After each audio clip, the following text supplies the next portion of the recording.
and welcome everyone to this very special Adobe Live event. Today is all about doing more with Photoshop, Illustrator, Premiere Pro, and a lot more. That's something I can promise. You're just starting here. This stream will last pretty much the whole day, and I'm very, very excited to be here. I'm Melanie, I'm your host today, and I'm joined by the lovely Liz Mosley. Hi Liz, how are you today? I'm good, how are you? Oh, I'm so excited to be here. I had a look at the chat already. People are going crazy here. Hello, everyone. It's so good to see you. Hi, John. Roy is there. We have Rafael there. Carmen, Peggy. Oh my God, I have to stop. Otherwise, we will not start the stream. And Liz, you're a designer focusing on brand design. Mm-hmm. What have you prepared for today? Well, today we're not actually going to be focused on branding per se, but designs for an event. So I've made up a fake design festival, and we're going to be looking at sort of the different workflows that professional designers can use, and how they can integrate Adobe Express into those workflows when they're working with other people, or just if they need to make quick changes themselves. So yeah, we're going to sort of be toggling between lots of tools today and see how that goes. That sounds like a lot of fun. Something we might have to mention at the very beginning, because you've been focusing on Adobe Express a lot in the past weeks, years. Yeah. You're pretty much the face for Adobe Express. If someone would ask me, it's like, ask Liz. Any questions, she knows all. Adobe Express was in beta for quite a while, which means there were new features being tested, and a lot of new things are coming up. And from today onwards, those are live in the version pretty much everyone knows. So if you're currently listening and joining us, and you go to express.adobe.com, you will see an all new Adobe Express with so many more features. What's your favorite new one? Oh, it's really hard to choose. I think that, well, the game changer for me has been being able to bring in my files from Illustrator and Photoshop straight into Adobe Express, and it keeps the layers and you can edit like different elements of them. And so that's what we're going to be playing around with. So I think that has been like my favorite feature so far. I absolutely agree. And especially the animation version. Yes. Oh, the animations are amazing. Yeah, we're going to be looking at all of that. I can't wait. As mentioned before, this is just the beginning, and we have a couple more streams coming up with you, of course. We're here already, but there will be Nikki McWilliams, Adrian Chatelet, and a lot more US colleagues. So stick around. It's a full day. It is. I'll have another look at the chat. So in case you have questions, we're really live here in a studio in Munich. And feel free to ask pretty much any question, because that's what those sessions are here for, a really nice conversation. Everyone should learn something. Liz. Should we get going? Yes, let's do that. Okay, well, we're going to start off in Adobe Illustrator, and I'm just going to make a really very quick and simple logo for us today. So as I mentioned before, we are working on a fake design festival. So it's going to be called Mistwood Design Festival. And I'm just going to start off by making some simple shapes for this logo that I'm creating. In a minute, we'll play around with some colors for it. So yeah, and like you said, if anyone's got any questions, then pop them in the chat and we'll do our best to answer them. And it is very exciting because we are now, it's out of beta, Adobe Express, and we'll be hopping over there in a minute.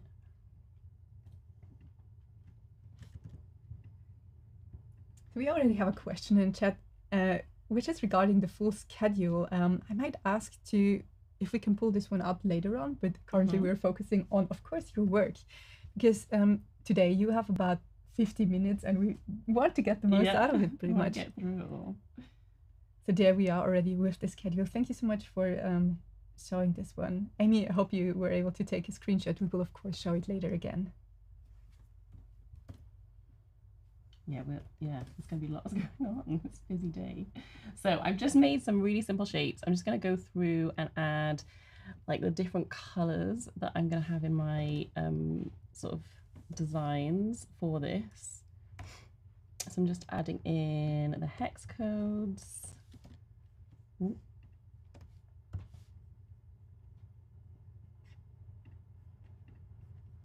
What's your favorite feature so far in Adobe Express, Melanie? I'm a huge fan of all the quick actions that are there. Have you brought in a PDF and edited it? That's so good. It is, yeah. It's not one of the features I use the most. I think Okay. that my favorite one is just remove background because Oh, it's so quick. yes, that is so good. So that's one I love. Also the ones that are video related. Nice, yeah. Yeah, the video editor is cool. And like you said, the animation stuff as well. Okay, so I've got some simple, oh, hang on, my color didn't come in for that one. I've got some simple shapes that are gonna make up my logo in a minute. We'll just arrange these, kind of put them together. I'm going to use some sort of black and white photography, so I want some really bright colors so that it all kind of comes together really nicely. I'm very excited to see the final result of this. Yeah, we'll see how it turns out. Is this your regular workflow that you really combine Illustrator with Express? Definitely, yeah, with clients especially. So like you said at the beginning, I'm a branding designer. And so what I'll tend to do is this workflow where I will create all my designs in Adobe Illustrator. I will create a brand kit in library. Well, I would create a library basically with all of the assets in, and then that transfers really well into Adobe Express. And in a later stream, I know Adrian's going to be focusing really on that sort of like brand workflow, which will be really good. Definitely. So build your brand is Adrian's topic for later. And we will squeeze Nikki in between, who's focusing on animate your photos with, of course, Adobe Express and a mix of other tools. I think that's the most exciting for me, to really see how the tools I used for such a long time now blend in with Express. Yeah, absolutely. Like the fact that they all sync together, and you can just like, especially with libraries, you know, you can like take, yeah, I mean, you can take your designs between all the different like Adobe programs. It's amazing. So I've just picked out a nice bold chunky font. I want this to sort of stand out quite a lot. Scott in the chat is very excited about your colors. Oh, yeah. Really nice. But he also says, let's keep the logo rather rough and the way it is, so we can focus on the Express features. Oh, okay. That's good. I'm glad that we're excited, because I'm not going to spend long on this. This is going to be kind of rough. It's going to be quick and rough. So this is pretty much going to be my logo. I'm going to use these shapes like throughout the design elsewhere. Now, one thing I am going to quickly do is I'm going to get my layers panel up, and I'm just going to make sure that everything that I've created is on separate layers. So I'm going to have my type on one layer. So I'm just going to move all of these bits around just to keep things organized. And when I take this over into Express, it is going to hopefully retain my layers, which will be really handy, because then it means that if I do need to edit anything, then I'll be able to do that in Express as well. So I'll just quickly do that. I'm just gonna rejig. Yeah, no, okay, perfect. I'm happy with that. Now, the last thing that I'm gonna do before we head into Express is I'm just gonna create myself a new library. So I'm just gonna head over here to the right. I'm just gonna call it Mistwood. I got AI to come up with a name for me for my design festival, because I wasn't feeling very inspired. So I'm gonna save the type on its own.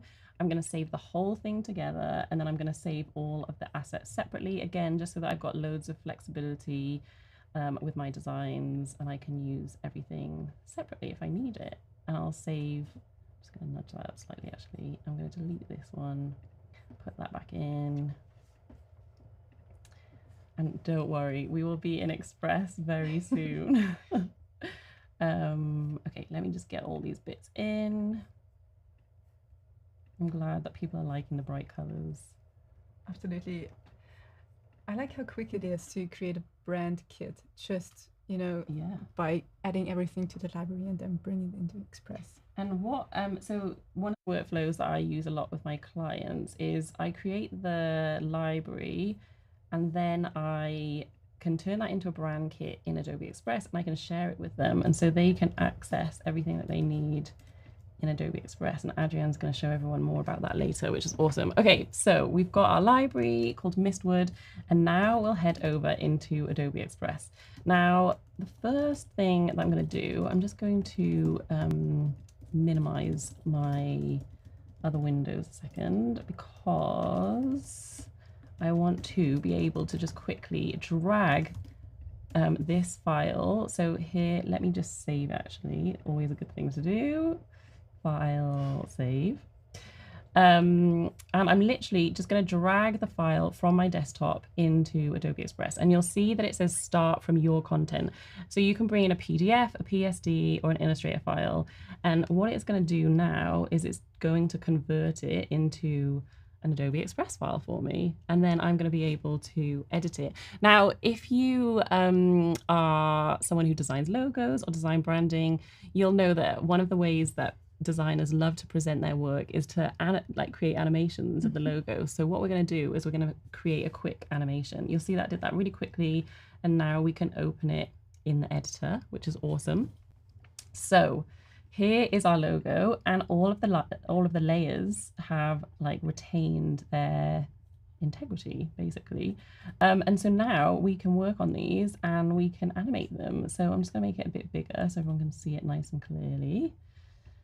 And what I'm going to do is I'm going to do a fun little thing where I'm just going to, because I kept all of the elements separate in the background, I'm going to animate each of the elements separately. So you'll see just down here on the left, I could change the color if I wanted to. So say once I brought it in, I wasn't quite happy with the color, the shade that I wanted.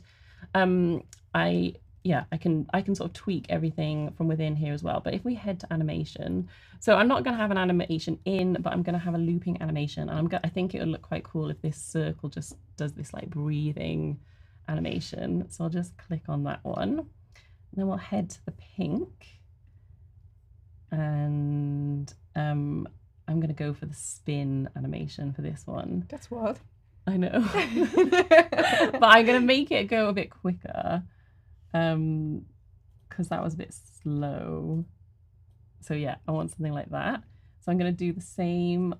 So I think one of the temptations can be with the animation is to use every animation like option that there is, which I'm not going to do. I'm just going to use those two different types. So I'm going to, the spinning obviously doesn't work on the circle because you don't see anything. So I'm going to use the breathe for the circle and the spinning for these like other shapes. And let's get the spin on this one. Just getting excited about the animations here. It's so cool that you can combine all different ones that are there, because sometimes you can just use one and all of them move in the same direction. But or you can do different things, yeah. And you can see that you can like change the direction. So for this one, potentially I could change it to spin the other way, which is, it's nice. It's nice how much like control you have of the animation. Okay, so we've animated all of those background elements. I'm going to leave the text as is. So now if I play it, all the bits are going to spin around. And then what we might find is that they don't end in the right place. So what I'm going to do is just click on Edit Timeline. You can't quite see it because we're in front of it, but down at the bottom right is Edit Timeline. And here, then I can just adjust the thing, like the length. So I'm just going to adjust it so that it goes back to roughly where, sort of how the logo was before. And so then you'll see we just have this really neat little animation. And if I wanted to, I could add music to this. So I'm not going to do that now, but I would just be going into media, audio, and then there's loads of stock music from Adobe, which is amazing. I could also record a voiceover directly into Adobe Express. So it's going to like speed up the process. You know, before where you had to go to lots of different places to get all the bits you needed, you can now access them all directly in Adobe Express, which is great. So I've got my little logo animation. Now, one thing that I do want to do is I want to be able to share this on my Instagram stories, because that's how I'm going to sort of talk about the festival. So I'm just going to change the background color. I think I'm going to have just sort of like a gray because the white was looking a little bit stark. And then I'm going to head up to resize. And you've basically got like a tick list of all the things that you could possibly want. So for this one, I'm just going to go Instagram story, and I'm going to click on resize, and you'll see it's done that for me, but also it is kept the animation as well. So I've got the animation. I haven't had to redo it. It's just come straight over to my resized version. And then if I click up here, where you can see view all pages. Oh, sorry, I didn't duplicate it. So there is only one page. But normally if you click resize and duplicate, you'd have all of the pages there, which I'll show you again in the sort of next element that we're going to do. So how we do? Are we doing all right for time? Yeah, definitely. We have about 40 minutes left, so take all the time you need. Okay, so the next thing we're going to have a look at is creating something from Photoshop. So I've already created a poster for the event. I've put the when it is, where it is. It doesn't have the logo on it yet, but we're going to sort that out in a minute. And then if I just bring up layers, you'll see that my elements are on different layers as well. I'm not very good at naming my layers. Are you good at that? My layers are a bit messy, so of course they're not named at the moment. I always have to name them. Do you? I can imagine. Okay, so what I'm going to do is just make sure that that's saved, so I've got the most up-to-date version. And then I'm going to bring that over into Adobe Express. So again, let me just drag the file. So I've got it here.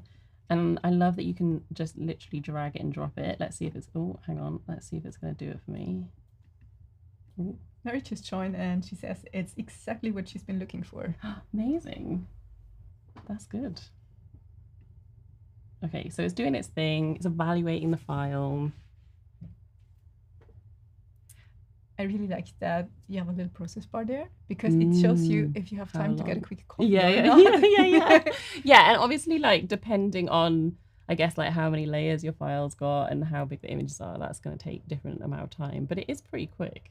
I like how it tells you what it's doing as well, matching opacity and blend modes. That's exciting. There's a lot of transparency you get from uploading a file. Yeah. And I think what's really good for designers is if you are working with other people, you might not want to create the designs from scratch in Adobe Express, but this means that you can use the tool that you're most comfortable with, that you're most familiar with, but it's all going to sync together. And so you can just bring it over nice and easily. And then share it with other people. Okay, so you'll see that it is done. So we're going to open it in Editor. And it's going to just take a few seconds, but you'll just see it's got these little blue sort of I'm doing something circles. So it's all starting to come in for us, hopefully. Did you pick the pictures from the library you have there, or is it something you selected from your own photos? So I got these pictures from Adobe stock, but there are plenty. But that was because I created it in Photoshop. So I created this poster in Photoshop. If I was creating it in Adobe Express from scratch, then I would have accessed Adobe stock from within Adobe Express. So again, all of the tools are sort of integrated, which is nice. So normally you would have a layers panel that would come up over here, but that doesn't seem to be there at the moment. But you'll see that all of the assets are on separate layers. It's even brought in my blending modes, which is amazing. So the effects that I've put onto the images in Photoshop have come through. So I can edit everything in this file. So if you are working with someone on your team, maybe who isn't confident using Photoshop or Illustrator or anything like that, then this is a really great tool for them to be able to use. Now, one thing that I do want to do is add the logo that we created, because obviously that's going to be important for our poster. So although I did the bulk of the work in Photoshop, I'm going to make some tweaks in Adobe Express. And I'm also going to get you to help me with the design in a minute so we can show the collaboration features. So now if I head over to the Your Stuff folder and I go to Brands and Libraries, I can just search for Mistwood, which was the library that I made. And I can just drag over the logo that I created. Now you'll see in the top left-hand corner, there's a little link symbol. And basically what that means is that this asset is linked from the Illustrator file. So if me as the designer, if I decided that I wanted to change one of the colors or update something about my logo, I can do that in my original file. And then it's going to update in all of the things that I've designed in Adobe Express without me having to go in and re-put it in, which is like a total game changer. Absolutely, especially as you quickly mentioned already, when it comes to collaboration, there's one file, one source of truth, and you go back to this one. You don't have to worry that people are working on the and this is gonna like make sure that, like, in branding, something that I talk about all the time is like how consistency is really important. You know, like you want to build up that brand recognition, and this means that you are, like you say, there's going to be one file of truth and everyone's going to be working from the same file. So there's not going to be like slight variations on the logo, someone using like a slightly different shade of the color. Like you're all going to be working from the same files. And if an update's made, then it gets made sort of globally across all of the assets as long as they're linked. But yeah, let's show everyone how we're going to collaborate on it. So if you go up to the top, you'll see in the window, it says, there's a picture of me because I'm logged in, and then there's an invite button. So what I'm going to do is I am going to just quickly invite you, Melanie, to come and help me with my project. So I'll put in a little note for you and I'll say, hey, Melanie, can you help me with this event poster? And then I'll just invite you to edit. And so now you will have received an email, and you can come in and edit this file. And so it's cool. It is, and it's already there. Yeah. Usually I would say, can I get a coffee? A coffee? Or do something? Yeah. No, it's already there. So a very quick turnaround. It is like in real time. So in a minute, we'll see your cursor appear, which will be great. And I'll be able to see what you're doing. So we don't live in the same place. We could be working on this. I mean, obviously right now we're sitting right next to each other, but we could be working on this project, you know, like in completely different countries, but in real time. So what I'm going to do now, there's a little speech bubble up in the top right-hand corner, or near the top right-hand corner. And so I'm just going to add a comment, and I'm going to be like, hey, Melanie, do you have the latest dates on this event? Because I've heard they've changed. Could you update them in the design? And I am going to submit that, and that is going to send you a notification. Yes, and then it's already there. It's so fast. It is. It's so good, isn't it? And I love that I can see what you're doing at the same time.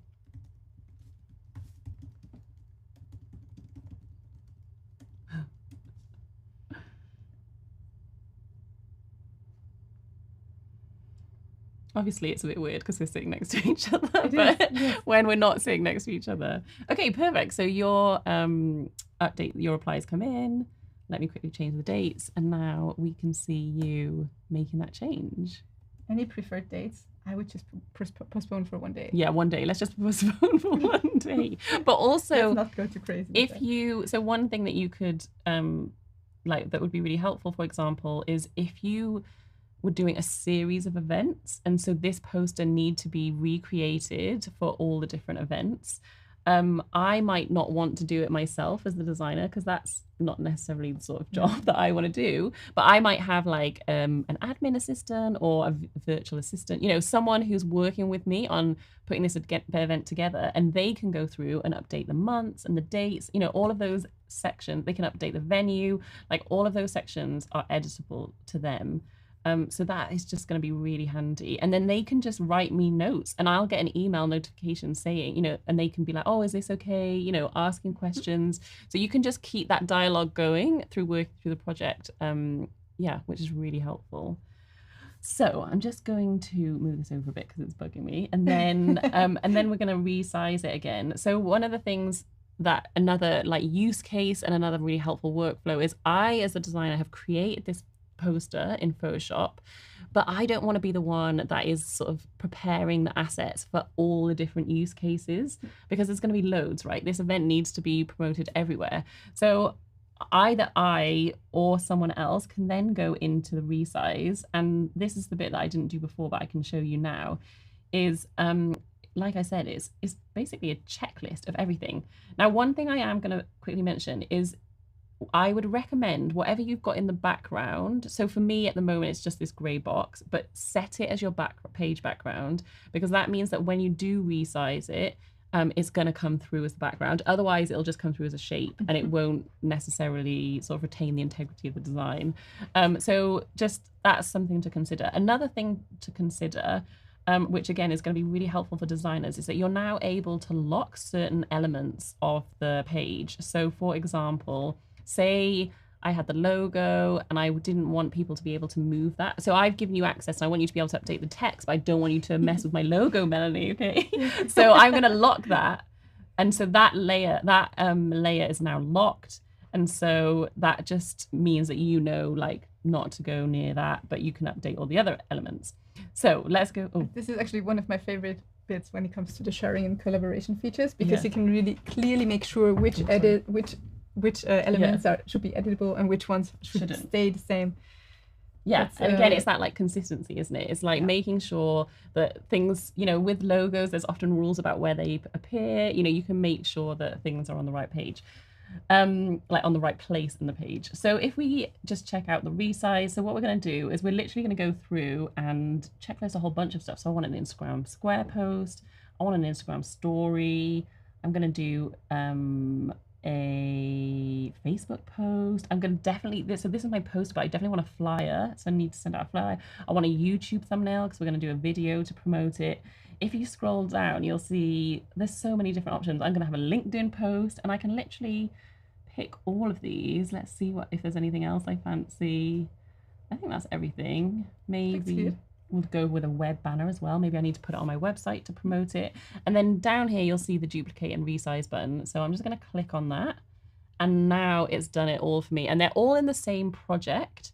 So you should still be able to access all of this, but it's just resized it for me at the click of a button. Now you are going to have to go in and tweak elements of it. So a lot of them have come in pretty well, but for example, the ones that are more landscape, obviously this poster wasn't designed in landscape. So I'm probably just going to have to go in and move things around. Now you'll notice that I can't move the logo. So in this instance, I can just unlock it because I need to be able to move it, but I don't think you'd be able to unlock it. That would be interesting to try. You can have a look and see. So I'm just going to like group these elements together. So it'll take a little bit of just moving things around just to make it look good at the different dimensions. But you know, Adobe Express makes it so easy to do. Something Sally just mentioned in the chat. She said, it's so good to have everything under one roof. So Express plus all the other tools. You used Photoshop already today, but also Illustrator. It's all connecting. It's connected. Yeah. And if you are a designer and you're using, you know, Illustrator and Photoshop, you're going to have Adobe Express for free in your Creative Cloud package. And so, like, it's a no-brainer, really, that you can start incorporating it into your workflow. And like I said, with clients, like it's been so helpful. And yeah, I know Ajah's talking more about like the brand stuff later, like being able to just invite them. So just like I invited you, I can invite my clients for like feedback on stuff. You know, what do you think of these designs? And in a minute, I'm going to show you how you could like set up templates for them as well. But anyway, so if we go back to all of our pages, you'll see that everything's sort of looking pretty good. There's like a few others that we might want to just like rejig some of the images. We just need to, I just need to unlock the logo and move it, but I can lock it again so that other people can't move it. You know, I can make sure I'm happy with where everything is. So yeah, it's just good to be able to like move these elements around and update them. And that's the thing, if you're working in a team with people that aren't confident using the tools that you're confident using, like Photoshop and Illustrator and InDesign even, you can, I don't think you can bring files in, but you can add sort of elements from InDesign into your library, which is then going to show up in Adobe Express as well. Okay, so let me just finish tidying up these. I'm talking too much, sorry. No, don't worry. Raphael, in case you used the Express beta before, have a look at express.adobe.com. From today onwards, we're moving out of the beta into the, is it the regular version? I call it the regular version now. It's just Adobe Express now, isn't it? It's just, yeah. It's available for for everyone who's been using it before. So have a look at express.adobe.com and you will see the new and latest version. You pretty quickly recognize it because the start screen already looks different, with even easier access to all the quick features and the new features. And something we have not talked about, all the Firefly. Yeah. I mean, I haven't used that in my workflow, but you'll see right on the home page, Firefly, all the generative AI tools are embedded. Again, everything is here. It's like right at your fingertips. So you've got the text to image generation. So say, for example, I was creating my design and I just couldn't find the right stock image. You know, maybe like Firefly would be able to come up with something that I needed. And again, maybe I need something like really unique in terms of like typography, so I might want to play around. I mean, I love the text effects. I think that's like one of my favorite elements of it.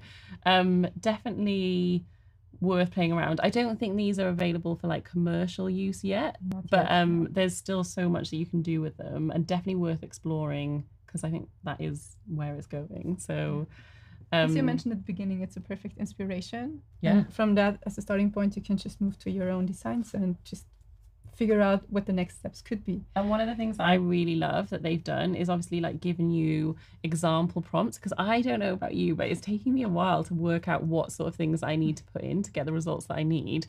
And so I'm really grateful that there's like examples, because then I can be like, okay, this is the sort of level of descriptiveness I need to give it. And some of these, like some of the effects here are just, yeah, really cool. Okay, so our events like coming together. If I go over into your stuff and I head into libraries, I will be able to see my Mistwood design library with the things that I've added. So I hadn't added any fonts. I could easily add those in now. I'm going to add in Azo Sans, just so that if anyone else is creating designs, they know which ones we're using. So let me find the other one and add those in as well. Maybe something, since we mentioned it before and you said if you have the Creative Cloud, then Express is part of it already. It's not the other way around. If you have Express, Photoshop and Illustrator are not in Express, but if you have the Creative Cloud, it's a package and you get all of them together. Yeah, and it's available in a few different plans, so you can have a look and see if it's included. But yeah, that's a good point. Right, so you'll see down here in the bottom, we've got part of our library is create a template, and we can also convert this into a brand. So when I first like logged in, there's brands and libraries. They're kind of all there together. So it's not a huge deal what you have it as, but if you set it up as a brand, it just means that you can like access the colors and the fonts really quickly from within like where you're designing. So I'm just going to set that out into a brand, and it's going to give me a little preview over here, and it's going to bring everything in for me. At the moment, this is saved in graphics instead of logos, but that's fine. And what I'm going to do again, if you want to invite people, so I want you to be able to access this brand. So I'm just going to head over, and exactly as I did before, I'm just going to find your email address and I'm going to say, hey Melanie, here's the brand for you to use for the event. And I'm just going to invite you. It says invite to edit, but I'm just going to invite you to be able to access it. I can control how much access you have. So I have made it so that you can edit it. I trust you, Melanie. You're on my team. But I could make it that you can just view it. So you can like access everything, but you can't edit the actual brand. And then, you know, when we finish working together on the project, I could easily just like remove your access if I wanted to. So I, as the sort of like brand creator, I can control everything. And also one of the things that we didn't mention, which is like one of my favorite facts, is, so obviously we were collaborating together and there was 2 of us. Do you know how many people you can have collaborating on one document in Adobe Express? Have you heard of this yet? I haven't. It's like my favorite. Should I make a guess? Yeah, make a guess. Get the chat to guess. How many people do you think you can have collaborating? That's a very good one. While I carry on with making some templates, everyone can let me know what they think. Yeah, everyone in the chat, what's the number of collaborators you can have on an Adobe Express file? Okay. But there's a number. There isn't a, well, okay. There's not a no more questions. Let's wait for some answers first. There is a number. There is a number. Okay, so what I've done is I have created an Illustrator file with just some square artboards, and because when I create templates for my clients, I like working in Adobe Illustrator, so I've started putting these together in Adobe Illustrator, but I want there to be elements that they can edit themselves as well. So I've sort of created, you know, teasers for this event, right? Coming soon, 5 days to go. I've got a quote about design and then maybe some information about the speakers. So I'm just going to save that again, and then as before, it's just a case of dragging and dropping it into Adobe Express. So let me just find that file. Have we got some good guesses? Yes, there are plenty. Okay, tell me. Starting from 1,500, 260, 56, 15, 100, 10, too many. Angus, that's a very fun answer. Too many, of course. Angus. Okay, shall I tell you? Tell me. Over 1,000. You could have 1,000 God. people collaborating on one project. I'm not sure what the use case. I haven't worked out yet how I would use that, but it's kind of cool to know that you could have. So I've heard some people do it in meetings, doing some quite fun things where they've set up a big document and they've got people in the meeting to come in and like edit, like maybe just like add their mark to like a bit, you know, like a fun sort of like creative collaborative project. I think that's a really nice, you know, like you get some really cringe like warm up things in meetings. That's actually like a really fun perfect one. for workshops. Yeah, great for workshops. So I'm sure there is a really good use case. Maybe not 1,000. Like, how would you even see the artwork? But like that's I think that fact's really cool to know. Absolutely. And thanks everyone in the chat for the answers. There are infinite answers. I love that. Yeah. There are more and more people coming in. I saw someone's there from Germany, of course. Someone was there from Florida. I saw people from Austria, UK, of course. So I love this. It's good to see every one of you. Okay, so I've dragged in my Illustrator file and it's come in. And what I really like about it is that all my artboards have automatically come in as like separate pages. So they're all here as separate pages. Now, earlier I realized I couldn't find the layers panel and it was just right there. Normally I have it automatically expanded, and it was just because things have like been updated slightly. I was like, oh, hang on, where's it gone? There we go. So here's my layers panel. So that's like nice and easy to use.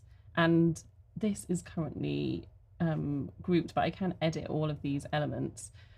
So if I go out, I can see all of my 4 pages. So I'm just going to make some updates to these designs. And I'm going to go over, so, you know, we set up the brand earlier. So I'm going to go to brands and libraries and find Mistwood. And I'm just going to bring my logo in so that I can start using it on these templates. And again, as I mentioned before, because I'm bringing this in from my library or brand, it's linked. And so if I go and change the original source file, then I'm going to be able to update that as well, which is really good. I'm just going to go and get some images that I've got, and I'm just going to literally like drag those into here. So I've got some black and white images.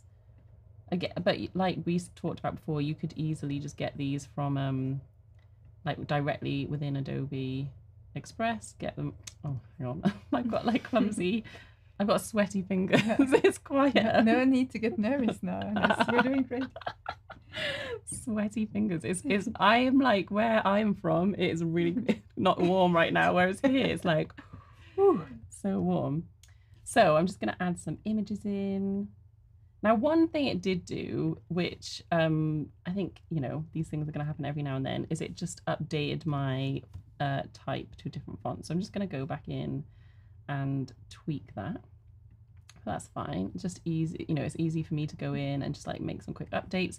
I'm going to lock my logo again, because when I share this with a client or with you or whoever it is, I really want, you know, certain assets to stay in the same place each time.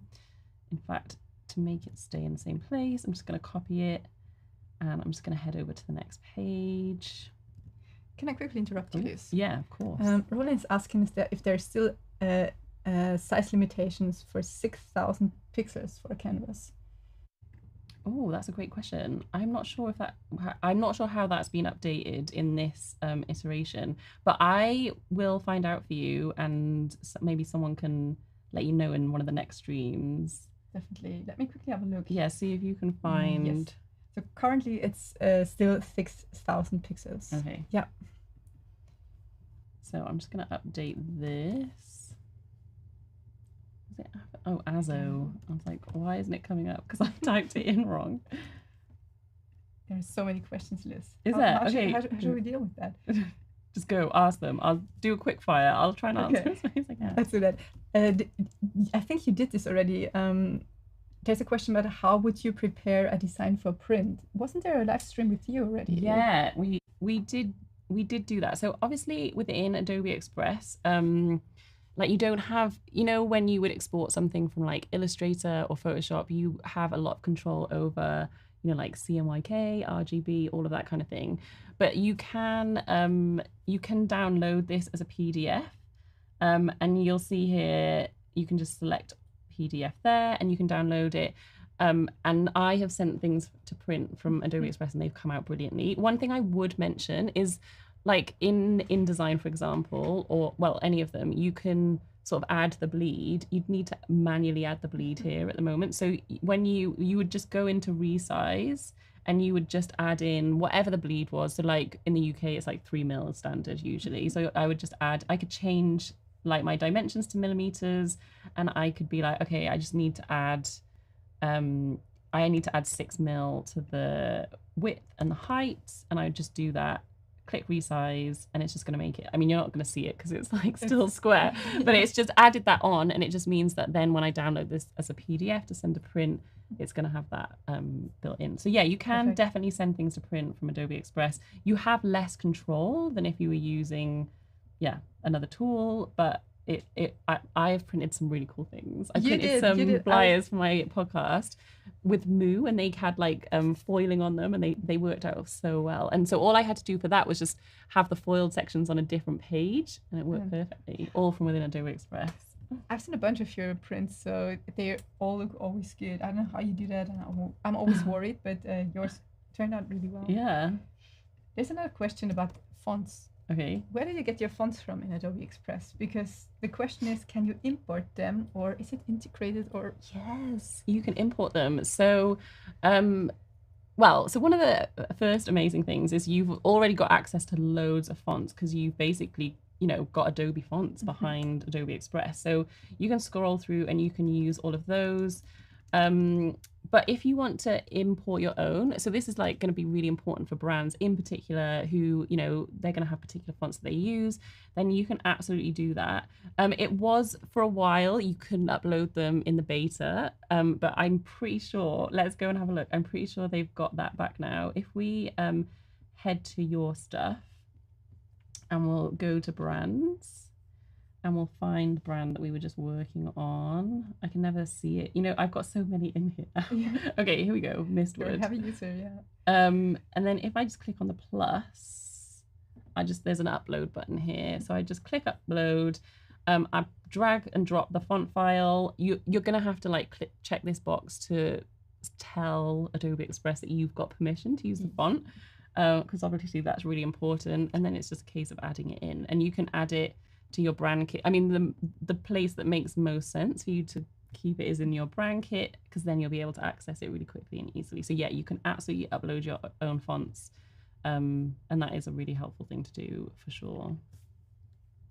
Thank you for that demo. No. This was a but yeah, keep going with the questions. I'll finish off my social media templates, and then I can keep answering questions at the same time.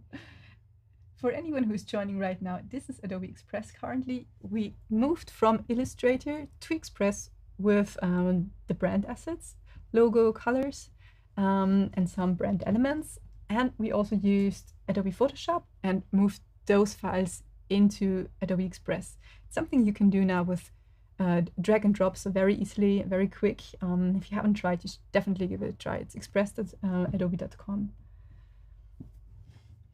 Gabby says she's a beginner in Adobe Illustrator. That's good. We have plenty of live streams on the Adobe Live channel. But in case you want more, check out also the Creative Cloud channel on YouTube, Adobe Creative Cloud. And of course, have a look at Behance, because there's infinite inspiration and infinite, of course, live streams too. I've learned so much from watching the live stream. I mean, today I just did very, we did the sort of very basic thing, just making shapes and using fonts. So we did very basic things in Illustrator to create our designs. But yeah, there's so many amazing live streams. So I'm just bringing in, different assets I want to use. Love the question, Canon. I hope I pronounced your name correctly. It's web-based. Yes, Adobe Express is all web-based. And it auto saves. Okay, this is like my favorite thing. Honestly, I can't even tell you how excited I am about it. So one of the things I should have done is named my file. Again, not bad designer, naughty Liz. So let's call this social templates. But you'll see the little cloud next to it, and that is automatically saving it for me, which is, a game changer. It definitely is. So I've nearly got all my like templates together. So these are going to be like for social media. You'll see the color hasn't quite come in as what I wanted it to. But what I could easily do here is, because I've got everything saved in a library, is I could just delete this one and I could just bring it in from there if I wanted to. And then it's got the color that I want. So again, there's what I love about this is there's so many different ways that you can do things. And so you can find like the workflow and the setup that works for you and your team and who you're working with. And, it's definitely going to be dependent on who they are and how they work, what they feel comfortable with. So you can really create something that is going to save you loads of time.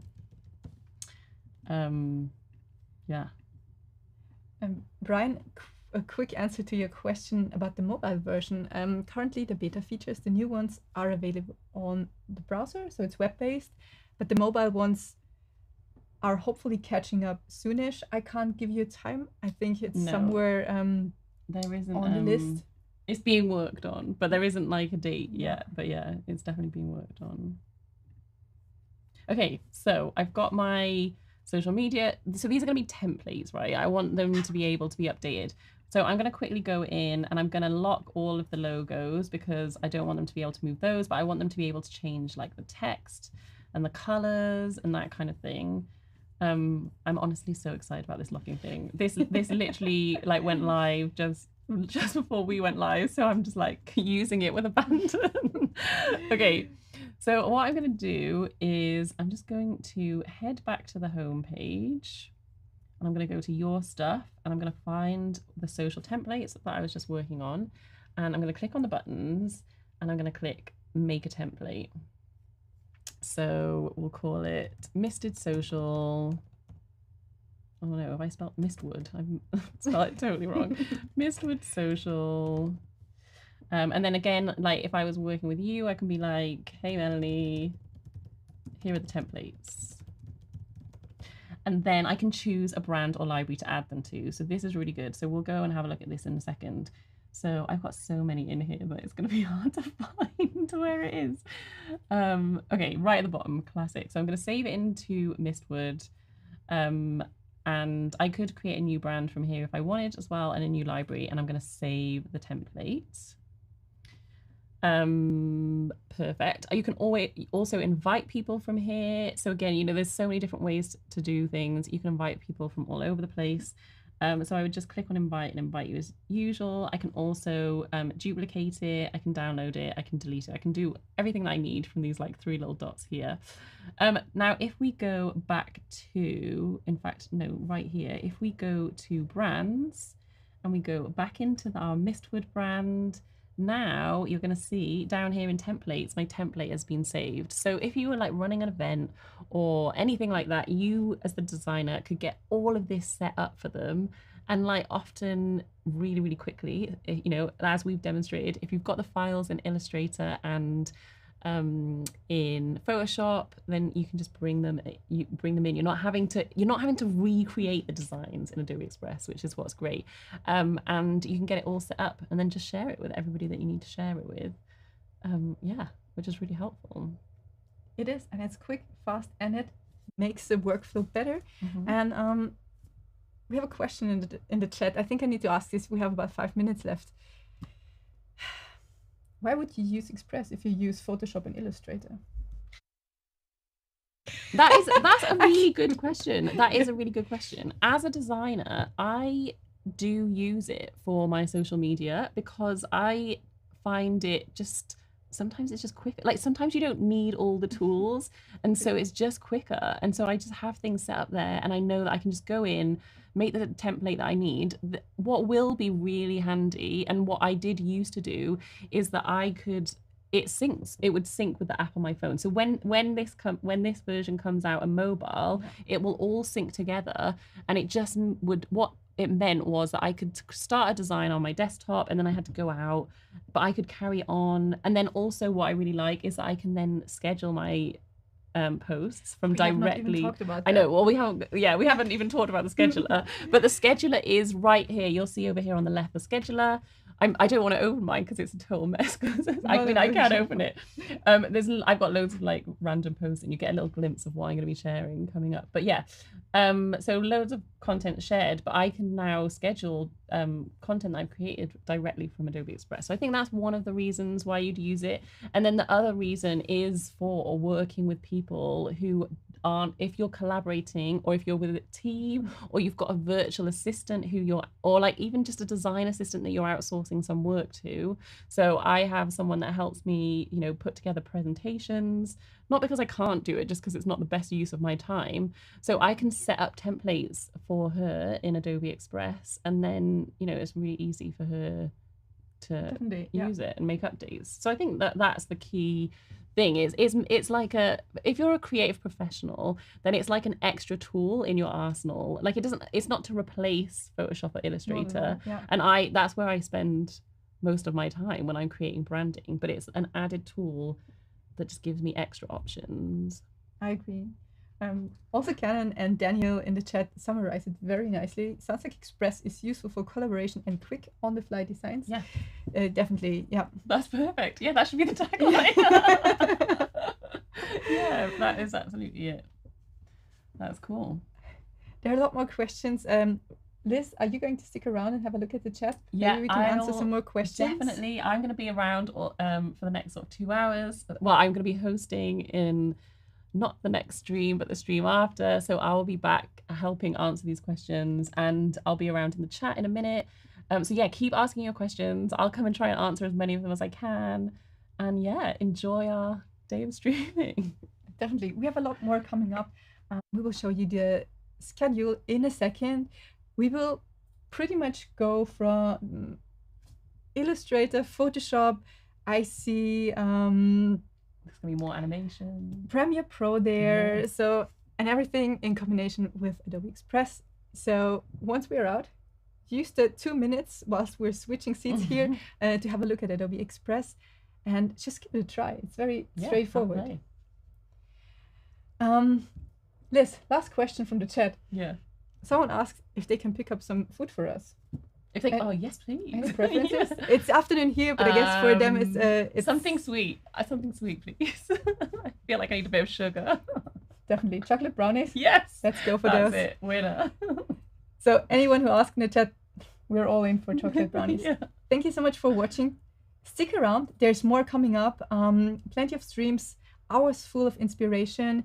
In case you have time, have a look at Adobe Creative Cloud on YouTube or Behance, and of course also Adobe Live.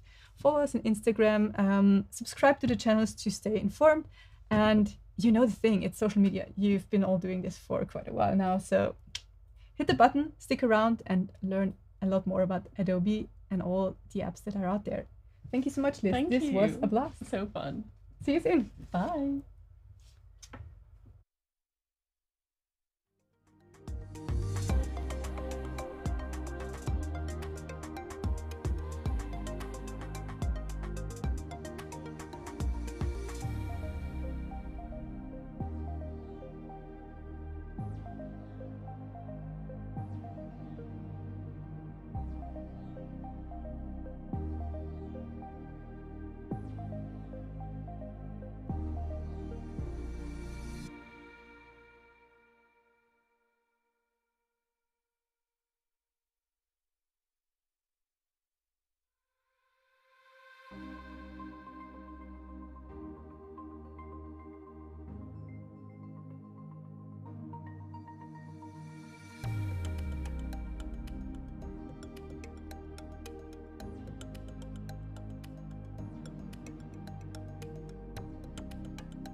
Hello, bonjour, and good afternoon to all of you. Welcome to Adobe Live. It's an exciting day. Yes, indeed, it's a special Adobe Live. I'm very happy to be there with Nikki, who's gonna be our main presenter. I'm just there to the host. I remember for you that you have like plenty of live today and more to come from San Francisco later today.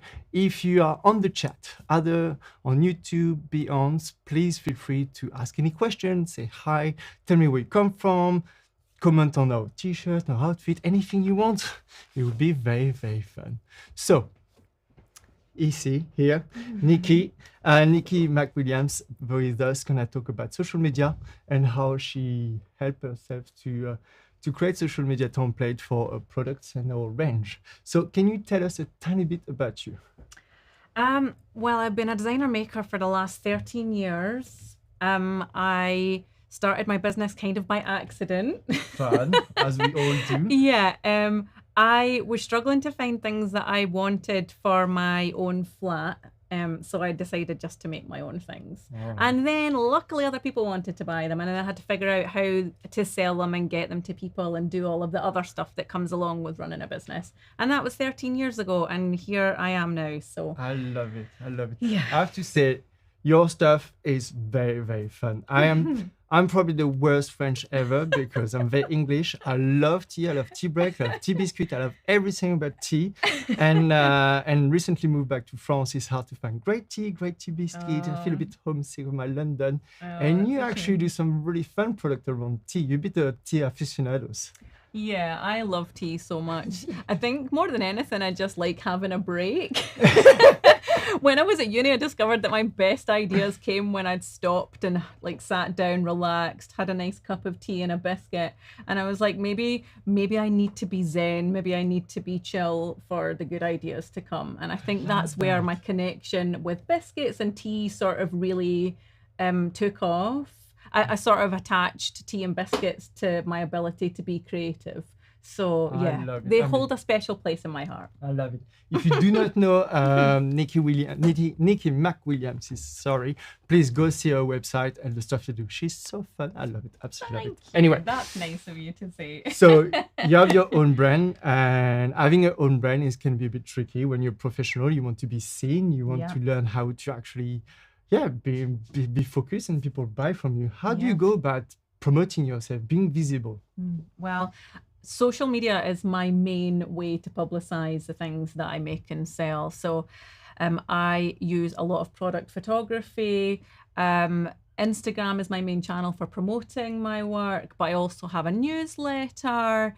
My stores are specifically online. I have a couple of bricks and mortar retailers, but I've never really wanted to have a shop of my own that requires me to stand in it every day. I love selling online for that reason, and I actually have 2 online stores now. I started a stationery store about 5 years ago because, again, we're struggling to find stationery that I wanted and needed for my bullet journaling practice. So I just started another online business. So yeah, Absolutely love stationery. It's fantastic. yeah, it's grand. So tell us about, I heard that you're having new products coming out, and how are you gonna go about launching those products? What content do you need for that? So I am launching a range of blankets. If anyone has ever been to Scotland, you'll know that it is a very cold place to spend winter. So I launched a range of blankets to complement my cushions last year.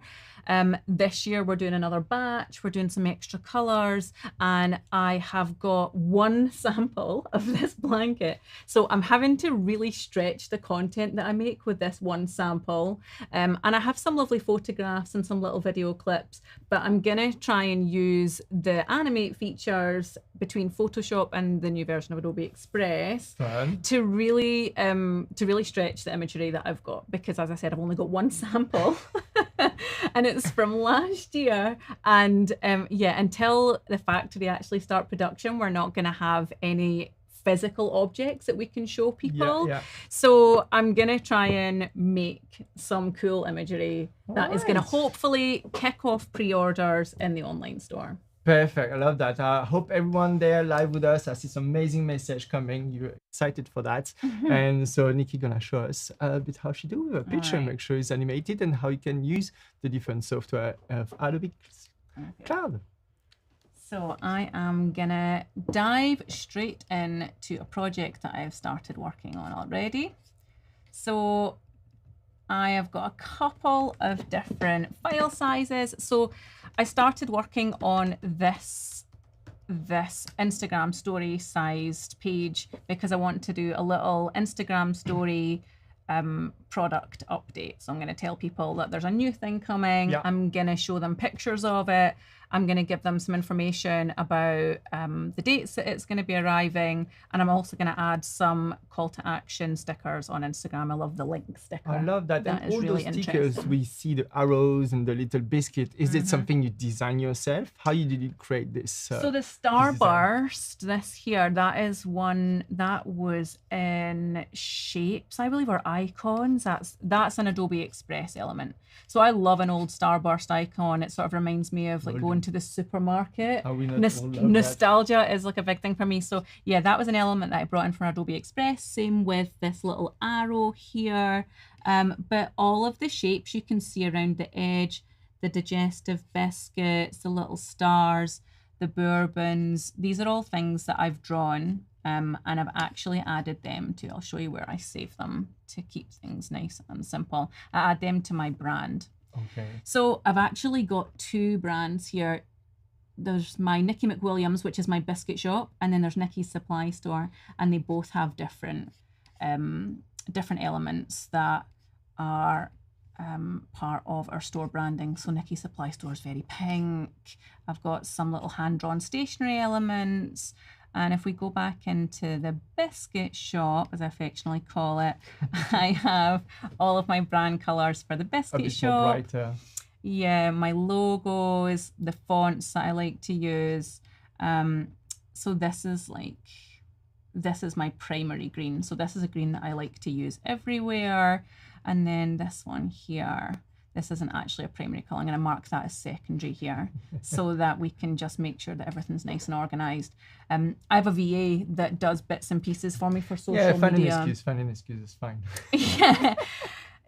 It's a lot of work to do by yourself. So I have the help, and it means that if I can mark all of these as primary, secondary, and then what other options do we have here? Let's put this as none, these like light colours and the dark ones, so that when Joy, my VA, comes in, she knows exactly which colours are the ones that she should be looking to use first, and other colours for accents, Yeah, etc. absolutely. That's a great feature for you if you work with clients, with like there was a designer to make sure everything is very clear and labeled. Take a bit more longer, but take longer is actually quite quick to do. It's so easy to do in after this. Yeah, you'll see when you click into background colour, for example. I think that's when you can start to see here. That's my primary green, secondary the mustard, and then this coral colour, and then all of the other ones down there. So it's just nice to spend a little bit of time to organise that. And then if you do ever collaborate with anybody on anything like social media posts or anything else, then this is all set up for them. So yeah, back to my hand-drawn graphics. So these are in this bottom section down here. Let's go ahead and add another bourbon. Let's see. There we go. And I'm just going to scale that in here. So cute. And we actually need a picture of the product, right? Yeah. So I've got a couple of the blanket photos that I took that I think will work well. And right now it's just a completely static image. And I have a question for you in terms of like product picture, because I'm sure a lot of you just want to know, like, have some product, how is important actually to show the product when you do those type of design? So how important is it to show the product? Your product. Do you see any difference of like engagement from a static image that you have with just writing, talk about yourself, or like as soon as you show the product, is there a difference in terms of comment and engagement? I would say when it's something that is really tactile, like a fabric item, like the blankets, for example, having things like videos and moving image is really important because it shows like the characteristics of the product, especially when it's something like the blanket. You can sort of show how heavy it is in a video or that kind of thing, and it's it ultimately will help to sell the item because you're making it really clear what it is. It's definitely something to keep in mind for everyone who's watching right now in live. We're selling online, and when we don't have physical shop like you, for example, it's really important to show the product as best as you can, because people want to make sure it's not a scam, you're not just selling something fake. It's nothing worse than when you try to say about my shop. It's true, but sometimes you go on Amazon and you think, oh, that camera look good, and you look, it's just like random, like 3D rendering of the camera. So how can you just trust the product? So definitely for everyone out there who you have your little shop, you're selling online, make sure you have your product picture, they look good, and you're promoting as much as possible with it, because it will make a massive difference. You will create trust, and trust is easier for you to sell. Yeah, I think being really clear. Just saying it there. Yeah. Being really clear about the things that you're selling, just because even from a returns point of view, if you sell something and it looks slightly different to the product that arrives, people are gonna want to return things, and that is just a pain. So love it. We don't want returns. We want to minimize returns. So here I see you remove the background. Literally, I was speaking, the background was gone. What just happened here? I just removed the background, and now I'm gonna do like a little bit of fun animation on this. So you click, we have the as animation if I'm like left. maybe like jiggling the blanket or something like that, and it's just gonna be like a fun intro story to my Instagram. Do you mind just come back one step with the animation, and explain us because I saw those three different options. So either you go in, out, and after. Is it that? Can you show us like in, during and out? This is something that is just so it's super flexible. So we can add an in animation. So that means when the way is coming, when the animation starts. I'll just make sure that everyone understanding this. The different option here. Yes, so you can do in, looping, and then out again. So let's have me bungee in, because that is super fun. And you can change things like the duration of the bungee. You can make it a slow bungee. You can add extra bounces, which is really fun. I'm making myself feel a bit sick thinking about bouncing it, but let's leave that. And then for looping, we could go jitter. We could go pulse. If you hover over these, you get like a little taster of what they are. Bob is one of my favorites, but again, it makes me feel a bit like I'm at sea. But for the sake of content, let's go with Bob, and then we can use out as well. Could I spin out? Yeah. What do you think? Shrink? Definitely, you have to be quite mindful about the different animation you use. They're all quite fun. It's always good to have a tiny bit because it grab the interest and stop people over your image. But obviously, make sure you capture your brand and your brand values. Sure, yeah. I'm all about playfulness, so I feel like I can get away with some of the wilder animations. Love. Let's see. Yay, okay. So yeah, that is currently, what are we on for this? Really 5 seconds. So I can just grab this bar at the bottom here, and I can drag this out so that I can make this 10 seconds long. And looping animations, they should just run for the length of your scene here, and then the in and out ones are timed. So let's just play that back and have a look. Yeah. Okay.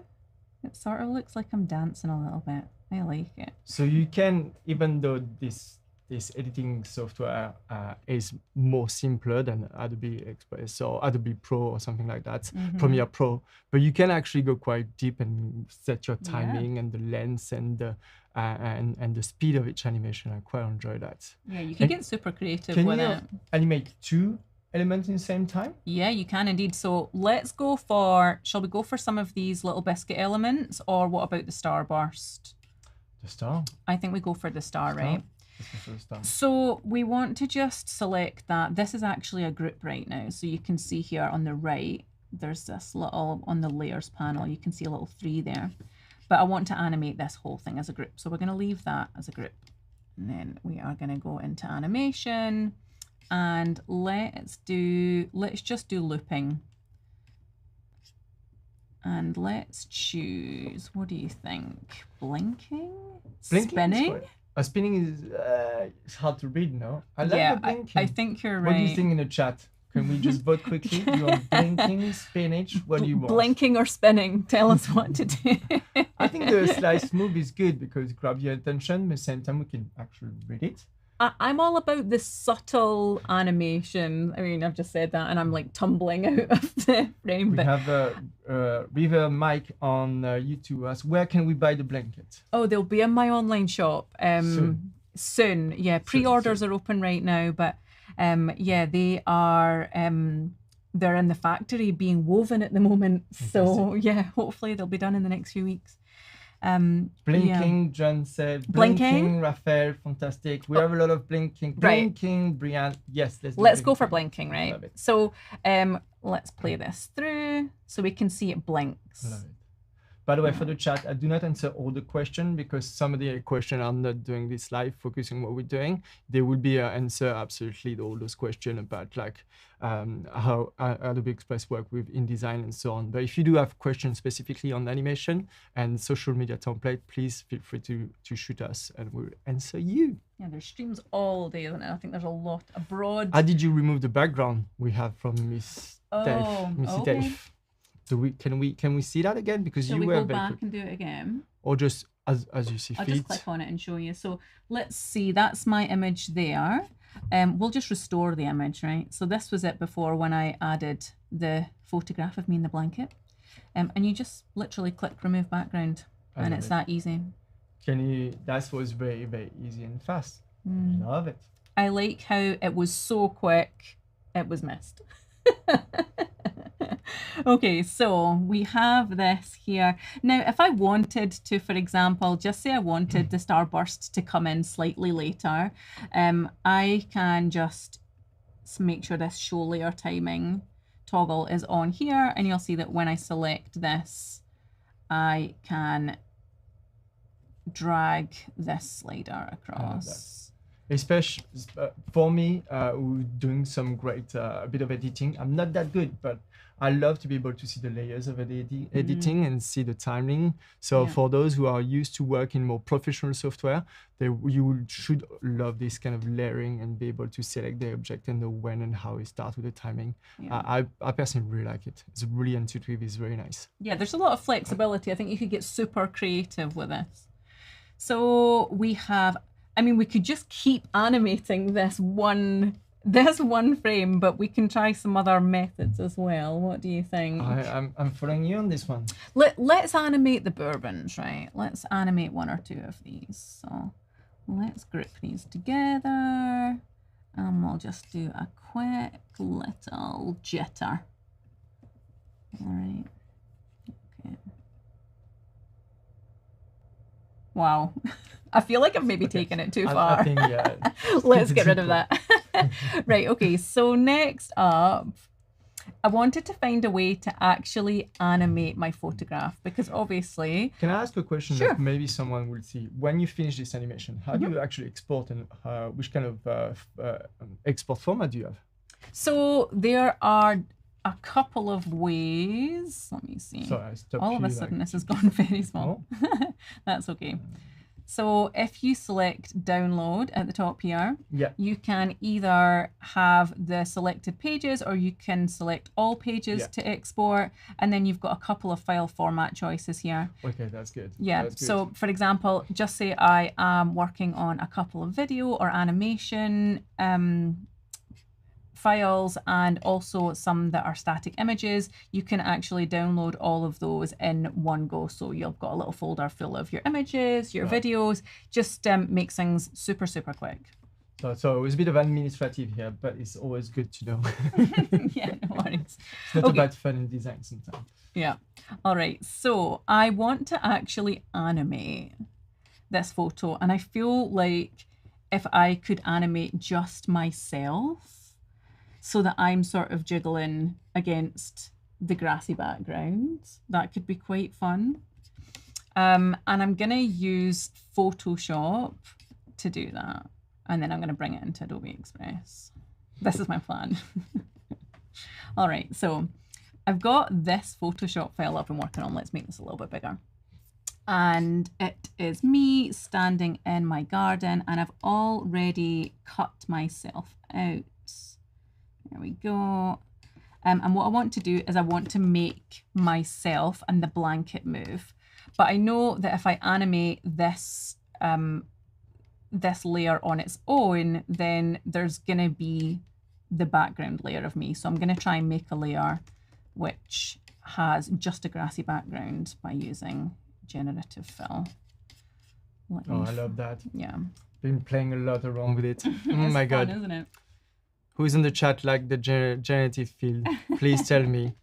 I'll literally save my life. Just change my life drastically. It's so handy for if you have taken a photo that's the wrong orientation. Just say you've taken a landscape photo like this, but you need it to be portrait or even square. In the past, I would have gone and clone stamped things. Oh my God. Yeah, and you can always tell it would take such a long time, but this just paints it all in for you. I'm sure is there in the chat more older designer like me? How many hours should I have saved with that? Oh my God, 10 years ago. Literally saved days. I know. If only we knew. Right, so I'm just going to select this. And I'm just going to leave this blank here. And if you leave it blank, it'll just reference the imagery that's around. And click generate.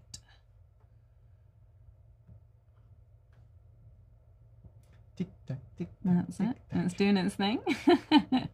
But yeah, so what I want is like a nice plain background so that when I've completely disappeared. Love it. Sorry, Nikki, you're gone. That's okay. Yeah, so there's options here. So you'll see there's a little 1 of 3. So what I want to do is I'm just going to see if do I like that bush there? Is that maybe more like what I would like the background to be? This kind of works. What do you think? Yeah, this one. I love how we can be now picky about the type of bush we it's like want. what kind of plants would you like to be reimagined here? I think this one works really well. And not for everyone there. Like if you wish to change the plants even further, you could actually write in a generative. Not that we're gonna do it now because it's not the station, but you could add more flowers to it, and it will generate more flowers. So that's just again a game changer tool. You can get super creative with that, but also just using it to generate a background that makes sense is really useful. So good, you have disappeared now. Yeah, I'm going to bring myself back. So there I am in the layer, right? I'm going to save this. And then blanket animation. I'm going to go back into Express and I'm going to drag that in. So now Photoshop and Illustrator files are editable within Express, which is just such a game changer. So we're having a Photoshop file you just created with layers, and you're about to import it within Adobe Express without changing anything. Yeah, I'm just going to drag it right in. Love it. And it's going to import. And what this should do is it should bring in all of those layers that I created. And then I should be able to use Express's animation magic to animate the layers that I've got. So that's very useful. Yeah. Like, how fast did we move from PSD files to going to the animation process? Yeah. And so easy as well without needing massive intel on Photoshop and After Effects and so on. Yeah, it's just a nice way to make your photography go a little bit further. Yeah. You could get so creative with it, isolating layers and animating all different layers. So looks like that's done. We just want to click Open in Editor. And this is going to open. Let's maximize this page again. Still thinking about it. Okay, so we should have here my layer with me in the blanket, and then we've got the layer underneath, and then the full layer as well. So let's just select me, and let's animate me and my blanket. Are we going to go sensible, or are we going to go super fun? I think we should go super fun. What do you think, guys? Should we go sensible or super fun? I'm not very good at cartwheels in real life, so I feel like this is a way to make that happen. No? I mean, I always say it's never too much, but that's not too bad. They're kind of like I love tumbling. Tumbling? Like, tumbling is just, let's go tumbling. Where we have anyone say anything in the chat? No, not yet. And then we could do a wiggle. And you'll see how, because we have that gen fill layer, the original photo isn't interfering with my cutout layer at all. Or we could spin. Sort of reminds me of that thing they would do where they would put someone on a wheel and throw knives at them. We're not going to do that. We could do like a little like pulsy breathe.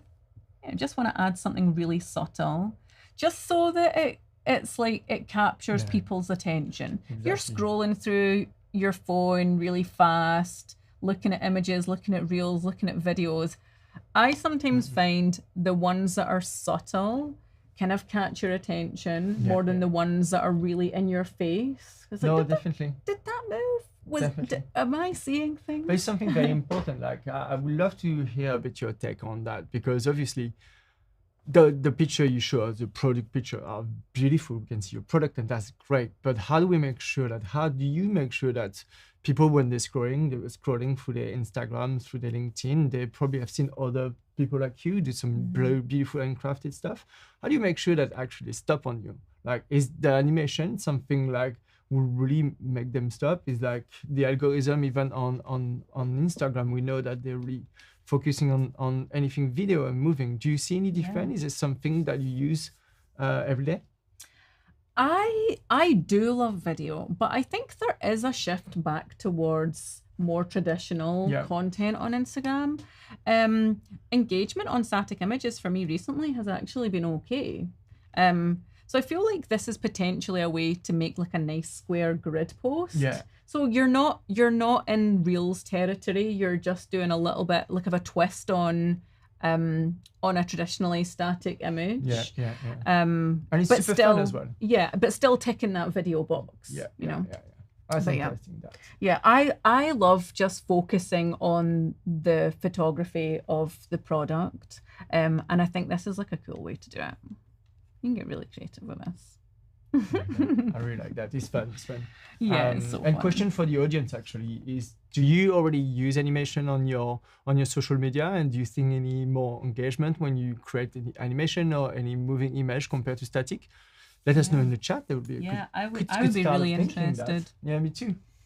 All right, so we're gonna pull that animation that we just made into here. So explain us what you're doing here. So we have the animation, we have them there. Yes, so what we want to do is we're gonna add this to our set here. Let's see if I can drag this in. Yep, so I've just found my blanket animation, and it has given me the option to add it as an image or add it as pages. Now, I want to keep those cool animations that I created when I imported it from Photoshop, so I'm going to click Add as Pages. And that has brought that in as the animation with all of the layers once it loads. It's kind of cool like that. It's a bit of a ghost feeling here. I quite like it. Yeah, there we go. Yeah. And I want this to be a square grid post, right? So I'm just going to resize this while it's in Express by choosing resize, and then Instagram square post, and then click resize. And select all of these and just make this so that it fills this square nicely. I'm very still mind blowing the speed we can resize that.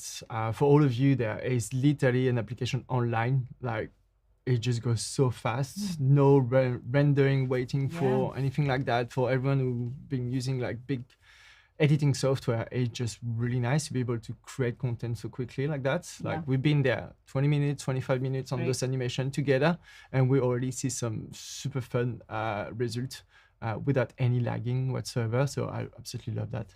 Yeah, it's brilliant. We see Viana who say, animation always catch more attention, and I definitely agree on that. Yeah, I think we could probably catch even more people's eyes by adding some of the the little hand-drawn elements as animations to this post. Let's try and be subtle about it. Let's not try and go too wild. But it's true, like as a branding expert, no, I'm joking, but You as are a soon- branding expert, though. If it's You French, are yes. the person to talk about this.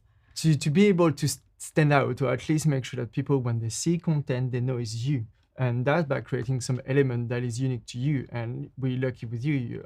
You drawing a beautiful animation or those little drawings. So as much as you can bring it to your design, to your content, is the best way for people to say, hey, yeah, that's Nikki, I remember, absolutely. Yeah. And so for all of you online, just make sure you bring this little bit of uniqueness that will differentiate you from the other craft shop that do similar product than you.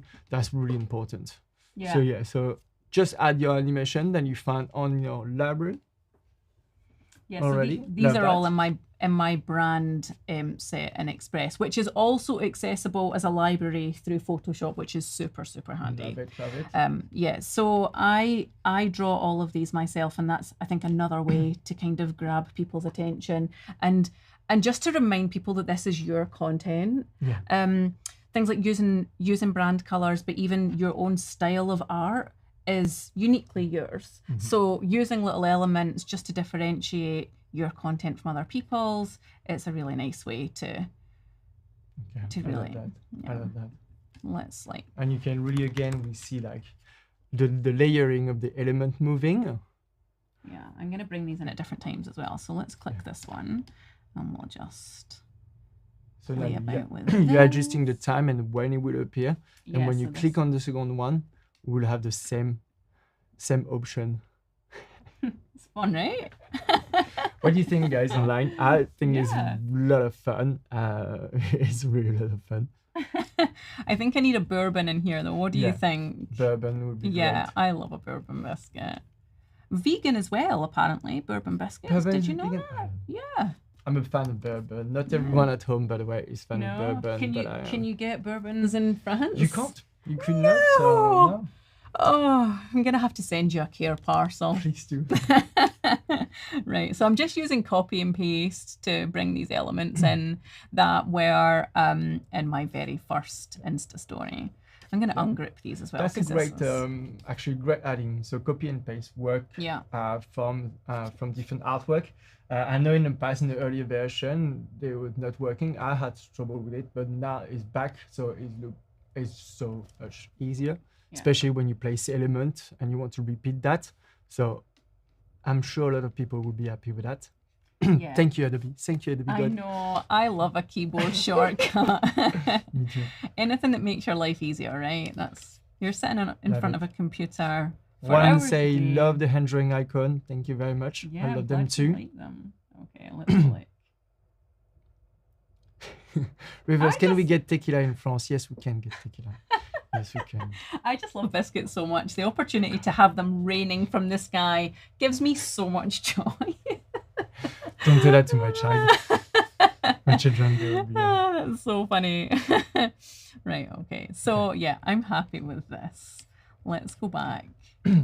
So in more like going more about like this is a lot of fun. We're creating a lot of fun content, and I want to hear you a bit tell me about like how do you make sure to sell, because I see like it's Yep. one thing. I've done books and stuff, so I show my book. Okay, cool. Mhm. But how do I make sure that people understand that actually I'm selling them, Sure. or is it something? What element is important when you create those posts? I think for sure, giving people the right information and call to action as well is really important. So I love using a link sticker in Instagram. So Yeah. always be sure when I'm designing something to leave space for that. But I'm gonna go in and I'm gonna copy this whole supermarket starburst into this video here. So I've got this little video, and it is of me and my cat coming to help me. Yeah, he's a good boy. I'm just going to copy and paste this in here, and let's just go ahead and put some information on this. Okay. Can you explain to us why we can't see the rest of it? So this is because at the moment this has animation applied. So I think what I'm going to do is, let's see if I can just take the animation off. Put you in a spot. It's okay. That's a good question. See, I've got my logo that was brought in from my brand kit. And I think, is this an issue with layers?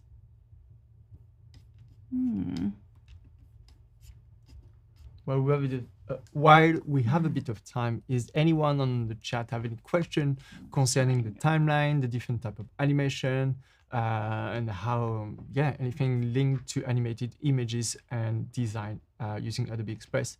Feel free to shout. Yeah, I'm going to go in and I'm going to see if we can just make sure that that is grouped. Right, that is definitely grouped. And let's bring this in here. Okay, this looks better. So I'm going to resize this. And I like to give photos space to breathe, and also make sure that there are places where a link sticker would work if I was posting on Instagram stories, etc. So I'm going to go in and I'm going to, instead of August shop update, let's change this so that it tells people blankets are back. And just start telling people that the blankets are on their way. And making sure that folks know that they are coming. And let's change this yellow as well, because I think while I do love yellow, there's too much yellow in this. So I'm going to select from my brand colors and I'm going to go for this nice green. Love that. Yeah, I do like mint green. And then let's see what that looks like. I don't think is the animation still applied? Yep. So the animation is copied over from the previous asset that we were working on. So we have, again, super quick. Yeah. So the copy and paste work not only to bring the element over, but it will bring all the functionality that we applied to them. So that's always good. Yeah, super useful. Especially if you think, like, for example, it would be great to have some consistency with your animation as well. So if you do use them, just make sure you pick one with the time and the timing you like, and that fit your brand and the personality of your brand, and make sure you use something at least similar or maybe the same all the time. Consistency in your brand, that will create a brand that look more expert, that will look a bit more premium, and that's go a long way to having more brand recognition and make sure people really truly trust the product you have. Yeah, I think trust is very important, isn't it? Especially when it's an online store. People have never met you, they've never touched the things, they don't know that they're good quality. But I think just building up that trust and rapport with people is really important. All right, so I am getting there with my assets. However, I've just realized that I've made a spelling mistake on... No. Sorry, I was terrible at that, as I'm very dyslexic. I couldn't see. It's what's going on? Yeah, so instead of Bourbon, I've drawn it as Bouron, which will just not do.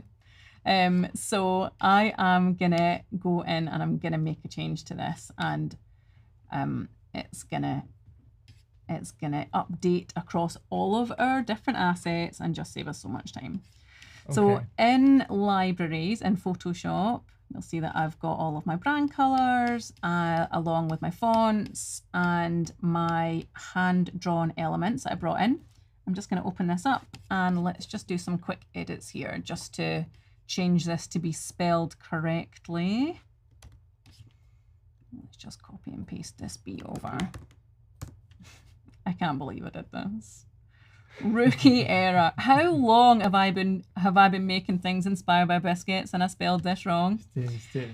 And so for those who never actually truly use a library within Photoshop, so as you can see, really simply, you have found and you have your windows open with your library with all the elements. And directly from that, it's a bit like your cloud, everything is saved there. You can double click and open it on Photoshop. And then if I understand well, you're going to make a change to these files. Yeah. They will open all the files.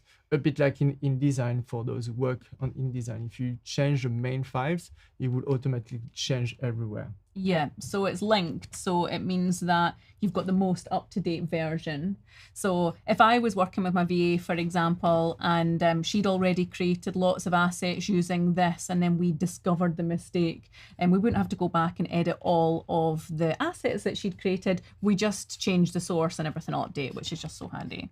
So I'm going to go in and I'm going to save this. Pinberry asked if you can change the colors as well. Can we change the color of that? We could change the colors in this, but we could also do that in Express. And it means that... I would like to see that. So yeah, we can change the color of this particular drawing in Express. Yes, let's do that. Okay, so you can see here there's a little box popped up to say your link assets have changed. Do I want to update? Let's click update and watch the magic happen. Let's try again. Your one hand drawn is updated successfully. Yes, so you'll see now, as if by magic. It's bobbing. I mean, Adobe Magic. It's spelled properly. I know. And if we go back in and have a look, you'll see that all of them have been updated. So yes, love. Good times. We just like saving a bit of time, don't we? I know we made a bit of a joke around that, but it's actually a functionality that really, really useful. I don't know if you guys are creating files for clients or anything. I can just literally, like, every client have the same thing. The last minute, what about we change that to this color or the headshot or the hero guy? And you've been working for months and you have like 20, 30, 50 assets that ready to go.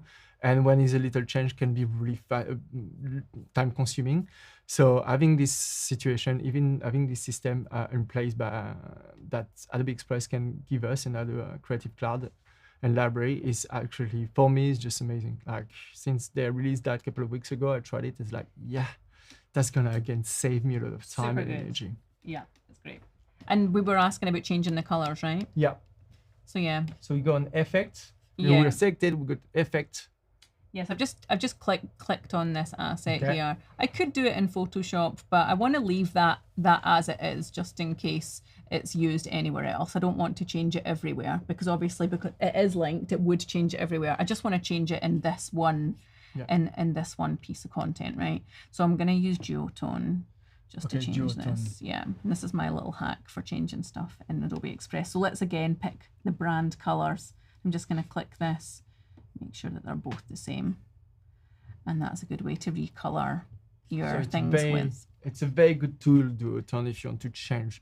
Just to note for the one who wants to know a tiny bit more about it, you have two colors for the Duotone, and one will apply to the highlight or the shadow. The shadow will be the black and the highlight will be white. So if, for example, you have a design that may be made in white, you change only the color of the highlight and it will be absolutely the same color that you ask. If you have something gray, I will advise you to do both color, the same color. So the highlight and the shadow will become the same color and you're sure to have the right color. So that's a little hack, but it's very useful and really, they work really well. So it can be applied to anything depending on the color you have. You can actually change into the color you want. You can also apply it to photos as well, which has varying results. I don't know if it works as well in green like this, does it? But yeah, it's super handy.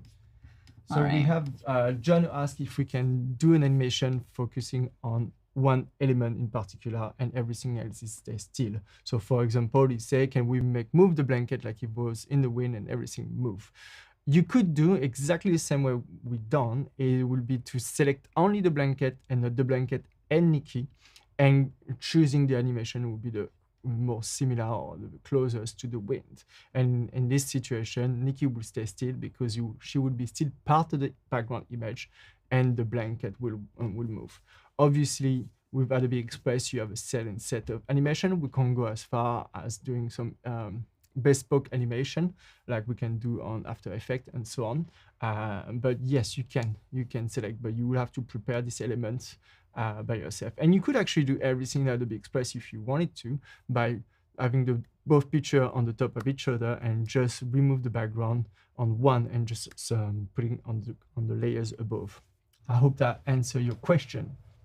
Yeah, I think if I wanted to just keep one element static, I would probably just get rid of the animation effects and all of these as well.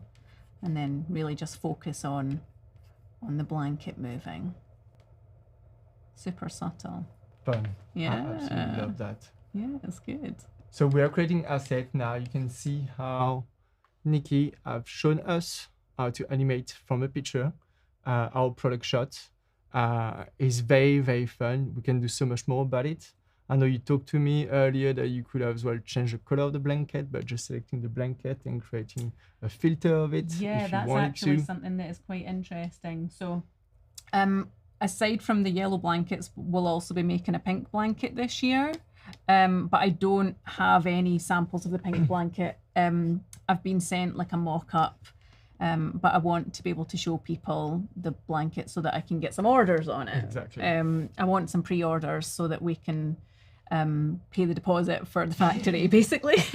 It could be a really cool animation if like all the color was flicking and you hold the blanket, it just with like really funny music, like a cool kind of TikTok reel. Yeah, that's actually a great idea. I think when the blankets arrive, that's going to be like the first thing on my list of content to create. But yeah, this blanket here, this photograph I've been working on in Photoshop, so we'll switch over. I want to show a pink version. Can you tell us what you just done here? I actually never done it before, and I just seen it what Nikki have done, and that's great. So you are clicking in the picture that obviously your Photoshop files that you have imported previously, and on the top left corner you click on opening on Photoshop. Sure, yeah. That's really cool. That's such a good shortcut because yeah, indeed you're like, okay, cool. Do I restart to open a new picture and then re-import it? No. Straight away. That's really, really good. So I added that from my files. So I've got this as a Photoshop file here. So I dropped this in, and then once it's in Express, I just need to click open Photoshop, and I am right in Photoshop so that I can do my edits. I just love that. So I've already started editing the pink version. It's just mind blowing for me because obviously like we grown with Adobe and with all the software, and we learn step by step what's happening, and before it was much more complicated, the same way that generative field happen now, and just knowing that it's just so much faster when you work with client and updating files. It's just so easy for time to be more productive and stuff. I absolutely love those little shortcuts. Yeah, it's great the fact that you can flick between one thing and the other, because I do a lot of stuff in Photoshop, but I work with a VA and she doesn't have Creative Cloud. She doesn't have the subscription. So she can come in and she can access the social media assets that I've used on her free plan. And she can come in and help me with the social media bits and pieces. She is So you just change the color. Can you tell us how you just change the color? Yeah, this is an edit I was working on previously. So I think I colorized. So did you select the blanket, duplicate over and colorize, or just created a mask? So I selected the blanket and I colorized the dark part and then added this little like pink translucent layer here. So this is really close to what they'll look like when they're made. I've got a small sample, but nothing at this scale. So this is hopefully going to help us sell on pre-orders, so people actually have a good visual of what this blanket is going to look like. But the content that we were working on was this Instagram size thing, right? So we kind of need to make the photography match that size. So we will change the canvas size so that it is, well, I've got my maths correct. Does that look correct? That looks all right, doesn't it? That look like right? Yeah, and we'll just go in and we'll gen fill this again. Oh, let's go back. I selected too much there.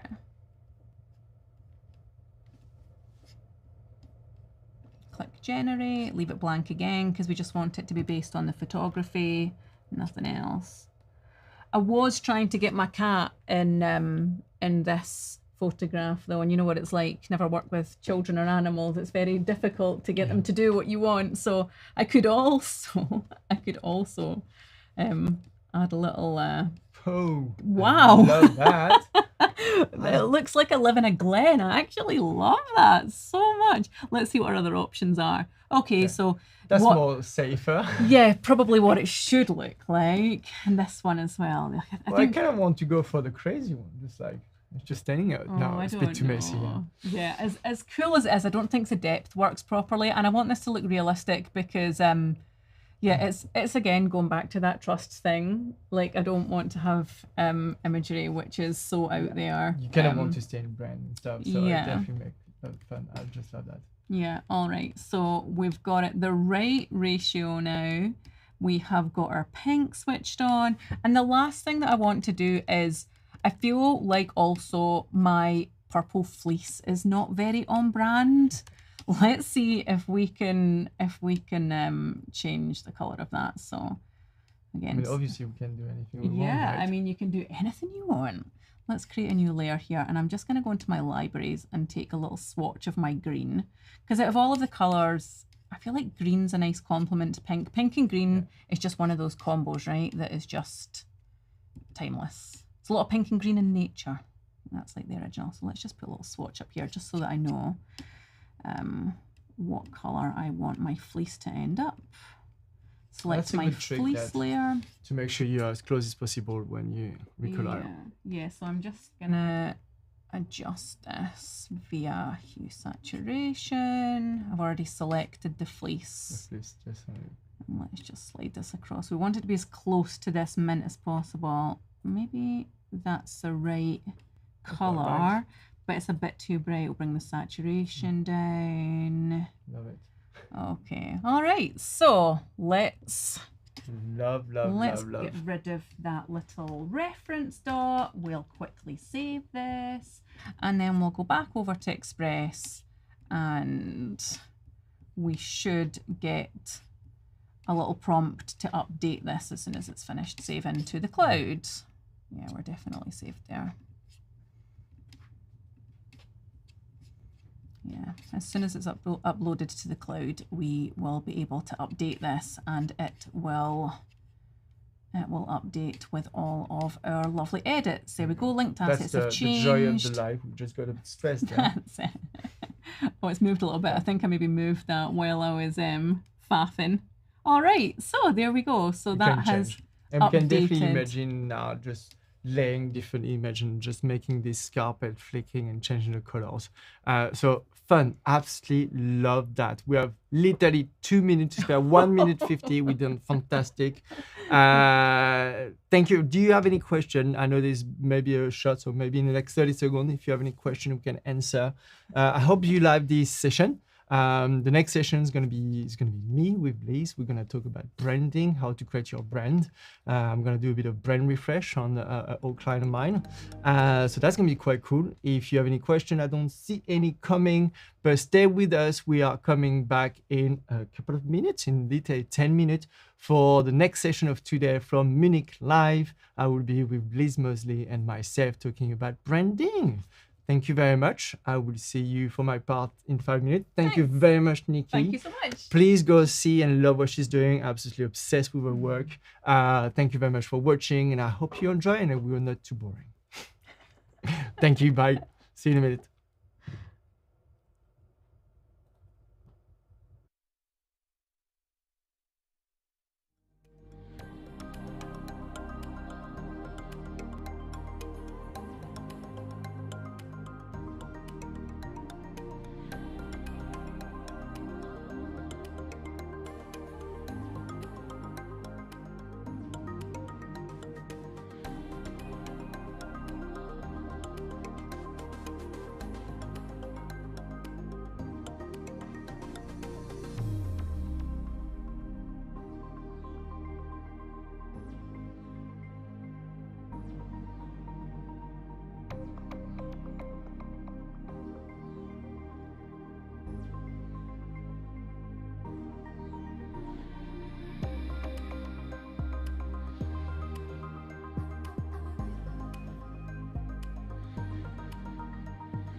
Hello and welcome back. Thanks so much for joining us. We are having a great time here in the studio, and now I am hosting, and Adrienne is going to be walking us through some designs. We are going to be talking all about branding, which is both of our favorite topic. Right?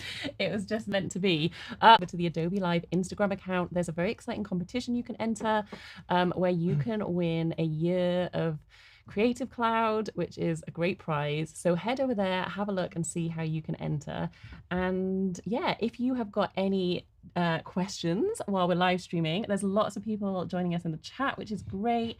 Hello to Katie, John, Zach, Roland, Matthew. There's loads of people here. Uma, Penny, Oliver, Mike, lots of our regulars as well joining us. Hey, Angus, so nice to have you all with us. So yeah, send the questions our way. I will be firing them at Adrian as he designs. I love questions, especially when I'm designing. I'm taking on the challenge today. We have 50 minutes. I'm going to design a brand, everything. And see how many questions you can answer at the same time. Gosh, I think we should check online, guys. Tell me how many questions I can do in the same time, please. Put your bet.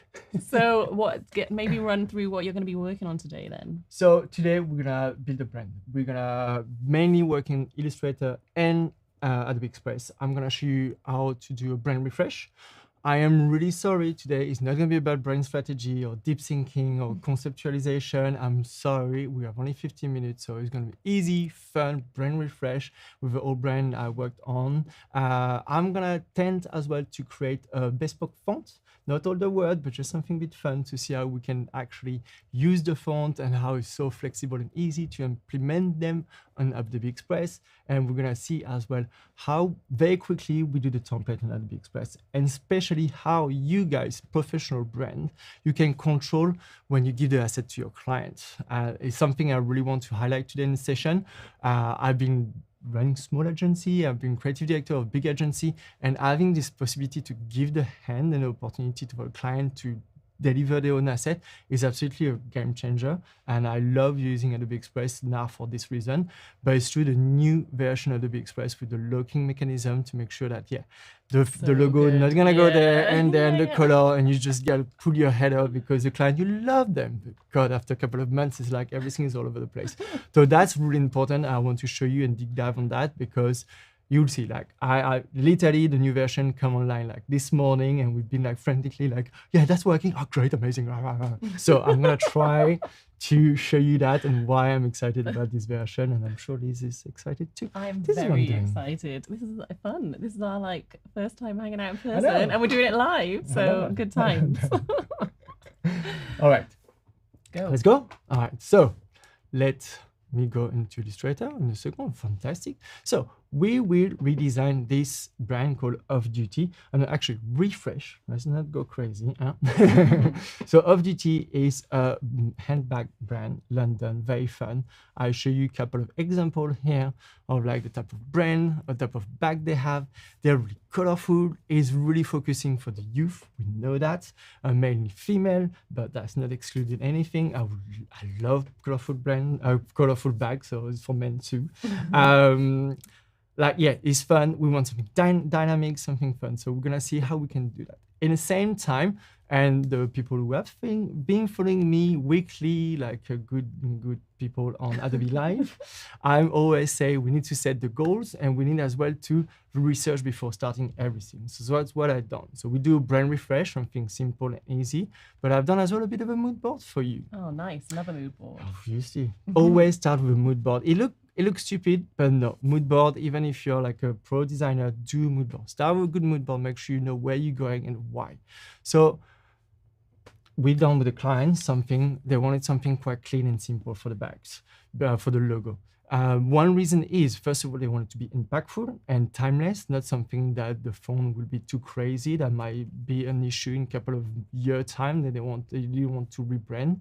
But as well, when you stamp the logo onto leather in the bags, you want to make sure the letter are simple and quite bold to make sure it's visible on the label and stuff. All those questions you need to keep in mind. So that's what we're gonna do today. So let's take Off Duty is here. There you go. So we're gonna start by just rewriting Off Duty. The first thing I'm gonna start, we're gonna keep the capital because I think it's good. It's like I'm showing you who we are. We are proud. We are big. So let's keep going. Capital letter. I like. We're gonna obviously make that bigger. If not, we are there. No one gonna see us. Yeah. Okay. Now, I want a font that is bolder than off-duty at the moment. I think a bit weak. And the differentiation between the thickness of the off-duty and LDN, so for London, for me, is not strong enough. We want to see off-duty first, a bit bolder, bigger. But I like the classic aspect, the sans serif one. So what we're gonna do together, we're gonna go to actually Adobe Fonts. And in Adobe Fonts, obviously, you can find all the fonts you have. I've already selected this view, so we can look for new fonts. So I want something quite sans serif, so that means without any serif, something clean. And we're gonna see something a bit geometric. And let's see what's coming. I could spend hours looking at fonts. I It's know, like- but today we won't have No, we won't hours. spend hours today, but it is Because one of my I saw a couple of pastimes. one. I like Mundial, but maybe a bit too simple. This one, ooh, Cliff, do Grey like Cliff, Grey Cliff. love Grey Cliff. Really But we're gonna go for Ophelia Display. nice. I'm gonna tell you maybe why we go for Ophelia Display. Not only I like it, but my newborn daughter is called Ophelia. So That's fantastic, great. A such a little bit, beautiful name. you see the PR spin on that?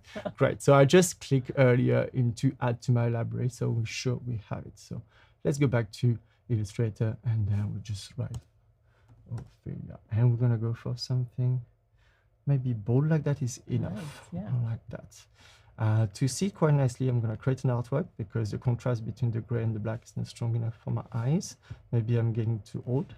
I might even going to go one extra bold. No, actually bold was better.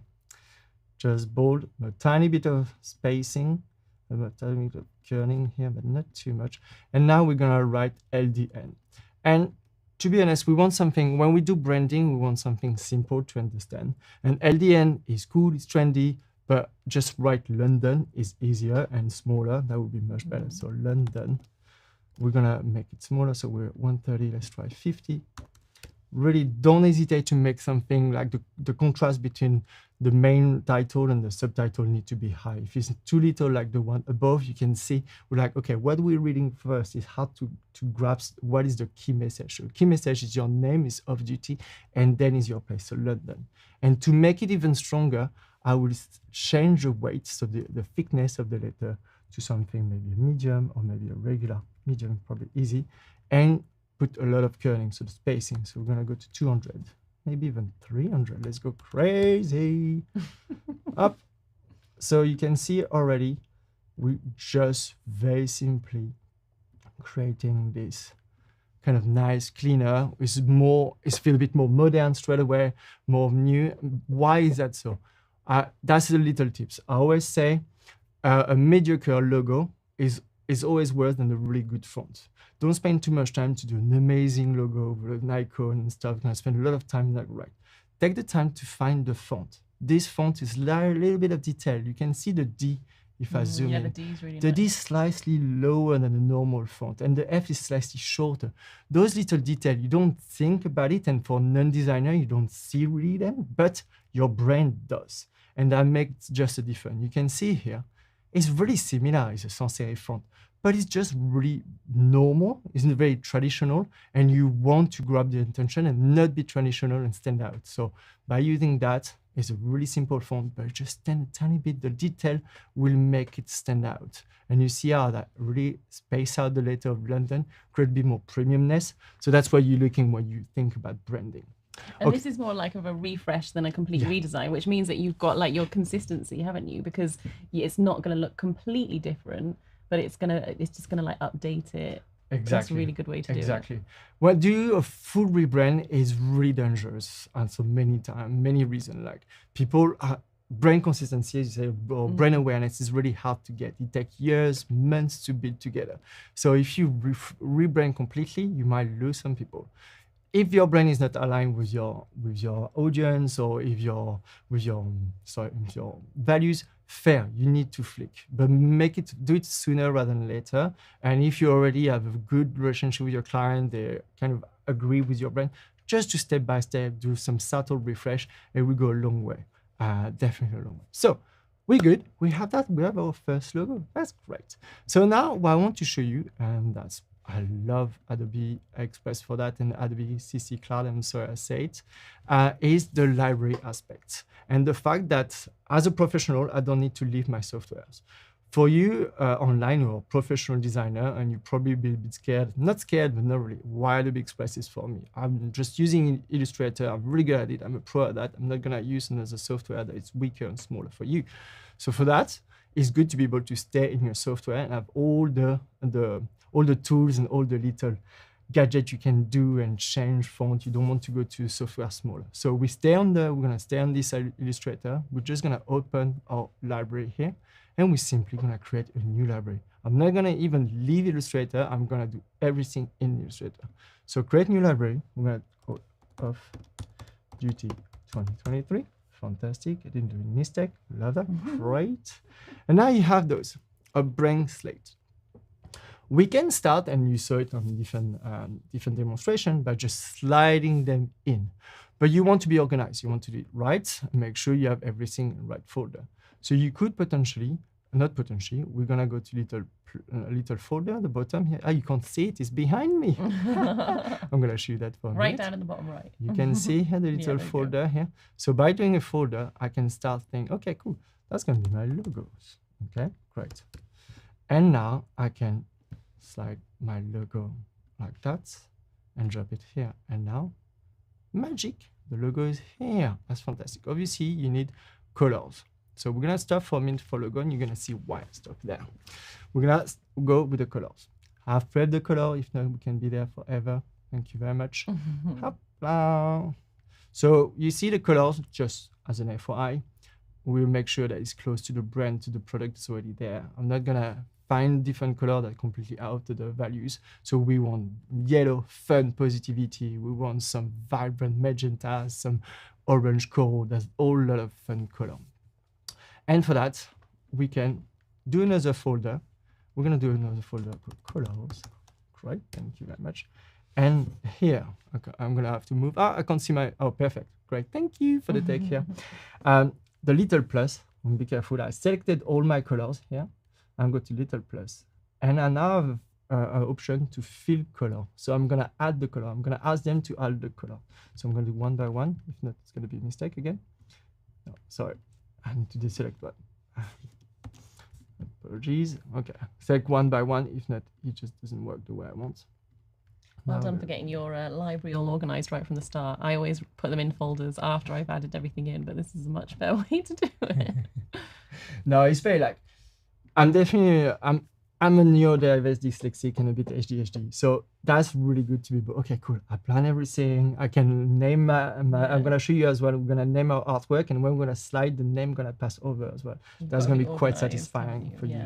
So fill the color, great. If anyone's got any questions for Adrian, pop them in the chat.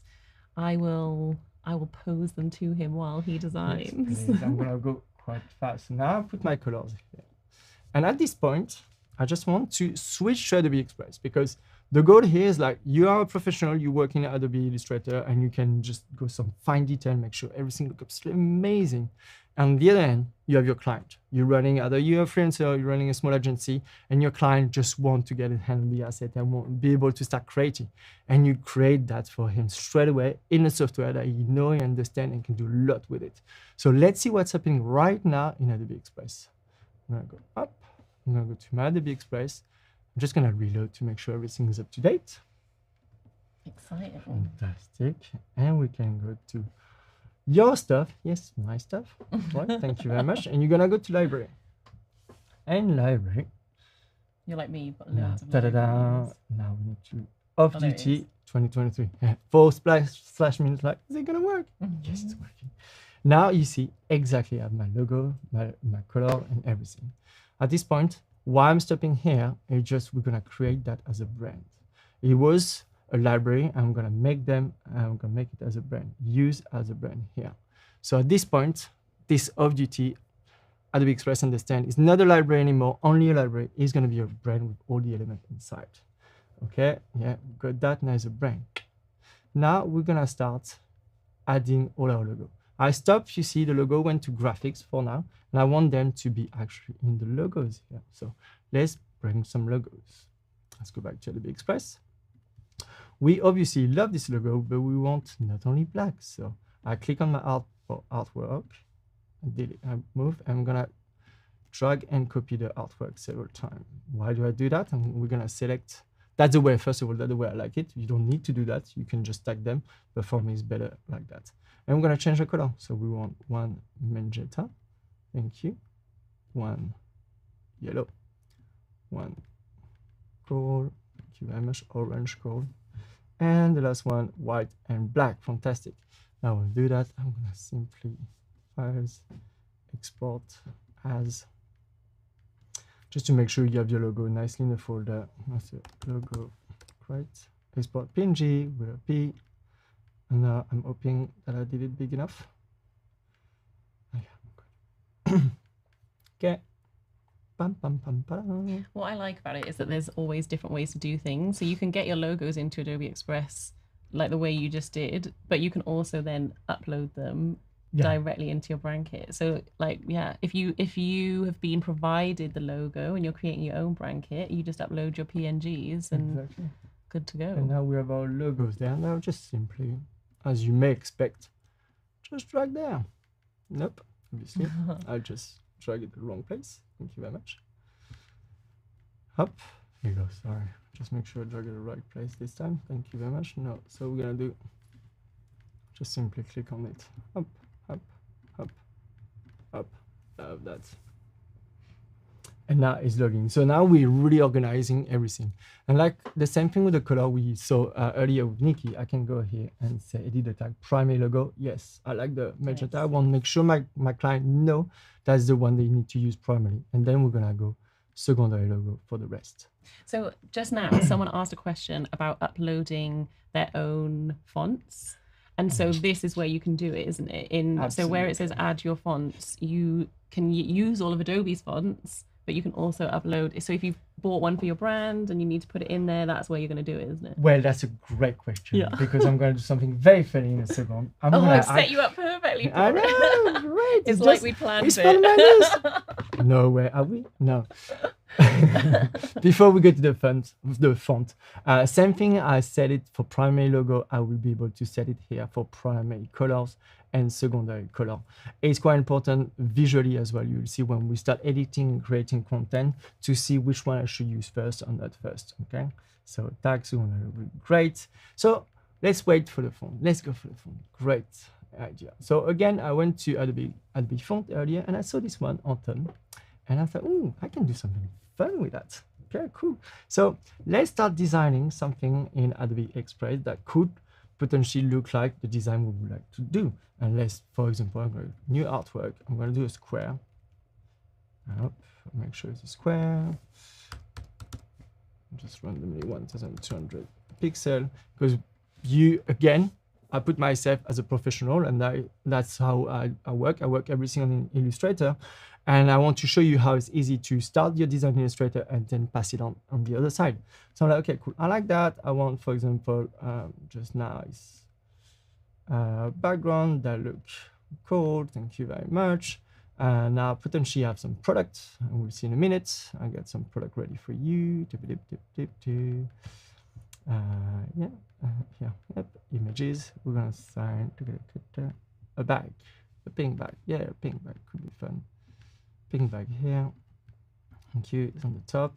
And now we want to do something a bit bolder and write something on the back. So I'm gonna say freedom. Okay, cool. Freedom is cool. We say we're gonna write in Anton, so we're gonna get there. No, we don't need later. Thank you.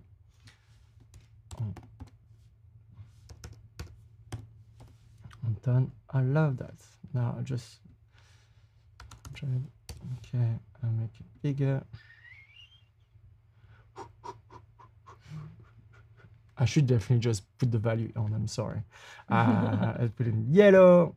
Bring it here. Just put underneath everything. I really love that pink bag with the coral background. Actually, that's really cool. And wait, when the yellow gonna pass behind, it's funny. I'm just gonna lock my pink bag because it's upsetting me a bit now. I'm gonna go to 200, and now I'm just gonna duplicate freedom underneath. Up.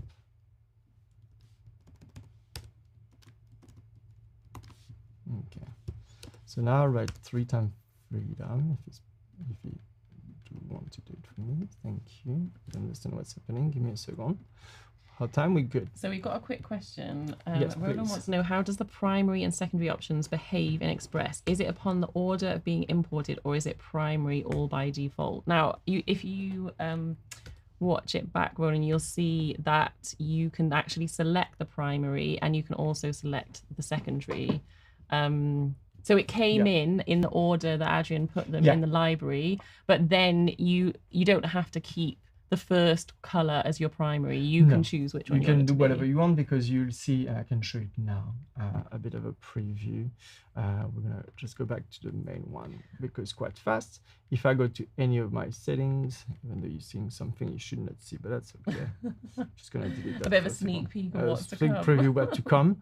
If I click on that and just background colors, there will be primary, secondary, order. So they will set themselves by order. That's why it's important, because you are managing the background. You are in control. You're the designer. You will be able to have full control for your client. They're not them who's going to faff around. So that's really good to have all those little options to really be in control. And I know it's become a bit more depth and professional, but that's why I really want to show you that you are on the background with some really high-end software for Photoshop, Illustrator, and you can tweak a lot of details. And in the foreground for your client, they have something really sleek they can use and doesn't move. So that's really, really interesting. So as you can see here, I just didn't want to stop at just writing freedom this way. I want to say, okay, cool. I want something funnier. Can I go push a bit further? Can I just use the phone? Can I just interrupt you? I've got a question for you. Someone would like to know how you got that image into Illustrator.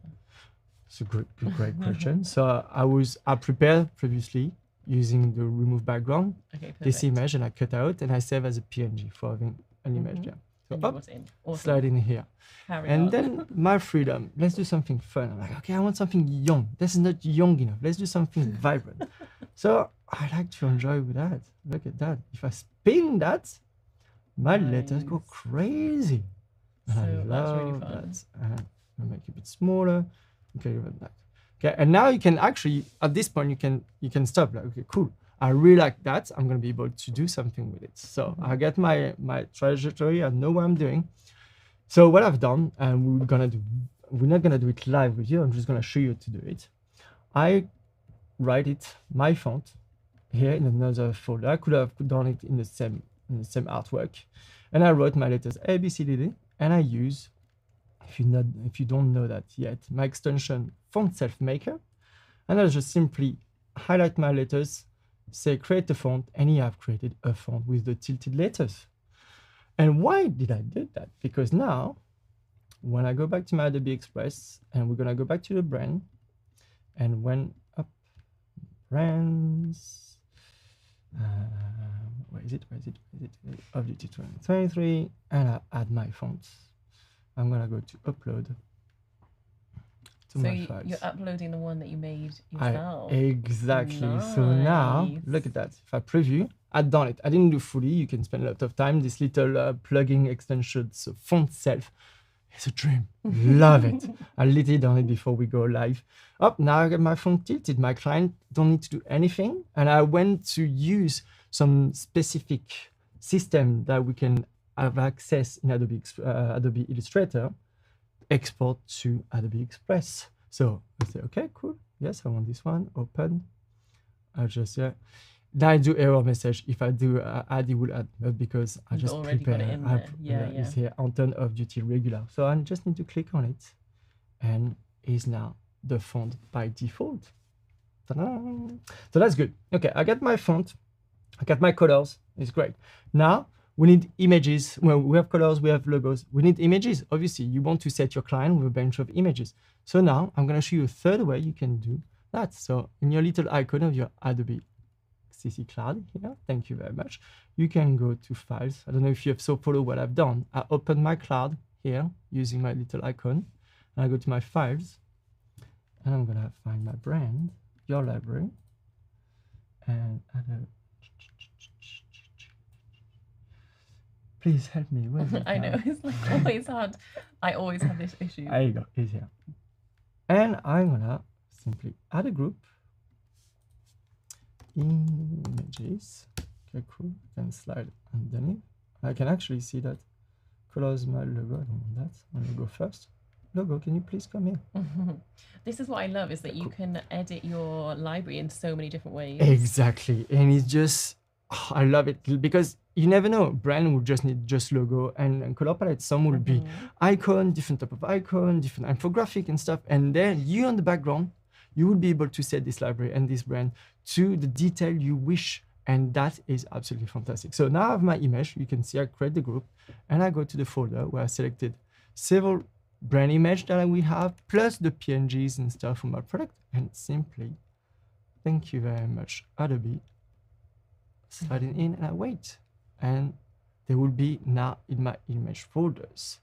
And that is just great. Because now, I'm gonna open a new Adobe Express. I can totally see why this client came to you, Adrian. It's like it's so you. It's so like bright and colorful. You're the like perfect designer for this project. They know. So we're gonna just quickly create a new 1x1 square. By the way, the shortcut are even faster, and I just love it. So now, okay, cool. Change the background color. I load my brand. The beauty of life. Go get a cup of tea. Go get a cup of tea, come back. So what I'm trying to do right now is we're going to set this, we're going to start creating a visual, and I'm going to show you how now we have all these visual assets coming to us and how we're going to be able to use. There is the wrong brand asset that I was trying earlier. So I'm going to be able to go down and find off-duty 2023. And that's just as a parenthesis here, to be able to switch brand from that so easily. It's not like your primary brand and after you struggle to find. If you have many clients, you could see like, look at how many brands I've created and worked on.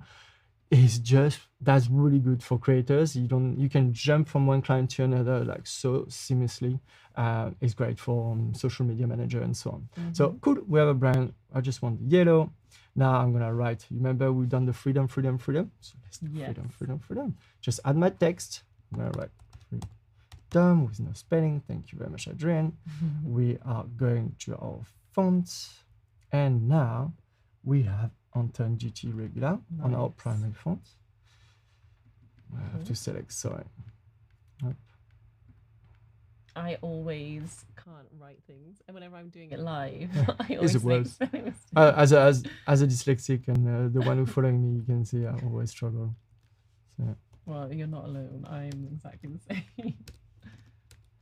Tell us in the chat actually if you feel the same. Is sometimes like writing long stuff for clients. It's just like so I write my freedom. You can see now we have the right font. I feel that a bit too spacing on the leading, the line spacing. So I went to the little icon here to change the spacing, and we're gonna. You can see that.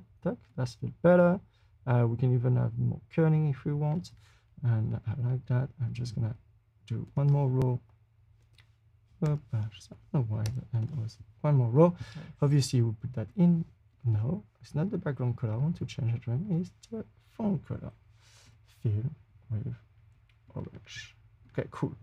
I could go more in detail in all the fun font stuff you can do, the outline and the shadow and the text effect, but I think that will kill our life. Okay, freedom, we're good, love it. Now we want this, the lovely bag on the top right. So let's get to the back. So your stuff, the brand library, cool. We are going to off-duty.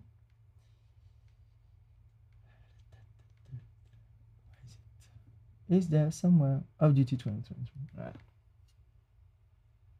Cool. And we have the pink bag here. Click on it. Thank you very much. And that's done. Okay. Well, that's fun. Now, that is great. And I promise you to show you how we're going to be able to fix all that, make sure nothing moves. What's missing here is, okay, I got my bag, great product shot. We talked about it the previous live. We have the text, really entertaining, fun, young, freedom, crazy, tilted. And now you want, obviously, to put your logo. So let's go back to your stuff. Go back here. No, that was not that. Thank you very much. Sorry. Wrong arrow. Your stuff. By the way, have you seen how fast these go? I know, yeah. I just love that. And we have our logo. Click on that. And it's here, off duty. I want a bit smaller, a bit too close from the text. I'm going to select the text. Move it up. Well, something happened that actually I can use that as a demonstration. I was struggling to grab my text behind. So I can just go and lock it here now. Nice. Lock Yeah, that's it. a great use of the lock feature. So that's a good first use of the lock feature. So now I can go freedom and just edit it if I want. But why do I show you the lock? And I tell you earlier. Now I'm thinking, okay, cool. I don't want them to move. I don't want my client to move the bag from the middle, because as we have the shot, we create this bag, it's fantastic. I don't want them to start and do another bag or something like that. So I'm going to lock it. I'm just going to put the lock. Same thing with the logo. We want to make sure the logo is at the right size, the right position for all the posts you're going to do. We don't want the social manager to come destroy all that. Same thing. Sorry, by the way, you don't destroy anything. Sorry. I'm sorry for that. I don't want to offend anyone. No, it just do happen. But it's important for designer or for social manager that you create asset for your client. You don't want the client to, they don't have any training for that, so you don't want that actually. So you locked all that. So this way now they can go, okay, cool. I want to change the text behind because freedom is fun, but that was last year big word they want to use. So now they can go and just use freedom. I'm just going to do something. You've got to unlock it. No, not Oh. unlock it. We need to actually crop the image. Sorry, because some... No. Okay, done. Sorry, I have a bit of a bug here. It's okay. The crop option is not potential PNGs. That's okay. We don't need to, because you can change now the text. Well, the bottom line, I just wanted to show you that you can actually lock certain element of your design to make sure we don't have any problem when clients or the people externally will use this design using your permission. You can now say, okay, I'm going to share this image, but I'm going to select who can use it and unlock it when needed, or who have the permission to move anything. And that's really, really big. Okay, now we love that. But you think, okay, I want something a bit more. It's just we have stuff. Maybe we can use some graphics elements, something fun that we can just use. One thing I didn't share with you, but we wanted to make sure this brand is more product focused, that we can see that the product in the image is not just beautiful image for showing. So I want to show you how we're going to create some design element in Illustrator. And again, we're going to pass it and use them on Adobe Express. So we go back in Illustrator. I'm going to create a new design. I can delete that. And this time I want to use one of those pictures. Let's do that. Let's imagine it's an So those are your client shots? Yeah. Yeah, nice. Client shot, or like in this particular is the brand they're reselling, having already some shot we use. And then we were able to follow the style because we thought the style was good, and just even apply this style to different bags we had. So we have that. So that's great. We can obviously, you can imagine, we can put the logo, I can bring it and just put it on to just see how everything will work. We want the white logo. Thank you very much.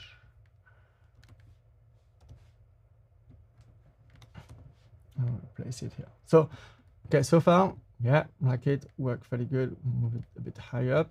But it's true, we want to make sure we focus even more, and we have something, we are young, we are dynamic. How can we do it, right? And now, again, for those who may not be as creative than everyone, or less creative, we've done an amazing mood board. And what I like about this image is the use of the line here that creates something a bit new, and just, it's a very simple idea, but it worked quite well. Even like the tada here around, you have around the line. So I'm gonna use those lines. So what about simply just doing kind of a line this way? We're going to use swatch, make it magenta, and the strokes. We're hiding here. So we can do that. Great, that's look good. We can do directly that on Adobe Express if you want. If you've never done it before, it's literally, I can duplicate. I'm going to just create a new slide if possible. Add. Same size, yeah, thank you very much. We're having our images that are here. So I'm just going to click this image, sorry, up, and just simply zoom up. Thank you very much. You see the same, and I just go to elements, just shapes. We're gonna do a square, and instead of fill, we're gonna do borders. Click on that. We have our colors already saved here. Thank you very much. And we can change the thickness of the border. So you see, so quick, isn't it? really, really, really, really simple. And then we can do something like that. Tack.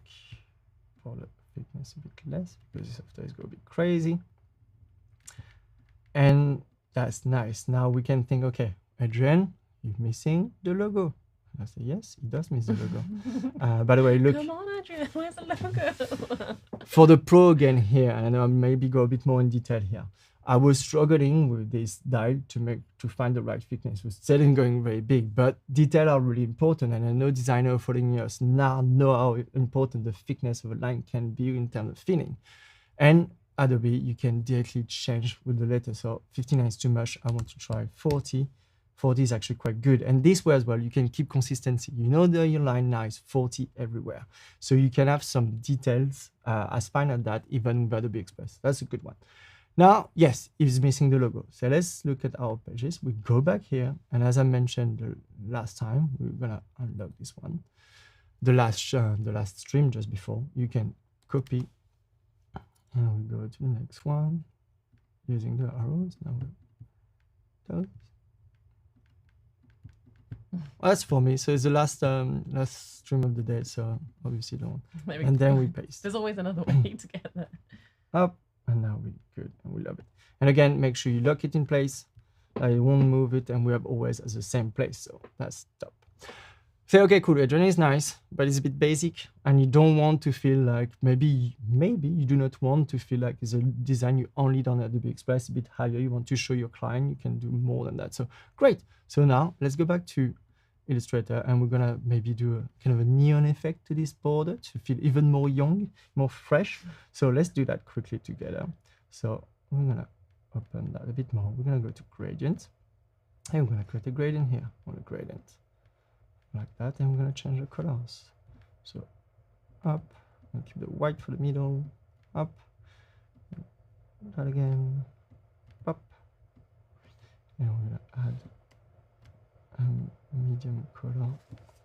Sorry, it was not applying to my design. Sorry for that. Up, thank you. Now it worked. Thank you. Up, we're gonna change that to the magenta, but slightly lighter. So you go up. See, and that. And now we have a bit more. Sorry. As close as possible to a neon effect in the couple of minutes we have. So look at that now. It's definitely a bit different. It's standing out. We can go a bit more in depth if you want. Obviously, we can do some much more in depth neon effect if I copy and do underneath with more glow. But I think for this instance and for this slide, we're gonna stop here. If not, it's gonna be a bit too long and make it bigger. And that we'll see. We're gonna simply again use our library, and we're gonna export this element. And that's just to show you, I'm not even going to use artwork today to show you that you can just select any element anywhere and it will work and go in your library. So we have this one. We could think, okay, 16 minutes, yeah, I have time. I know, it's going to give you a time reminder. It's going so fast. So I'm just like, Adrian, I like to design files, sorry. So we're going to go back in gradient again. I'm going to just change simply, we're going to do yellow one, yeah. Pop, yellow, yellow. Change all that to yellow, and the one in the middle, we're gonna simply make it a bit less to have a better effect. Okay, that's good.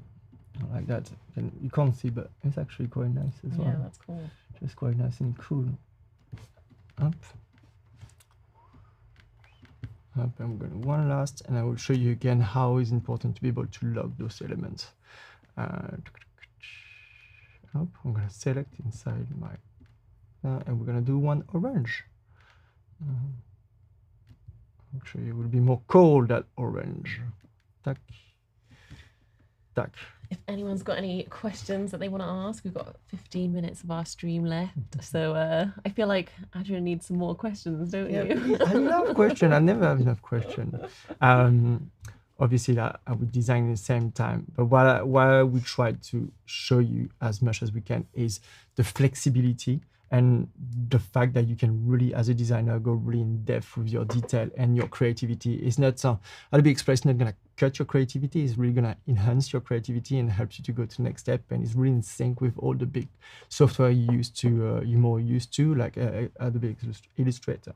So now look at my library is still here. We got the image, we have the logos. Okay, I'm gonna close those two, and I'm just gonna do another folder called graphics. Great, thank you, like that. I want some graphics. Yes, indeed. Where is it now? I think it's down the bottom. And I got hidden into logo again. Subfolders. That always throws me. You can have subfolders. So obviously, it's a great example there, ladies and gentlemen. You can have subfolders. Yeah. All right, now just stop joking, Adrian. Thank you. Drop that here. 1, 2, and 3. Great. So now let's go back to. All right, let's save. Try and save. Oh, good. You can see the little cloud kind of saving here. Hopefully it will save. And now we're back here. What I'm gonna do, I'm just gonna reload to make sure everything's saved, because we're in live, everything's live. And we're simply gonna replace this element. So I'm just gonna delete it. So you're gonna add in your gradient version. Exactly. Nice. And like it just appears so quickly. Exactly. Like there's no lag or anything. And I'm just gonna say it again. The fact that it's like all the orders, everything, okay, graphics, image. And for us designers, sometimes it's not so much a problem because we created it and we know where it is and where to find it. But when you're working with a team where you have the client, the founder, the social manager, the salesperson and stuff, to be able to have one central place who's really well labeled and they can find everything from the font to the graphics, and it's not hidden, it's not like, where is it? Oh, did you receive the WeTransfer? No, it's expired or anything like that. It's a bit of a nightmare. So having that is great. So now, obviously, just drag it. And I have it there. Perfect. Absolutely love that. It works fine. It's great. It's good. And now, obviously, we have this element again. We like that, but we want to make sure it doesn't move, because if I were to duplicate my slide, and I say, okay, now I don't want like that one. I'm gonna change. I'm gonna do my own design because I can, and I put it this way because I want to make sure that in the social media it feel a bit different and kind of changing all the time. But I don't want to do that to move everywhere. I want to make sure that one time is up, one time is on the left side, one time is on the right side, and always the same proportion, because you don't want to end up in one design where this one becomes really tiny there and you break all the consistency of the brand. So you want to be in control of that. So again, I've done it here, and I'm just gonna lock it to make sure the person without the permission can't change it. And for the image on the back, now they can just, my logo is locked, that is locked. They can just click here for the new campaign and say,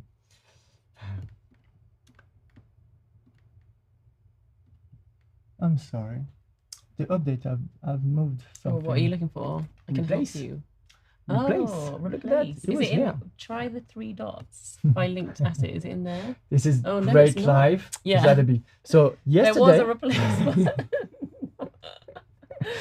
so obviously it's not a big deal, and it will move because obviously the new release, and there's definitely like we are basically going through it with you to make sure we find all the little bugs. Like a brand new release is massive what they're doing on the back, and thank you Adobe, and well done for your hard work. So it was, and it will be again a button here that says replace. When you click on the replace, it will open either from your library bank, the library Adobe stock, or your computer to replace the image. But at this point, obviously it's not, but we don't have a problem because we just have to go to your stuff. We have our images. So it might be, because I've got it coming up, so it might be because of how you brought the image in. So if you bring an image in from Adobe stock, then you can replace it. So I think it's because it's a linked image. Do you know what I mean? Like, because you've linked it from if you're on your brand kit. That's interesting. I think the replace option isn't available. I'm sure it will it Yeah, will change. I'm sure it will. And this one is not really the good image anyway, so let's go back and find an image where we can really see the bag. Oh, this one, perfect. Sorry. Up. Sorry for the natter at the same time, but you discovering at the same time than us. And up, I'm gonna move it with my bags, and automatically we keep in brand. If I look at this, look at that, we really stay in brand, and it didn't take a designer to just replace the image. That can be done by anyone, by your client, anything. So that's really fun. I mean, I don't know what to say more, and I'm personally having a lot of fun. It was important not important, but it was exciting to do it with Liz, because we both like professional. We do it every day, and I've been using Adobe Express and previously another one, I will not say the name, before Adobe Express, and it changed my business. Literally changed my business. The fact that I'm not here to just charge pocket money to change the size of the logo, the color, that's upset my client and my time, and I can focus on doing big brand, having fun with brand, and doing the strategy and stuff, and giving the possibility of my client to be in control. And that is just a value that you will see with client. You literally can charge more now because of that. And it's true. So I'm just very happy with that. I've got a question for you. Yeah. Nicholas asks, as far as Adobe platforms are concerned, is brand development and management only available in Adobe Express? So it kind of depends what he means, doesn't it? Yeah, it depends. Can you define it a little bit more if we have 30 seconds of time arrive? In terms of brand management, I'm guessing like be able on the back to manage the asset of the brand. It's available on Adobe Express, because obviously Adobe Express is a software that is more friendly for clients that doesn't know to use Adobe Illustrator or InDesign. You will have the possibility to share your library, your brand with the different software. So another person who works in Illustrator will be able to access. You can do as well comment and share. That's fantastic. You saw you it can do that all the way. And you can do that in Illustrator as well. Exactly. You said with Liz is fantastic. That's as well for me. It's just so good. Like you don't need to send like export and send to your client and send back with like Dribble, or they come to a you million or emails. So it is really great. So that you can do, but you will not be able to lock elements. The idea behind is like if your counterpart, your colleague on the other side can use his Illustrator, that means he's probably a strong designer enough to know what needs to be done and be able to read your brand guideline and know what needs to move and how to place the elements. So it's really focusing on Adobe Express for make sure that you do. But yes, great question. You can share your library. So if you want to share, if you want to manage your brand like that, that is a way that you can do it as well. And it's really useful, those library, because I mean, a couple of years ago, I literally bought a NAS for myself. A NAS is basically an external hard drive that's connected to online. So therefore, every software, any asset or anything, I just share it, it's updated and it's a backup, and I can send a link to my client to download the asset. But even that is just like, it's a lot of extra cash to use, to do, and organizing that and managing that. To find that now with Adobe, I can just do it and my client have access and it's always there. And it's super reactive as well. Like my NAS it's not reactive as close as that. It's very loading all the time. Okay, the questions are coming in. I've got another one for you. So this hopefully is an organized designer. You'll be able to answer this. When designing a brand or any other stuff, what is the best way to be organized with 100 layers? Well, 100 layers, yes. So organize. Or folder. Hundreds of layers. So hundreds of layers is very easy. Naming them. Easy. You need to name them. You need to find a way. So I'm just gonna do a bit of self-love again for Adobe. I'm so sorry. What is interesting with Photoshop, Illustrator, all those really complex software is not only one way to do. You can use them in a way you feel right. I'm massively neurodiverse, and I'm sure a lot of you are, and it's a way that I feel right for me. So the way I name my files.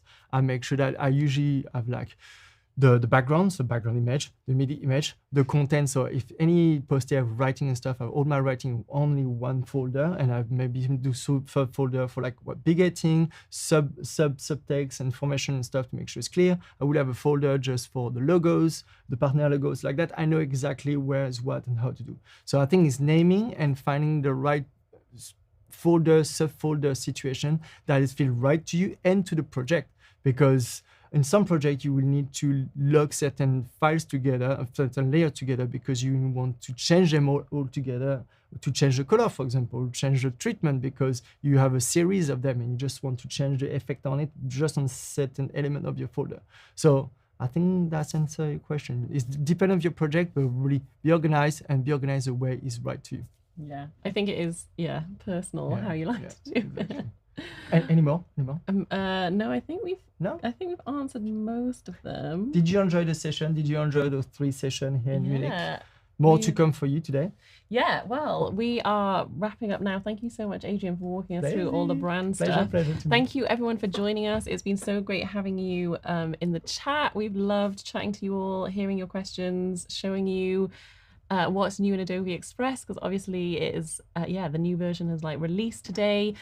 Stick around, because coming up next, we've got Katrina and Paul, who are going to be looking at animating their designs, which is going to be really exciting. And there's a whole day of live streams planned, so stick around. I think it's going on all the way until 5 p.m. Pacific time. If you are over in Europe, then that's going to be well into the evening. So yeah, there's lots of exciting things for you to see with the guests like Nick Day and Lucas and Goldie. So stick around for those. Just a reminder that there is a great competition being run on the Adobe Live Instagram account. Head over there, enter the competition, and you can win a year of Creative Cloud, which is an amazing prize. Thank you so much for joining us. We have had such a great time. And if you're on Instagram right now, you can definitely both follow us as well. Yeah, come follow us, come tag us. Thank you for your questions. And we'll see you again soon. We've had a great time. Thanks so much, Adrian. Thank you, Liz. See you soon. Bye, guys. Bye. Thank you very much. Bye-bye.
How's it going? Welcome to Adobe Live. We are coming live from San Francisco today. If we're just meeting, my name is Katrina Torrijos. I am the Adobe Express evangelist as well as a content creator on the side, and I'm your host for today. And as our guest, we have Paul Traney. Would you like to introduce yourself? Hello, everybody. Paul Traney, a technical evangelist for Adobe, but designer at heart and always will be. So I'm looking forward to the segment, which is all about design and Express. Love it, love it. Shout out to everyone in chat today. Hi, Cody. Hi, Janae. Hi, Roland. Hi, Kylie. Welcome to the stream.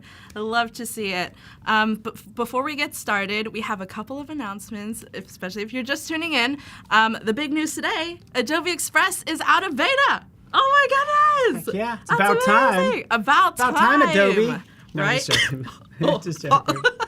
So if you're working in Adobe Express right now, you should have noticed that it all should have automatically updated. All your files are in one place now. There's no more prior version of Express or beta of version of Express. It's all one place now. But if you are new to Adobe Express, you can get there by going to adobe.com/express, and it is completely free to get started. So it looks something like this on the home page. And then the website looks something like this, and just say get Adobe Express for free, and it'll take you right through the steps to get you signed up. And if you're interested in the premium version, it is $9.99 per month, but there's also a 30-day free trial if you would like to try it out. But if you are a Creative Cloud member, it is completely free with your membership, and it works seamlessly with all of your Adobe Creative Cloud apps. Paul, would you like to talk about what that means for them? Yeah, all the Creative Cloud apps. Well, so we have all these fun toys in our toy box, as I like to say, with all the tools. And this is like a new thing added to our toy box that we just didn't have, yesterday, figuratively speaking, I guess. But yeah, so today I think it's going to be fun to take sort of like Illustrator content. We can do a little bit of Photoshop, but like bringing that content in. So it's like no different from my workflow, designing in Creative Cloud, like in Illustrator, and then bringing that stuff to life, which is going to be fun with animation and video in Express, which I think is cool. So kind of like today, I'm kind of treating it like a fun animation and like video tool, if you will, just for quick animation and video. So it's going to be fun. Nice. All right, I think Elijah nailed it. That's awesome, man. All caps. I love it. He's just yelling at his laptop. I love it. I do too. So it's going to be fun. And Ambal, are you going to bed? It's too early. It's too early for... the party's just getting It's just getting started. So I'm ready to kind of share my screen. Should we do this? Yes. Should we kind of dive in? Let's go. I want to get started. Here I am in Illustrator. And I just like quickly kind of create some stuff. Again, just kind of dragging out a star. This will be kind of fun for you, Katrina, because like as a communicator and not spending a lot of time in these tools, you'll get to learn some Illustrator stuff too. I will, yeah. Yeah, this is super fun. So I just took the star tool off to the side, and again, we're just starting from scratch. And then as I do up and down arrows, right, we can make a fun little like burst sort of thing. Nice. That's almost too many points. As I add even more. So let's make that a little bit less. Get that down, and then there's different tricks for like holding down the Option key will get rid of the sort of the inner spire, and then the Command key will just adjust. So if I'm making a badge, this is kind of how I do it, and this is one of many ways. But sort of there's our badge, that we'll get started with, and make sure it doesn't have a stroke. And we'll just add some text to this, because today we're going to be dealing with, I think it's going to be fun to deal with classic novels, right? So I'm just going to type that in. And again, we're starting from scratch, and we're going to bring this into Express super quick. So this will be good. Ooh. And we're here for your questions, by the way. So feel free, throw them at us like, hey, what did you have for breakfast? 4 cups of coffee. Just kidding. 4. Just joking. It's going to feel like 4 cups of coffee, but technically it's only 2. So anyway, just jump in here, do a little bit of this. Let's do classic novels. I would probably do some fun design elements like so, and then make sure we have this saying classic. Because the nice thing, so it's interesting because I'm like, it's been a while, like I will download fonts, but it's amazing that I just typically don't have to with the Adobe fonts or the whole font family integrated into Illustrator, and then also into Bombarda. That's kind of, I'm doing a classic novel sort of stamp. That looks fun. Yeah, so it could be like that. Everybody, fine, you can judge me. I could actually might filter it by do more of a script based. So again, just kind of having some fun. Let's do Adorn. Let's try that. Classic novels. So that's the plan. We're going to be able to easily change this in Express, and we're going to definitely take things to the next level as well. Nice. But Roland said, I need coffee, Paul. It's 12 a.m. here. 12 a.m.? Holy cow, yes you do. Oh my goodness. Help the poor man. All right, so just throwing this together, and then we're gonna. So what I'm doing is I added an Adobe font. I have a shape in here, and then I can also have like imagery in here as well. So kind of showing you the 3 elements, probably most common to Illustrator, and even less so, by the way, because like I don't really use a lot of imagery in Illustrator, just because I use it primarily as a vector tool, FYI. But we could take this like abstract piece, and I'll show you just kind of what happens as we bring all this content in, which we'll see in a second. But this is kind of cool. We'll stretch that out and get something fun. Hopefully you guys like this as I get into it. And might I add, Katrina, it's nice being here with you. Aww, it is really nice. Being with you too. I think this is our first ever segment together. Oh yeah, and it's just it's nice being around you. Like, of course, we have people running things behind the scenes. Paco's right over there, really the man that's the real star of all this. Like, trying his best to make us sound okay, but he's like, I can't help you, Paul. There's only so much I can do, but.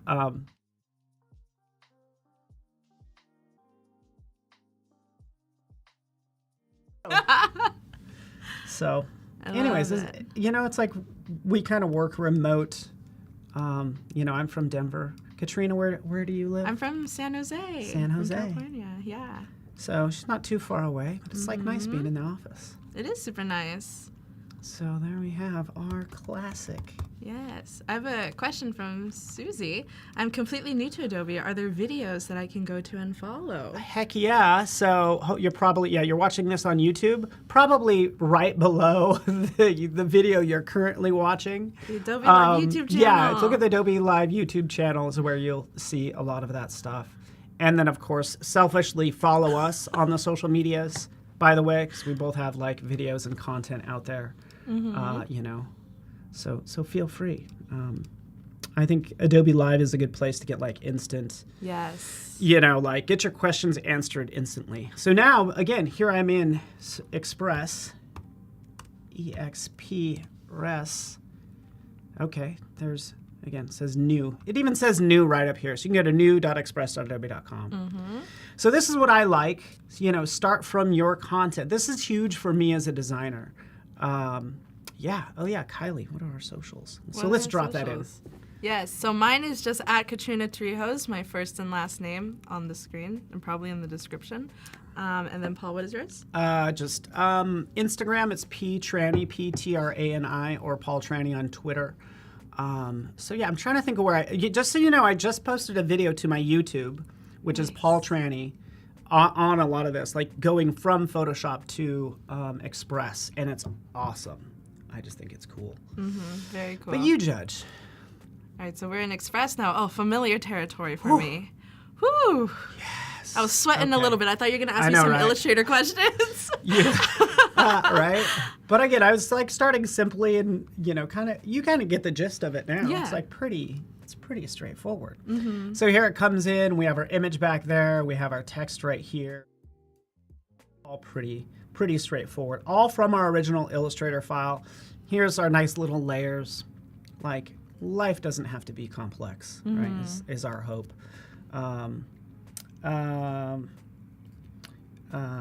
So yeah. And there we have this.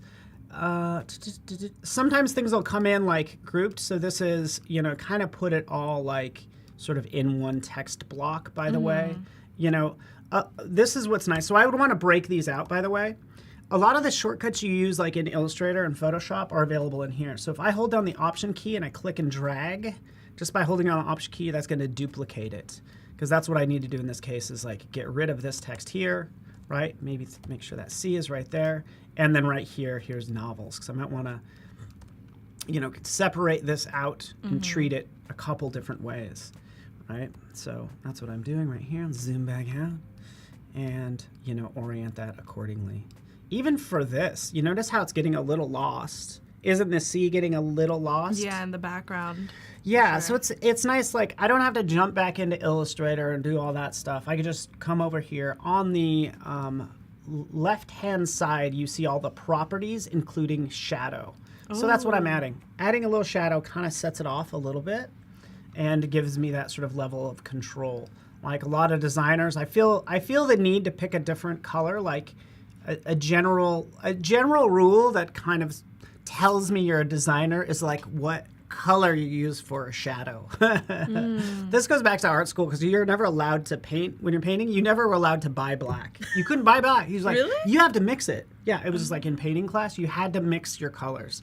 And you were only allowed like 7, at least in my art school, 7 colors. And but also made you realize that like nothing is really truly black or white. It takes on the characteristics of the environment. So that's why I'm picking this color. I would probably try to sample it from the background, which I could do as well.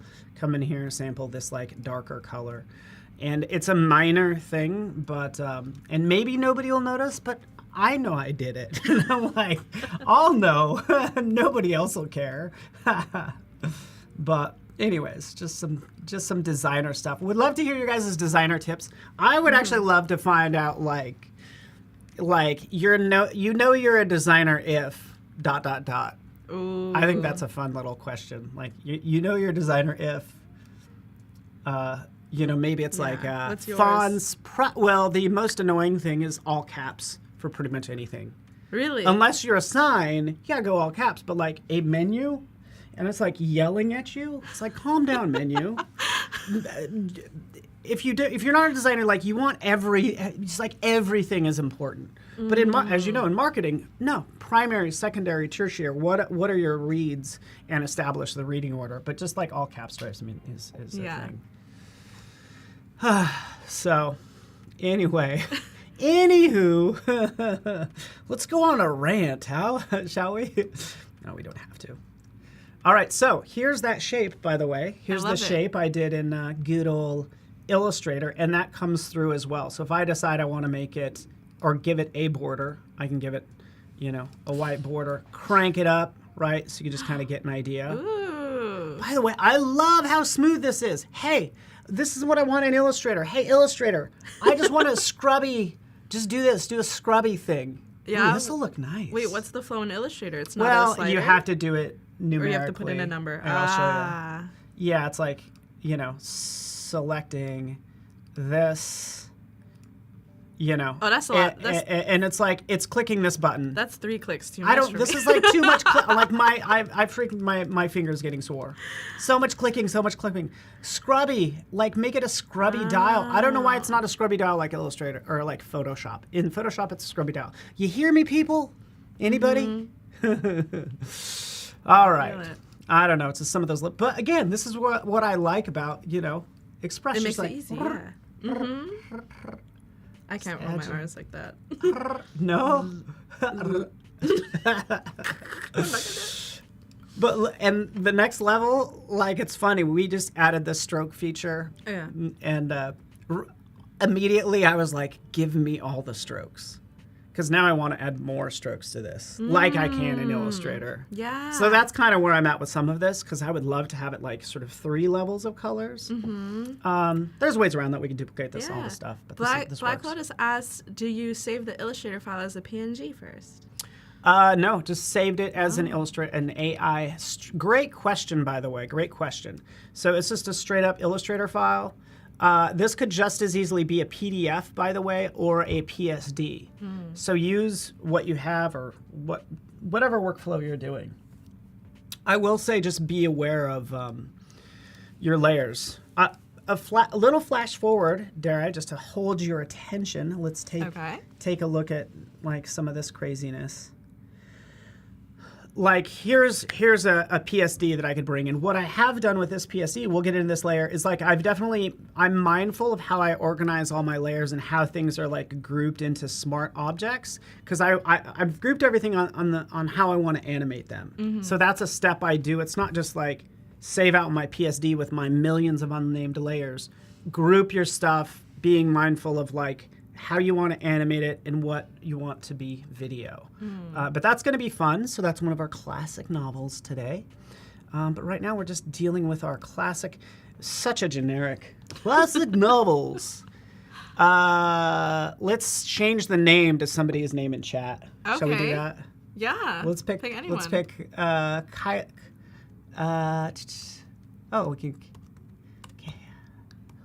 Kylie Costin? Is that Kylie? So you have to forgive us. Kylie, Paul and I are both hard of seeing. That's funny. We'll call it Kylie Classics. So this is like, hey, guess what? Congratulations, Kylie now owns a classic book publishing company. Go Kylie! Congratulations, Kylie. You're like, whoa, wait, there's so much responsibility. I didn't sign up for this. I was just here to watch. You're our new CEO. Yay! Good to have you here. That's funny. So. But here this is all kind of broken down, pretty straightforward. And then I want to animate it. So this gets me excited, so I got to calm down, but it's just really cool. By the way, I know I can take this Illustrator file and bring it into After Effects. Sure. Will I? Probably not, just because it's a lot of work. Okay. Like, After Effects gives you so much control, and like all I really want to do is just like animate this, and I could do that in Express right over here. I'm just grabbing, animation, click, and then right up here we have all these options. So we could have it kind of come in. So let's have it bungee in or drift in, and grow in might work. I actually like that. Ooh, that's kind of cool too. Very cool. I'm just kind of enjoying these. I think this is good because it feels like a sticker, so it's like getting slapped on. Yeah. Maybe. Tumble I'll never use in a million years, but it's there. Anyway, there it is. We'll have it loop or looping. Does it bob? Does it breathe? Does it blink? You're just like, oh, what speaks to me? I think spinning works. Spin works. But let's not Spin and make it wiggle. spin so fast. Do that. Oh, I'm rolling my R's again. I guess I'm realizing how much I've rolled my R's. A superpower for Oh, look, guess what? This is what I love. I love the fact that we say personality here. Just because it makes sense to me. Yes. Like, what's the person? I guarantee you there was an engineer that had some big old long statement for this. Mm-hmm. But then I'm sure somebody internally on the manager's like, calm down. Let's just call it personality because that's what you're giving it. Yeah. So. Personality. Yeah, at least, yeah. I giggled It doesn't when work I on first people. saw It just works on designs. Yeah, no, I Oh, giggled there was when I only first a saw it because person- of the What? adjectives that Yeah. they picked, right? Oh, yeah. Soft, smooth, strong, energetic. That's you, energetic. Oh, I gotta calm down. I'm only like this in the morning. Give me 2 p.m. and it's like soft. After I come down off my caffeine high. But isn't this what is energetic actually? Well, first off, I have the intensity really low. I think you'd be able to tell more with the bob or the bounce and ones some of that those really other move, things. Yeah. But in general, I like how this just has the ability to kind of jump in. There we go. Kylie Classics. What shall we do with this? And is this working, by the way, as a design? So this is so typical, by the way, is coming in and then you start changing your mind and messing with the design overall. Because that's kind of where I'm at now is kind of changing it. Like, does it need a shadow? Things like that. So I don't know. Shadows is kind of making it look lame. Does it? Help me out. For me, going back to you're a designer. If for me, it's the contrast. Okay. Like if there's too little contrast between words and background, I'm just like, and that shadows and lifting it is like the way. Okay. Like that's what I usually do. Good. I love it. Yeah. I think that's a very good point. Just bringing up the fact that are people going to be able to see this design?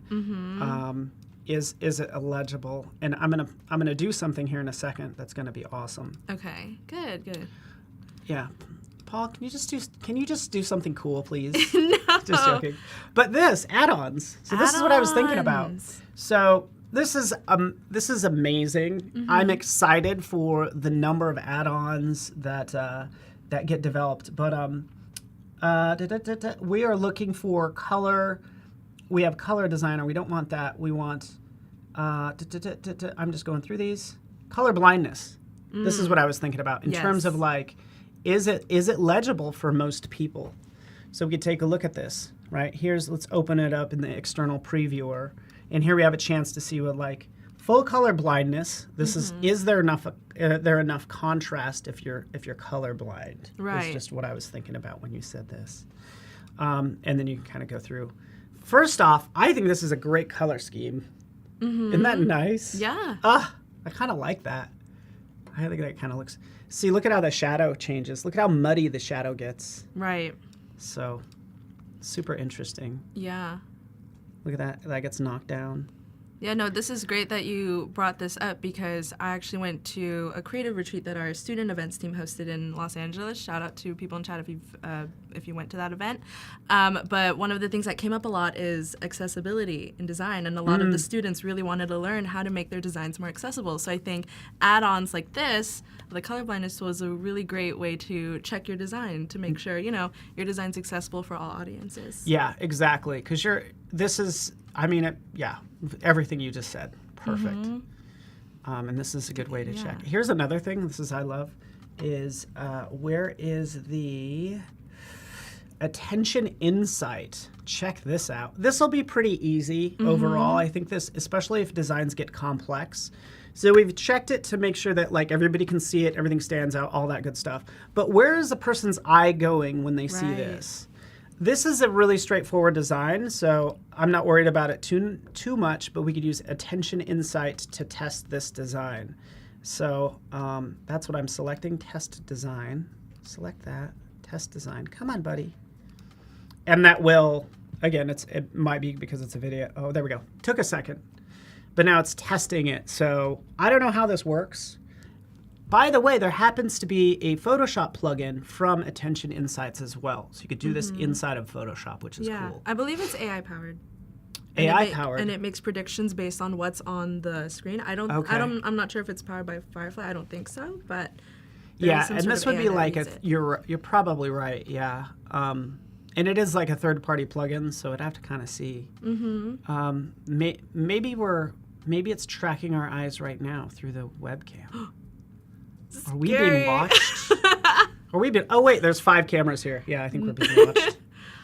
There's a question from DJ Boogie saying, "Is Express better than PSD when doing animations?" In your opinion, yeah, I guess. In my opinion, yes. It totally depends on what you're doing. So we won't worry about this, right? Whatever. Because it's so fast. Like, first off, let's close this. Let's go in here, edit timeline. Here's my animation of this doing. Let's go just a little bit more nuts with this. And let's have a race, right? It's like, okay, you have your file in Photoshop. Okay. I have mine here. Like, who can animate faster? Oh, look, we have that sliding in. Oh, you win. Oh, this. Yeah. Oh, you win. You win. I didn't even open the program yet. Didn't have time. Exactly. Like, and by the way, I love Photoshop, but for this quick stuff, I'm just like doing doing that. Even for this background, let's do this. Detach page background, scale it up. I'm just checking some of the shortcut keys too. We'll scale it up. We'll still make sure it's underneath everything, like soaks. And by the way, brand new is this right-click menu, right? As of, I don't know, yesterday. I was so excited to see this. Yeah, it just makes it so much easier. And the keyboard shortcuts. Send to back and the keyboard shortcuts. Ooh, baby. Yeah, you can duplicate, lock, crop the image right from the right-hand menu. Yeah, that is so nice. I'm glad they put the shortcut keys in there. Oh, and notice how they're the same as in, well, geez, PowerPoint, Illustrator, Photoshop. Like, for all of the apps, they're the same. But in this case, I want to do like just a slowly moving animation kind of in the background. Like, is it breathing or drifting? Yeah. Not wiggle. Wiggle. Yeah. I mean, I do like, or we could do the. Yeah. We'll just do a bob, and we're gonna slow it down a lot because we just like want to give this like some motion. Just keep it. We want to keep this nice and soft. Yeah. But speed wise, oh look, we just did this and it took 2 seconds. Right. Amazing. And by the way, like, we want classics to come in later. Here's that classics words right down here. I know it's kind of small. Show layer timing. We'll turn that on. Boop. Oh, there it is. Our layer for classics. And we could have that come in a second later, right? So now it's going to animate in zip classics, right? Oh, love that. So that's what I would do. So like start to stagger these a little bit. Roland said an Express can export 4K in a snap. So it's 720, 1080, and 4K video. Yeah, and you could, that's a good point because, thank you for bringing that up because it does bring up the whole idea of like what size this is. You do have to go into resize. So if you click resize, this is where it will say, because I just made it 1080 for a post. But this is where you could scale it up. So we could do that actually. You wanna? Yeah. We'll do YouTube video size. We have a bunch of video requests. Okay. Roland said transitions. We're doing video. Yeah. Heck yeah. Roland said transitions, please. DJ said, can you add music in the background? Ooh, let's do. We might add some music, Paco, just so you know. Not yet though, but we might be adding some music. We were like, we don't need audio. Yeah, we were so confident we were going to use audio. That's such me as a designer, because I'm like, I don't need audio because I'm Everyone play, put the headphones. Okay. So that will be there. By the way, I just clicked duplicate and resize. We made these 2 different versions. Now we have this YouTube size. This still needs to be scaled out, right, and all that stuff. But it is at that size that we want it as. And again, adjust your content accordingly. You can also fit to background if you click the video, right? Yeah. Yeah. But I think since it's bobbing, like I got to make it bigger. Oh, got it. You need extra room. I'm trying to zoom out. Okay, let's do this. Let's zoom. Yeah, so I kind of need to make it a little bit bigger. Something's going on here. Okay, let's grab it. Ugh. So, anyways, you get the idea. I'm gonna go back to this original design if that's okay. So people said video and stuff. Adding video. People are really interested in the video stuff. Yeah, let's do 100%. Let's do that right now. I'm gonna keep this like simple. We'll go right over here. Photos, video, audio. Sunray Vibe said, "Can you repeat the name of the software? Is this Illustrator?"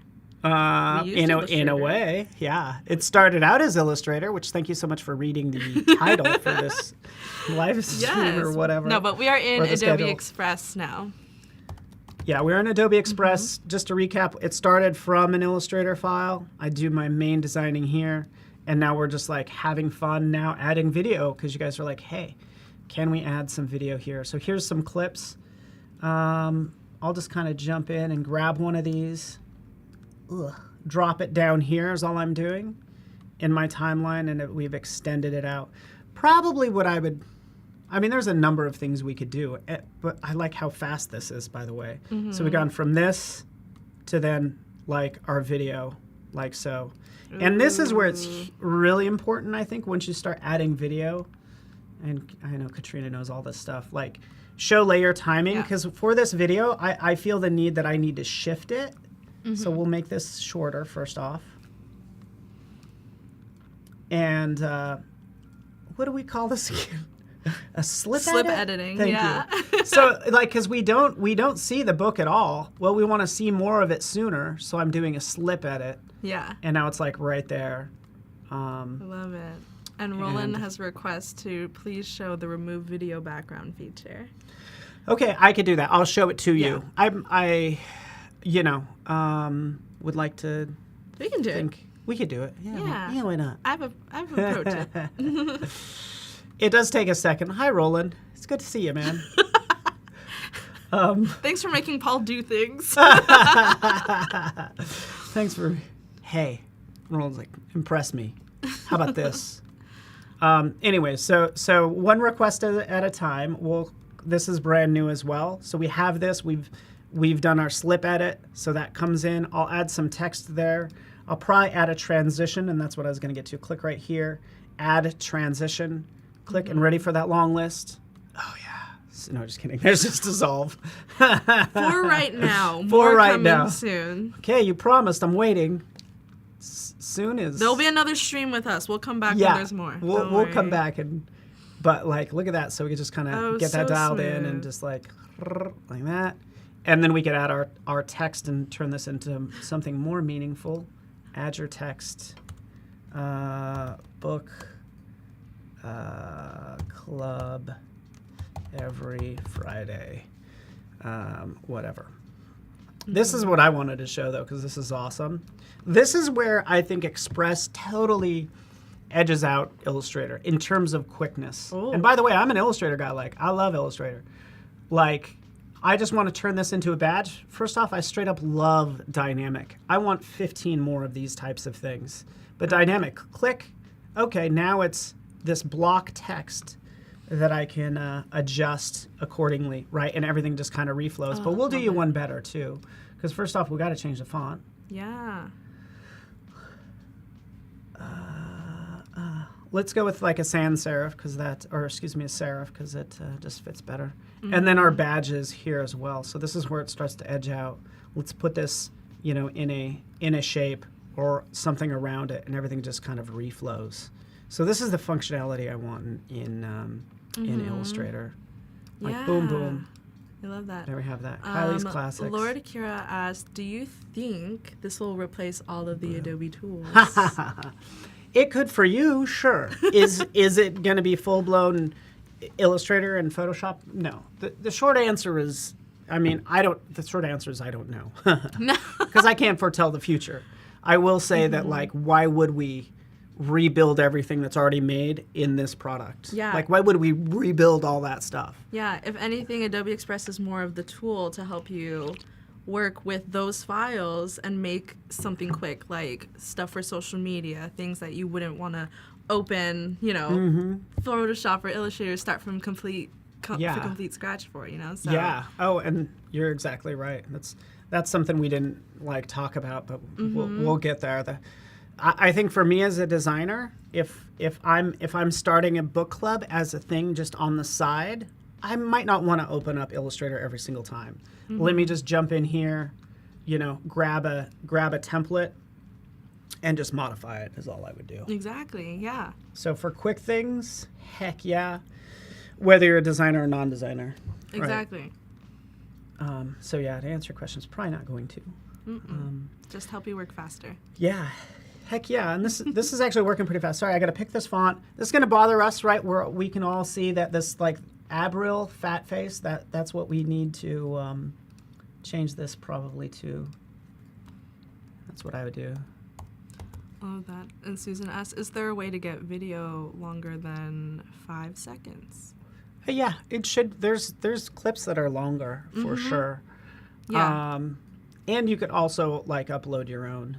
Yes, so any duration clips will be read in Express. Yeah, exactly. What I love is the fact that I just like searched, I picked, I dropped it in, like I didn't have to go to another website, download it, unzip it, put it in the right, like go through all that process. It's like all right here, which I like absolutely love.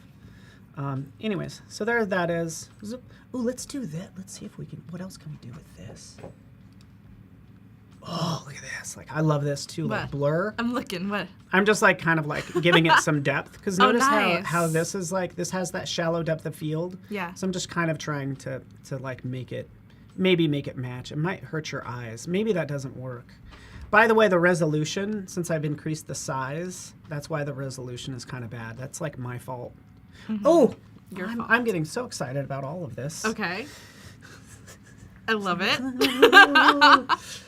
Like, Give me some of your What- energy. what I did haven't I had do? any coffee today. He's oh, had 2, man. I I'm know. 0. I'm hoarding them over here. Just hoarding They're them all all. off camera right now. He has like Yeah. 3, 4 cups right next to him. It's true. So check this out, because where did this originally come from? It came from my Creative Cloud library. Yes. And then I have this abstract marble. So I'm like, I don't have to go in and like, that same library is right over here. So we'll jump into your stuff, brands and libraries. Boba Bear, R.I.P. We have stories on that later. Yeah, we just gotta change. It's fun. It's a project. Yeah. It's a top secret project that nobody should know about. I'm glad we're not like live streaming right now or any. Oh wait. Yeah. Oh. Oh, did I just, what are we doing? Abstract. Betty asked, is the app for Express on iPad different than on the computer? So as of right now, yes, it is. So this version of Adobe Express we're working in right now is desktop only, but the mobile app will come out very soon. Yeah, exactly. So I just pulled this in, but what's nice is like, even this quality, maybe it's kind of low res, but I can grab really anything from that same library and drop it in, like I'm doing now. It's like maybe we do want to try something maybe a little more nebulous like this, which kind of matches. Yeah. Right. No, that is a good question though, because one of the most common questions I get is like, what should people do if their photos are pixelated on the canvas? Yeah. So that is a common problem. I would check your resolution. What is kind of concerning is this is 1080 by 1080. And if I open up these assets, I'm curious. If I just double click on this. It's a should couple open up. things. It's definitely the size of the canvas, but also like internet connection and like even rendering. Because sometimes when I pull in stuff from Adobe Stock, it'll stay pixelated for a moment, but then after I give it a couple minutes and then it clears itself out. Yeah. It's so it does it serves up the low res version and then loads up the high quality full res version. Yeah. The issue might be like the size of this, so that's what I was going to look at. Like image size. Polly asks, This is is pretty it big. Phil's Coffee? Heck yeah. As Sponsored by Phil's. not actually. Where? Not really. Not actually, but yes. Do you Paul's favorite. like I like Oh, look at that! Like I bring this from home. I bring this from Colorado. Like every time. This is like my, and then I put it in this. And actually, I probably have one. But anyway, so yeah, sponsored by Phil's. Not actually. No, not really. I'm waiting for that sponsorship. No, just kidding. So we have that.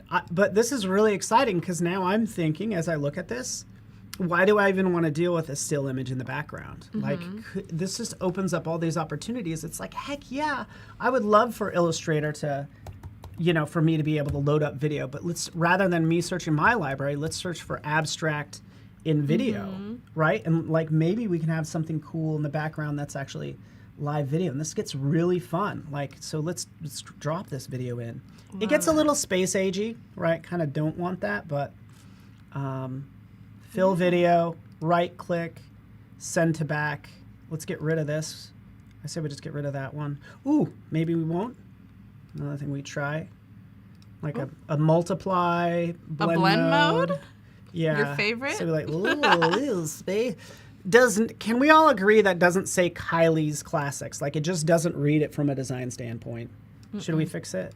Yeah. I'm just going to delete that. And then Behance chat is going crazy over the coffee. Howard said, "Get some coffee." Reverb Mike, coffee. Reverb Mike said, "Coffee first, then oxygen."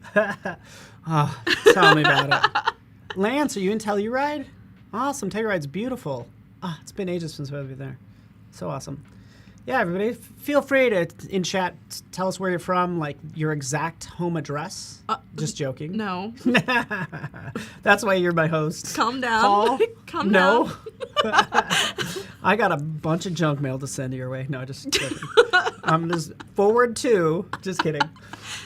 Here I'm doing the fancy like replace because we want to go. Actually, I did like the clouds, by the way. Like even something that just it says like these clouds. There we go. Are we improving this? Can we do some fun, effects with this, for instance? So just like we'd change an image, I'm changing this video and it just has a nice tint to it. So yeah, I'm gonna trim this up. Boom. We've spent enough time on this. I kind of need to move on to the other one. Oh, yeah. You guys kind of get the idea. We went from nothing to a lot of things. Let's add some animation to this because it's just begging for it. That's kind of like what you start realizing. It's like everything needs, let's give it a little bit, just a little, like even a fade in maybe there. Shrink in. Sure, why not? So we knocked out our, I don't know, guys. What do you guys think? I'm struggling with the shadow still. That's okay. While you're working on that, I have a question on Behance from Robert saying, you can convert a multiple page PDF in Express, but you can't save it as a multiple page PDF, even though you can see all of the pages in Express. Do we have a solution of where he can report the problem? Because honestly, that shouldn't happen because when you download multiple page projects, it saves it as a zip file, and all your pages should be there, Robert. So if you're experiencing that issue, where can people go? I don't know. Okay, well, you can definitely leave feedback in a multitude of places. One being the Adobe Express Discord. There is a feedback channel you can leave. Also, you can, what's it called? There is what other spaces do you have? Discord, probably Discord. within the app, there should be a way to kind of report this stuff. But I'm also not of course, report there. But and then also the Facebook group as well has a lot of our product team in there, so you can drop your question in there, and someone can help you out directly. Yeah, here we go. We have, and I'm glad they pointed that out. So here's I went straight to learn for finding out things. Submit an idea. As well are 2 places, and then we have help and resources. Exactly. So support community, sweet. There you go.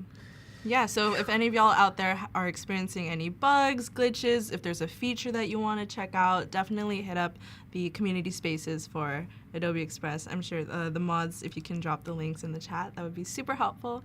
But yeah. Yeah, that's Yeah, that's perfect. That's a good question. Or send all your DMs to Yeah, Paul. I was like, do you want me to give them my email address?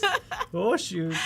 I'm just kidding. Same thing here. Yeah, yeah. And by the way, like hit me we up already too. told you about our social media, so I'm like, you know, that's why they're there, is for people to like get in touch, right? That's Exactly. it's a social thing. So, you know, made on #Adobe Live in Adobe Express, started as an Illustrator file. Right, super easy. #live your best life. Right there. And again, that's uploading. This is also very nice with the scheduler, is like even just using Express for the scheduler alone, uploading your content, you know, from your desktop, just FYI. But in this case, it's going to do the video. Now let's go on to something. I'm glad I have sort of a second hour, if I could be honest with you. I wanted to get into, like, I was working on this design, so it's like, okay, we're talking about classic novels, and I wanted to kind of take, you know, some of those classic novels and bring them to life. And so that's the plan now, sort of even going into the next hour, just FYI. And I was going to work on, you know, 20,000 Leagues Under the Sea. 20,000 links. That's way too many leagues. So many leagues. Oh. Please. But here's one design that I was going to do. Don't even really need to worry about that. This is pretty straightforward, just like this classic one was pretty straightforward. I went ahead and made something like way more advanced, so let's take a look at it. You know, this one. So let's go a little bit more nuts, like this, right? So, and let's take this original one. Here's my original. Nice. So opening this up and just taking a look at all this stuff. Yeah. And while you're getting set up, we had some people answer where they're tuning in from. Kylie's from Anchorage, Alaska. Lance, Seattle. Chris, Casanova, New York City. Mr. N, West City. Let's see. What else do we have? I'm looking at 2 chats right now, y'all. It's wild. Hiva on Behance is from Texas. Jimmy from Maryland. Hello. Dawn from New Jersey. Wow, we have a lot of people everywhere today. Oh, I like it. New Jersey to Alaska. And then I think some people might still be in Europe too, which is probably Europe pretty might be late awake, for them.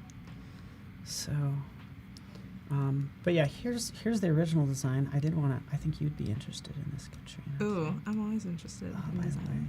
So just so you know how this was put together, like, here is just I went ahead and made this brush. So here's my brushes.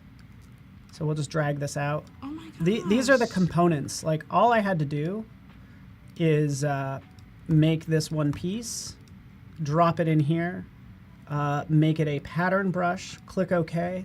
And now I'm like, you know, just kind of treat the corners the way I want to, like, auto center the content. So just kind of did that one thing. But essentially I took that one little block and now I have a brush made out of it right there. So there's my brush. Let me just kind of redraw. Right, there's my brush. Oh, dang it, let me do this. Wait for it. I'm waiting. New Art has basically, turn this off. I always turn that off because I'm like, I just want to continually draw with that. But this is kind of how you can make that tentacle. And by the way, I would start to conform the width. This is like the width profile. So now we're getting something a little bit more fun. We'll jump in here. We'll change this to smooth. Like, I know I went through a lot, but now we have these tentacles. If I could draw a straight line. But now we have these tentacles for our, like, our sea creature. And it's just, like, super easy to work with. How cool. Right. So I think that's the most interesting thing about this design. And then the next step would be to, you know, bring it into good old Express, right? Because now I have all this stuff that I want to bring in. Now, the next process would be to basically like kind of get your layers and your content squared away as to how you want to animate them. So I kind of consolidated all this stuff, right? So all my waves, maybe the original was a little bit different, but this is no different than when I want to bring this into After Effects, is that like I condense it down into manageable layers instead of pure chaos. So I started to organize a little bit more, and then I just like save it out. So again, that's our Kraken Illustrator file, right? So let's go to our desktop. By the way, there it is. We'll just go ahead. There we go. Oh, by the way, let's go ahead and schedule that. I didn't finish this process. Sorry. But here's the scheduler, so I could just do, what time is it?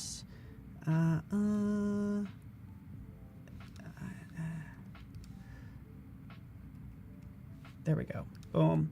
Just kind of finishing up the scheduler since,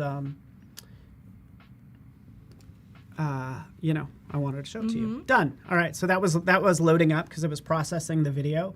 But look, this is all set to publish now. Like all of this stuff. There's my book club, right? That's all set to go. And I can start to move this stuff around. It's like, okay, I want that to be there, here. So nice, right? This is so nice. How did I even get to this screen, by the way? Did it automatically load? I think it did. I think it did. Oh, that's great. Love it. And again, this is like hugely helpful. And now you know. It's giving me the weekly preview. I have drafts. And here's the week. Here's by the month. So I'm getting this monthly view, which I think is awesome. All right, so we have that done. Boom. Let's go back. Here we are on the home page. Let's take our design that I just showed you and bring it in. And it might take a second because, you know, just kind of depending on your internet connection, but overall it's pretty fast. Uploading, converting. Could just as easily be a PSD or again like a PDF. Because what I've also done with this, by the way, is I do have a PSD of it. So here's my PSD. Ooh, I kind of want to load this one up. This one's cool. The detail in that is so good. Yeah, darn it. So I did the same thing. Everything is like, I made them smart objects because I'm like, okay, I want to deal with all these tentacles as one. In fact, can we do that? We've already loaded up. You got 8 minutes.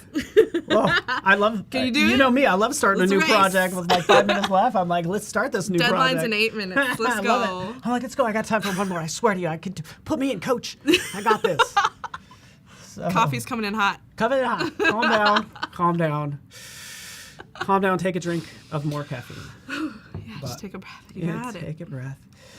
It's okay. We'll see this load in, right? So sometimes things, I have noticed this, and if there are any issues, like let us know through the community links that we showed a second ago, because I did kind of shift this stuff around, you know, so but here's everything. So C, we want that to be kind of underneath those tentacles. We have this tentacle, I can bring it up to the top, right? I'm just kind of reorganizing stuff, but this is really fun. Let's make sure our water is on the top too. Yeah. Right. I'm not sure if we tested this, but Roland asked, does it retain locked layers when imported in Express? No, it doesn't. Okay. I mean, that would be nice. To be honest with you, it doesn't fully, it sometimes groups things on layers, so it doesn't always respect your layers directly. It might, you know, do some things. But anyways, this is cool. This is an example of Illustrator file, Photoshop file, pretty much the same thing, right? So that we have, oh yeah, look at that. Ooh, look what I did in here. I added these splashes. That is So cool. That's the Illustrator file right here, is these splashes at the top. Photoshop. Compliments of Kyle T. Webster, one of his brushes. Photoshop file, right? Yeah, oh yeah, Photoshop file. So these splashes, this is a case where we could get into some fun things like animation, looping, and like just like a jitter, sort of like it splashed up. So we'll do that a couple times in here. A little jitter. And then for the second layer, I can like slow it down, so everything's kind of going at a different rate. Right. Again, we're just getting the party started. Just getting the party started. Let's get. Everyone's like, do the tentacle. Have the tentacle come out and grab you in the face, just like, it's right there, big tentacle, just latch into your cheek. We got to make this bob, so we have that kind of bobbing. Up Whoa, and down. that's wild. So that's pretty fun, huh? That is You so could go fun. like ooh. Look at it. Okay, calm down, you crazy thing. Ooh. This is amazing. We'll slow it down a little bit, but I like love it. that. So, anywho, bob. Slow that one down, and then just have fun. Honestly, that's all I'd be doing at this point. But tell me this isn't easy. Like Katrina, it's like, It's so easy. hey, designer, give me a file. You could be like, give me your file, give me your designer, and Yeah. I will go nuts on it, and then you just like bring it to life. Yeah. Doesn't it Animate seem- everything. Animate it all, right? You're like, oh, I'm gonna go now. It's too much power. It's too much power too soon. Like it is. It's like, oh wait, whoa. So don't mind me. Just having some fun here. Mm-hmm. Let's do Bob. I love it. Do you have any favorite animations? Well, my favorite animation, I would pretty much call these presets. I think Bob is the strongest one. For you, yeah. Good old Bob. But it all depends on the design, because I think, you'll use like jitter and the flickers. Like that works for more graphic illustrations, maybe just like want things to have a little bit of movement. It totally just depends on what you're doing. But also don't feel like you need to animate a lot of things, because we can go and search for a video. We can do storm Ooh. and find something. You animating the We'll get a bit background. Yeah, and what's cool about this, because I do want to give it like that storm look. Mm-hmm. Don't worry, it's only returning, oh, that's photos. Let's go to video. It was only returning like 1 million results for that. But here's a video we could drop in and play it. Is it stormy? Dark It's and supposed stormy? to be, yeah. And what I would do is I would do a blend mode. So it's like screen. It's only going to give me the whites of that. Okay. So it just gives me the whites. We can't see it too well. So that's when I go into adjustments and I crank up the contrast.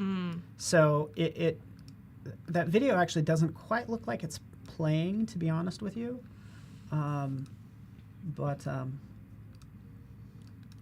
Like that's what I do with this piece, is probably rotate it and make it bigger. Zoop. We got probably only a couple minutes left, huh? Shoot, I might not get to this. I'll cover this a little bit later. I kind of want to jump to maybe the final and just kind of pick that apart, if you don't mind. Is that okay? Yeah. And we'll get into this more in the next round. We're gonna get to do some Adobe Firefly in Express and really take things to the next level, like as a designer, using it. Oh, directly right in here. Oh, look, you want a Kraken? I'm getting ahead of myself, but creating that stuff right in here and then animating it will be really fun. But I'll just see if I can jump to this one. Same concept, fast forwarded, since we only have like a couple minutes. Like 2-ish? Yeah, Yeah. 2-ish. Come on, Paul, pick it up. Hurry. So there's roughly what's going on with like all those layers and everything. That is so cool. Right. And we could still edit the timeline, select what we want, right down here. I love how it shows a preview Yeah. of these things, so you could see that this is the video actually. But you get a preview of what is selected. Oh, here's the waves, and then you could adjust accordingly. So that's kind of, I'll use the layers panel just like I do in Illustrator for selecting things in like Photoshop. And then you can add your animation and have it do this thing, just like ooh, bobbing up and down. Yeah. And then you see the text moving, right? That's super cool. So the text is just I think it's drift. I think That's so all it too. is, right? Does that look like it? Probably looks like the drift. So let's select leagues. animation. Oh, sorry. Yo-yo, again, like, it looks very dramatic. Just slow it down, and now you turn yo-yo into a drift. Yeah, and I Which think is it has nice. direction too. Oh, we should probably wrap up. Yes, well, Oh. that's all the time we have for today, folks. Thank you so much for tuning in. But stick around. Yes, but stick around because Paul and I will still be here in a You're stuck with us. minutes. Come on, it's gonna be good. We'll be talking about how to use Adobe Firefly's generative AI all across your Creative Cloud apps. So stay tuned for that.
Hey everyone, how's it going? Welcome back to Adobe Live. I'm your host, Katrina Trejos. I'm the Adobe Express evangelist. And then I have Paul Tranny here with me today. Would you like to introduce everyone. yourself? Yeah, my name is Paul Tranny, evangelist for Adobe as well, kind of focusing on design, a lot of the design tools. Why? Because I happen to be a designer and I love this stuff. So good luck trying to get rid of me, Adobe. It's not working out too well. Amazing, amazing. Before we jump right into today's stream, we have a big announcement. If you're brand new here, if you've been in the chat for a while, you probably heard this a bajillion times, but if you're brand new here, Adobe Express is out of beta.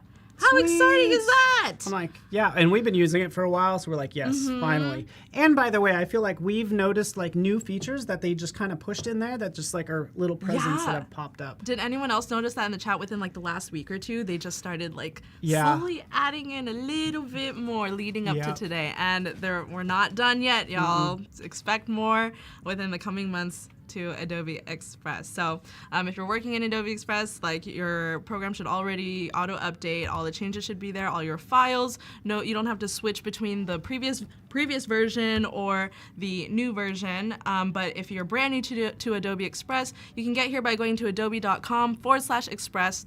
It'll take you to this page. You can just click Get Adobe Express for free. And yes, it is completely free to get started. But if you are already a Creative Cloud user, Adobe Express already comes free with your membership. Paul, do you want to talk about what that entails? Yeah, you get everything. So essentially, like if you're already using Photoshop and Illustrator, you can literally go to Express, like it says here, and get started just by clicking that button. But what's cool is like the number of I like the Adobe stock integration, just talking about one thing, because it automatically licenses that stuff, like video and audio and images, which we didn't even get into audio, but it's just the licensing. I don't think about there's no longer friction there, which is nice. Yeah, love that. So even premium assets, because you'll search there and you'll get that little crown. That means you get that because you're a Creative Cloud member. There's a free membership, right? Yes. So like a free version that gives you. And the premium is only $9.99 per month, but you could also do a free trial, a 30-day free trial if you want to try out Adobe Express. Into it. Yes. So, and that's probably where I'll start. Is in Express, if that's cool with you guys. And we know the title of the session is Adobe Firefly's Generative AI Cross Creative Cloud. So we have that in Express, but we also go to firefly.adobe.com, and this is Firefly. So sorry about once I'm showing the login, right? So you Don't know do that. You know that process. You do have to log in, and that's why I thought I'd show that. And sorry about that. It's a very... It is all... Yeah, but as Paul said, Adobe Firefly is directly integrated in Adobe Express already. So if we can hop over to my screen, on the home page right off the bat, you can see that there's the text-to-image generation right here. You can type in a prompt, and then we also have the text effects as well. So if we just click on one of these, it'll open up in the editor as so, and then you can continue refining your prompt or anything like that. And just like on the Firefly website, there's the content type, so you can make it a photo, a graphic, or an art piece, or you can even add in styles like synthwave, digital art. Oh, I'm checking all of it. I don't know what I'm gonna get. And then you get 4 generations down here that you can integrate into your project. So if we hit generate, let's just see what happens. I'm scared. What prompt is this? I kind of just clicked on an image. I love that. It says that's super cool. Yeah, it just says a small steampunk mechanical heart in a display case in a museum gallery. So specific. So whatever you're thinking about, no matter how wild your prompts are, Adobe Firefly will be able, or try to, bring your vision to life. So let's just look at a couple of these. These are crazy detailed. They look really good. Look at this. Oh, I like that. That's so cool. Of course. So yeah, if you have not tried Adobe Firefly yet in Adobe Express, definitely give it a try. Yeah. And let us know your results. Into it. Lee is asking about Firefly. Is it out of beta? Currently not, no. But we are working on that, just FYI. What is out of beta, of course, is Express. But we can switch back to my screen just so we're all aware. And just to confirm that, right over here, Adobe Firefly, currently in beta, but just go to firefly.adobe.com. And you could do that similar type of thing where it's a text to image, right? We could jump in, select one of those prompts, or type in whatever we want. So right here, this is an ultra-realistic image of a squirrel in a post-apocalyptic city ruins, right? So we could do, I mean, why so morbid? Like, I know. Post-apocalyptic, like, I don't know, let's just... Yeah. You know, let's not be so nihilist about it. It's like, you know, future's going to be awesome. Yes. Like, let's be a happy little puppy. Like, this is more along the lines of what I want. Wow. Happy little puppy. So happy. Oh, mood. like this is scary. Oh, that's so scary. Okay, let's move on to the happy. Don't look too hard, y'all. Yeah, this is the one we like. But this is what I would do in Firefly. Like, oh, I love this. Like, look at this. Love this result. So we could flag that.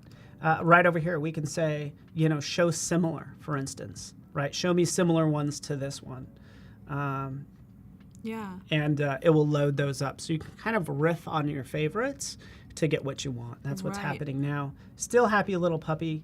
I also want to change the color to this. Okay. Because this is, again, it's too dark.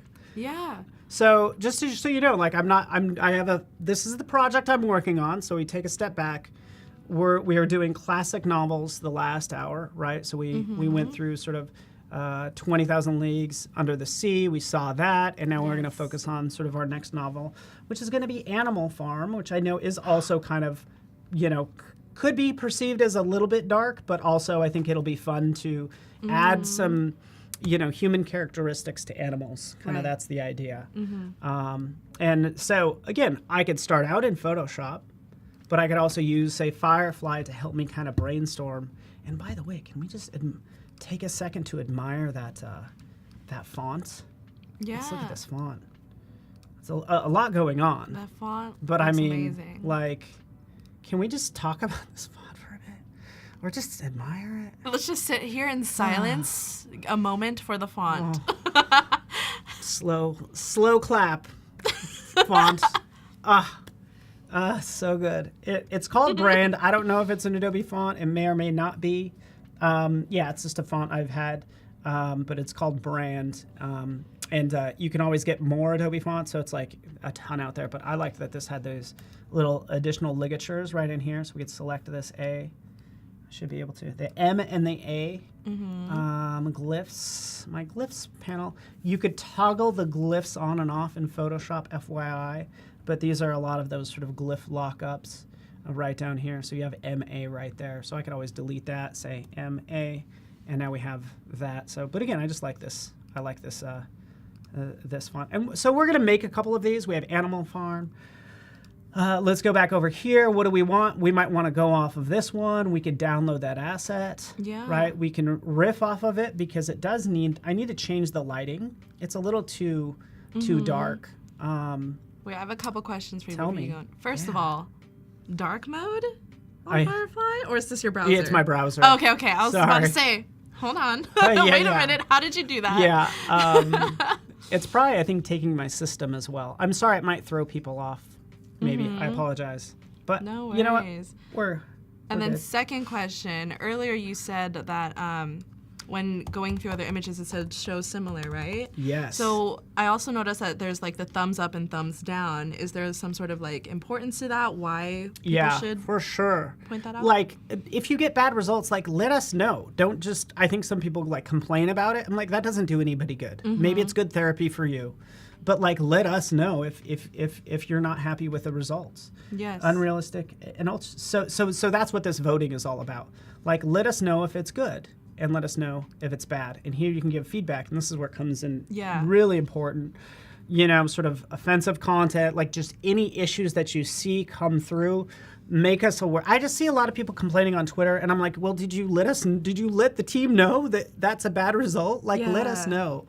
And we could also elevate things too as well. So like let us know through social media, but a lot of people just like to put companies on blast, and I don't know if that's, I don't know how helpful that is, but this is where it gets to be helpful. It makes us sad.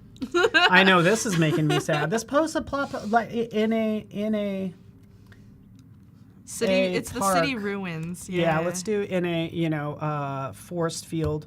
By the way, it doesn't even have to make sense. Field, trees, bright sunny day, right? Generate. So off to the side as well, I'm just going to jump into some of the coloring and things that you can do as well. So you do have a lot of this is styling. So here's hyper realistic. That's a case where like you don't really have to type in ultra realistic, but you can use hyper realistic. I'm going to change this to photo as well because I want this to be photorealistic. And then we can just kind of go on and on down the lines like bokeh effect, things like that. But it's fun that you just get to go in and puppies. Now we're freaking getting adorable. How's that from cuteness in your face? Yeah, that's awesome. Stop talking. Oh, Okay, sorry. I'm just kidding. Stop. I love it. I love it. And then also on Behance, Robert said submitted a prompt in Swedish. So that's another good point. Is that Adobe Firefly takes multiple languages now. Yeah. So Good whatever call. your native language is, you can type in a prompt in your language, and then it will be able to generate results for you. Yeah. And so Showtime Designs, Adobe Firefly is our family of generative AI sort of tools, if you will. And we're just covering one of them, by the way. So this is one reason I like going to the Firefly website. A lot of this stuff is built into Express, which is awesome. But come here because you could see like all the stuff that we're currently working on or in exploration mode right here, which is kind of cool. Very cool. And So- it's not just Express too, like Photoshop, right? Also Yeah. has one, Oh yeah. and Heck yeah. Illustrator, I think. Yes, for sure. And we can talk about all this. There's so much to do, and never enough time.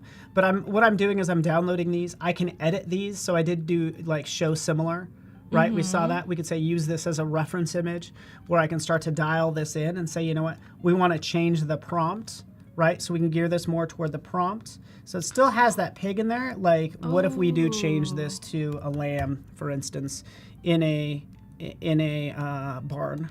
Yeah. I didn't even know you could do that. Yeah. So, and we'll see what we get because it's like, I changed this to lamb. I like changed those options. This is the slider, and honestly, it just takes some like getting used to, like how much you can control that.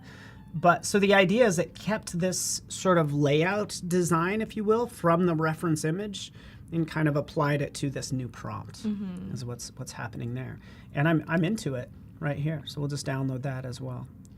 So we're building out some base images, some base content, and then we'll composite this together. I'd probably use Photoshop to kind of bring all this stuff together. But to your point of using Express, look, we could steal this. Let's steal this.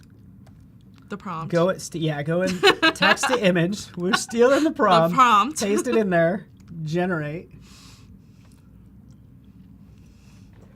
So one process is downloading those images and then using them in something like Photoshop. Okay. And then the other process is just doing it all directly in Express. So those are the two different ways of doing this. So here I am in Photoshop with some of these assets. Give me 1 second. Save. Let's get to work. So you're saying that you would use Firefly to help you create bits and pieces for I would. something and then put it into Photoshop? Yeah. Okay. I'm almost like, help me, maybe in this case, kind of brainstorm some things, or I need some elements, and everybody uses it differently. I think Chris is here. There's people that just use AI and they do all of their compositing and everything within Firefly. Because I could literally come in here saying ultra realistic of a lamb, a dog, a cow, what other? A chicken. It's a lot of animals there. I know. So this is what I wouldn't do because it's all one flat image and I don't have that level of control that I want. So what I would do is just start downloading the things I need. In fact, this is a case where like, this is like floating It happens. Yeah. It tries. An This attempt is like was made. poor and this happens, but this is the point of all of this. This is in beta, floating head, not what I wanted.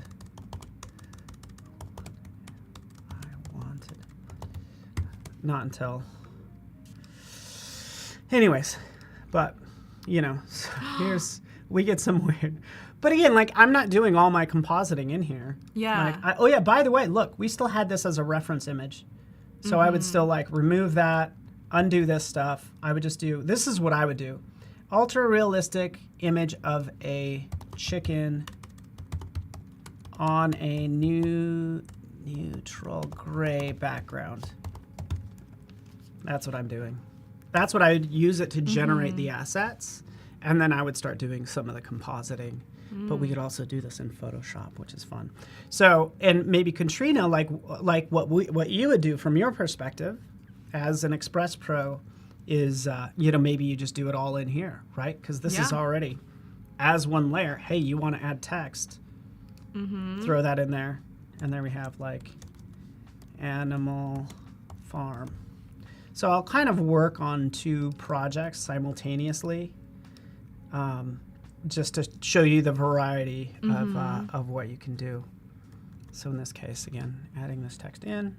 Yeah, no, this is great. Yeah, you use Firefly in a completely different way to do your compositions. And then as for me, like I mostly do a lot of social media posts or like flyers or things like that. Or sometimes I say this all the time, but I use it to generate backgrounds and gradients for me. So I'll just put in custom colors if it doesn't exist in Adobe Stock, and then it'll be able to generate some fun, funky gradients or even patterns as well. So that's like another way to use it. Yeah, that's awesome. I like where this is going. Yeah, so this is, kind of torn on the fonts. But it's like a start. I like how you can just select multiple things. I'll just add a shadow for both of these at the same time, just to, and kind of resize stuff like that. So now we have like, this is what I would do with this. So we take this. I'm going to take this layer, copy it, paste it. Right. So I have this separate layer. Okay. But then I would say remove background. Right. So I do this in Photoshop, but I don't necessarily need Photoshop. I just do remove background. It's still using all that, and I don't know what's going to happen. Oh, okay, good. That's exactly what I wanted. Yeah, we did it. Like, it did it. We're like, whew.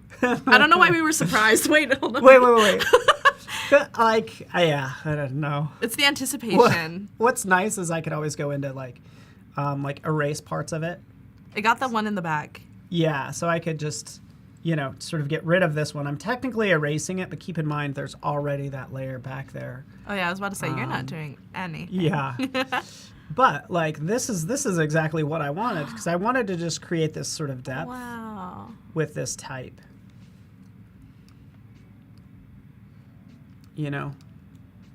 There we go. Add your text. Go on and on. So we'll make a couple different versions. We'll work also in Photoshop too, and it'll just be fun. Make this across all the apps. Right. In 40 minutes. You got it right. I know. Gorge Orwell. There we go, just adding this in because I give credit where credit's due. Yes. Give me 1 second. And has anyone in the chat read Animal Farm? Have you read Animal Farm? I haven't. Sadly, there's a lot I have not read, and I kind of want to. I know the basics of it, but would love to hear. Yeah, I also haven't gotten to read Animal Farm, but another class in my school did, and they had so many cool projects, and I was like, wow. I want to read this. See, man. So this is great. Yeah, so this is kind of set up. I would do like iterations. Okay. So I have this one done, and this is a case where if we take a look, we have this one here, and I could duplicate it. So I just went out, duplicate this page, and now I can riff off of this design, right? So maybe maybe there's not that background, whatever. What I'd want to do, actually, this is what I would do. Let's take this, let's delete that, let's take this, let's blur it out, just to give it like, so it's kind of more my background than anything, but like this is where I'd probably try some like, you know, text effects, which is what I'm going to do next. So we'll just put this all on one text layer, because I'm going to do this in one fell swoop. Cool. Question from Stuart. Can Express export as layers, or better to separate elements in PD? Because probably Photoshop in PD. I read it as, Photoshop? I'm reading it as PDF, maybe. Oh, PDF. Yeah, so, I mean, what I would do once I have this done, I would click download,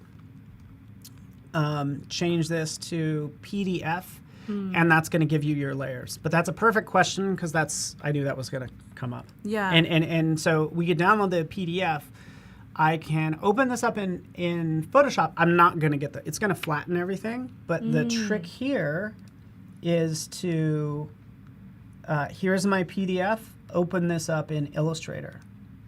So in Illustrator, I'll have, it should give me on release clipping mask, like I have everything on layers, right? So that's one way to sort of download and get the stuff into Photoshop in layers. What do we want? Like, let us know, because quite frankly, what I want is download PSD or something, or open in, even better, open in Photoshop. Can I please have right click or somewhere like open in Photoshop, like the whole thing, bring this into Photoshop. There's lots of things that I want. Like, I'd want to be able to maybe set up a PSD, and actually, I didn't even do that earlier. So many things I need to talk about. But like, I imported a PSD, and that's what this was earlier. If you guys are still hanging out with us from the first hour, this is our what was once a PSD that we animated and brought to life. This is the cool thing. This is your bonus content, which I'm so glad you guys are here, because right over here, we can turn this into a template. So that's kind of what I wanted to point out. It's like, why do I want to get it in do I want to reuse this? Do I want to save this as a template for me using later on? Just pointing out that feature, because that's one that people have asked for. And yeah, novel. You get the idea. Save it to where you want, and it will be there. So that's all. Going back to this, we're answering your questions, right? We have this now in Illustrator. I can kind of break this stuff out, by the way, like cut, paste, select everything, copy, go into Photoshop. Paste as layers. So maintain those layers when you copy from Illustrator to Photoshop. That was once a PDF. So sometimes it'll say, hey, do you want to vectorize? Do you want to vector mask or rasterize it? Like, how do you want to interpret this stuff? So it brought it in super small. I wasn't really paying attention to the size, but everything gets brought in. Like, here's all my layers, right? And it'll group them, but this is what I want. Everything's now in layers. It's a roundabout way to do things. Again, export from Express to PDF, PDF to Illustrator, Illustrator copy and paste into Photoshop. Right. And cute puppy is unaware that it's a post-apocalyptic intermission. Can we just look at cute puppies now? Yeah, right. Cute kitties. You should generate. You want to generate? Me generate? I mean, you don't have to, just kind of do it like there, and then if you come up with something cool, we could always switch to your screen. Okay. Because I'm looking for cute animals. Okay. now. Wait. Should I add to your Animal Farm poster then? You could add to the Boba Bear folder, and I'll pull it in. Okay, sounds good. Does that work? Let me just get a blank project. I don't want to expose my projects. Yeah, feel free. I don't putting you on the spot and everything. No worries. So let's go back to where I was before. I'm like so ADD. Like, oh yeah. So this is like one thing I would need. Like, I'm just generating. Like, I need a chicken. So perfect. I have my chicken because I want to use it in my composite. And there it is. Like, we'll download it. But I don't even need to download everything. I can copy to clipboard. But again, that is in Firefly, and then I go into Photoshop, the project that I was working on. Right here it is. You know, paste. There it is. And then I'll just do, I love this new contextual bar where I can just say, hey, remove background. Click, just removes the background. So this is where I'm just kind of start bringing in some of these elements into my composite. Oh, not that one, but this one. You know. I love that.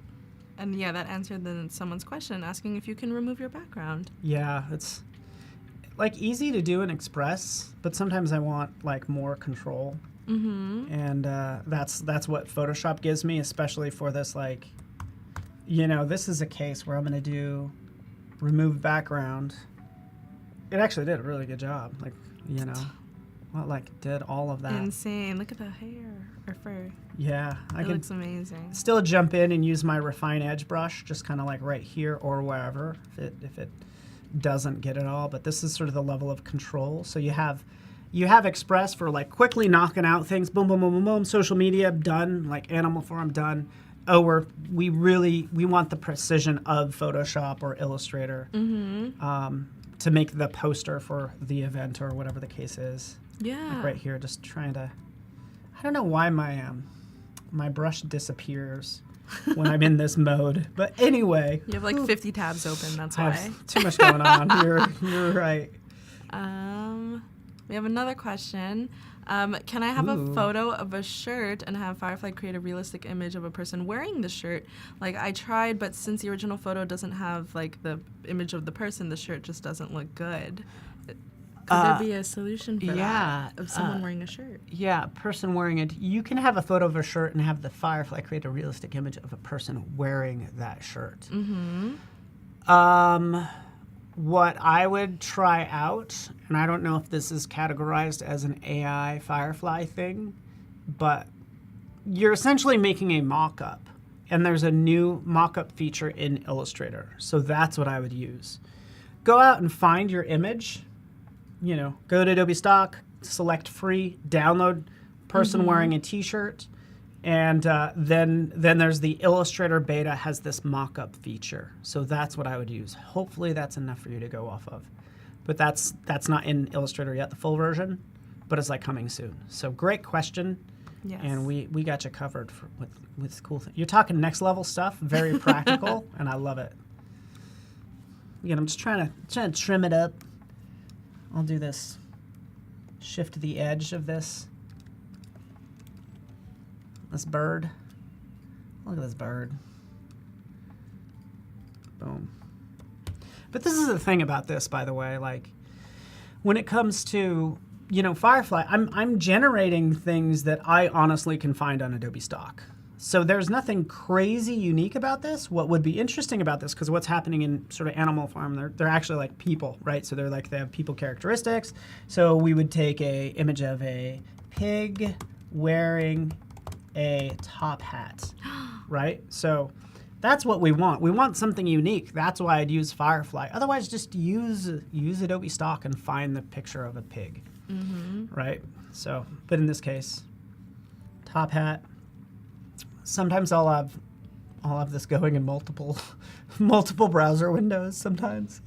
Ooh, like here we go, iguana, right? Perfect case. Wow. Iguana having a great fashion sense. Like, I love yeah. that. I love how kind of vague the prompt is, and then Firefly kind of was just like, you know. I know. Like, this is how I interpret it. You're right. You wouldn't think computers, you'd use them to brainstorm or come up with creative solutions, but it's like, hey, I'm a computer. I have to return something, and you're challenging it, and you're always you're right. It's surprising. This is a case where if I want the full iguana, I would say iguana on a log or something like that. Give it the opportunity to kind of create the environment, and then we can, use it that way. Having a great, I want to do with, but iguana really isn't in our Animal Farm situation. So we'd do a horse.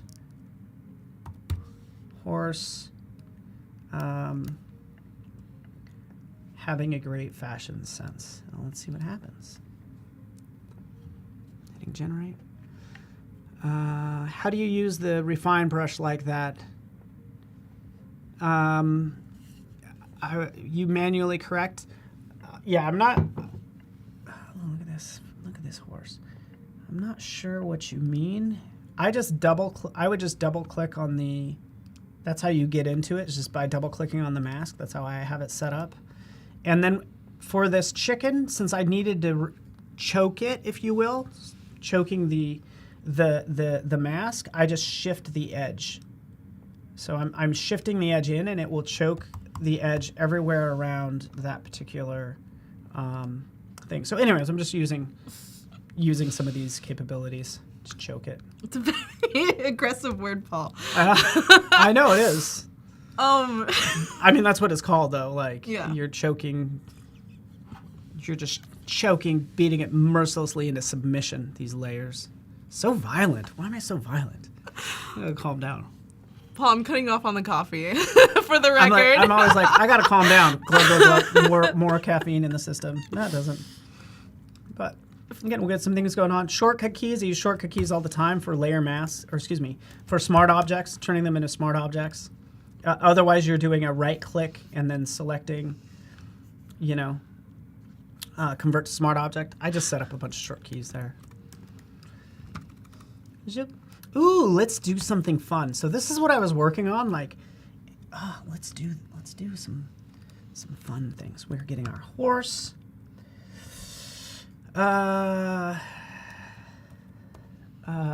Horse in a field wearing a scarf. There we go. So we're generating assets using Adobe Firefly. There's our pig, right? So we're getting somewhere. It's so cute. Yeah, it kind of works out. And then I'll, again, bring these. I'm going to put some stuff in the library. I'm always downloading this stuff. What I will also do, since I'm downloading these assets, like here's the pig that I just downloaded. Mm-hmm. I'll take this, drag the whole file into Photoshop.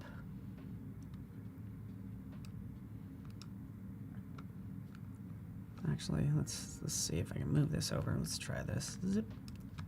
There we go. Just dragged it into that file. The reason I would do that rather than a copy and paste, because it keeps the name of the layer, and the name of the layer is now the same name as the file. So now I have the prompt that created the image in my Photoshop file. So that just makes things easy sort of going forward. Right, we have our pig right here. Same thing for the pig. Let's remove the background. Convert that to smart object, pig. There's our animal farm. Oh, I made a pig too. Oh yeah, see there? Pig. Oh, that looks much real. I put it in the library for you. Oh yeah, I like it. Yeah, you knocked out the background and everything. And also, then hi, Behance chat. Yeah. Oh yeah. But yes, I knocked out the background and everything. How I did this was I pretty much just typed in my prompt here, and then the content type and all that stuff. And these are actually the original photos. But I did the remove background tool. And then to get a transparent image on Adobe Express, a lot of people don't know this, or maybe do, I don't know. But you actually have to set the background to no fill. Then once you do that, you'll be able to download and you'll see transparent PNG. So for those of you who don't know, in the previous version of Express, you were just able to just do transparent, and whatever the background was, it just took it out. So just know that there's just that added step of selecting no fill. And yeah, I put the pig in the library. Is there? Oh yeah. I don't know if you've discovered this, but is there a quick way to put something like this in the library? You had to download it, right? Okay, is that the only way? Download it and then drag it in the library. Okay. I agree. It's kind of a longer process, but I don't. Yeah. Okay. I would just like to drag it in there, to your point, right? Yeah. You just want to take it and drag it in. Or the like library. right click, add to library. That would be, love it. Manifesting it. Adding it to the list. Add it to the list. I have wood. Paper and pen. What other animals are in the farm? Chat, help us out here. Let's see. Let's catch up the chat. Da-da. Why are you working on a square size for a book design? Can you resize it automatically to standard book sizes? You can, yes. Yeah, and good point, because like as I do want to be aware of resolution. If this is an actual print cover, I'm kind of just making some fun social posts. But we could show you that as I go into this one that I was working on, resize. So this is a case where like maybe I want to have a poster size that's 11 by 17 or flyer size. Oh yeah. So good call. I'll do a duplicate and resize. Sure, why not? So here's my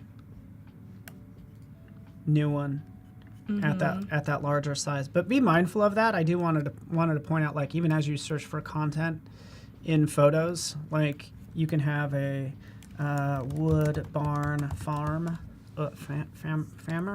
farm. And these are high res photos, by the way. And as a Creative Cloud member, this is what I was talking about with Crown. That's a premium image, so we could drop in there. And like you were saying earlier, it might look for the first couple seconds that it's low res, but but it's just boom, loading in. and then it just snaps into place. And this is looking much better than what I had. And honestly, am I really going to use? Am I going to create a whole professional quality like book design? Like maybe I will. Like if you've written a novel and you want to do some on-demand publishing using like Amazon, for instance, like I might consider like making the cover in here. But also that might be a job for Illustrator or InDesign or Photoshop. Technically InDesign, if you're talking the pro quality print type of layout, I would probably everything would end up in InDesign. Right. So anywho, that Versatile kind of asks, are you in Firefly? Does Photoshop have text to image too? Ooh.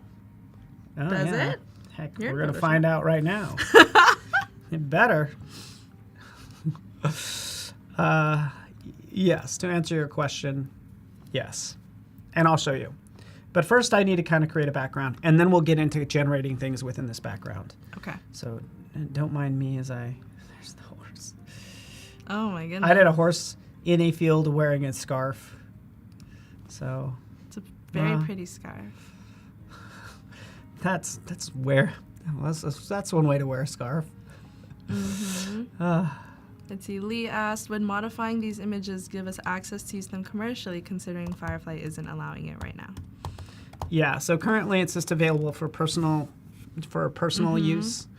Yes. So yeah, that's so kind of where Firefly that's is at. still in beta, so you're not able to use it for commercial projects yet.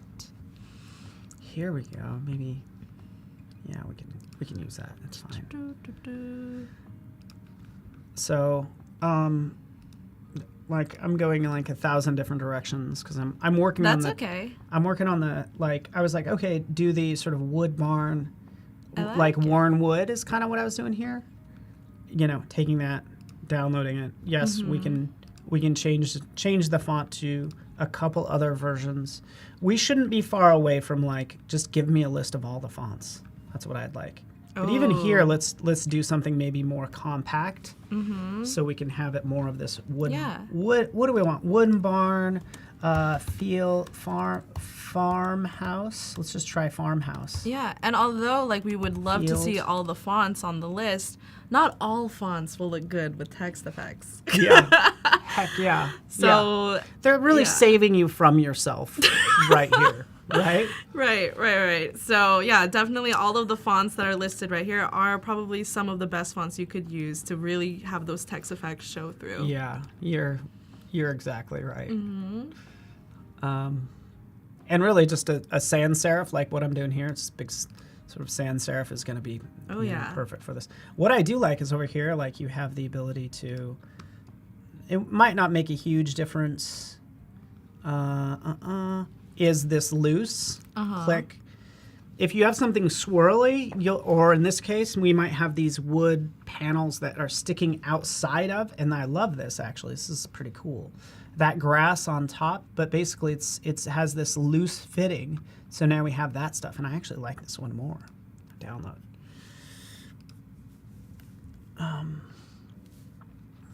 Yeah, let's do that. Now, Kylie's our boss. she is the classic book publisher. Oh yeah, CEO. Our CEO. Hi CEO. Sorry. Okay, so we're making the CEO proud. I'm so thankful. But this is only downloading an image that's like, I don't know, 10. Let's actually. Why am I guessing? I could just open it up. So this is, 3,700 by 1024. Oh my goodness. This might be a case where maybe what I would do if I really wanted higher res is just maybe you do it one word at a time instead of the whole phrase. But also know that the most popular request has to be, I know it is like higher res, right? What do we want out of all this stuff is like higher res. So on that note, this is why we need you. Join the Discord. Like this will tell you kind of like what features people are requesting. You request a feature. This is our one place to kind of consolidate a lot of this feedback to keep the conversation going.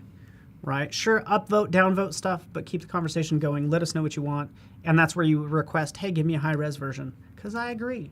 Mm-hmm. It's like you're making a book cover, but it's not high res, right? So again, this is I'm not using this for commercial use. That's why I'm just getting rid of that. So just calm down, people.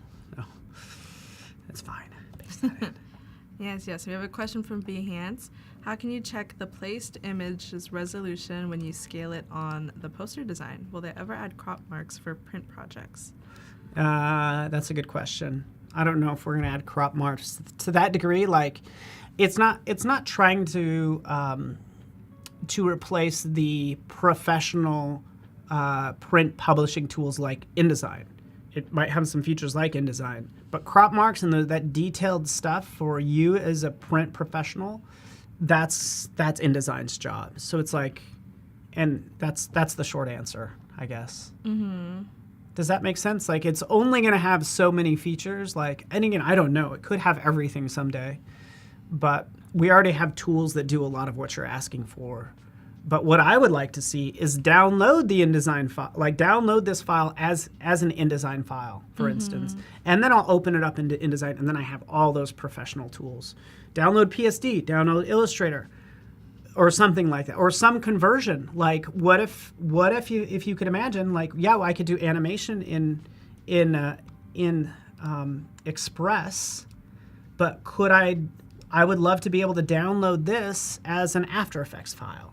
How cool would that be? That would be really cool. I would just like, you could do these quick animations and you're like, okay, now take it to the next level, open it up in After Effects, and really start to fine tune things if you need to. Mm-hmm. Paula, it's only to play then. Yeah, you could. I hope all of this is play, because come on, we don't have real jobs. Yeah. Are these real jobs? Totally. This is all, what have we been doing? Playing. Yes, This is all playing. You got to be kidding me. Mm-hmm. Like, this is fun.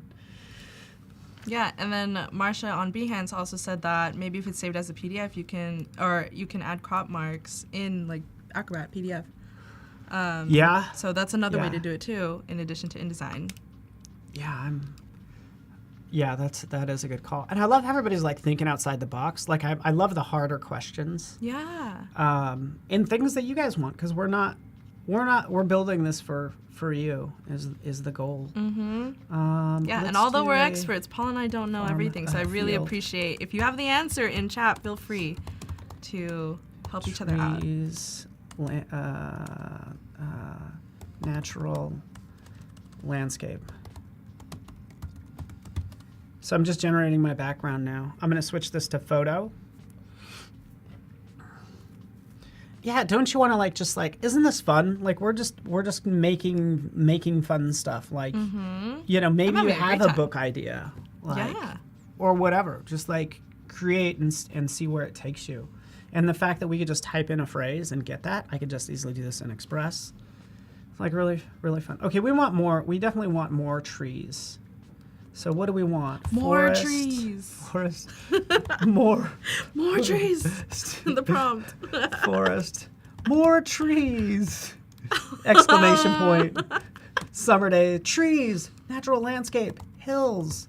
With more trees. Oh my gosh, we're just gonna get trees.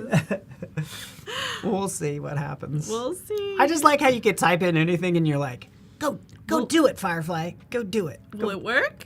We'll see. Exactly. I don't really. I am not the best prompt maker, so. I'm like, more less trees. No, less. Oh, less I trees. mean, less trees. For real this time. Just Oh my goodness. kidding. Yeah, let's not do that. No, wait, try it. I'm curious. Field. I feel like I need field. Okay, Can I yeah. add field? Yeah, add Is that field. okay? Field. More trees. Field. Jeez. Low-key, that's It's how my not prompts look, dramatic. too. It's also not dramatic enough. Like I want to come over here and add dramatic lighting and things like that Yeah. because that's kind of what we're missing. Let's go vibrant color.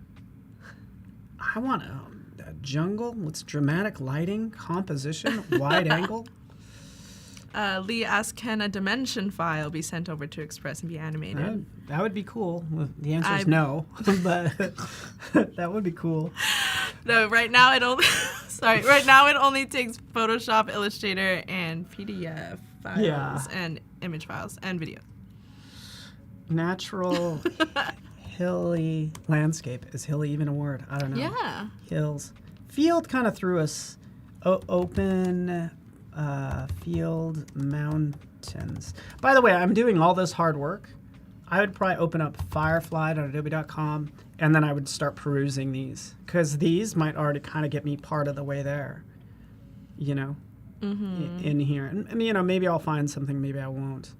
But even this, like, look at that. Like, whatever they used, you know, minus the house, it's pretty darn amazing. Look at this. That's cute. That's pretty adorable. That is adorable. Oh, man, okay. And what was the, you know, woods. That's probably the... That's probably the word That's you're probably- missing. Yeah, woods. Woods. Magical woods. So, anyways, generating stuff. You guys get the idea? Yeah. Cody Bears, today being recorded. Not only is today being, but you are being recorded, David. Okay. Okay. Okay. Through your webcam, we are tracking your eyes to see Yeah. what you're looking at on the screen to find out what you're interested in. David, is that a problem? No. All right, Lavella asked, if not for commercial use, does that mean I cannot use Firefly in my Amazon book? Also, are premium photos for commercial use? So first question. If you're selling your book on Amazon, you cannot use Firefly right now. Good. Just any commercial use, you cannot use any Firefly generated assets. And then our premium photos available for commercial use. That one, Premium photos available like for premium Adobe stock. Yeah, so you could literally go to you could use go to Adobe stock.adobe.com and yes, like you sign up, you're gonna, and by the way, go here, switch to free because that's what I should be doing. Like go, you know, and I need forest landscape, something like that. D-scape. So forest landscape. But switch this to free, by the way. But like adhere, like this is what I should be doing. I actually just need more of like a realistic image. So trying to figure out what is good, what to use Firefly for versus what to use stock for. Like this might work. So I typically think if you want something more specific, you know, use Firefly. But we're getting some fun things in here. Right. You know, just I like the you know, it's a little too woodsy, but let's just go ahead and download it. So these are able to use for commercial use. Yeah, totally. So, and what you do is you click in, you're adhering to the standard license type. So you just read up on that, make sure you're all squared away on, you know, and it's usually like, yes, you can use it. You can't use it and then try to resell it. That's like one thing you can't do. But again, this is free. So you're just adhering to the standard license type, which is like you can't redistribute it typically. But yes, you can use it, and that's what I'm doing, licensing it. downloading it. And then we'll use that as our background. Nice. And there's that one. Oh, yeah. Cool. Love it. Copy. Paste that in the background. That's what we've been trying to do all along. Smart object. Shrink it down. Get to work. Yes. Get to work. BCat asks, how come the AI on Express doesn't work on Firefox? Will this ever be supported on Firefox? I have no idea, to be honest with you. Yeah, I mean, this could also be a bug. I'm not too sure if that's a known issue, but if it is a known issue, you can definitely submit feedback on our Discord communities or Facebook as well. And then, yeah, I know for a fact, though, that Express works best on Chrome browsers. Yeah. Because I've heard from folks that sometimes buttons are missing or some features don't like load in as fast. So if you're running into issues and you're using a different browser, definitely try using Chrome. Yeah, good call. And we do try to stick to major platforms. I'm kind of curious if, I'm curious as the benefits of like why you like Firefox, just genuinely. Like, is it if you're a big fan? And yeah, let's talk. So, anyways, I'm trying to kind of develop something cool here in Photoshop with this title. It'll probably go through lots of iterations. But I did want to kind of address that question that we had earlier about doing Gen AI in Photoshop. So that's kind of where I'm at with this. It's like, let's even just take a look at this background. We have this stuff. Let's take this guy. There's our little chicken. He's over here.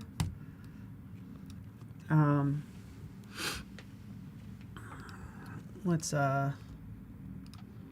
take a look at this real fast. Let me show you this real quick, because I did make this as a square size, right? So if we expand this out, to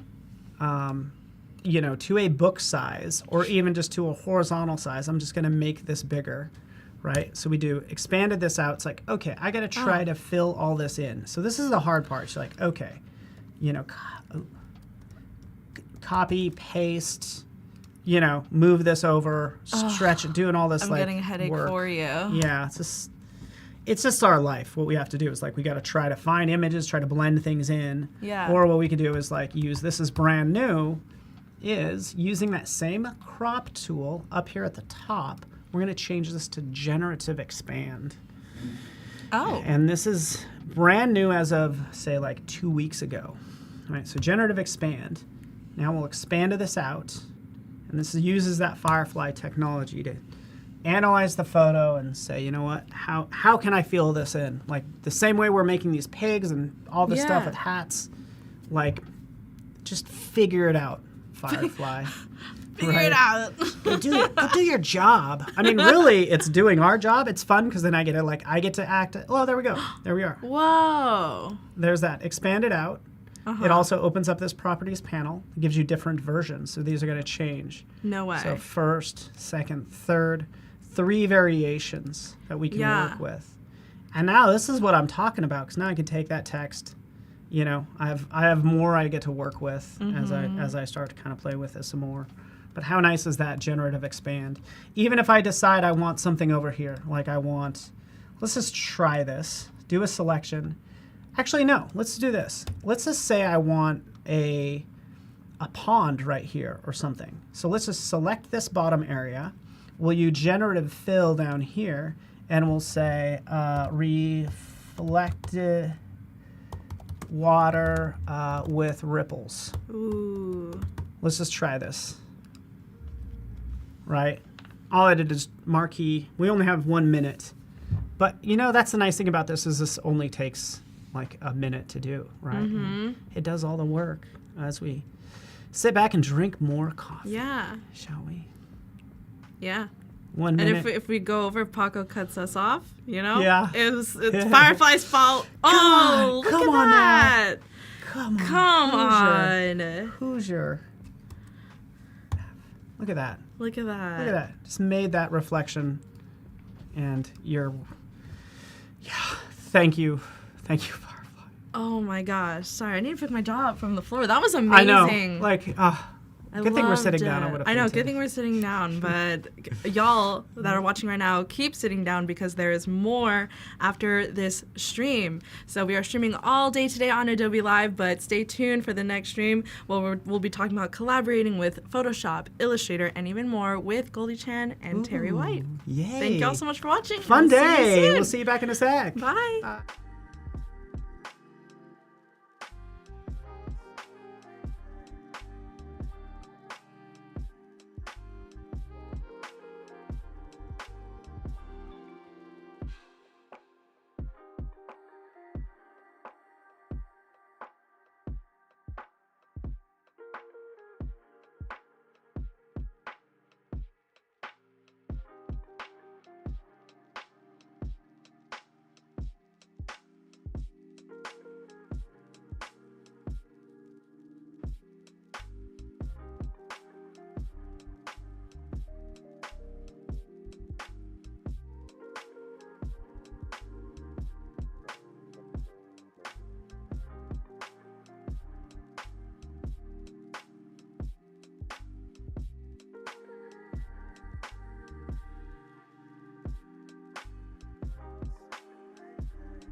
Hey everybody, welcome back to Adobe Live. Today's a big day. Today is the day we launched the new Adobe Express.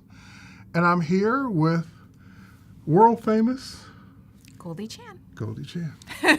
We're going to be doing some, well, I say we, I mean she. She's going to be doing some great Adobe Express branding stuff. I'm just here to keep things moving along. If you're watching this on Behance, great. Head over to the chat. Let us know you're here. Let us know where you're from. Also, let us know what your questions are along the way. That's my job, to kind of catch your questions, either answer them myself or pass them on to Goldie so she can answer them for what she's doing. Now, you might notice, I know it's hard to, you probably didn't notice, maybe you didn't, that part of Goldie's head is missing. And it's because Goldie's hair is green.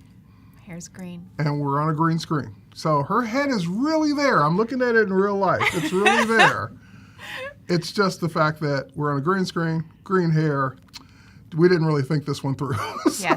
There you it go. is. You can see it. Ta-da. Yeah. So, see, she really does have hair. But when we go to the background graphics there, it kind of keys itself out. I think it's cool looking myself. I'm okay with it.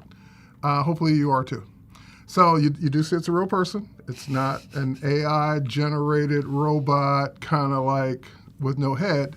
She's really there. All right, Goldie, Yes. So tell us what you're going to be doing today. Terry, I'm so excited to show I'm today. so excited to have you here and show us. I'm so excited to be here, have my lovely green hair be keyed out a little bit, but also I'm excited to show in Adobe Express how you can collab with other people. Ooh, Yes, so I should probably have my email open. 'cause I Yes, think please you're gonna send open me your something. email. So today what we're going to do is we are going to show how you can actively collaborate with other people on your team. So for those out there who run their own marketing agency, like I run my own called Warm Robots, but perhaps you may work in-house and you just need to share those files with a team member. We're going to go over really quickly over the next hour how to collab with your amazing team members on different items. And also what I want to do is, this is double duty today, we're also going to show how when you import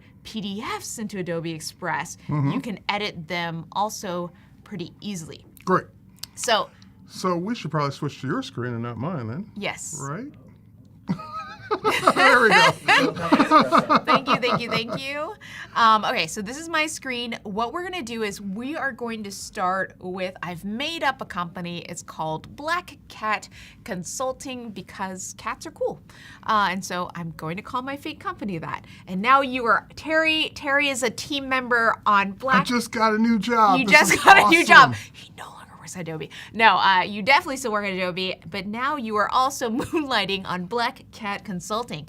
So Side income. I love it. side income. So what we're gonna do is we are going to go over some. But wait, we didn't go over any of the HR rules, compensation plan, 401k. I'm just, I'm gonna pretend this post-it That's my note offer. is your offer. $0. $0. $0.00 Kind for of a Terry White. volunteer kind of thing. Okay, got it.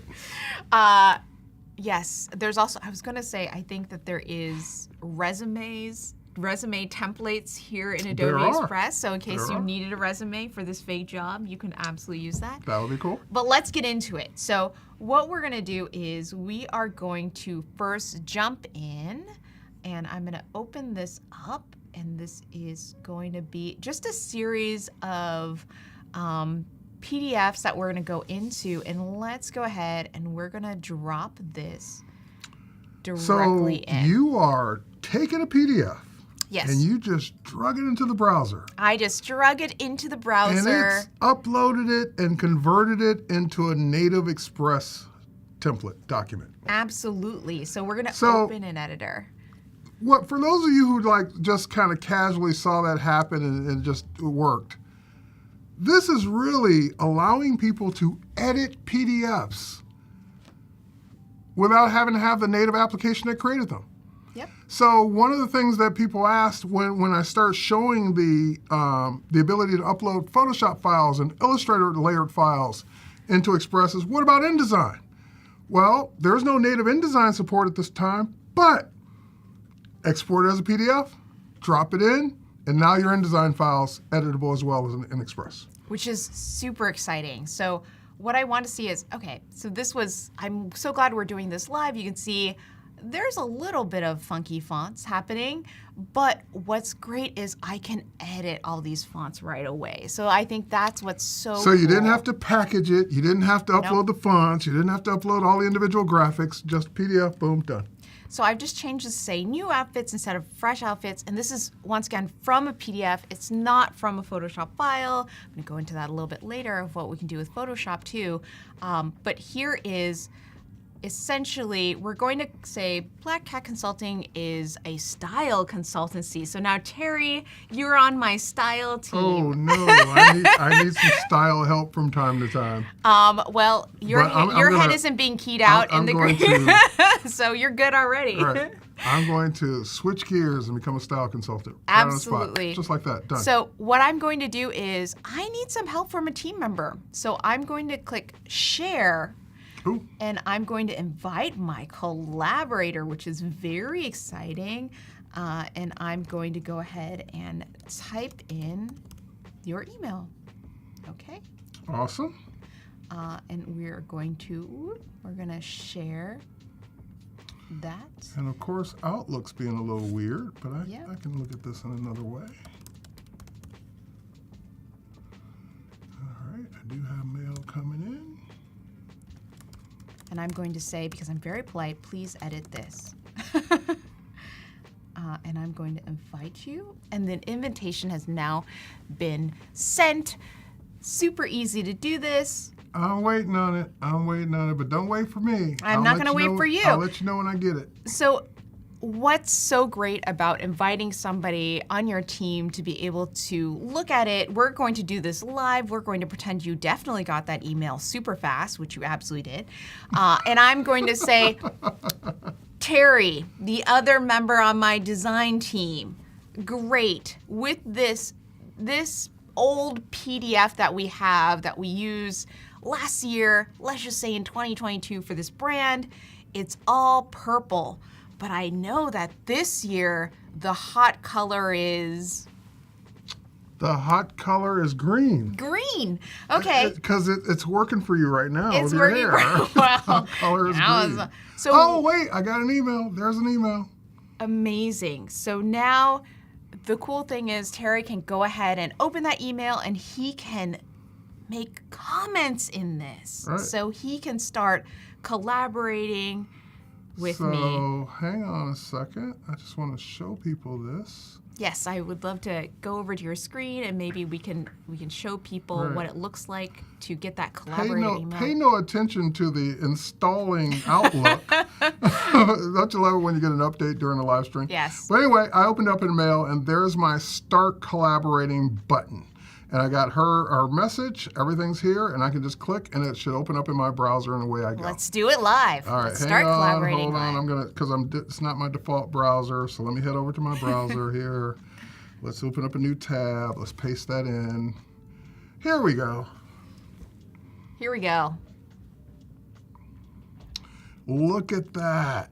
Oh my Look at God, that. there it is. It's so neat. I didn't do anything. I just clicked the link theoretically from her, and I'm now looking at the same exact thing she is. And so on my screen, I can actually see if we want to switch back to my screen. So see that little orange? Hey, That's me. Terry scrolling around, Right. going wild in the document, which is great. So I would at this point say, okay, Terry, do you boo? I love this copy, Terry. Terry is not on the marketing team at my design company, but we'll just say Terry is now an executive at my style no, company. I forgot what it used to say. It's okay. It's okay because what I can do is now it says your style. I'm gonna go in and edit that and say your style. This is bad grammar. Is wow. Please don't. I like it. Please don't. But wow. Wait. Wow. With an exclamation mark. And now we are collabing in real time on this. And this is the best part is you actually also don't need to have, so if Terry, and I feel wild just even saying this, if Terry did not know Photoshop, if Terry did There not was a know. time. You know, I'm Yeah, the thought there bubble. was a time I didn't know it. If Long time ago. long time ago, pre-Photoshop, I'm sure. Pre-Photoshop. Yeah. If Terry wasn't as familiar with Photoshop, I would be able to share this file and Terry could jump into Adobe Express and he could edit, he could write notes. Now the best part is I could email Terry and say, okay, well, once again, do we want to keep this color purple or do we want to change this color to something new? And Terry can actually go through and he could go ahead and edit that color in the background. Uh-oh, I've been asked to do a task. And so Let's I'm see. going to ask him to do the task and you can see what it looks like on my computer while he's editing that color to a different. Interesting. I'm getting adjustments there. I'm not getting the actual color though. Hang on. I saw it a minute ago. Oh, There we go. was. I There see it. was. I see it. Just click on it. Interesting. How interesting. This. Oh, you know what? It's because it's showing that as an image. Oh, well, there we Is go. that just a? Yeah, that's an image. That's why So I we're can't change gonna color. do this. We're gonna remove the background. Oh, Hang on. and we're gonna do everything live. And this is the best part about doing things live.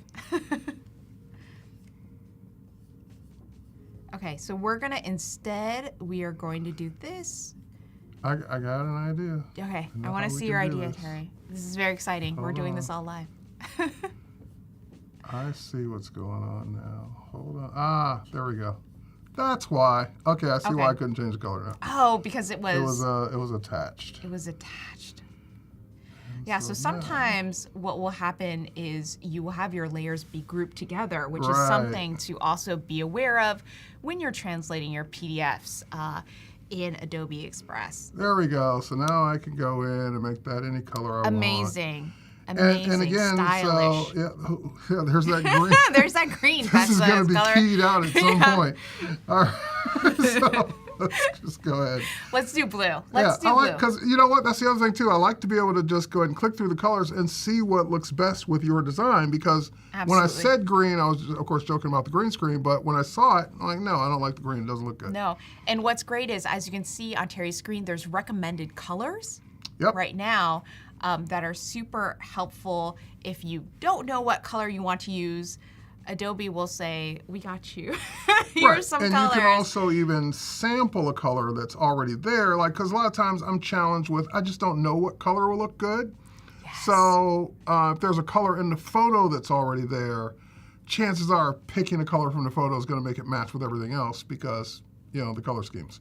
But the recommended's good, as well as, and again, I kind of like this blue. I can't remember what it used to be, but I kind of like this. I think I like that too. And if we switch over to my screen really quickly, one thing that we can do is I've preloaded my Black Cat Consulting, and I can also go ahead and change colors too. You know what? I'm going to go ahead and And Kylie agrees with you. She says the dark blue looks really good. yes, awesome, awesome. So we're going to go ahead and, you know what? I'm going to add in a logo because maybe people want to know, and we're going to resize that because that's gigantic.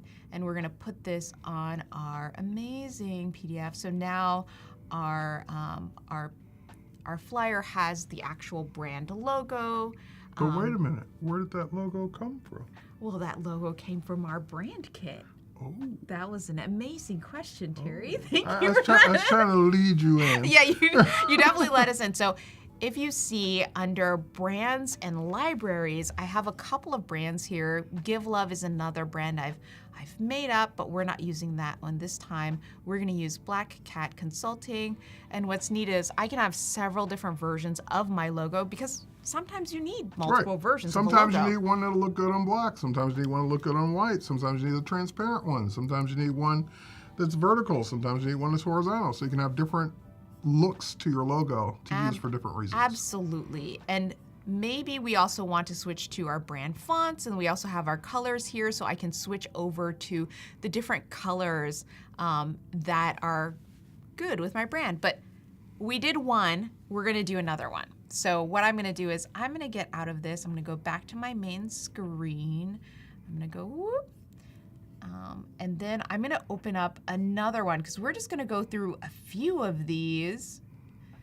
we're going to go through a few of these PDFs. So this one is going to be a brochure. And once again, this is all live. That's a PDF. Let's see what happens. Rashid says, nice. I definitely need to get Express to edit PDFs. Yes, It's please. just, Get Express I to don't edit know of an PDFs. easier way to edit PDFs. We used to do them in Illustrator.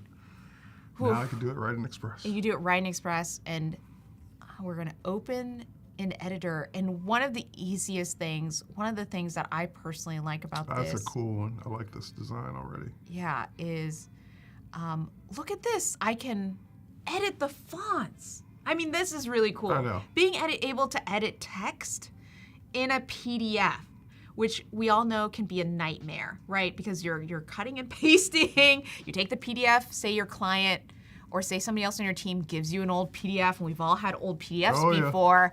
And Or worse, you have the PDF, but you lost the original document. oh Like, yes, the original you document's designed it long originally. gone, right. And like, oh no, all I have left is the PDF from the website. I don't have the original document anymore.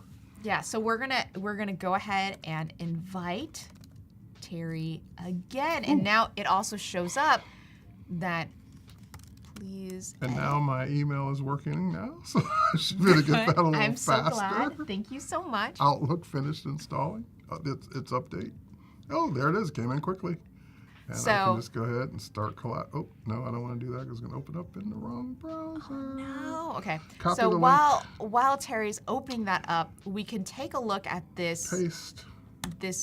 maybe older version of this, and sometimes we will have a little bit of wonkiness. So you see that instead of the L's for black cat, we're gonna have a little dash. So we're gonna just edit that really quickly.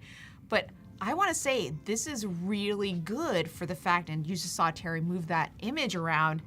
This is so good for the fact that you can essentially go ahead and edit text. You can take these images. So say I want to promote something new. Say I don't want these images of people. Well, I can just take a PNG, and we're gonna do this. PNG A PNG, and is we're gonna. what? Oops. A PNG. I feel nervous that you're gonna make me define a PNG on camera. A PNG is a graphic format. A PNG is a graphic Like format. JPEG and TIFF and PNG and PNG is PNG, GIF, Yes. or GIF, depending on what planet you're on. And Ping has one nice aspect about it compared to all the other formats I talked about is that it can support transparency. Yes. So if you do want to create your logo and be able to put it on top of something else and not have the white box around it, save it as a PNG or Ping file. And this is why you're Terry White, because you're I so. explain things that most people already know. You explain things people already know, but you also go so in depth, and that's what's so amazing. And so what I did, the entire time while you were talking, which wasn't that long, I dropped in this PNG. So say I wanted to change this now. I want this pamphlet to be about the beach in the summertime and what you wear to the beach. Woo! And so I took this PNG I already created in Photoshop, and I dropped it in, and as you can see, it goes right in. And I see we have a question. What about 10-year-old PDFs? PDFs are PDFs. As long as it's a PDF, it should work. Now, I haven't tested this, but I'm sure we most likely respect if the PDF is password protected or locked in some way. You probably can't edit those because those were designed not to be edited by the author. But the age of the PDF shouldn't matter. I can't imagine why it would. So try it. If you have a 10-year-old PDF, worst case scenario, it doesn't work, but it should work. It should work. Will any shape be editable too? Depends on what you mean by any shape. Like any shape created in Express, yes. Any shape in the PDF, depends. Because it depends on how the shape was originally defined in the original document. Was it separate? Was it part of a photo? So yes and no. It depends on the shape. And while you're talking, I've just been dropping summary pictures that I've found in Adobe Express to Now, make when you this say more found, summary. what do And you when I mean by say found? I mean I went to the search bar and I clicked in summer. I typed in summer into search. And as you can see, we also have a bunch of different summary things we could do. Also Now, suggestions. whose photos are those? How do you get to use those? I'm glad you asked. Those photos are all from Adobe stock, Ah, the free collection. the free collection. So you don't have to pay anything extra for those. You just, if you're an Express user, you can use them. If you're an Express user, you can use them. Now, we of course have things that have the little crown element on them. Those I are love the crown, premium 'cause that means elements. those are premium. Those are for the people premium. that do have a paid subscription to any of our Creative Cloud memberships. Yes. So that's the other great thing, Or I think. even if you don't have, let's say you're not going to ever use Photoshop or Illustrator. I don't know why, but let's say you're not. And you say, I just want to use Express. Then you Yeah. can just subscribe to Express and you would have access to the premium content as well. Yep. Or you could use Express for free and not have the premium content. Yep. And so there's all these. In fact, I can go ahead and we're going to type in summer again, and I will pick something that's not premium. I'll do this video, and that's a non-premium element that now makes this brochure into a video brochure. Right, so the minute she dropped that video in, it said, oh, there's a video, so I need to convert this whole project into a video. So now there's a timeline at the bottom. So now I can click on that timeline, and as you can see, we get this, so soothing. Anyone else there soothed by the visuals of water? So now we can go ahead and we have a more summary thing that we can then export. I can share it with other team members, but this was so fast, and if I wanted to edit any of this text, so helping people find their style for over 50 years, maybe I find out that was factually inaccurate. So I'll say for over 2 years now. And now our company is 2 years I old. want to show something real quick. Yes, please. So if you, and I don't know if this will work, like, because I'm just seeing your design for the first time. Yeah. So this is literally me just trying this out. So this is a video of a surfer that I just went and saw. I didn't even search for it. It was one of the first ones there. Yep. I don't know why it has the Adobe stock on it, but it shouldn't. But anyway. We'll pretend it doesn't. We'll pretend it doesn't. I don't know why, because it's like it should be there without the watermark, but it's there. Now let's say I drop this in because this is new. So you know we've got this great technology to allow you to remove the background from a photo, and I think you even did it on one of yours so far, or maybe you will. Maybe I will. All right, but anyway, like I see it so many times I can't remember when you did it. But now with this release of Express, you notice that even though that's a video, and here if I hit play, you'll see it playing. Exciting. Yeah. And it's in slow motion, which is cool. So I have the ability to remove the background from a video now. And depending on the video, it'll work great or it'll work okay. We're going to see. This is the magic of Adobe. This is the magic. Like, I've never tried it on this video. Obviously haven't tried it on your brochure. We're going to see if this works. And it's doing its thing. And it's got to do it for every frame of the video. So that's why it's taking a little extra time than it would on a still. But you got to keep in mind that videos, 30 frames a second usually, and it's got to take out the background for every single frame in the video. So depending on how long the video is, this might take a little bit longer. But what I like is while you're doing that, you could keep working. I can keep working. So say we just move locations. We're not longer in Los Angeles. So what we're going to do is we are going to change our address to, I'm going to go ahead and edit this out. Whoop. Maybe we are now in Las Vegas. So we're just going to do Las Vegas. It just finished. Amazing. Look at that. No background on the video. That is worth the price of admission as far as I'm concerned right there. And on my screen, I don't see it yet, but it could also be, I see Terry's. Oh, yeah. Paco, if you switch to me, then they'll be able to see it. There you go. Now they can see it. Yeah. Look at that. Yay. a video with no background. I'll And use it that's- just for that. I know. That's so easy. It's so easy. It's so cool because that takes so long to do that. Right, and I can resize it. I can make it bigger. I can make it smaller. Whatever. I mean, you can drop it onto scrub that it back. water. Yep. See, this is why you're the lead designer. Things I wouldn't think of. Yeah, so now we have double videos. If you press that play at the Yeah. bottom, I think that's going to be There we really go. Oh my gosh, Look at this is 3D. This is we're making it happen in real time. Yes, exactly, Floyd. It's magic. All right, that was it. That's all I wanted to show. Back to our story. Okay, so we've now edited a brochure, really fun. I want to go and just keep editing more things. So we're gonna go ahead and jump in and we're gonna go back to our home screen and we're gonna do another PDF. I just want to show everyone as many PDFs as possible because it's nice to just see what they'll look like. And once again, these are all PDFs that have been saved as a PDF file.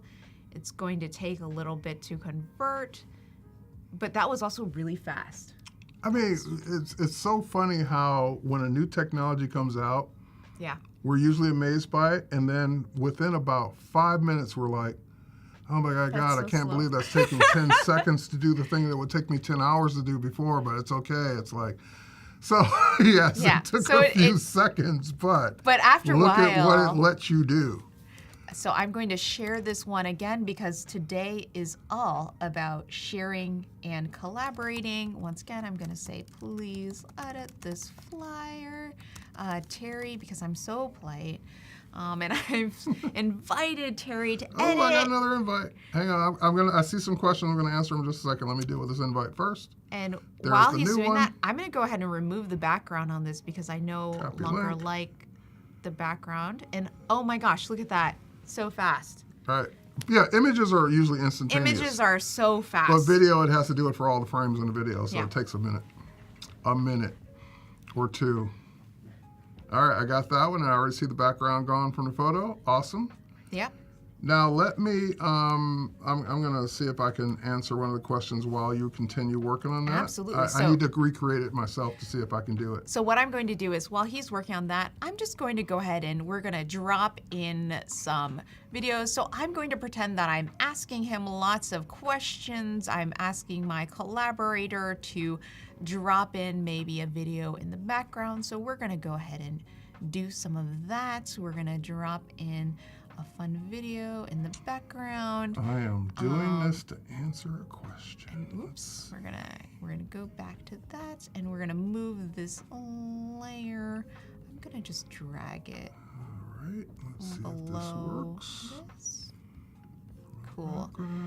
And so once again, I've made this. Now we have movement on our PDF. We've made a PDF that looks elegant, hopefully still, but also we have now, it just has had so much more depth to it. And I think that this is super beginner friendly. This is all drag and drop. Everything we've been doing is dragging and dropping. So Ashley is asking, can beginners learn this? Absolutely. We all learned it as beginners. We didn't know it until we tried it. So, I mean, obviously it helps coming from a Photoshop or Illustrator background to know some of the terminology or some of the things that are in it. Yeah. But the Express team really went out of their way for non-traditional professional users to be able to use this too. So absolutely, as a beginner, you should be able to learn this, no problem. Yep. And then once again, what I'm going to just do really quickly while Terry's working on that is I'm going to say, oh, you know what? This is actually our old logo. So we're going to delete that. We're going to go back into our brands and libraries. And I'm going to pick our new logo. And we're going to drop that in. We're going to update that for our client. So our client has the most updated logo on their beautiful brochure / flyer.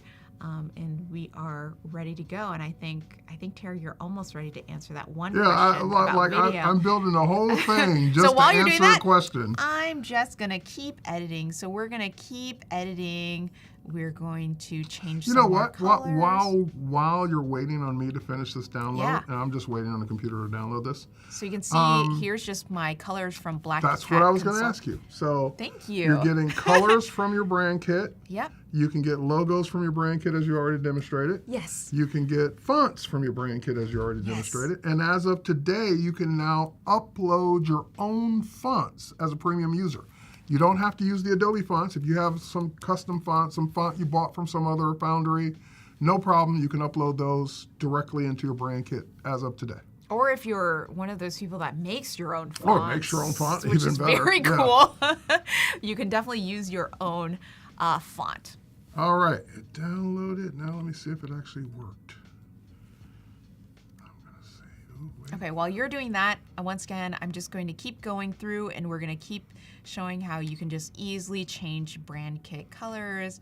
And if I want to switch from this brand to a different brand, that also is pretty easy. I can just go in and I can get out of this brand and I can take my second brand. So say you have a lot of clients and you work with a lot of different brands, it's really easy to do this. You can go ahead and now I'm in my other brand kit. And this is the primary color for that, so I can go ahead and switch colors too. So this is super helpful if you have multiple clients or multiple projects that you're working on. You can go in and you can edit those colors with ease, which is always really, really nice. Okay, I'm seeing this great question. I love Photoshop, but as a beginner, it's intimidating. Adobe Express looks amazing. Where do you suggest beginning your journey to learn Photoshop? Oh my goodness. So I love Photoshop. I think I've been doing Photoshop since I was a wee little lass. And I know that for me, one of the things that was really helpful was to jump in with an image, like say even this one, and just try doing things like try removing a background, try changing colors, and watching tutorials. So there's so many tutorials on YouTube. I know there's some guy named Terry White. He's done some like how to get started with Photoshop stuff. I mean, that guy's amazing. You should go check out his videos. There's a million videos by Terry White that are absolutely fantastic and honestly probably far beyond what I know how to do in Photoshop, but there are also so many beginner tutorials just right when you're starting. So jump in, and I always feel like with Photoshop you have to learn by doing. Absolutely. Yeah, just like with Express, the best way to learn is to jump in and do it. And now Terry's ready, so I'm ready excited to to answer show. your question. Yes. Unfortunately, the answer's not what I wanted, but I'm ready to answer. Okay. Okay, so the question that came up a while ago, and I had to build this because I didn't know the answer. So we saw that I could remove the background from a video. So I did that here. This butterfly is a video I just grabbed from the free content, and it'll fly away in a second. So I took the background away from the video. Great. And then I also took the background away from Express, which is something you can do as of today. You can not only remove the background, but you can download a transparent ping as of today. So that, in other words, if you wanted to create a lower third for a video or something transparent that you made in Express to put on top of something else in another program, great, you can do that. Unfortunately, when I did it for the video still gave it a background. So I can't, in other words, it's not what we would call in video, this will be an alpha channel. It doesn't download a video from Express with an alpha channel to knock out the transparency or knock out the background for video. But for graphics, you can. And of course, once you knock out the transparency for the video in Express, you can do all your Express stuff. But you just can't say, okay, I just want the butterfly by itself, transparent, to put it on top of another thing. That it does not do for video, but it will do it for stills. So I had to go figure that out myself before I could answer your question. Yes. So that was it. Okay. Thank you for answering that question. I definitely didn't know I wanted to know the the answer, so that's why I went and did it. So what I've been doing while Terry was figuring out the answer to that question, which I'm glad I know the answer to that. If you don't have a brand kit and you just want suggested colors, that's another thing is Adobe Express will also say, okay, well, here's some colors that already exist on the document, And here's some colors that then we suggest. So as you can see, it's pulling actually from that video that I dropped in, and it's suggesting these complementary colors. You know what? Yes. That is one of the things that from early Express days that I really appreciate is that Yes. let's say you just start with a template Yep. or a blank page even, and you drop a photo in. Yep.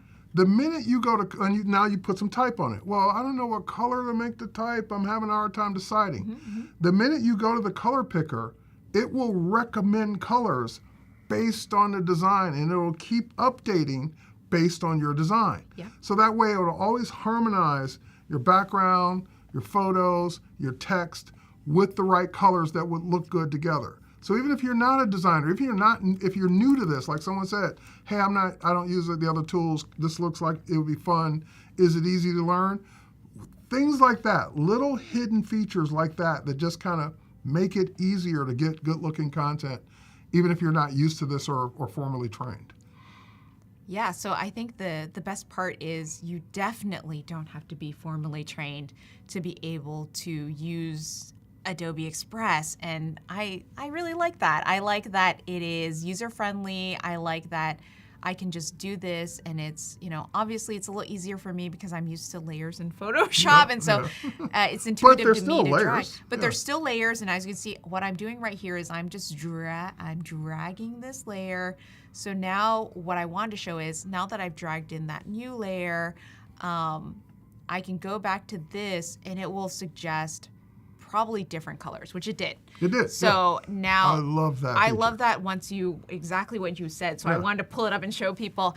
Once you drop in any new graphics, any new images, it's going to say, okay, well, here's other colors to suggest. And like, as we can see, now this grayish blue color really matches with the rest of that wintry background that I've dropped into this. Right. So. And you just remind, like people were saying, oh my God, you can download transparent stuff now. Great, and I'm glad you like that. I like it too. You just reminded me of another new feature that dropped today. Yes. When you put that graphic in, one of my friends who is a creative director designer, he's like, when are they going to let us lock things so it doesn't move around by accident? Today. So if she wanted to not move that background image by mistake, Lock it. there's a lock icon on the upper left corner now, and you could just click lock, and I think the interface is backwards because now it shows an unlock. I think it should be unlocked until you lock it. Yeah. Anyway, that item is now locked, and you can see the little lock icon in the upper left corner now, and you can't accidentally move it or disturb it while it's locked. And you can always go back and unlock it, which makes the icon lock. Don't get me started. Anyway, I've expressed my You've expressed your concern. feelings about Express. Express to the team, and I think that should be the other way around. Expressing Express. But I'm glad the feature's there. As of today, you can now lock content so you don't accidentally move it around. Amazing. And that's so helpful also if, say, I'm collaborating with someone who is not as familiar and I want just to pre-lock down some layers to Yes. make sure. Say, Terry, once again, I feel so wild saying this. Say Terry doesn't know how to move around in layers. I can lock a layer and then I can hand it over to Terry and say, okay, well, anything that you can move around, you can move. That's the thing that you're allowed to edit. Please edit those things, Terry. Yeah. And then I want to show, of course, that we can now we can group layers. So I'm just gonna go ahead and group these layers, which now means that all those things we can move together. Whoop, that did something fascinating. And grouping has been a part of Express for a while, but one thing I want to point out for those who will be new at this is when you go get it, like she's using her own content so she knows it inside and out, but when you go use a template, one you've never seen before, and you go to click to move something, it moves 3 things. It's because those 3 things are grouped together. Yes. And you might ask, well, why did they group this template? Why did they group these things? So A, you can move them around together. And more importantly, B, when you resize them, they all resize proportionally together. So that's a reason you would group. But even if it's grouped, you can still double click on like the text to edit the text without ungrouping. So one thing I'm going to do is, because you said that, I'm going to go in and we're going to pick a flyer just randomly. I love how you're willing That to we- take an extra step to show them what I just said. I mean, I think it's so helpful. And I'm going to, I think somebody asked about pages, so I'm going to add this one just Oh, as a yeah, page. yeah. Look, so this is the neat thing. Now Terry has access to page 1. Ooh, there's page 2. And page I see it. 2, I see it. Yay, there's page 2. Yay, we're all here in page All 2. right, I'm on page 2 now. And Okay. Instead of a yard sale, it's a estate sale. Estate sale. Cool. All right. Cool. Okay, so now we are both in, and one thing I can do is I can literally, while Terry's editing that, if we go back to my screen, I can literally be doing something completely different, and Terry, keep editing. 80% I'm off. gonna have you do all my work for me. And, yeah, it's a bunch of stuff. And I can jump back in at any time, so I'm gonna now jump back in. 23, and we're gonna make the date September instead of March. We're gonna go to that second page, and I'm gonna add Expand the this title, out. winter wear. Great.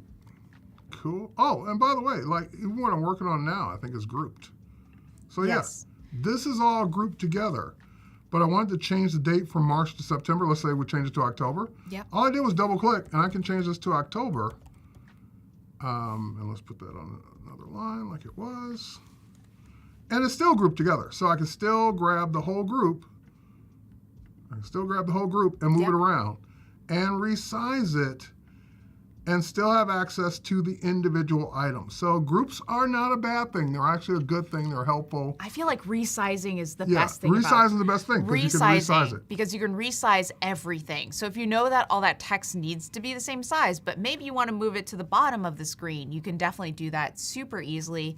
And I think that is really nice Because about templates. if it wasn't grouped, Yeah. imagine this template didn't have anything grouped. Every single item would be, I'd have to click on every single thing to move it around. And now, if like you said, if I just want to move this to the bottom, I'm going to do what you did. I'm going to do what you said. I move it to the bottom, and I notice it's behind stuff. Oh no, Terry, So what are we I gonna can do? Just move it What up are we gonna in the do? layer stack, and there it is. And I didn't have to pick up every single element piece by piece to move it. Right. So that's the whole point of groups And layers. and layers. Because layers. being able to drag layers is the best. Being able to go directly and keep working, and we're just gonna do, I think I have one more that I already pre-made. That's just another pop-up shop PDF that we're gonna pull in. This one's mostly text, and we're gonna go ahead and drop this in. As you can see, this one also was a little faster because it doesn't have quite as many elements. There we There go. it is. Sometimes it takes a little time. You have a little Well, heartbeat. you know why it took time on this Yes. particular one? Yes, please. Because you have pop-up, so it wanted to give you the pop effect. It wanted to pop up. Terry, that feels very much like absolutely a thing from Adobe. Read the template, and you said pop-up, so it made you wait a second, and then Yes. it popped up on the screen. Absolutely. So I'm going to Hey, once these again are I'm the going to jokes. these are the jokes. Once again I'm going to share this with my amazing teammate and collaborator. Please edit this pop up. So Water Dragon's asking, does Adobe have video editing features? By Adobe, yes, a company. We do have several applications that do video editing, but I think you mean from Express. Yep. And yes, you can do video editing now in the new Express, also as of today. Yes, and in fact, you know what I'll do just so this turns it into a video is I'm going to drop in a video. No, wait, I got a better way. Yes, please. Do you want to pull up one of those other files? that No, we already worked on? on this right here. Just Yes. click on it. Yes. Click on like pop-up. Yep. Oh, let's Animate it. There you go. That'll turn it into a video as well. Okay, so we're gonna animate it, and we're just gonna do. I like that. What does it look like? You know what? I like Bungie. Let's go Bungie. Bungie. And I'm gonna make the duration just a little bit longer. Now, the minute she clicked on one item in the whole thing and said Right. animate, now at the very bottom on the right, there's an edit timeline. So technically, just by animating one thing, you've turned this into a video. And if you edit the timeline, you can actually add multiple scenes, you can add video clips, you can have text, you can animate multiple things on the page, animate multiple pages. So you can do a whole video for TikTok, YouTube, Reels, wherever you want to put a video, right here, even just starting with text and images, even if you don't have a single video to use. And you can just download this right away. You can see all the different file formats we have, and you can download it as an MP4. And so that will save it as a video, which is great. Absolutely. And if you say you had this video, but for some reason you wanted it just as a PNG, Yep. you can also go ahead and do that. Because maybe you need to post it as a still on some platforms Yes. and a video on others. Yes. And of course, you get the little warning. I get the little warning that says videos and animations and audio will not play on a PNG. So that's just, it will let you know that you're doing that.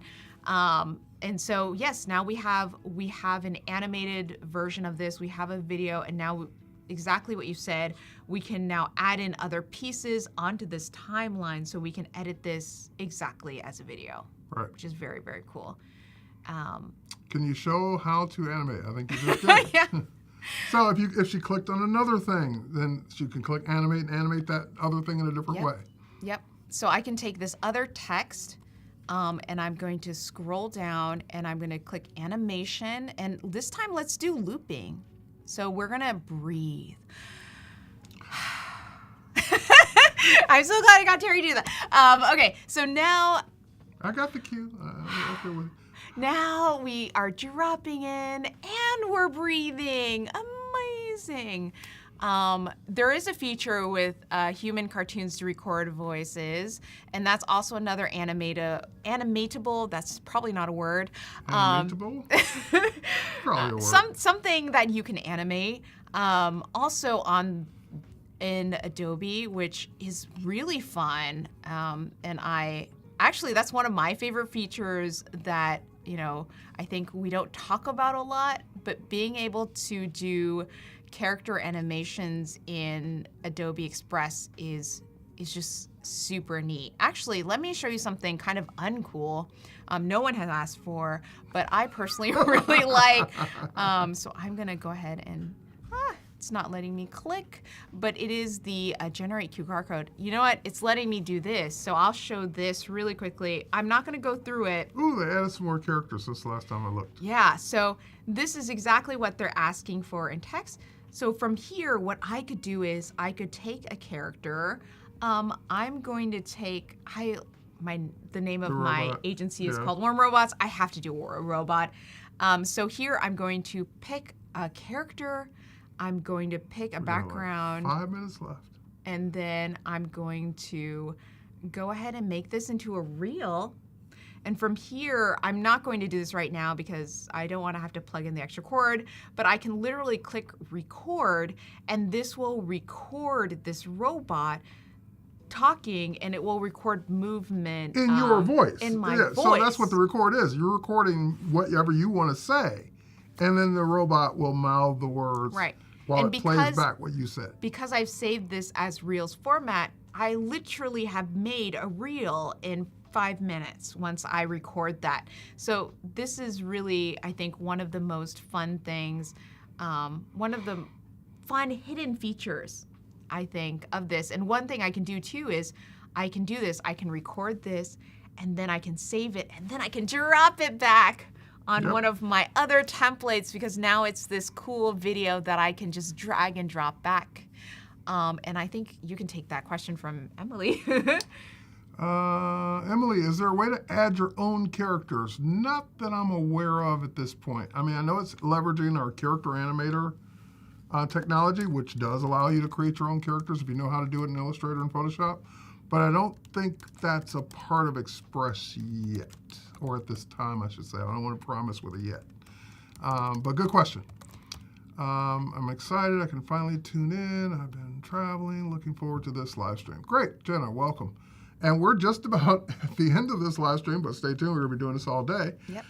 We got like 2 minutes left. Anything you want to add for these 2 minutes other than generating a QR code? I love generating QR codes. It's very uncool, but very useful. What do you mean And uncool? so, very cool. It's the coolest thing you could do. It is absolutely the coolest thing, niftiest thing. I love this because I always think about digital business cards. Exactly. And and I will show this. I'll be back again here at 1 p.m. and I will show this again to you. Who wants to type a link if you could just scan it with your phone? I mean, I get why people like seeing, for example, at a restaurant, the physical menu. Right. But at the same time, QR codes do have other uses. But look how neat it is that you can have all these different versions of a QR code. And once again, I can just take this, I can immediately download it, and I can drop it back in. And by the way, when you download that QR code, like she just showed you the download button, it's yours. You can use it wherever you want. You don't have to use it in Express, but you can bring it back into Express. And if you want to do something really fun, take out your phone right now, and if you scan this, it'll take you to www.adobe.com, a website maybe you're familiar with, well, maybe you can not. put in your URL, and they can scan it and get to your absolutely. stuff. So feel free to go here. That's not my name, so that's not my URL. GoldieChan.com, and that's then this is my URL, which is right. So absolutely if you scan neat. that right now with your phone, that should work to go to her website. Cool. All right, we are out of time. Unfortunately, this went by quick. So fun. I'm so glad we got to do this together, Terry. And we can start to see some of your hair. And you can see some of my hair. I wonder if I just do this. No, You can, actually, it's good. I like the kind of I like it. It's a transparent layer. transparent looking My hair. hair is a PNG right now. This is great. And yes, Wade already answered, but you can watch any of this content later. The only reason you wouldn't be able to watch an Adobe Live later is something technically went wrong. But otherwise, they're all available for replay. Unless something I do think there's horribly one last crash. question I want to make sure we Sure. answer. What is it? Are Firefly features available in Adobe Express? Yes, they are. So you can generate, you can do text to image, you can do text effects directly in Express. So I usually show it, for example, creating a custom background for my Express content using generative fill and directly in Express. All right. Thanks everyone for watching. Stay tuned. I'll be back in 5 minutes and we'll have another great guest and we're going to continue doing this all day long. Bye. Thanks for watching this one. Thanks, Golden. You're great. Thank you.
Welcome back, everyone, and welcome to Adobe Live if you're just now tuning in. Today, we're doing all new Adobe Express content for the all-new Adobe Express, which just launched today. My name is Terry White, worldwide designer and photography evangelist here at Adobe, mostly photography these days. But it's my pleasure to host the one and only Lucas. Thanks, Terry. So, Lucas, tell us about you. Where are you from? Yeah, so I'm from Toronto, Canada, just outside of there, and I am a content creator, social media strategist, and also adding into that, a grade 8 elementary school teacher. Wow. So whether it is teaching people... I have much respect for teachers. Thank you very much. A lot of overlapping skills in what I'm doing here, surprisingly, Awesome. right? So whether it is teaching small business owners how to create content to get their brand out there, or just teaching 14-year-olds how to use media projects to really just find that spark for design and make their classroom experience a little bit more interesting. What's your most rewarding thing about being a teacher? Definitely. So we're the homeroom system in Toronto. So I have the same 30 kids, and when you have a great group, you can really just connect with them for a whole year's span. So just seeing the growth from September all the way to June, where Wow. everybody comes from, is That's really nice. it. Yeah. That's great. Yeah. So, Lucas, we're here to look at Express today. I understand you've used it once or twice. Fair few times. Okay, Yeah. a few times. So, what are we going to be doing today? Yeah, so the story we're looking at today is fictional, but my friend VJ and I, we've discussed the idea of having a podcast together. Okay. And we've always thought about, well, if we were to create a podcast, we would really want to leverage our two audiences. So we're both very active on LinkedIn, active on Instagram. We've really built up those platforms for ourselves. So we want to think of a nice, easy, collaborative way to combine our content, whether it's his style or my style, and also so one of us doesn't fall into the role of doing all the content creating or all the designing. We want to be able to both collaborate and both add our insights to it and our own touch to the design. VJ is very proficient in Adobe Illustrator. I'm very proficient, or I prefer Adobe Express. Okay. So we're going to look at some easy ways that we can really just cross over the great content he's designed and give me a super easy way to add my own touch to it. This has nothing to do with any of that, but I'm just going to put you on the spot. What's your favorite new Express feature? I am loving the animations. Okay. And I love the Fair pop that comes out. I use that for so many Instagram stories and We things talked like that. about that, yes. pop the is last fun. episode, yeah. And being able to change the intensity and whatnot too is great. Cool. Yeah. All right, walk us through it. Yeah, let's go with it. So VJ has already designed some awesome carousel posts. So I love carousels on Instagram, really all social media platforms. They're great on LinkedIn too, because it's really like that swipe deck, right? You can actually take someone along for that engaged journey, right? In a world where everybody's just swiping up and down, Yep. skipping past, right? You get seconds to grab their attention. If you can lock them into a post like this, where you can really just take them along for the journey. We're looking at one slide for here, right? Each. We got some nice seamless from And how one slide many- to the next. In Instagram, how many frames do you get per carousel? You can go up to 10. 10, You can go okay. up to 10. I believe LinkedIn, I don't know if they have a limit because I've seen some huge PDF decks on LinkedIn. Okay. But yeah, so this is something that VJ has already designed and he's used for his own content. And our goal here, And that is in Illustrator. this is an Illustrator. That's his bread and butter. The goal here is that we're going to use this topic that he's already spoken about. He's made a carousel about it in the past. We're going to make this our first podcast episode.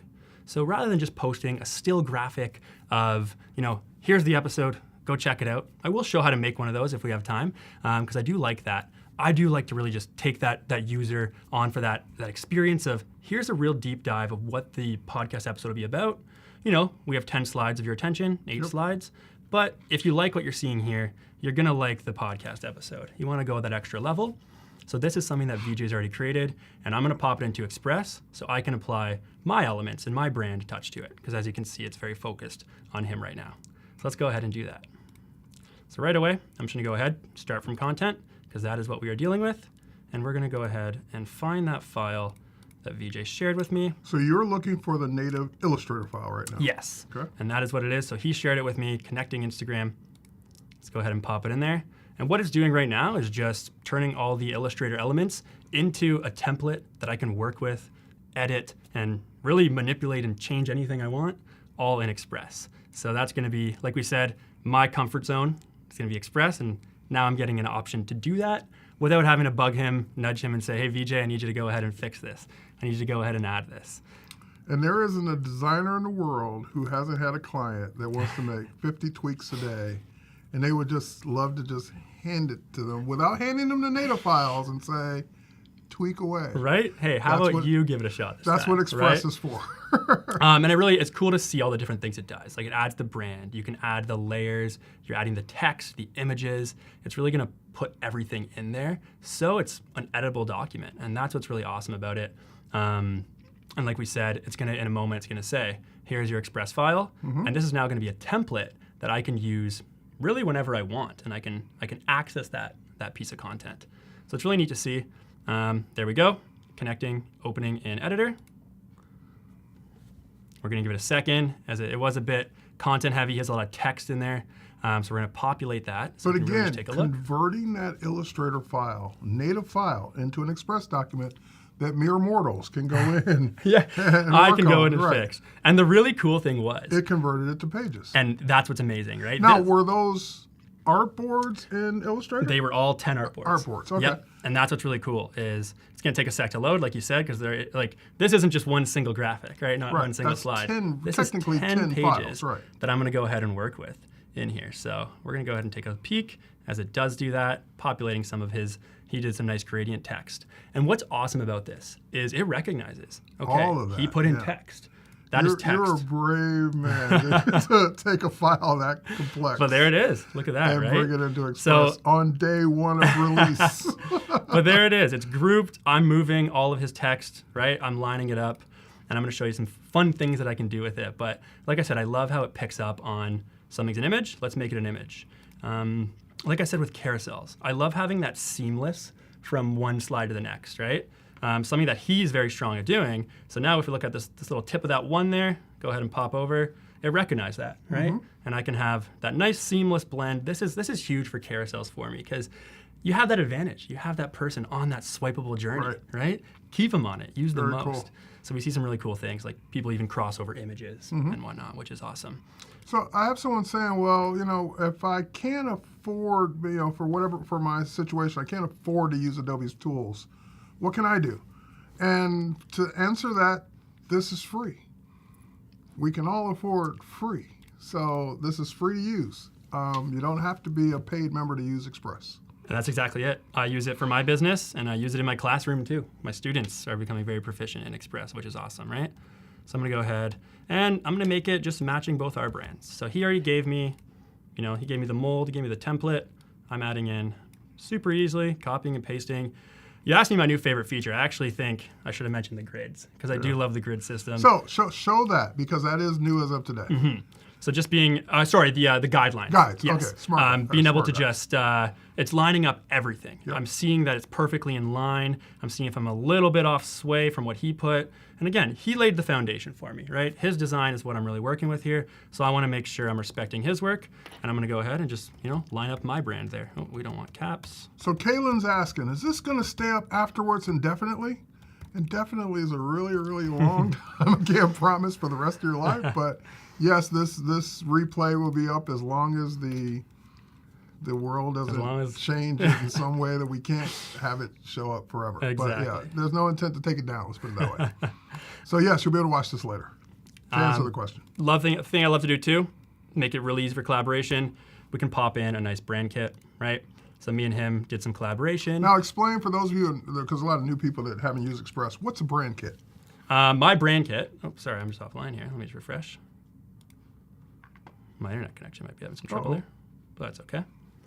So brand kit is what basically allows me to pre-populate all the elements that he and I are going to be using, right? So while we're waiting on yours to come back, we can switch to mine. Yep. While you talk, I'll show. Sounds good.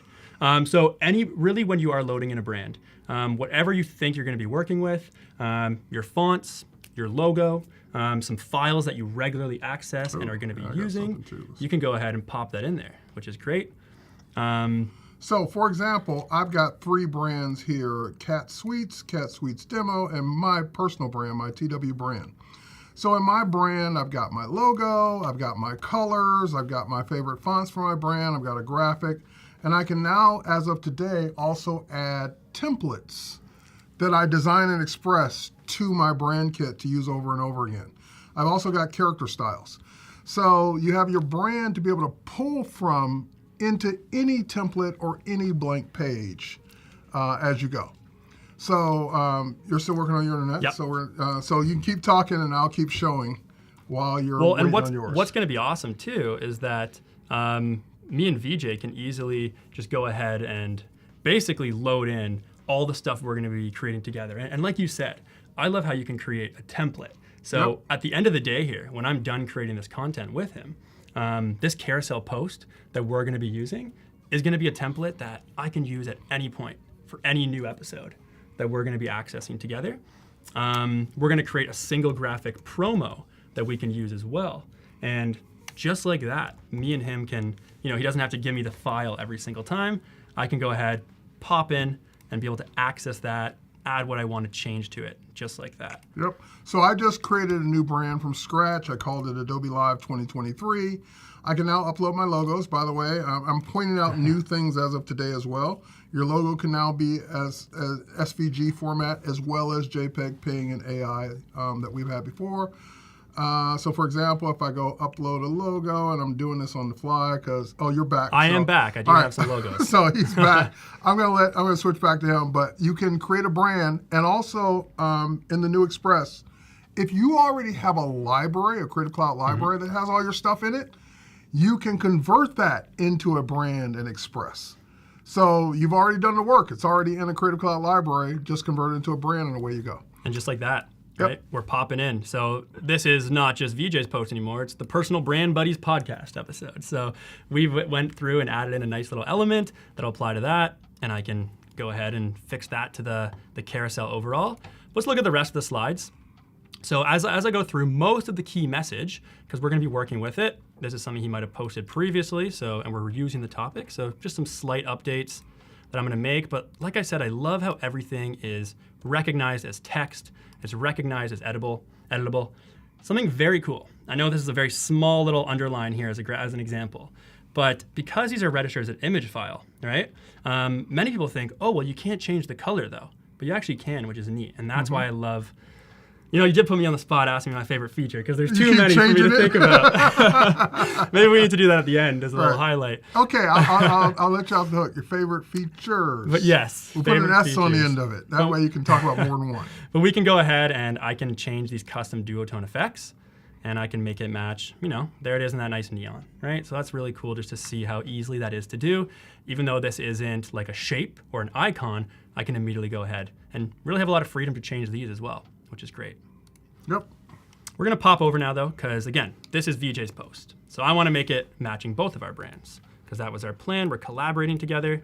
So I like this, empower your individuality. That's a great tagline. But let's go ahead and put, for more on this topic, check out our new podcast, Personal Brand Buddies. And this is why I love the carousel posts. If you really, like I said, I've been saying it a lot, but if you can really take people on that journey, that swipeable experience, they're really previewing all your content, seeing everything you have. By the end of it, they're probably going to click on what you want them to click on. They're going to go ahead and act on that conversion that you really want. So that's what's awesome. And now I want to add in my image to go with it. So let's go ahead. And what I'm going to do now is, let's say VJ designed me a great profile picture. Well, I'm going to go ahead and pop in that profile picture. And this is actually a Photoshop file that I'm going to go ahead and put in. So that's going to take a quick second. It has a transparent background. So you just brought in just willy-nilly just like that, layered right? Photoshop file. And now it is a linked asset. When it's ready, like it is just nice and transparent like I want it to be. I'm going to go ahead and steal the little circle that VJ has behind his. Let's copy that, paste one for myself. Put him back. There we go. And yeah, that's what's awesome is I'm going to show some fun stuff that I can use, especially, like I said, VJ's the guy who is doing the Photoshop. He's the expert on that. Well, it doesn't make me completely useless. There's some fun stuff that I can do with it as well. So let's go ahead and line that up. Smart guys are helpful. Yeah, exactly, right? I'm lining it up with his image, and that's what's awesome about it. But I know I'm not collaborating with him in real time, but I do love, and I've seen this used a lot today, which is super fun. Sometimes I just like it with myself to leave a log of what I'm creating, the kind of content that I want to remember, the notes that I want to go ahead and do. But let's say I leave a note for VJ and I say, Hey man, I love the profile picture, but it's a little smaller than yours, right? A little out of frame. And his has a black and gray filter, mine doesn't, right? And doesn't have the same filter. Anything you can help me out with So that? this is you collaborating with him right. in Express, adding comments. I'll go ahead and submit that. Like I said, didn't bring him in today, but he is at home in Toronto. But maybe he is seeing that. And he says, you know what, Lucas? I can help you with that super easily. And as you notice, like you mentioned, it's a linked asset. As soon as I clicked on that, I get this nice little unique option. To edit it in Photoshop. Open in Photoshop. Yep. Let's go ahead and click on that. And what it's going to do, it's going to open up my Photoshop. We'll give it a split second. And then what it's doing is bringing in that profile picture. Here's the one we're working with. VJ, knowing that I'd probably need a little helping hand, he went ahead and he's going to go ahead and add it in. So there's the layer with the black and gray that I wanted. It's a little bit bigger. He's going to do this from his house. He's doing it from his computer. He's saving it. And usually this is super quick. Let me go ahead. Let's pop back. And it's already telling me that. It's already saying at the bottom there. So what everyone's seeing is your linked asset has changed. It sensed that VJ from his computer went ahead, saw my prompt here, and he said, yep, I can help Lucas with that. I'm going to go ahead and change up that profile picture. All I have to do, click update, and it's going to go ahead. And there it is right there. Boom. Right? And that's what I love about this. I can collaborate with him. And that's really powerful, because what that means is you could go in and, like, Express, so you can create your template. You can, even if you didn't start with an Illustrator file, just create your document from scratch or use a template.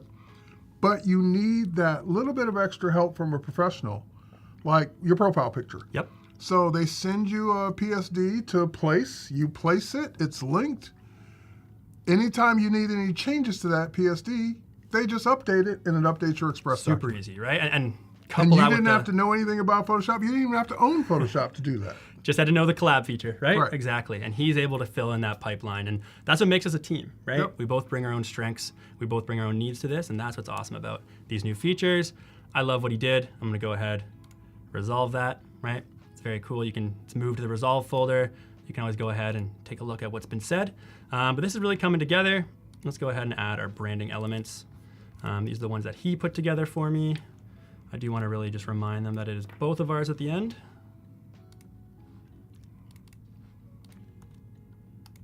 And there we go. So we're looking at a pretty complete carousel. All right, it is going through the topic that this podcast episode we're going to be having would have 6 secret strategies that guarantee success when connecting with people.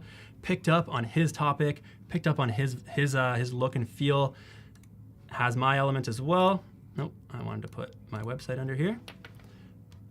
And it really just does bring it all together. So we can collaborate and have a post that, again, is going to lead both our audiences to the same goal. And I think not only in design and in all these tools, being able to collaborate on social media in general has been a really big push from what I've been finding. All the platforms are letting you be able to post to two different feeds, right? So this can show up on VJ's feed and my own, which is awesome. So here's a question. I know someone's thinking it, even though they haven't asked it. Fair. I don't have a friend who's great at Illustrator. Could I have created this carousel from scratch, just in Express? Yes, and that's what I love too, is there are so many great multiple page templates. I love the quality of them too. They really do know, you can tell from looking through these templates, right, that they understand. Let's say we go to Instagram square post, right? You can go ahead and type in carousel, right? And if some of these are multiple pages, you can actually swipe through and see them. Sometimes I even like the cover to just be that first post I start with, right? And then, as you can see, I'm really just keeping the text as the core, and then a nice, simple call to action slide. And that's an important point. Even if it wasn't a multi-page template, let's say you just found a great looking template that's only one page. You can either duplicate that template across multiple pages and change what you need, or just add more pages. Yep. And make it a carousel like this. Here's a great one, right? Like serums for combination skin, for example. Yep. Right? Someone's in the skincare niche. This could be an awesome cover page, right? They can go ahead, work with it. I won't add it just because, I can start a new project with it actually, and we can pop back. But they could go ahead and add this. Sure, it's one slide, but something I love to do, duplicate it. We're probably not going to have an image here, but maybe you're putting in your serum there. Right. Loading in, maybe your brand kit is fresh loaded with the images you want to use, right? Pop it in there, find a nice secondary font maybe, right? Go ahead, let's have serum number 1. Set it up, I can right? tell you used this before. You're pretty quick with it. There goes my website. I'm quick with it's funny because I'm new to the MacBook world, so I'm still learning the MacBook key commands. But let's go ahead. Right? You're working at light Serum speed, number so 1. This is great. I don't know what they would want to put. That's not my forte. But they could easily just put that serum there, put the image, and then go ahead and duplicate. Duplicate page again. Duplicate. So until you get to 10 pages for Instagram, at least you can again start with 1 page, and go ahead from whether there. you design it or whether you use a template, and just keep duplicating it and changing on each page what you want, adding graphics, adding text, changing the text until you get your 10-page carousel, even if you didn't have that great designer friend using Illustrator. Change the background, make it your own if you're worried about it looking too much like the template. I love templates, even if just for inspiration, right? What to play with. And I just want to also be very clear, like how you change the blue. Sometimes we get locked into the mentality that, oh, it's a template. It's got this squiggly thing on it that's pink. I got to keep that because it's on the template. No, you don't. Change a different color. Get rid of it. Yep. Add something different. Like the template is there for inspiration. There are no template police that are going to come to your desk and say, we saw you change that font. That's not allowed. Change anything you want. Anyone who wants to play around with Express too, my favorite little personal challenge I do is I design a fake brand a day. So here's a smoothie company that I'm going to go ahead and design, right? Here, let me see some content pillars that I could use for a smoothie company and what it would be a good starting point for them. How would I make a reel for them using some templates? That's a cool challenge. It's a fun way to manipulate those templates and learn from them and push your limits. One thing I could really do, because one thing we're going to go ahead and do is we want to share this. So again, there's options. I know I mentioned that I could have had VJ as a collaborator if he were right here with us, or from home even. I think he's working right now. I can publish it to the web, which is great. This is awesome if maybe you are working for a client and you want to show them it for approval, but you maybe don't trust them as much and you don't know what they're going to be clicking around on, right? And deleting things here and there that you want to keep. So you can just share it as a publishable, just video, a viewable file that they can take a look at. Absolutely. Right, with that link. I'm going to go ahead though, and we're going to schedule that because we want to share it to Instagram. So I have my Instagram posted. I'm going to go ahead and schedule it. And again, you can go ahead and put it in a few different ways. If you want to add in the different files, that's super easy to do as well. They're all on the desktop. Okay, and I see a comment there.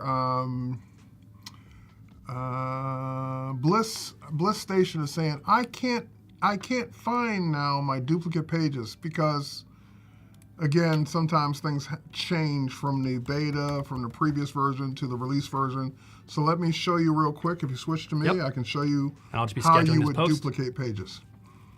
All right, so I just created a single page. I just grabbed a single page template. There's only one page in this. If I want to now duplicate this page, one way to do this is up here in the upper right-hand corner is your pages icon. Of course, if I say view all pages, there's only one. But then you'll notice up here in the upper left-hand corner, that's your duplicate page icon. So if I say duplicate, duplicate, duplicate, I can make as many pages of this as I want, and I can then go in and double-click on any one page and change anything about it. So if I didn't want to say vacation, I didn't want that photo, I can take that photo away, and if I go back to my pages or just go left and right here, there's the original page, there's the next page. I took vacation, took the photo off. I can change this to, instead of on, off, for whatever reason, just to make it the opposite, and I can keep going. So I have all the pages I want. I can move stuff around, change stuff, do whatever I want on each page once I've duplicated. While I'm at it and while I've got the screen up now, I just want to point out one of my favorite features is the resize button. So for example, we go back to the pages. These 4 pages are all the same size, which is great. But let's say I need a page to be like, maybe this page is for Facebook, this page is going to be for Instagram, this page is going to be for a YouTube thumbnail, whatever. You can go in and resize any page or any multiple pages to whatever you need them to be. So if I need to resize this into an Instagram reel or story, Then I just hit resize, and it will resize it to that size. I don't have to be a social media expert and know every single platform and every single size on every platform. The great folks on the Express team have already done that for me, and there are literally dozens, if not hundreds, of different sizes for you to choose from. Now, let's say you go in and you want to resize this into multiple sizes. Let's go to the next page. Let's say I want to resize that one into, hit resize again. I want to not only make a, there's Instagram carousel, by the way. I can make it, this is a YouTube video, I can make it a flyer, I can make it a YouTube thumbnail. So 3 different sizes. You'll notice now the button says duplicate and resize. So that will take that page and duplicate it and resize it into all of those sizes for me. So again, this is great. That's my favorite feature, the resize. Okay. And what I love about this is what we have this is the best thing for me in building campaigns. And you know, you want to be on multiple social media platforms today. It's kind of the way to show up, right? You can view it all in one project. You have all these different size designs. You have a YouTube thumbnail. You can have a video. You can have a PDF, right? You can have everything all in the same view, which is amazing. You don't have to have tons of tabs open. And every page is, even though it's been resized, you can massage the content to fit that size better. So resize, definitely my favorite feature. All right, back to let you. me pop back to my schedule. I think I will say I am, unfortunately, vacation mood off might be me soon. I am going back to the classroom in a few weeks, so enjoy it while I can. While Terry was just showing us that, what I did was I just typed in a nice caption to schedule this post. You can see it's linked to my Instagram account. That's not the only platform you have. You can also schedule it to multiple platforms, which is awesome. Facebook, Twitter, Pinterest, LinkedIn.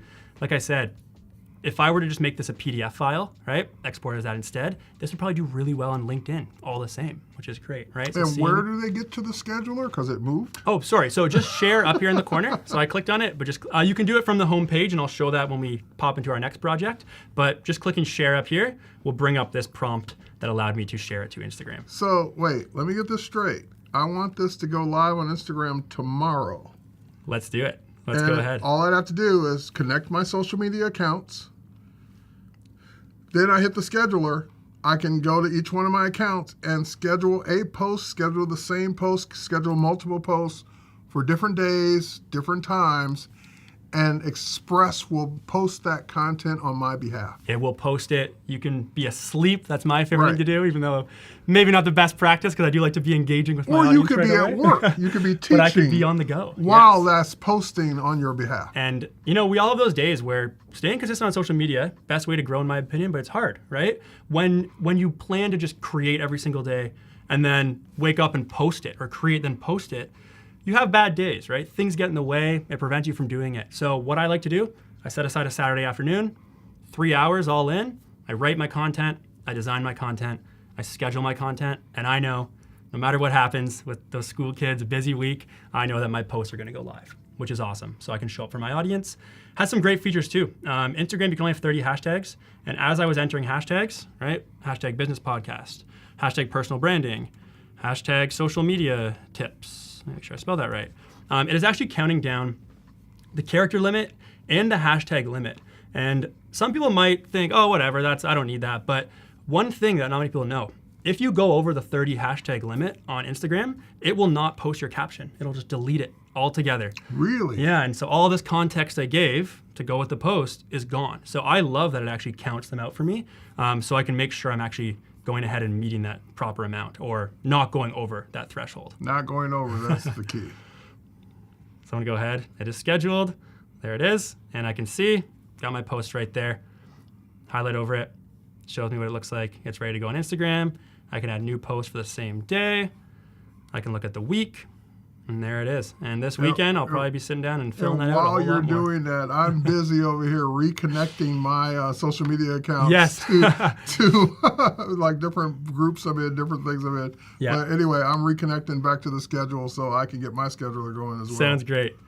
What I'm going to do next is, I did mention, and we've been talking a lot about working from templates. So what I do want to do is, I do want to create, carousels are great, but something we highlighted, and I loved how Terry showed that multiple size project window, right? He had all different content Which formats. is just the pages. It's just the pages, right? Pages view. Yeah, so just being able to see, I know I only have one right here, but when we had that carousel, I was able to see all 10. You're able to show up on so many platforms, right? But I always say it's important to know the nuances of the different content formats available. So that was a carousel. Maybe my audience doesn't want to give me the time it takes to swipe through a carousel. I won't hold them to it. But I'm going to show how to make a quick little promo post that can also go single. It can go on stories. We're going to use resize a little bit. Great. But let's go ahead and work with that. Love resize. Love it, love it, love it. Yo, it's awesome. And using the templates here, because that was fresh from an Illustrator template, let's show how I do the exact same thing. And I'm seeing people are loving the calendar. I love the calendar. There's nothing better than a filled out social media content calendar. Right? Like just huge weight off your chest. Love this, and I love how it shows the little icon of the post too. So it's not just text, I can actually see it, which is great to see. But I'm gonna show, we talked about templates, and I don't want people to feel overwhelmed being like, well, what do I search? What prompt do I use? I'm gonna promote my podcast, and the template I used is actually just for a clearance sale. This doesn't match my brand elements, but I'm gonna show, we have enough time, we can get into it. I'm gonna show how easy it is to make it match me and VJ's brand that we designed together for this podcast. So let's go ahead and working with the text. I won't be using this image, but let's go ahead and just do some quick swaps, changing the background color. Like we mentioned, my whole color palette here is fully loaded for our podcast. We got these nice vibrant hues that we're going with. So let's go ahead and make those pop. We're gonna make the background black. Clearance sale. There we go, new podcast. And again, this is for this is for a clearance sale. This is for a clearance sale. And that's the other thing too. Just don't get locked into, oh, it's a template for a garage sale. I really need it for a beach party. Well, if you like the way it looks, change garage sale. Use it to right? beach party and change it to what you want. And I'm going to show just like I'm keeping it as to the content as I can, right? This was clearance sale. I liked where it was placed. It was designed by a professional, right? The actual template looks great, so I'm not gonna reinvent the wheel. I'm not gonna change things. Or if it's not broke, don't fix it. That's the saying I think I was looking for. Let's go ahead. This is our episode 1. This is our launch episode. Make that a little bit smaller. Some things I mentioned that I love about the duotone. So this is an image, right? This isn't a shape or an icon, but that doesn't prevent me from changing the color, which is awesome. I can go ahead, and normally on an image you'd be stuck with, you could apply a filter or two, right? But this is actually gonna allow me to do it, which is awesome. And is that doing that via tint or duotone or yes, something? so that is using the duotone effects. So if I just click on any image element, you go ahead and effects will be right here. It already had one applied, but I'm gonna go ahead and change it to be our own, which is gonna match our brand colors. So if I find if I want it to be just true, that one color, you can work with the shadows, you could work with the highlights, but I'm gonna go ahead and just make it our nice solid neon green. We're using this nice color in our branding. Might as well make it pop, make the most of it. There we go. Can't grab a podcast episode, so we're gonna change this to listen now. But I'm using all the stuff that was already placed for me, right? I don't have to spend a lot of time on perfectly aligning or adding my new text boxes, thinking about where it's gonna look.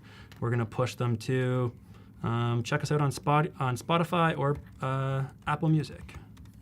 Nice.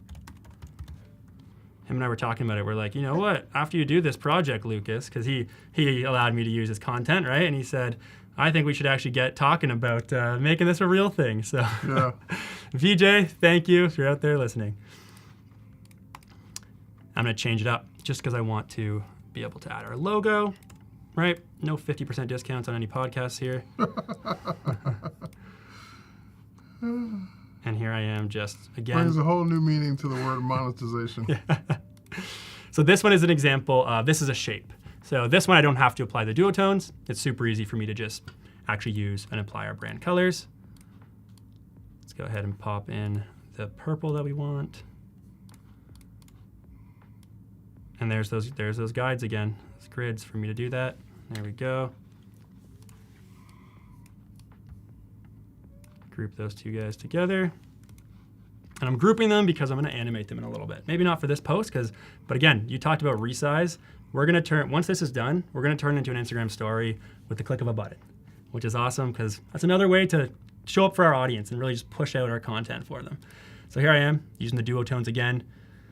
I'm really just loving this green. Probably too much, but it pops. It's our brand. And one thing I'll point out, you know, with resize, one of the things that makes your resize more successful than not is making sure you've got the background element, whatever it is, a box, a color, a picture, whatever the background is, there's an option that says attach to background. Oh, love it. Yes. If you do that, it'll resize your background accordingly for every size that you pick. So that's just a key feature of resize. I did mention someone asked about, they said, hey, are you going to show off remove background? Someone in the chat a little while ago, and we are. So the awesome thing is, and again, I have these in Express because these are the things VJ trusted me to work with. He gave me his picture right there. We're going to actually make this about us, social media, keep social media social. We had that nice word-based, text-based carousel. Got to the meat and potatoes of what the episode was about.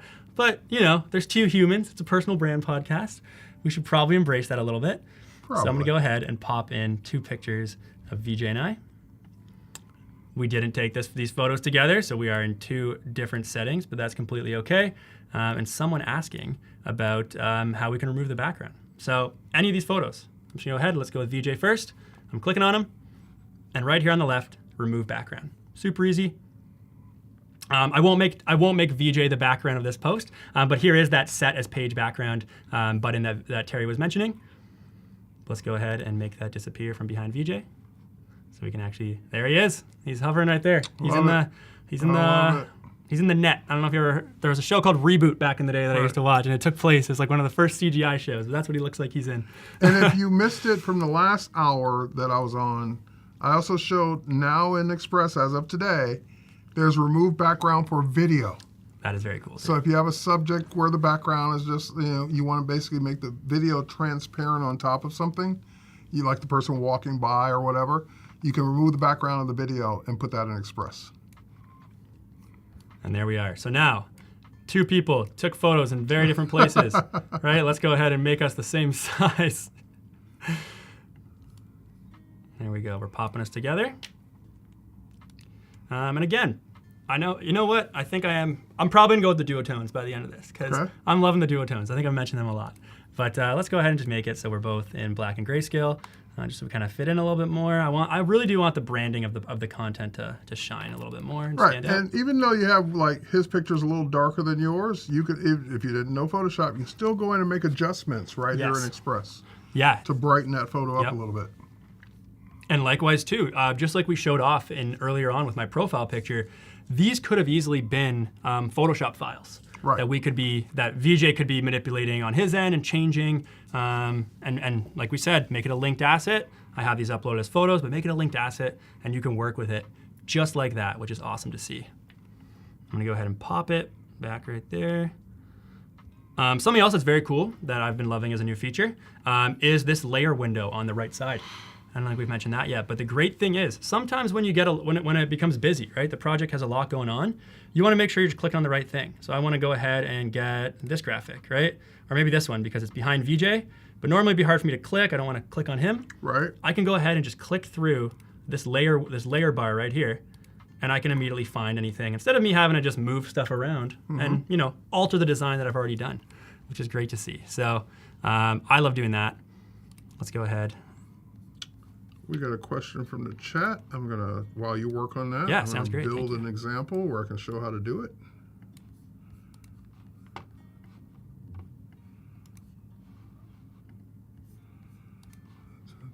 And again, that logo file's right there, so we can pop it in. This is not a clearance sale, even though we did use the clearance sale template. So we're gonna put our logo on this shape right here, on this nice star. And again, I'm using the template. I'm not swaying too far from it. You absolutely could. I think I was doing an Adobe Live last week where I was building out a full brand campaign, all in Express. And I started with the template, and one of the projects I did, I almost used the template to a T, right? All I really did was add in my context, add in my colors, my fonts, a little bit more like I did here. On that note too, I could have also just changed the fonts, right? So I do have me and VJ's fonts saved here. If I didn't like this one and I want it to match our brand, that's saved in our brand kit as well, which is awesome to see. We got podcast, personal brand buddies. But one of the projects I was doing, I started the template and I just was feeling motivated, right? I was feeling creative. By the end of it, it was like completely different from the starting template, right? And that's completely fine, is what I want to highlight. It was the good starting point I needed. It helped me get inspired as opposed to just, a blank white screen. And it really got me going with that. So that's the fun thing too, is when you design a few different things, you get working with different content formats, you never know what it's going to look like by the end of it. Right. I'm going to group these together. The great thing about this is I can go ahead and, because these are all grouped, so what I did, I just highlighted them, click on them, shift to click on another. So I got me and VJ grouped together. Now we did take our photos together after all. Look at that. We can now animate them, which is really cool. But to highlight the animation, because I do want this to be a static graphic, yes, I could do something cool, like click on it and have it slide in, because you can't, something new on Instagram is you can post single image videos, and you can also add music to them in Instagram, which is really cool. You can also add music in Adobe Express. I'll be showing that in our video session later on. But if I do want to... Did you say there's a video section coming up? There is a video section coming on. When is that? That is at 2 or 3 p.m. So Okay, I actually all right, don't. later today. That is later today. I believe the schedule will be running, and I should probably know my schedule a little bit better. I don't know mine, so it's okay. Perfect. That makes me feel better. All right. If we switch to mine real quick, I'll show an answer to a question, and someone's asking a question about borders. So I just added a border to this template. It's not as like one clickable as you would think it should be. Like you can add outlines to text now. You can add shapes to text. You can do a lot of that one-click stuff with text. But when it comes to a graphic, one of the ways to add a border is to simply add a shape. So I'm going to get rid of mine, show you how I built it from scratch. I went down here let me just get out of this. So I started with this template, which is the background is a graphic, or the graphic is the background, I should say. And so this is what I meant by that feature that allows you to attach the page to background attach the element to the background for resize. So that element has already been attached. But if I wanted to now have a border around that, I can't just click on it and add a border because it is the background. So what I did was go to Elements. I found a square. I know that's a square because it's the next one over. And here's one that's filled in. Here's one that's not. So I'll grab the one that's not filled in with black, even though it is filled in with a color. We'll go ahead and put that in place. We'll go ahead and scale that out. And we'll simply make a couple changes to it. First of all, it's to say that the fill is nothing. There we go. And that way, then I can make the border whatever color I want. I just made it white so you can easily see it. And then I can also control the thickness of it. So if I wanted it thicker, thinner, however I want it to look. Oh, that's a little too thin, a little too thick. What about there? So that is one way. Of course, I'm off a little bit on this side. Let's pull that in a little bit. There we go. There's those lines. There's a border. Love it. So that's one way to do it. For those of you who like borders, and this one is the one that gives you the most control because you can literally control every aspect of it. And all right. While Terry was walking us through that, because that's how easy it is too, I went ahead and added a border too. I did the exact same way. There you go. And I love how you can. I think the real game changer for borders, like you said, is being able to make that fill transparent, right? Yeah. Being able to remove that. And I love how the dotted or like the crossed lines is really nice too. Probably maybe this one matches our vibe that VJ and I are going for. You gave me an idea. I'm going to work on it while you finish. But Sounds you gave good. me an idea. I like it. Because you said vibe, and I like that. Awesome. All right, so I'm gonna take that. I'm going to take that creative direction. Sweet. I like it. Looking forward to seeing what comes from And it. I'm going to show you something here. If people are asking too, you can always go, if you do want to, like Terry said, shape really is going to give you the most freedom and how you can manipulate it, change it, alter the colors. Sometimes design assets do have some cool ones, right, where you can actually just see what's going on here. Maybe it's a corner, right? Maybe I want to go ahead and add like a nice green grass border. Probably not on brand for the more textile we're going through here. But you can absolutely do that too. And like I said, let's play with the leaves, why not? Just because it is an image, it doesn't mean you can't change the color. And that's become my unexpected highlight that I really like sharing today, actually, because that was something that I found really cool while working on this content. Nice. Was just because it's an image, I can absolutely make it match really our brand color, make it go with what I want, right? I can add some shadows, it's got that tinge, it's got that purple to it, and that actually ends up being pretty cool from there. So that's another option too. You can go into design assets. There's even some pre-made borders too if you want something a little bit more simple. like these guys here. And as you drag them, they actually go up and down, which is awesome. This is great for making borders too, having the corner pieces. So that's another option you can do. Nice. What we're going to be doing right here, though, is I'm going to go ahead and resize this into, and yeah, let's keep the border on there. I want this to be a story because, again, you can post to your main feed. You can encourage people to click your link in bio or whatnot. But I do find some of the best ways that I really do convert my audience is by sharing it to my story. So they can actually tap that sticker. Anyone who has a business account or creator account on Instagram can add a sticker to their stories that links to something. And as long as you don't abuse it and make every single story post you share, click my link, click my link, click my link, right? you gotta nurture that audience a little bit, right? Share some value too, is what I always say. It is a great thing to do. So let's go ahead and use that resize. I'm gonna just remove this animation for a second because I'm gonna play around with a few more options I have for a story. And like we said, we're gonna go to resize. I have all my options here. I could make this a carousel, like we said. I could make this a YouTube video thumbnail. And maybe we would be repurposing those YouTube videos over like the footage or the actual recording of us talking and recording in the studio. It'd be nice if we had a nice studio like this to access all the time. But maybe we are sharing that as a YouTube video. And I can go ahead and repurpose that or resize that too. But we are making this an Instagram story. I'm gonna click duplicate and resize because I do wanna keep this graphic that I did share. It's gonna live on my main feed while the story is gonna live on my stories. So let's go ahead and do that. There's that project window right there again.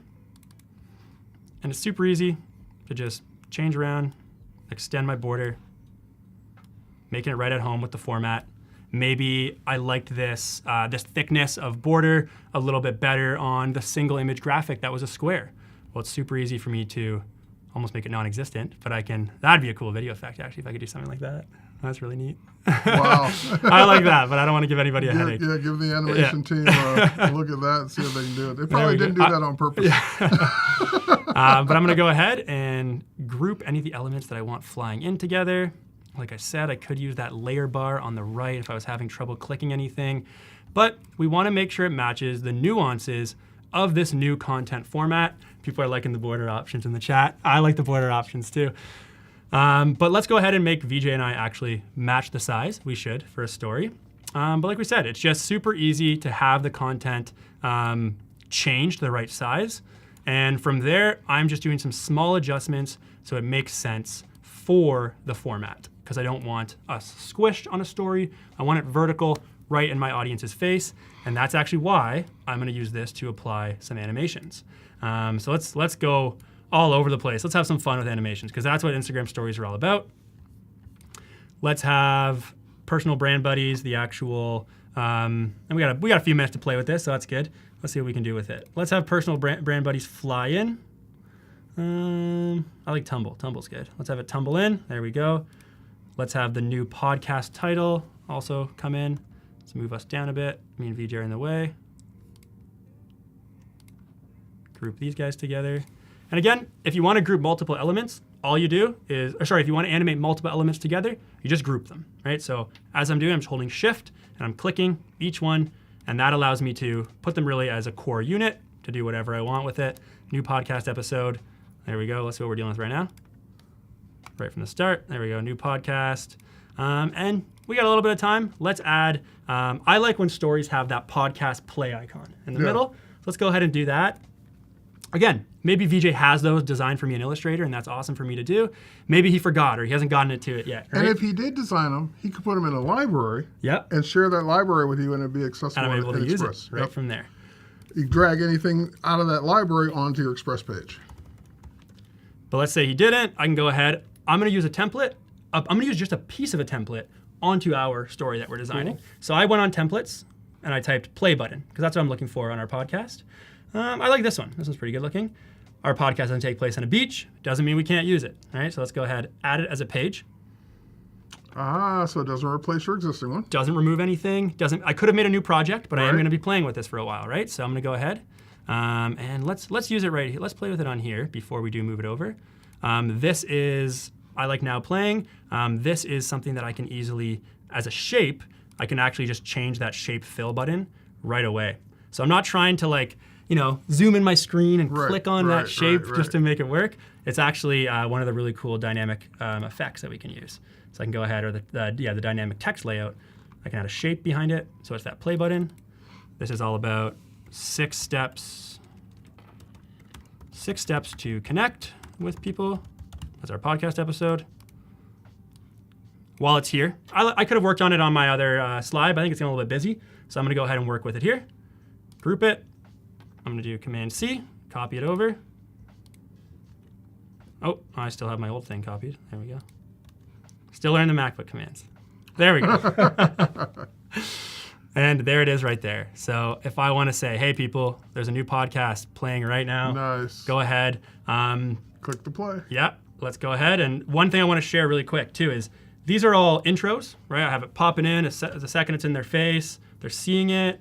Maybe I want it to last for longer, which is great because you have... Actually, Instagram just made it so you can have up to 60 seconds for a story. It used to do chunks of 15 seconds, but they just made it 60. So maybe I wanted to go longer. The one platform I wish they would increase, YouTube Shorts are still 60 seconds. I agree. I have actually... Jesus, TikTok, Instagram, everybody's longer than 60 seconds except YouTube. I want to repurpose a lot of my TikTok content like I do. I had a video gaming channel, and they're all like 3 minutes long. Right. I can't do it. Or 2 minutes, or a minute and 30 seconds. A minute and 1 second. Yeah, it just won't fit on YouTube. One little differentiating factor I like to do is here. So these were all, like I said, these were intros.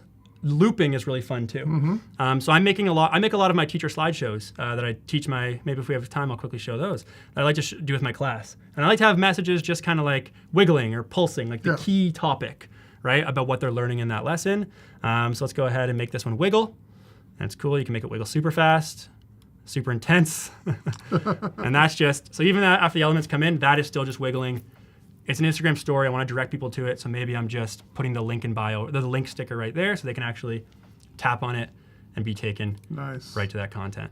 But there's 3 pieces of content incorporating what VJ can bring from Adobe Illustrator, some things that I was able to quickly change, or he was able to quickly change in Photoshop. We could even do that, like if our logo was a linked Photoshop file, he can make quick changes and it would automatically update, which is awesome. So a couple questions. One question. Robert asked, when will this be available for commercial use? Express is available for commercial use today. So everything you've seen today is available for commercial use. The only thing that would be part of that question, Firefly content is not available yet for commercial use. So, but everything, you haven't done anything. You haven't generated anything, right? No, we haven't so used. Everything you've seen today is Everything available for content. commercial use. Yeah, and that's what's awesome about it too. So we could be using this. Before we did go, so this is a fictional podcast. Yeah. But I did want to share In the Making, which is a podcast by Teresa Au, which is awesome. So this is an Adobe podcast. So if you were saying, you're in the podcast mood from seeing me talk about how to promote a podcast for the last hour. Personal Brand Buddies is completely made up. Me and VJ don't have a podcast. But this is one you can definitely check out. It's really good. I think it's on its 3rd or 4th episode. I've really loved listening to it, just hearing the insights from so many creative people. Absolutely. As you can see, right? Instagram influencers, small local businesses, people everywhere all harnessing the creative tools they need. And she really does chat with the people who are going to explore that journey. So I think that's going to be in the chat. People can take a look at that. All right, I got one thing quick before you can queue up your next thing. So I'm going to switch over to me, and on this one, I want to just show, since we got into the border thing and you inspired me with the 2-guy podcast thing, one thing we see a lot of on social media, like for example, I'll bring this stock photo in, and I'll remove the background. Actually, you know what? I don't want this one because he's got a white shirt on. I just want to show something that's a little bit more contrasty. How about this guy? All right, no white shirt. Okay, so let's make him bigger. And drop him down. And remove background. Okay, so we've seen that before. That's pretty cool. I love the fact that it can remove the background.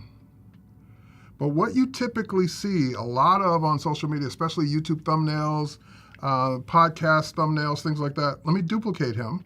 So by the right click, now available as of today, duplicate. And I'm going to take the one in the back. So there's 2, one on top of the other. I'm going to take the one behind. And I'm going to go to my effects. And I'm going to do dual tone. And in the dual tone, I'm going to switch the colors to white and white. So basically just making him solid white. And now I'm just going to make him a little bigger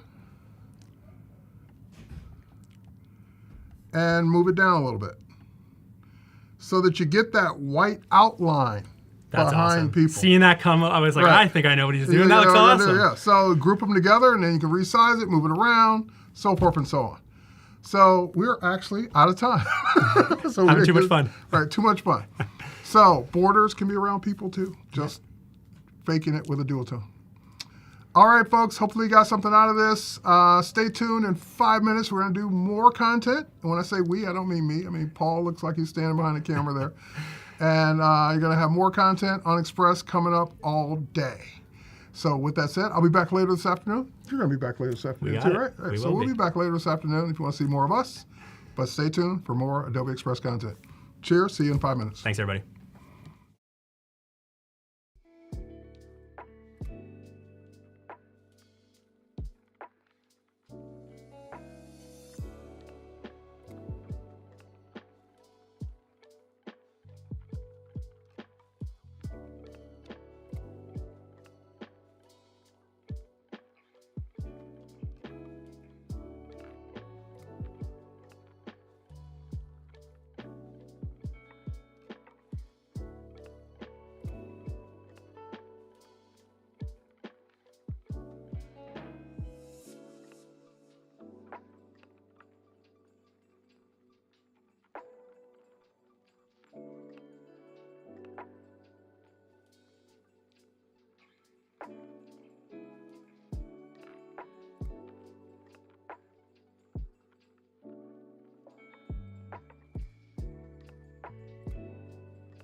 Hello, everybody. Welcome back, or welcome. Good to have you here, Paul Tranny, with the one and only Goldie Chan. What's up, Goldie? How you doing? What's up? I got a hat between the last time I was on and now, and so now you can see most of my hair, which is kind of neat. You know, I some like of my what's hair. going on. I like Even it. how it's kind of reading through. It's transparent. I'm still into whatever magic is going on here. I'm into it. Absolutely. Yeah, and more magic going on within sort of Photoshop, which is awesome. Yes. Design Yes. tools from Photoshop into Express. Yes. Honestly, we're just gonna play around and have some fun. We're gonna Does that have sound some good? fun. We're gonna do Yeah. some silly, goofy things this time around, and I'm really excited for anyone tuning in and to see our goofiness Yeah, live. all about it. Don't worry, it's planned goofiness. We just have a lot to talk about, like a lot to do, and it's gonna We be have super a lot to do. super fun. And we're glad you're here, Jeff. Feel free to say hi in chat, especially if you're just joining us.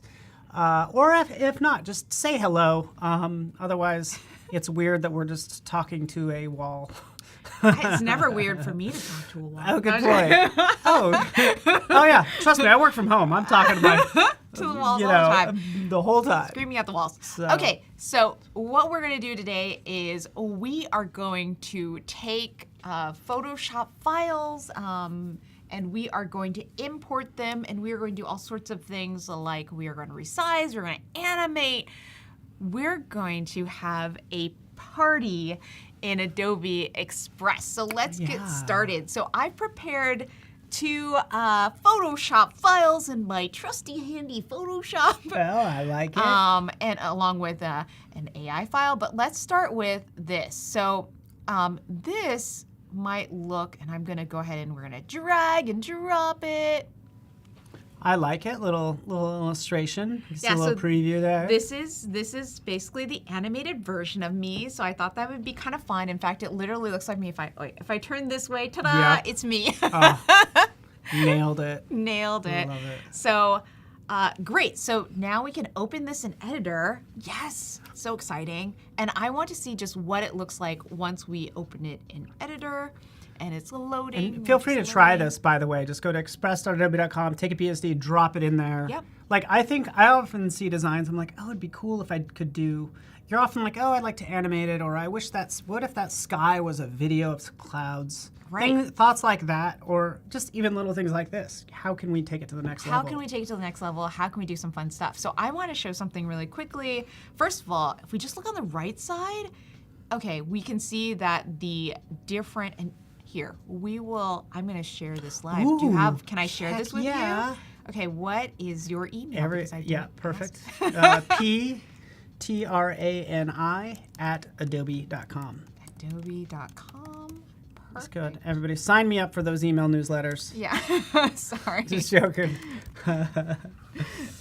This is truly- fun for me because you just like that. I'm touched that you would let me into your little. It's such an intimate like, oh, you're letting me in to mess with the stuff. animated life of Goldie Chan. The animated life. Okay, so what I love while Paul's pulling that up is if I just literally do this, my hat changes colors. So this is actually hilarious based off the fact that I'm literally on green screen right now, and this was the issue that we had.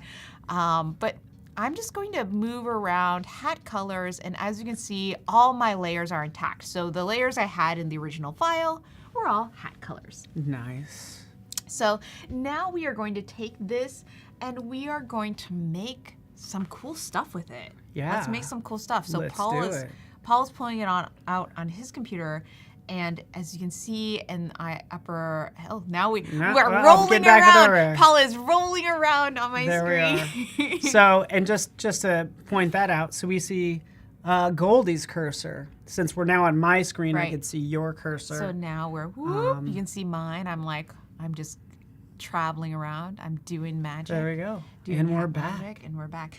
Okay, so what we're gonna do is we are going to take this, and now that we've imported, we can do all sorts of fun things. We can animate, we can resize. In fact, I'm gonna show you some kind of silly animation because we have this hat. So I'm gonna take animation and I'm just gonna go in, and you can literally have the hat bungee. And There we it's a go. little silly because it's literally a hat on a hat. Yeah. But look at that. Oh, there we go. Flash. We can we can rise, we can, maybe not this one, spin, we can tumble the hat on, which is incredibly cheesy, and so I like it a lot. I think these are like, this is hilarious. We can pop the hat, we can grow. So I'm gonna ask my amazing Paul sitting to the left of me. Paul, which of these do you wanna do today? Well, although I think tumble and spin and all those super fun, like, what are you trying to do? Because you already have a hat underneath. I would honestly probably fade it, or I would probably flash it. Flicker, flicker. Do you want to do fade or flicker? Should we do? It's a tough one, right? It's a toughie. I'm gonna let you make this executive decision. Let's do fade, so everybody captures kind of what's happening on the live stream. Might be a little easier to. Absolutely. Oh, and we could play with the duration. Let's play with let's make the duration a little longer. Let's just do 2.2 seconds. Now, when we play it through, there we go. Ooh, neat. And so what we're gonna do here is, now I'm just going to go ahead and I am going to group all my files together, and we're just gonna see if it keeps that animation. It does! Yay! Oh, there we go. Oh, wait, you just grouped everything. I grouped everything, so now you can't, now Are you about to blow my mind? Now Paul cannot touch this and do anything that he's not supposed to do. Is this Photoshop file layered, or did Adobe Express separate the hat on its own? So this is something that I created in Photoshop, and I layered the hat myself. That would be amazing if it removed the hat, if it separated the hat, if it just knew I had a hat and was like, hey. But what if it was like that? It's like, oh, you look better without a hat. Or if it was like, what if it changed things on you? Like, oh, you're not a very good designer, Paul. I changed things. We don't want that. I cleaned up your mess, Paul. Paul, but I know here's this is the something thing. in your life. No, I know. But this is, so can you animate the head? Yes, so I could also animate the head. So let's do a looping this time. Let's breathe. Let's breathe. Let's breathe. Let's breathe. And now I know Adobe has a meditation room here, so this is especially on point. Yeah, we just went up there. We just went up there. So like, now we have the hat changes color and it's animated. We don't even need to be on stream for the other 52 minutes. We're done. We're done. And we're gonna play it again. Ooh. Oh, You're freaking blowing my mind. Yes, am I blowing your mind? Stop Is this it amazing? Yes. You're essentially made a nesting animation. I made a nesting animation. Yes, Paul. Thank you for knowing the term for that, because I definitely did. Okay. I didn't think of this. So now we're gonna take, now that we have our hat animated, we have our head animated. Let's go into some templates, right? Let's make some magic happen. So we're gonna just open this, and we're gonna do this live. So say I really want to see what are popular templates. Why not? I like to know what the popular kids are doing. Yeah, so we're gonna go into Instagram stories, because I know I definitely make a bunch of Instagram stories, and I'm just gonna scroll down until I see something that, you know what, I really like this, because this is just a great, I'm gonna add it as a page so we can stay on the same project. And now I have my mental wellness checklist, which is so apt for the fact that we just did this really cool breathing exercise. We went into the meditation room. We went into the meditation. We hit the gong. And I'm just gonna try this. I'm gonna copy this, and I'm gonna see if I drop this, if what happens there. And I see that it's a little bit. It's playing. It's still processing right now. You know what? In fact, is that 2 pages? Yeah, it's 2 pages. So what I'm going to do is I'm going to download this selected page first as an MP4. So we're going to do that. So we're going to download that. Oh, so we got some good. Feel free, keep questions coming. You could draw comparisons to Canva, sure. Yeah. There's also Animate from audio, which I know it's kind of apart from what your current project, but you were talking about that earlier, which is super cool. So if there's time to give a preview of that, not to Oh, derail you? absolutely. We 'Cause I can know do you were animate into from it, audio right? because I like it. It's so cheesy. Yeah. It's one of my favorite things. I know I'm not. Terry told me not to call things cheesy, so I'll be good at not call things But cheesy. It's you're not- like you're it's a compliment. It's So when a totally lot of people say compliment. cheesy, it's like, no, that's a compliment. Yeah. Yeah. This is what we're absolutely. going like ultimate cheese. Ultimate cheese. Okay. Finest cheese you can think of right here. The best and tastiest best. cheese. Okay, so it is opening up a new window. We're gonna roll with it because we just want to roll with all the cool stuff, and we're gonna go to this download, and we're going to see. I think this is it. So we're gonna drop this on there, What was that? and then this is the thing we just did. You're blowing my mind at every single step here. And now we have, okay, now we're gonna Just I'm stop gonna be very lazy because I like to do things really lazy. And now we have basically, this is an animated my mental wellness checklist. And I'm going to do something I literally learned from Terry at Yeah. 11 a.m. today. And I'm going to attempt to, Yeah, I know what you're. you Wait, know what I'm gonna, oh wait, maybe hold we on. can't. Get bop out of that. Okay, like- we're gonna get out of it. You gonna- get to hit X, I think. Okay, so this one isn't gonna let me remove the background, but I know if it was just by itself, we Yeah. could remove the background. So I think because this is already on a different file, we can't remove the background. So that's actually good to know. Yeah, it is. It is good to know. But that is available. So if you did, pulled something in from Adobe Stock and it happens to be a video, you can Absolutely. do remove background on a video. So that's the brand new thing we're just experimenting with. Yeah, But so we're playing around with it. So like, say I just wanted to do then just a circle, well, I could do that. That's super easy. So like now I've cropped it, and now we, oh, look how cute this is. Yeah. This is adorable. The circle goes with the And the circle cloud goes with the bubbles. cloud bubble. So now in 5 seconds, we took this and we took a Photoshop file with multiple layers. We made it into an animation and we dropped it right into a template. And we're good. And we're done. And I wouldn't. That's so smart. I wouldn't think of doing that because you built out an animation and then you just downloaded the video. I know you Yeah. could play with that video anywhere and Anywhere. back in Express if you want to. Anywhere, and you could drop it back in Express, or if you want to just make videos in Express and use them on any platform, like this one would be great for Instagram stories. Yeah. This would be such a good Yeah. Instagram story. Yep. And Yep. like statistically, it's like videos get more engagement, different engagement, like more engagement to see moving image over something static. Yeah, Right. totally. And even technically, I think Instagram probably prioritizes video over. I don't know. I really don't know that part. I would have to ask Lucas, who's in the other room. Yeah, he's Because he definitely seems like the Instagram guy. He is the Instagram pro for Yeah.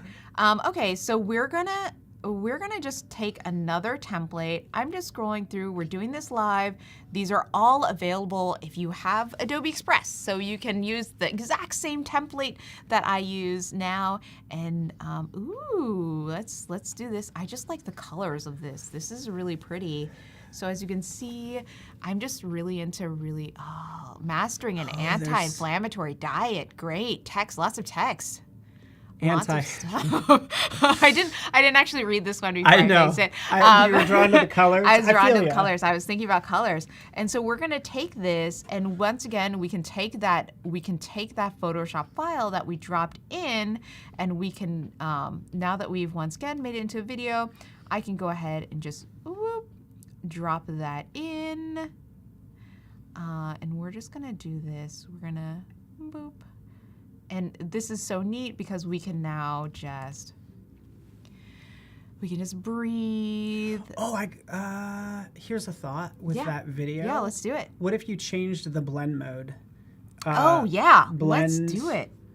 To So we're gonna go, like, not effects. We're gonna go into. and you only have a couple. Okay, we're gonna Like go. the drop down right here. We're gonna see. Okay, we could change our opacity. Try, because like, Screen? yeah. Let's try screen. Okay, maybe not. Try the other one. Whoops. Which would be multiply. Multiply. Okay. Okay. Well, anyways. Oh. I was like, could you? That totally kind of worked. That's interesting. Kind of. It knocks out all the white. Yeah. Like you no longer, and maybe it's. I don't know. I don't want to. You do what you want to do. Yeah. No, I I mean, I definitely It's going a little to do what I darker. want to do. I'm just kidding. You're Yeah, like, it's a little darker, but I think that's like that. Oh, and I just there we go. But this I also wanted to show. This is kind of like you're doing multiple different things at the same time. So, and I once again dropped it into this. Oh, how do you animate text? I will show you how to animate text. Thank you for that question. I'm going to take this anti-inflammatory, and I'm going to write Paul. Propol. Is that an oxymoron? Propol. Mastering a Propol diet. Oh, wait. I'm going to change diet to lifestyle. Okay. This is going to be one of the weirdest templates ever. But I'm going to animate Propol. And the way I do it, it's so fast. Okay. So right now it's actually already animated to fade in and loop. I don't want this. This isn't very Propol. Yeah. So we're gonna remove all of this. And Paul, what is a Propol animation? Are we gonna this drift is- in? Are we gonna drop in? Should I we like- spin? No. Should we slide? Spin, tumble. I feel like tumble. You're such a tumbler. You're so active. I am. Oh well, this is what I think. I would probably. Whoa. How about we shrink? Can I? Well, you could do whatever. No. I know What? What are you gonna? What do you want? It's I want to drift in and then I want to bob around okay. Okay, we're gonna. or something like that. We're gonna. You can pick whichever one you want, but like We're I gonna was drift thinking, in, and then we're gonna loop. Bob, do a bob. We're gonna bob. So that's bob right here. And Try then let's see what that looks like.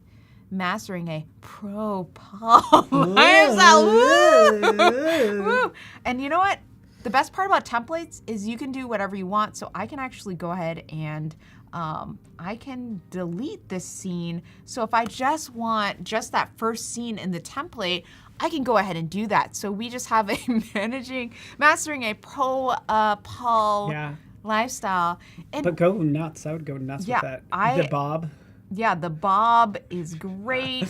That's too soothing of an animation Yeah, considering. let's go ahead and we're gonna change that middle animation because it's too soothing and in Not that person. intensity. You're You just could still do the bob, but go a little. like what if we spun? Oh, Just like that's gonna this one. hurt me. This one Hurt my it hurts my brain too. What if we breathe a little? Okay, that's good too. I think this one is good, and we can just make the speed really fast. We can breathe fast. We can now change this and Propol lifestyle. And we can. I think we got some people who were saying contracting. Ooh, I like that. So then maybe we could just. What if we bungeed out? What if we Yeah. drifted out at the end? Tumbled then out. Oh wait, this is crank- hilarious. Yeah. Let's do this. Mastering a Propol lifestyle. And that is 100% you in person. Yeah. That's your energy. So Yeah. no spinning. Bebopper. I agree with that I'm not going to statement. hypnotize you. And yeah, let's try what somebody suggested. So we're gonna go. I'm just gonna close this. I'm gonna go back to this. I like this idea in general.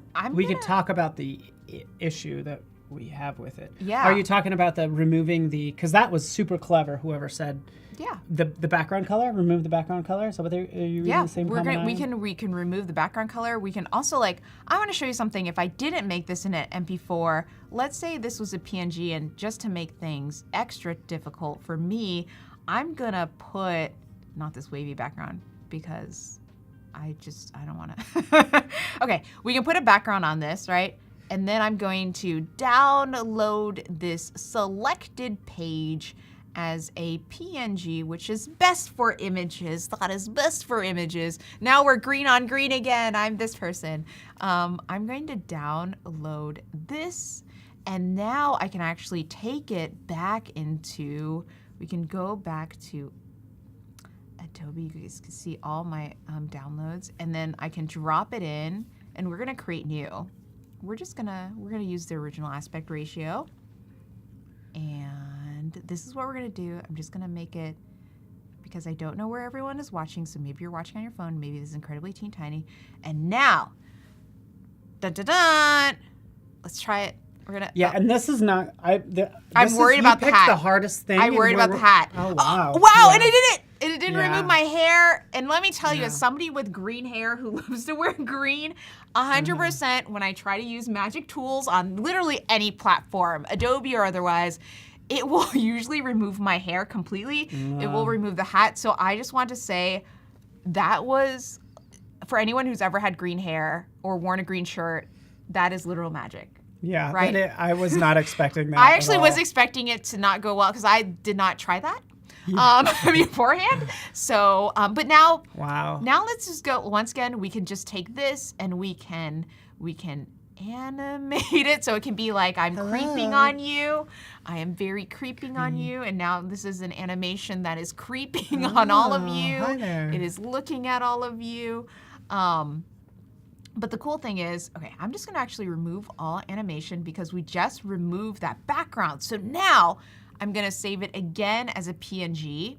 I've downloaded it again, and now I'm just gonna, we're gonna start fresh. I'm gonna exit out of this. We're just gonna pick a TikTok video template because, you know, TikToks are cool. So we're gonna do this. Let's do this new student orientation. Just picking a random template because you are invited to the new student orientation. And I'm going to go ahead and take this very cool thing I just made, which I think is this, and we're gonna drop it in. And yes! So see, now we don't have a background on this. And once again, I can animate it. So I can animate it so it looks like I'm creepily rising from the you are invited. Maybe if you not. dare. Maybe you're not invited. Let's actually just, you know what? Let's just do a soft drift in. Ooh, soft is good. Softy, I Soft like it. drifted. You are invited to this new student orientation. And once again, what I love about these templates is I can edit this, or I can literally just delete these extra ones that I don't want to use in the template. So the template is 100% meant for you and for the ease of use. So this is once again a Photoshop file that I edited and I played around with, and then I made into a transparent PNG using Adobe Express, so I didn't have to go back Yeah, you into haven't. Photoshop. Yeah, you. And now- you actually haven't opened up Photoshop at all. At all. Started with a PSD. Yeah, and but now, but because this is a collaborative file, I want to invite you to Ew. edit something on here, please. Oh yeah, that'd be awesome. Did Yeah. you? Yeah, fill in. Yeah, Feel free to invite me. I want you to. Can you handle doing some fun stuff with this text? Yeah, Maybe. I will go nuts on that text. Please go nuts. Like, please change it. Also, I feel like this is not the right font for you are Yeah. invited. Let's change the font. Let's change Yeah, everything up. it's so you know what I think is interesting. Like even as a designer, like there's a lot you can do. So it's like Yes. making all these design choices is kind of fun. I Yes. mean, obviously it's the fun part of the job. It's not like creating back in the day when you'd have to duplicate that layer to make a sort Right. of second shadow or whatever. Right. But like you're not. It's not production work you're doing. You're Right. doing these creative changes, which is fun. So let's do it. So let's do it. Did you let's invite edit. me? Yeah, Yeah. I invited you, so you should be in this right now. I gotta get in. You gotta get in there. there. This is the second one. I should be a second invite. Oops. Oh, yes. Okay, so I will. Oh, I definitely didn't invite you. So now I'm going to actually invite you. Thank you for that. Okay, and it's It's hopefully PTRANI. Yeah, Is yeah, it still there? Yeah. Okay. Everybody got that? Good Please with that? invite. Sign me up for all your newsletters. I don't know why I typed please invite because what I meant is please edit, but we're live, and that's what went through my head. Oh, and just so you could see it on my screen, right over here, we get the notification. Yes. You know, sort of first invite, second one. We can go ahead and click. Yes. It'll open that up. And now we're on Paul's screen. Yeah. So this is dangerous. This is the fact great. that you just gave me permission. So Like, what are we going to say? Maybe not even you are invited. What do we want to? This is the party. We want to Yeah. welcome people. Yeah, this is the party where we welcome people. Like, so they are invited. They are invited. So how do we want to invite them though? Let's make this magic. Let's really magic this up. is where I use ChatGPT. Just joking. I would say. You. That's great. You need to come. You need to come. Maybe an exclamation mark, you know? Yeah. I want to do like, let's add some urgency. it needs to be like a second, like, asterisk. Hold on, I'm going too fast. You're just flying through this. Now the best thing is if you go on my screen, I'm hands-free.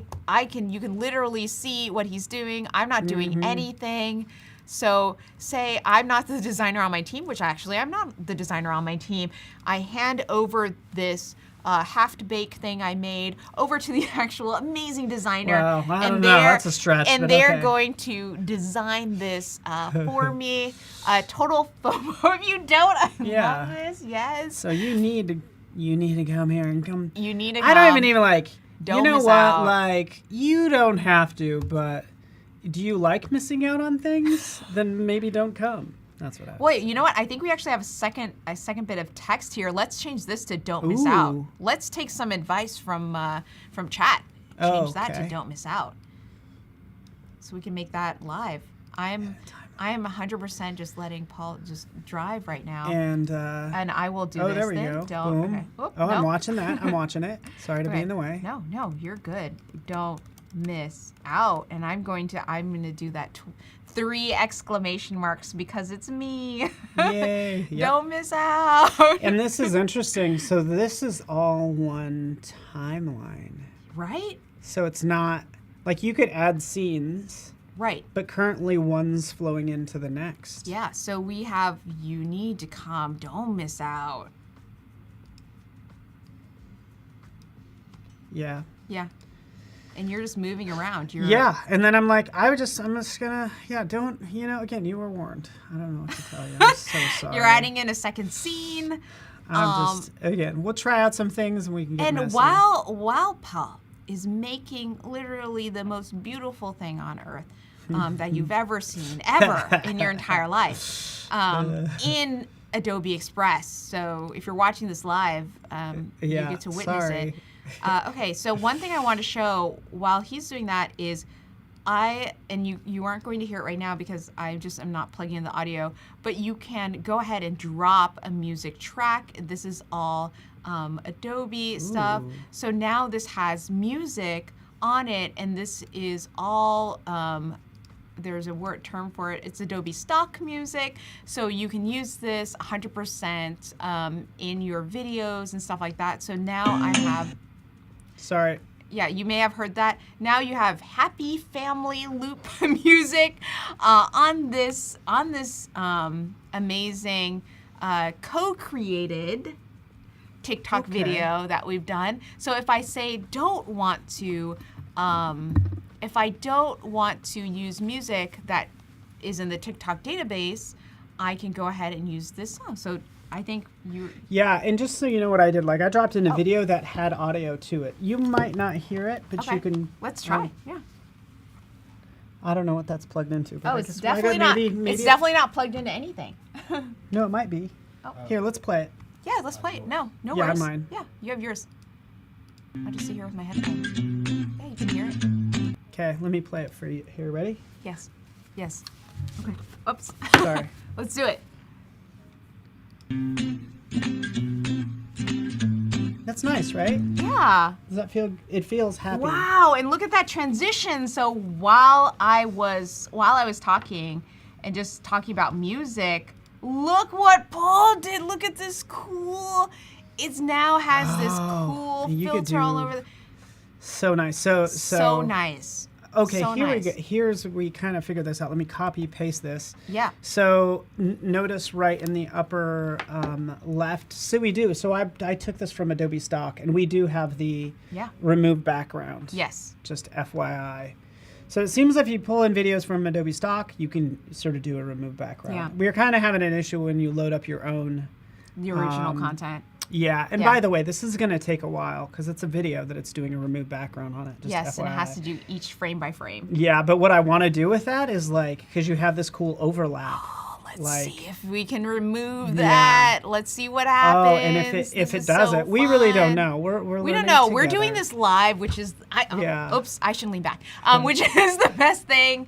It is the most fun thing. Oh, look at that! Ready? Look. Yes. Whoa! So we're my getting that head just cool- appears out of nowhere to creep on you and say, Oh, don't and, miss out. Let me make sure this is. It's doing it. I It's think. doing it. I think it's absolutely doing it. Because you It's- see it peer behind. I have this on the. Okay, there we go. It is on top of everything. Yeah, it's on top of everything. Okay, so let's do that again.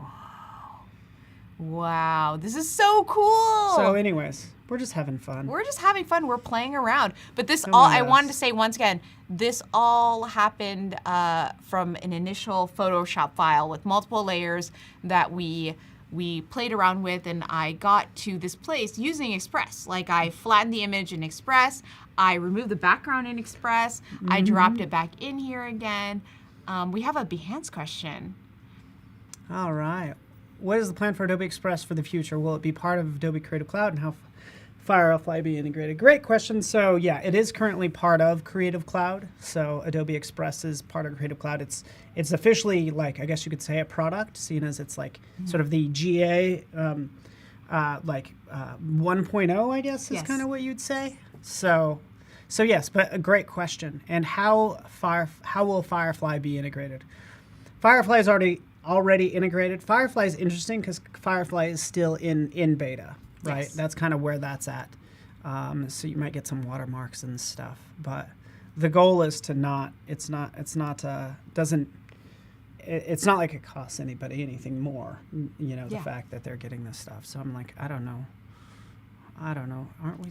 I thought Aren't we just playing around? Aren't we just Yeah. having fun? Okay, so one other thing that I wanted to kind of point out. So we made this beautiful thing once again. We started in Photoshop and we went all the way here. We just made so much fun stuff. So now I want to go ahead and we're gonna go ahead and take another Photoshop file and we're gonna do some more fun stuff. So I'm gonna go actually to my main screen again, and I'm going to open this up, and I have another Photoshop file, which is, and please don't look at how I named this because I think it's like some name copy.psd. I think every designer maybe has Yeah. like a bunch of numbers after the, I didn't name this one, great. But this is literally a picture of me in a hat. green So pants. I think you're gonna get, I call this green pants because I'm incredibly creative with the way I name files. And if you see, this one is literally me as a person, but the hats change colors You are again. being so sneaky right now. I'm being so sneaky. So what we're gonna do again is, I don't like this background. This was just somewhere random. So I'm gonna click remove background. And once again, what is so cool, and there's a couple layers. This is why I didn't remove it all the way.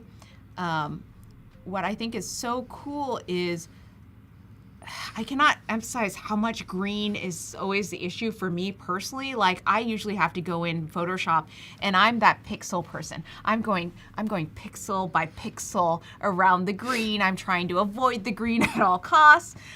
So what we're gonna do here is I'm gonna go straight into a template from this, and I'm going to go ahead and also invite my wonderful collaborator as well, in case, oops, that's not your email, and it shouldn't have been in all caps, but we're gonna go ahead and invite you anyways.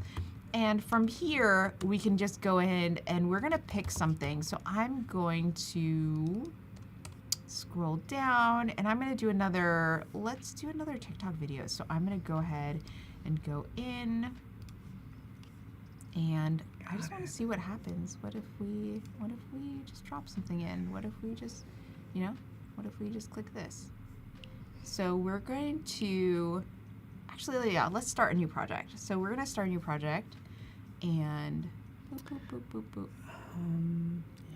Yeah, and we're gonna, so this is like a new video that I just opened up, graduate student orientation, has nothing to do with what we're talking about today, but we are going to go ahead and, yeah, you can always remove the background for free. It's one of my favorite things about, honestly, about what we do here. One of the things I do want to go, let's actually go all the way to the beginning screen again. So one thing you do is a quick action. So if you wanted to quickly do this, I want to show with that little animated head that we did, I can just drag that in here and done. Yeah. Done. And Yep. it's so fast. So I can Yeah. either, and from here, I love that there's just two actions, download or open in editor, and I can do either one really, really fast. And let's go back to Paul, because Paul's been editing what the thing Yeah. I invited him on. Yeah, if you could switch to my screen, it'd be awesome. Yeah. So all I did, just kind of catch everybody up to speed. I just searched for flashing lights, and I ended up with this thing, which is kind of cool, like this. Yep. Pretty cool, but it's not tinted. Like, you're such a colorful, wonderful person. Oh, yay. This needs some pop. We gave it some pop. Yep. We drag it underneath everything, and then it still Oh my needs gosh, an that's overlay so on cool. top. I would Yeah. still add something on top. I would actually try to do And you can, none. ooh, And then, so I'm just going to steal the lights out. So let's go into adjustments, increase the contrast maybe, like kind of just, we're giving it more pop. We're going to change this to screen. So that's what I'm trying to do, is like make some of those lights look like they're kind of on top. whoa. At least that's the goal. And that is for sure what's happening. That's super neat. You And know. I like that I can, like, on my screen, once again, I'm just watching this live, like I'm watching Paul do all these edits. So say you need to work with somebody on your team and you need them to, like, you want to just jump on a call and be like, let's do this together live. What's cool is this is all happening in real time. Like, I see, oh my gosh, this is amazing. Right? This is so fun. But the cool thing is I can literally be on voice with Paul if we're not in the same room and be like, Paul, very Yeah. seriously, I'm going to need more lights. I need more lights. There needs to be a ton more lights. Need more cowbell, as more they say. cowbell, as they say. I need more animations. And say I'm somebody that doesn't know what that even means, then Paul can jump in and he can do Yeah. animations so fast and easy. And You're this like, is, hey man, can you have help? It's not like, oh, download, send me the PSD, like, oh, zip, oh, it's a Dropbox link. Do I need Dropbox? Blah blah blah blah right. blah. And whatever. say I'm somebody who doesn't know at all how to be in Photoshop. Well, that thought horrifies me. But like, say I'm somebody, I've never seen Photoshop before. I can jump into Express, which is part of the Creative Cloud, and I can just jump in. Like, now we have a party. Wait, you have to drop some music on it. Drop some music. Drop You a beat. got it, okay, Drop a Buffy. beat on this. Just drop a beat. Let's drop a beat. Let's drop So, something cheesy. Pardon me while I. Yes. While he does that, I'm going to look and see what questions we have. Okay, here's a question we have. How to remain creative and move past artist block? That's such a big question. I'll say one of the things that I like to do when I'm creating and I get stuck, especially when I'm like living in a million different artist tools like Adobe Express, Adobe Photoshop, is honestly, I'll put it down, I'll go outside, and I'll like take a walk outside, or sometimes I'll show it to one of my friends who is really great at just looking at something and being like, you just need different colors. You need like some different sizes and shapes. But wait, I think you have music now, so let's. I think I do. So think I'm you gonna do. just drop this into the timeline. I'm Let me excited. just make sure. Let's play. Let's play it. What's that? Can I do it now? We can hear too. All right, I'm let's not do it. hearing anything for some reason. But See. Oh, I got you. Do it again. I mean, it's still the fun jazzy tune. Yeah. But you get it. Yeah, so it's working. It still needs a different, because it's more like, it needs more of a beat. But So somebody's you know. asking how to delete a layer or object. So easy. So I'm going to go ahead and delete this purple hat. And Yeah. you know what? Actually, I'm going to move this layer to make it green, and then I'm going to select that layer, delete. Fast. Yeah, I use fast the and layers furious. panel to like kind of select things. Sometimes it gets a little tricky, and I do the same thing in Photoshop, Illustrator. Yeah. Like it's just nice to use your layers panel, select what you want, Select what and you then want. also you have your, like you showed, as the layer timeline as well. Because what's interesting that we learned earlier Some things might be animated in later Right. on, so you Right. don't see them until you're at that point in time. But yeah. Yeah, so now we have this very cool video that literally was originally a Photoshop file. We didn't have to, I haven't opened, I cannot say how much I've literally never opened Photoshop this entire time to work with a Photoshop file with multiple layers. And I did the hats because it's a little easier just to see so clearly different hat Yeah. colors. But obviously, if you have a more complex Photoshop file, will you get all those layers? Absolutely. So in case you're wondering about that, yes. But I like to show it just with a single Yeah. different layer because it's easier for demonstration purposes. So that's not an option I have on desktop. That should be an option you have on desktop to literally select the files. I hope I'm not. And then we did have another question from Behance. What is the main advantage for the premium version? Is it staying in sync with linked Photoshop and AI assets? Linked Photoshop. What's the premium version? Okay, there we go. Does it'll stay linked regardless. So the premium version gives you like all of the premium assets as you like all that stuff will work. You get access to everything that has a little crown, basically. So it gives you, when I did that search for music, I got over 1,000 options. Or when I searched for video, I get 19,000, and it includes everything with a little crown, if you will. So you might not have as many, you're not gonna have as many templates or assets to use, but the functionality should all be the same from the free version to the sort of Creative Cloud full version. Absolutely. And then one thing that we're going to do really quickly is I want to show you linked files. So one thing that you can do is go into your stuff, and if you save your files to the cloud, and I can show folks that too if we want to go into that, you can go into files, and then everything that I've saved to the cloud, that will now go into here. So if you can see, I literally saved this in Photoshop a couple days ago. So what I can do is I can literally click on this and it drops it in. So now I have double me in a single image.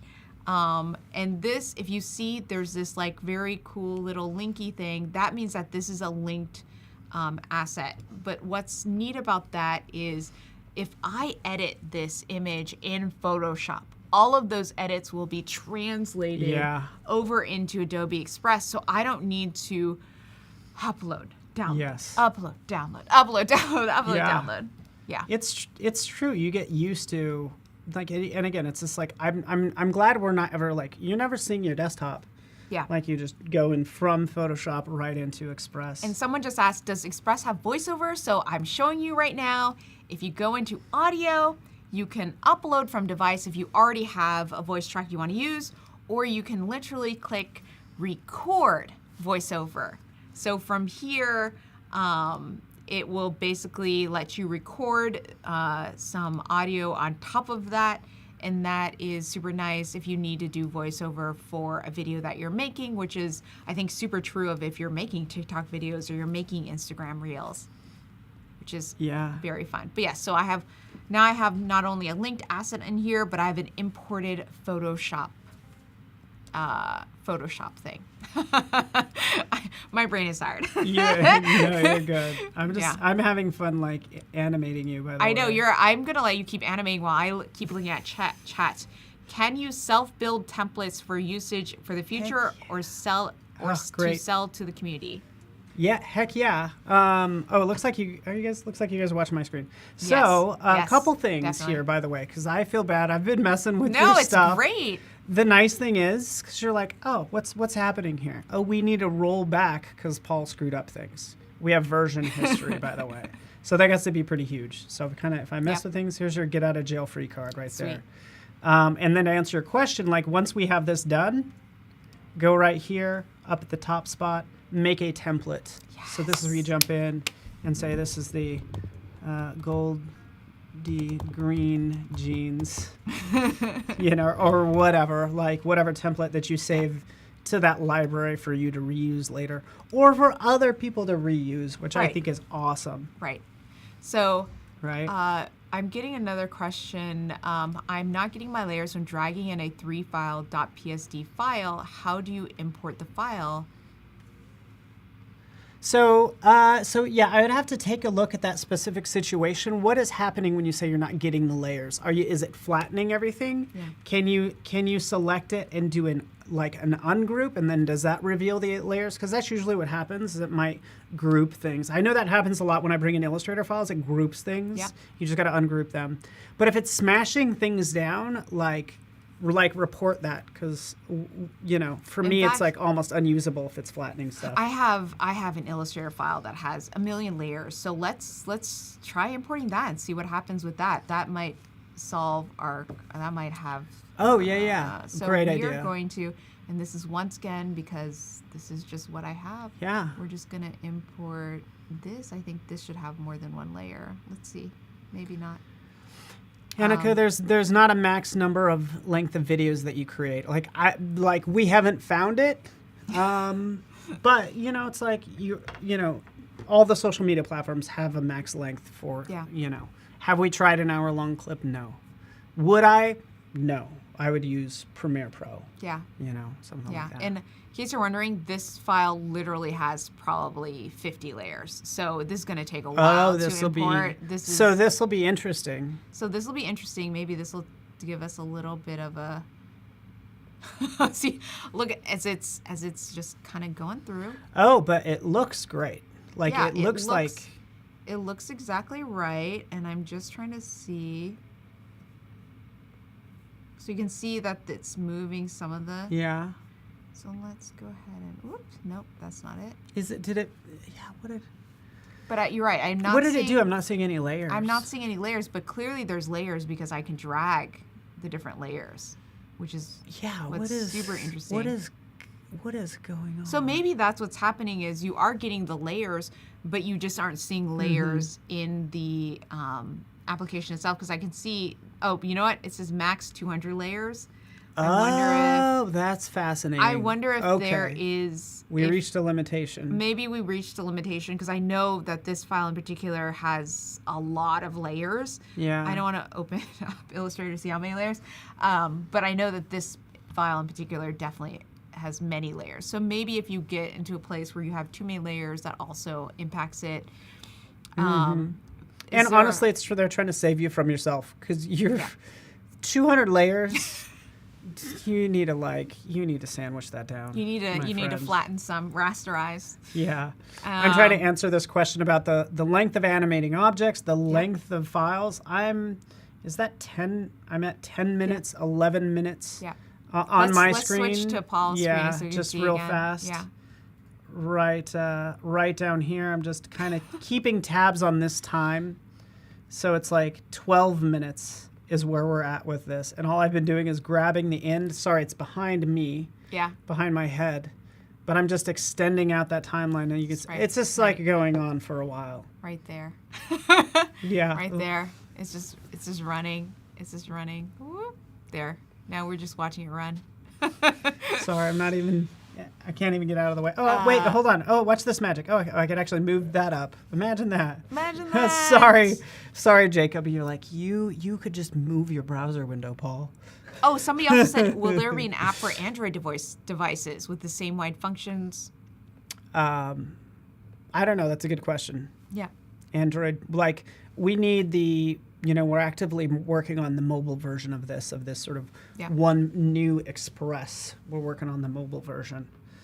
So yeah, I'm up to 22 minutes. Crazy. I just keep on going. So yes, could I animate this? Is this being animated for 20 minutes? Yeah. And somebody asked me, did I make this avatar Goldie? My very talented designer on my team did this avatar. So they drew this avatar. I made the 5 layers of different hat colors. So that is what I did. Oh, let's do this. We could do we can, oh my God, we can replace it. Yes. What up, everybody? What up, everyone? If I ever was a horrifying toy, this is exactly what I would look like. Yeah. You could, by the way, if we wanted to get crafty. Yes, we absolutely. Let's get crafty. paste this. Hold on, let's just ungroup. Give me a second. Let's get rid of this. Yeah. I would try to isolate I would go to erase, and then let's change the brush size. Yeah, we can erase the head. Yeah. group Like it just together. trying to like Yeah. get your, we're on this. Yeah, we're on the same We're on the page. same We're on the same page. page. I get you. I get you. That's what we want. Yeah, but you can definitely, I think what's neat is you can make templates for other people, which is also helpful if you have a team and you want to put all of the templates that you use for, say, you know that all your Instagram reels are going to look a certain way. So you can save all those Instagram reels to a folder and share basically all of those with your team. So that way they don't have to recreate it every single time or find the individual one. Yeah, exactly. Sorry, I'm just playing with your bouncy little head. Now we're just going to get. I'm so glad I did There we go. basically me on this one because it's hilarious and horrifying at the same time, but also amazing. But now I think we went over some of the things I definitely wanted to say, which is like this is the social media workflow, and this is a linked object that he's using as my creepy floating head on this body that is an imported Photoshop file. Yeah, so and again, we could always roll this back, Yeah. by the way, so. And we can roll it back. So say I see this now and I think, oh, this is not what I asked you to design. Oh, but For we're me- doing a lot. But we're doing a lot. And we can roll it back. We can go back a couple of iterations. So that's the other thing that's nice, I think, is if you see what your designer has done, but you say like, actually, I want to go back a couple of times. I want to go back a little bit. Let's go back a little bit. I can go ahead and, do that too as well. And that is, I think, super neat. Honestly. You see what I was able to do? Like, I was able Yeah. to even try to almost dial in the skin tone to match the. Oh my gosh, amazing. I was just kind of tweaking that. And it was actually working out pretty well. So just so you can see the shoulder. Paul, you're hired to be on my Like, team. I'm You're hi- hired. You're hired to be on my team. yes. Yes. Got You're, it. Oh, you can thank you. you can animate. Thank you, Coach. you Put me in, very Coach. very specifically, you can animate Instagram reel or TikTok videos of my little animated head and have it bop around. And that is 100%. It's always risky if you're messing with you're like, thank you. So I was messing with a photo No, of you, and I'm glad. okay. This is a little bright. I would pick a lens flare. I probably would try pick to a lens find flare. You know what you could also do is you can make it monochrome using. You could make it monochrome. You can make. Yeah. Yeah. I think. You're right. I already deleted it. I'm sorry. No, Did I no, lose you're my good. job? You're good. Lens I flare. mean, this is certainly a demotion. Dang it. Now you're the design assistant, so the design leader. But here's that's okay. As long as I get to make fun stuff, I'm okay. But Okay. here's again that lens flare. So you were saying, we'll change this to screen and then go into the, I sometimes get this weirdness, by the way. Absolutely. I sometimes get that. But we do have the lens flare there. Yep. Which I can add. Again, I like Bob. So Yeah. it can do its animating, not that fast, but like it could kind of do some Wow. movement to Yeah, just and then give you it a have a little. moving And lens by the way, flare. this is a video, so let's play this. There's Yeah. the lens flare doing its thing, and it looks a little bit better. Sorry about this little part. Like, I think it's just like a little bit of a rendering issue. Yeah, it's just But you it's get the rendering. idea. But you know what? I know we have a little bit of time left, and I think folks have asked about animating from audio, so I just want to Ooh, really yeah, show quickly go that. through that. So Yeah, if we could switch if we can to go back to Goldie's. my screen. We got 2 minutes. We have 2 minutes, so we're gonna go animate from audio, which is one of my favorite things. Okay, so we're gonna go through, and you can pick so many different things to animate. And we are going to actually. I wonder You if got I can 1 minute. record. Go. Can I record Try it. something? Just Okay, do I'm it. gonna record in Frank. Hello. Oh, wait, 1, 2. Hi, this is Goldie. And Paul. And we're here at Adobe Adobe Live, yay! And then we're gonna click done, and we are going to upload this. And I see we have another question. Annika, I don't know if you're really trying to push the limits of this. You're like, how what's the size limit? How long? What are you do? Are you building an empire? That's what's happening here. So the Yes. answer is I don't know. If there's a we can ask, and I would probably post this to the community too, because I wish I had all the answers. Yeah, But we just launched today, so give me some this time. is a great question. I definitely know. I already, being in beta, I have a ton of assets that is already in there. All right, so this is our chance to play. Wait. You need audio. I need audio. So. And sorry about that. It's right over. We might not have time to play it. It's right here. You know what? I can also share it with you. That's okay. We don't have time. We don't have time. Okay. Hit play. Is that working? Is that working? Is that working? We're here at Adobe. Oh, that's okay. Oh, we did it. We did it, though. It cut off because we were getting cut off actually. We're here Because we're at out of time. Time.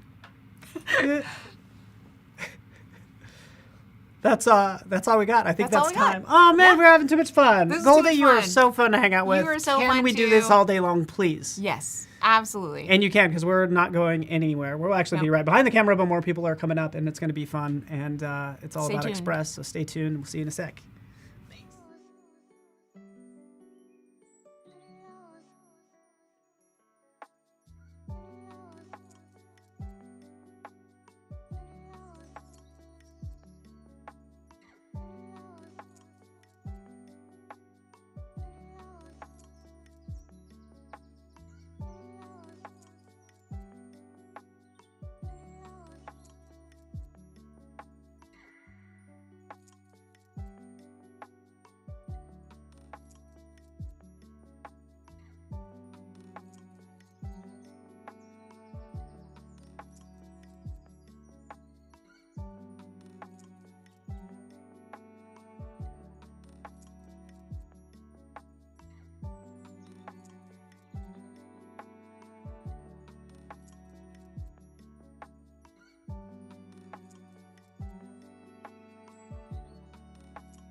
Hello, everyone. Welcome back. Good to have you here, Paul Tranning with Nick De Cuevas. I'm saying your name correctly, right? You are. Yes, you are. Nailed it. I was rehearsing, before we hopped on. But this is fun because we get to really kind of push the limits of this, like kind of dealing with the branding side. Yes. Which I think is super fun. It's the best part for me. That's honestly, it's like so many times you make something and you give control over to someone else and you're like, please don't break my baby. Yes.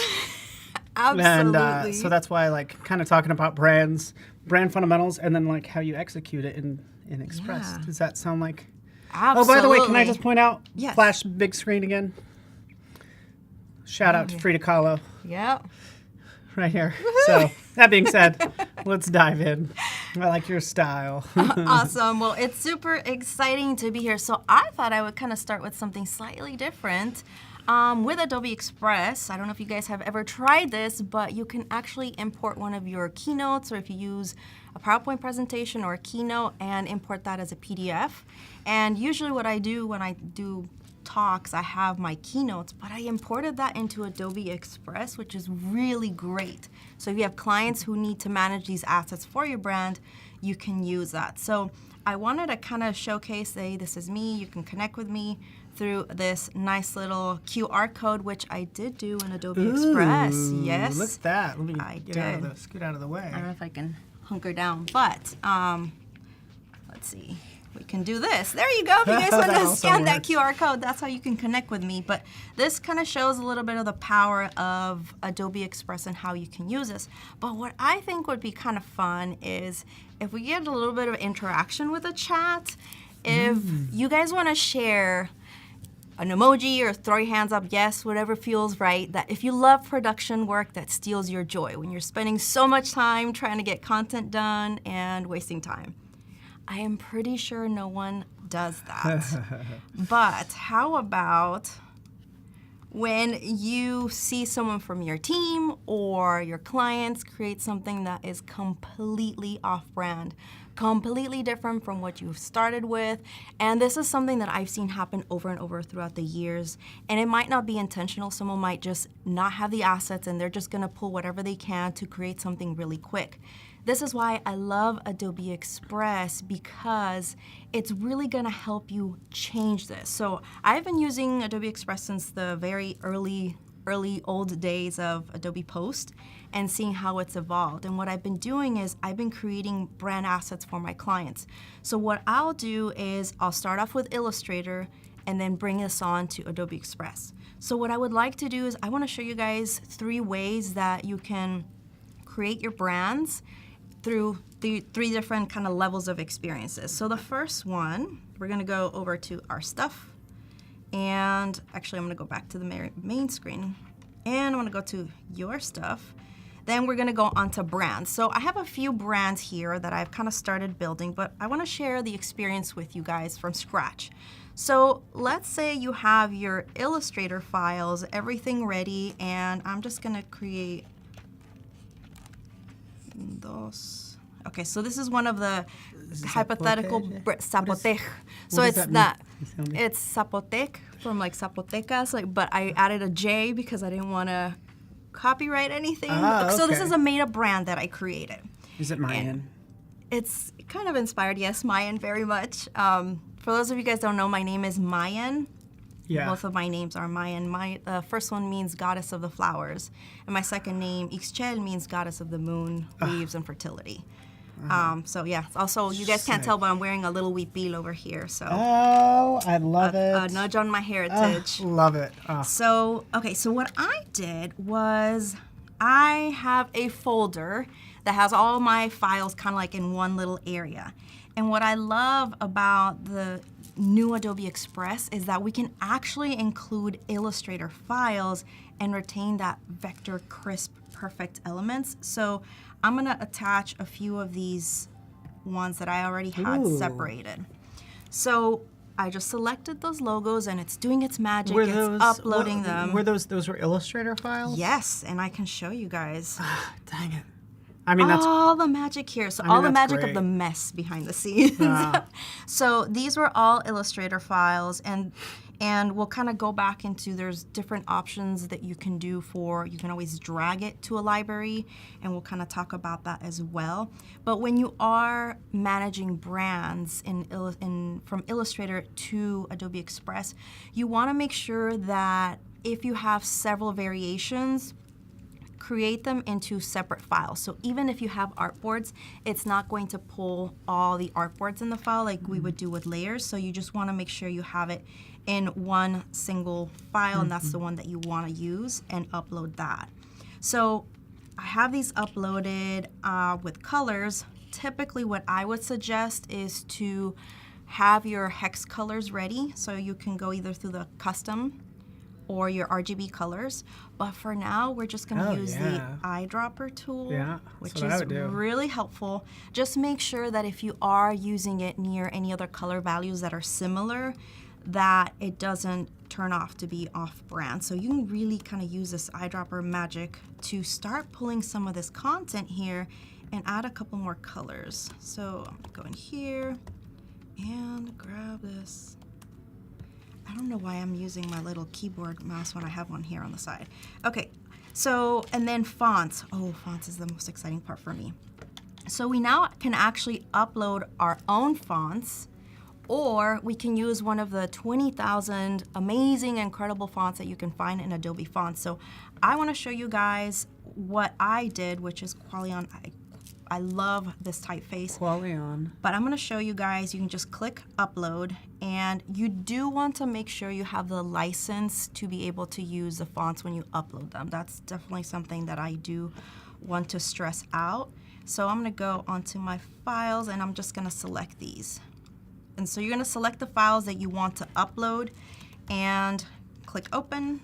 Then you're going to and here's live glitch, but I think it's because I already have it in my system. So it might be showing that I'm having some errors. So if this was a new typeface or a new font that I am uploading, I shouldn't be seeing this. But then essentially you will click on yes, and you'll be able to add all of those fonts. So for now, I already have it here, so you can actually go in and start selecting some of your fonts to your styling.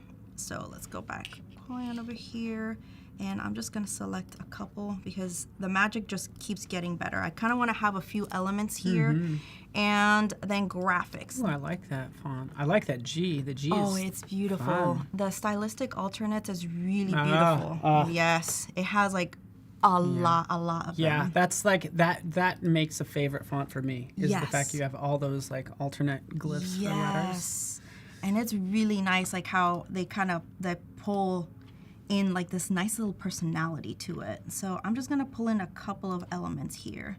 I have some backgrounds that I created that I'm just gonna add here, and then templates. We'll cover templates, the magic of templates, in just a little bit, but here is the kind of the core foundation. Now, what I think is game changer, especially in terms of brand management, if you are going to hand this off to a client, whether they have a designer on board or it's them, like I work with a lot of small business owners who sometimes don't have someone on staff. So what I love is that we can actually tag the primary brand mark or the secondary logo. So they know if you're going to focus more on your content, use a primary versus a secondary, which is really, really helpful. So I can go in and mark some of these tags over here so that it's secondary versus a primary. The same thing with colors. So I really love that. So I can define which is the primary brand colors or the secondary brand colors. And when we go into edit some of this content, you will see that. So I'm just going to mark that one as a secondary. Now with fonts, have you seen this, Paul, where you can define header body for within your fonts? I have not Isn't done that. I've never right-clicked. Yeah, and done the that. magic of the right click, you guys. Yeah. It is super exciting. So this is really helpful for when you're wanting to have more of that brand structure. This is a game changer. See, I got so excited I couldn't even talk. For when you're trying to really empower your clients. So if this is for yourself, it's kind of fairly intuitive, but I really think that this is a powerful tool to help your clients. So I've been doing this for a really long time, and I've been training clients to kind of help with that transition to manage the brand assets. And to this day, I knock on wood, no one has changed their brand assets. Like they've been able to stay on brand because of Adobe Express. So that has been super powerful. And then with the graphics, you don't really get to label the tags, but you don't really need to because you can structure your content with folders. Yeah. So this is one way to do it. There's another way to do this where, let's say you guys have been using Adobe Express or you've been working with other CC apps and you have a library, you can create from a library. So let's go through my many libraries that I have. I have one for my own brand. So in this one, this is where it's super helpful because you can actually pull things that you've organized. So in this one, I've already structured my content. When you think about brand management and the assets management, try to make it easier for your clients or for whoever is going to manage this to know what is where. So I typically pull things in folders that are showing up here as well. So you can tag certain templates for certain social media platforms or certain purposes. So you see all my general templates. I have sometimes some guides. So if I want to have, and let's say I'm creating an IG story, I want to make sure I stay within a certain frame. I've actually created just like a little overlay to help guide me with that content. So you can see here it has everything, my patterns, my backgrounds, all these elements all in here. And instead of uploading one by one, which is gonna take a really long time, you can just open that library like I did, and we're gonna go here to the very far right where it says use as brand. We're gonna click the button and the magic happens. So it's going to start pulling some of this content and it's going to start adding this into the brand. So you can see some of these elements. Now, you're not seeing the logos because I have not added those, but you can see here all of these elements are showing up as the brand. So if I wanted to go back in there and let's see if it's gonna pull it right here and add the logos, you can actually start defining some of these elements. Let me find my colors. So here, for instance, you can tag the colors. You see it shows up edit color. So I had actually imported these from my library to start mentioning what color I want these to be, my secondary, primary, and so on and so forth. So this is one way to start to add some of your assets. Now, you see that I don't have any logos on this library, and it was more because I was using that as an assets library, but I want everything to be together in here. So the other way to do that is you can go in and add that in to this particular library through your Illustrator file. So let's talk about the other way that you can do this. So let's say we're kind of working on some of these elements and we can kind of go back to, let me see if, since I have this one open, we're gonna run with the Zapotec brand. Let's say you wanna add the brand mark or you didn't have the brand mark like I had originally. I do have a folder here called Zapotec Branding. And it has a few assets already.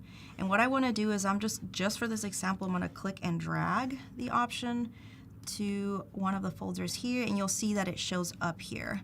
So what I like to do is I like to kind of rename this and give it some purpose. I'm gonna write primary brand mark. That way we're all clear.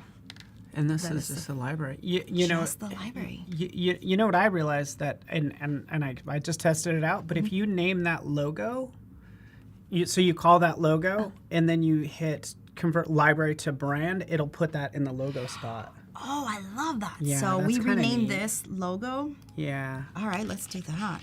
So it should do it. You'd have to convert your current library or brand back to library. But when you do make that conversion, FYI. Let's see. It was kind of cool. so And I could always show it on my screen if you Yeah, want that would be to. great. While I I don't figure want out what to. I don't want to did. mess up yours. I don't know what I did. Let me. Okay, so here. I know what I did. Let's jump in here really fast. These are my libraries, and I'm so sorry. I probably spoke too soon. I just hit that conversion button. This is the magic of being live. Yeah. You get to experience what it is when you're actually creating live. So this is a typical library. So notice how there's there's stuff in here, but I do have this titled logo. So this is a regular library asset. And then when I go over here and say use as brand, it'll try to sort of categorize everything. Use as brand, and then it pops it up here. Bingo, pops it up to the top. Love because it recognizes the name. So essentially renaming that would make the change. Yeah, My pretty handy. Pretty fantastic. Okay, so it looks like my library just froze. That is fun. Okay, I can't change the name on that one. Very interesting. Yeah, it froze. Let me see. Nope, now it just I lets love me that open logo. I don't know. Thank you. Can we? It's supposed I mean, to this be is a- gorgeous logo. It's like so Thank cool. you. Like, It's inspired by the serpent god and the equinox, and it's also a Z at the same time. It's Yeah. a flower. It's this is feels definitely like very Mayan, right? Like that totally, and like the color choice, like everything is Yes. so nice. yes. Thank you. Yeah, I absolutely love how this one turned out, and it's I love a that fake brand, color. but I I keep love that using- blue. Like it's I don't even know what color you'd call it, but Yes. it's like that. I call electric- it aqua because it reminds me okay. of the Yeah. oceans. Yeah. And so I love color. If it's not evident, I don't Yeah. think you guys could tell, but with this particular color, it aligns with the Hispanic and Latino heritage, and it's about the expansion and the possibilities. It's also got soothing qualities as well. So when you pair it with these other colors, it just brings this really nice vibrancy and energy about it. Okay, so let's see if I can make this work because I really want to test this out. But if I don't get to work this, that is totally okay because we can roll with the punches. Let me see if clicking out will be fine. Yeah, this is Okay. cool. This is the thing where you have a lot of libraries, but it really helps you organize your elements that it makes a big difference. So, You do win for having the most libraries. Oh, like yeah. you do. and I've do have cleaned them that. up. I had to do a little cleaning up for, let me kind of then just go on behind the scenes and see if I could do it for my own. This is me working on spur of the moment. Is that how you call it? Yeah, spur of the moment. Okay. But you were just kind of having some issues with that library in Illustrator? Yeah, it just seemed like it wasn't letting me rename Yeah. that particular. You, Let me see. I wonder I'm just if gonna do you- this one. Let's see. Let's see if I do this one, if it'll allow me to. I think the color's off, but that's totally fine. Let me see. Actually, here's the thing. I wonder sometimes if like you to work can- off of here. Oh, yeah. This is a good pro tip, too, by the way. Yes, which is my other version that I was going to mention of how we can kind of actually manage some of our assets. Because you could upload a ton of things at once. here. Yes, right on this one. So I do have the zapote here, but let's see if I can add that one in here. So I just have the ping PNG. I'm not ever sure how you pronounce that. But I'm gonna go ahead and upload the file here. Pinge. A pinge. A I call it a pinge. pinge. Oh, I A like that. pinge. No, That I'm is just kidding. different. That is Like different. GIF. It's not GIF, it's GIF. GIF. Like GIF. Isn't there a website back in the day called Ask Jeeves? Jeeves? Ask Jeeves. That Okay. is. So you said if we called this logo, it would pull that. That's the hope. Okay, Yeah. let's try that out. Uh-oh, what did I do? All right, let's try and add another one here. Okay. And then once you make the brand, you should share it with me. Yes. Just and we for can co-collaborate. Because I yes. Okay, let's see. can't keep my hands off of this stuff. Hello, Bailey. Good to have you here. Val, what's up? Hi, Bailey. Oh, yeah. she's actually from my team. Oh, Hey, Bailey. Bailey, it's so nice of you to drop in. I actually got her And, to convert to use Adobe Express. Oh, nice. And she has been loving it. And I'm not speaking for her. I'm sure she can say that, but it's been really great doing some of the collaborations. Okay, so I added logo in here. And because I do have several, I have to remember it's I know. Campaña Zapote. This is where I really do think, though, in terms of brand management, especially if you do this for other clients, it's going to be really helpful because I have not seen a limit on how many brands we can actually create, Yeah. how many brand kits. Annika asked that earlier. I'm like, I don't know. I was like, you're really trying to push the limits. I love We have pushing the not. limits, but I have not been flagged for any limits, so that's a good thing. Okay, let's see. Logo, this, okay, let's see if, could I? Yeah, so you're going to It's turn it into a here. brand? Let me see. And now Oh, it's yeah, already here we go. named? Yeah. Let's There we see what go. happens.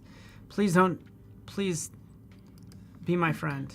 Work, please. Oh, son of a... Actually, Let's see. nothing is happening currently. Uh-oh. I froze the internet. Pushing the limits. See, I'll send it Oh, it's back. actually still, looks like it's syncing. Is that what that little is that what that is? Yes, it looks Okay, like so it it's is. probably... Oh, yeah, here we go. It probably just... Oh, come on, put it up there. I'm so sorry. Come on, let's see. It put it up there for me, but like, I'm sorry. Oh, wait. La, la, la. Oh, so it does. Yes. It does give you that the option. to looks just jump in magic. and there it is. Yay! Nice. I love that. So let me do that. I wonder if this, I know it's a ping, but you can even do that within the graphics. I Oh, learned nice. something Yeah, new. I know. Like, and is it me or like, because since this is sort of a web-based app, they could be updating things and not Yes. like, I don't know, like desktop software. It's like, oh, would you like to update? And then you can kind of go over the features. They just sneak things in. Yeah. Yeah. I swear. Absolutely. Because I learn every day. I'm like, oh wait, I get to right click and now send Yes. back sort of thing. Yes, it's been super fantastic. Okay, so we have a couple things here, but how about I actually invite you to this while I add some stuff and see how that ends up working out. All right, so y'all get to see my email. Thank you for joining us, Randy. Says, hey, anything cool I missed? So if you could just start again from the very top. I'm just joking. Okay, are you guys No, ready? no, no, no. All right, so do you want me to share the brand with you? Or- Yeah. Okay, I mean, so- is that okay? Just it's PTRANI. Like everybody has my email. It's fine. Okay, are you okay with that? Yeah. PTRANI PTRANI at Adobe. I promise I know how to spell. I actually don't promise that I know how to spell. I pretend I do.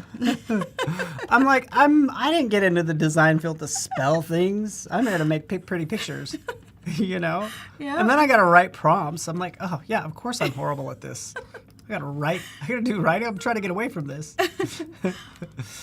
So. Yeah, okay. So while we're waiting to see if it kind of jumps on your, I'm actually going to jump back on here and we're going to go on to this. This is the raw bare bones, and I think it's important to share it this way because I don't think sometimes we see this in the process where you want to add the colors to the library, or you can actually just add, let's say we didn't have this color, I can just use the eyedropper tool for now, and it's going to pull in here, and of course I have it on my library, but you can always drag it into your libraries or your swatch field and add that in there. I'm just going to delete that. But what I like doing is I'm going to double click on this and I'm just going to name this. I like to write things in Spanish. So Yeah, naranja. Naranja. Yeah, I don't even know how to spell. Naranja. And I'm going to give this add to my library. So this is where it's really helpful too, that you can add the colors inside Adobe Express, inside Illustrator, and it'll pull onto Adobe Express. And here we go. Okay, so I can start adding those, and essentially, if I refresh this, look at that. There it is. It starts to add that, and I don't have to do that extra step. So this is a really great thing to do if you are working with a client and they want to add colors to their existing brand mark, or if you want to tweak something, this is a really great way to make it really easy and not have to send email number 25 with the new assets for people to start using. Yeah, totally. And you could sneak things in there because I'll misspell. I'll just screw up everything after sending the email. Here you could just sneak in a new color, tweak the color, just tweak it a little. Nobody's gonna notice. Yep, no one knows. I do have those on my end, by the way. Like, so you shared your library with me. So if you want to Ooh, switch over yes. really fast to me, I there love that. Yep. would be wonderful. So this is just a project that I'm working on. But I went into your stuff, brands and libraries, and as I scroll down, you can see it right here. Even like, there's me, there's you. We're just hanging out, right? So then I click, and then I have access to that stuff. So this is a case where drop in the logo. So It's linked. Look at that. Like, that's super nice that that's linked. I mean, that alone is a small thing that is a It's big a deal. major thing. Yeah. Which so. I really do. The linked assets, I think that's a really powerful addition because you can really use that for not just the brand marks, but I also think that if you're adding icons and illustrations, this really does help kind of keep things in sync. Oh, that looks And it really looks, cool. look at how clean it is. Yeah. I mean, because Yeah. it's essentially an Illustrator file, right? It's like all vector. Yeah. What I am waiting for, because as soon as you define colors, I think under theme, I'm waiting for, you know, your brand colors to be listed here. So again, I think they're Yes, still okay. kind of like working on that, but the idea is like you'd click on the brand colors and then like everything would change accordingly. Yes, let's Just so add you that know. in So here. that's you know next step for this stuff. All right, let's add this in. Ooh, electric. Okay. Can you work offline with Adobe Express? No. Next question. Sorry. Yeah, unfortunately. Like with the laptop, or if a train or missing a connection. Yeah, I agree. So I have the same problem when I'm working on the plane. I do have to connect to the, but then again, it's like I could still connect to the plane Wi-Fi. But yes, you do need to be connected. Less of an issue 5 years ago, but still might have, you know. But I think about all the things, like even like I use Google Docs and stuff. I don't know if you do, but Yes. like I use a lot of the Google tools, and they're all sort of web connected. Yeah. But yeah, if we could work on the offline caching, would be kind of interesting. That would be a game changer because Yeah. I think that would be really powerful to have. But yeah, I've started loading in some of those colors and I can define fonts. Let's just go with Qualion because I'm just so obsessed with Heck yeah. beautiful font that they have. So now I'm kind of curious though, would that show up on your end? Yeah, Because it just is a licensed font. Give it a whirl. That's a good point. Like that's a good point to answer your question. Moxie's asking about like how do you add a border after the changes. I used to be able to create a border around an image, and now I can no longer find the option. I don't know if I've ever been able to create a border around an image. There is strokes around text, but like Oh, I see what you're saying. you know, I don't think you could take an image and put a border around it. Like I'm looking at mine now, by the way, like on my desktop. There's no border sort of function. For the image for the person. Yeah, like, because if we were to do that? he's saying an image, so I'm like, let's select an image. Wait, I'm full of like hacks. Can we go a little off the cuff and kind of show how you could do that? It is your time. All you can right, do whatever let's- you want. Let's use one of my old ones. This is, hey, that's me. So what I discovered is if you copy paste that image, you can actually go into duotones and you can change the colors. Ah, pues. Hello? I'm moving too quick. That's what it's telling me. I do that sometimes too. Right. And I start to look ghostly scary. White and espérate. It's up here. You place an image in a box frame. Okay, my friend. All right. Oh, place an image in a box frame. Let's see.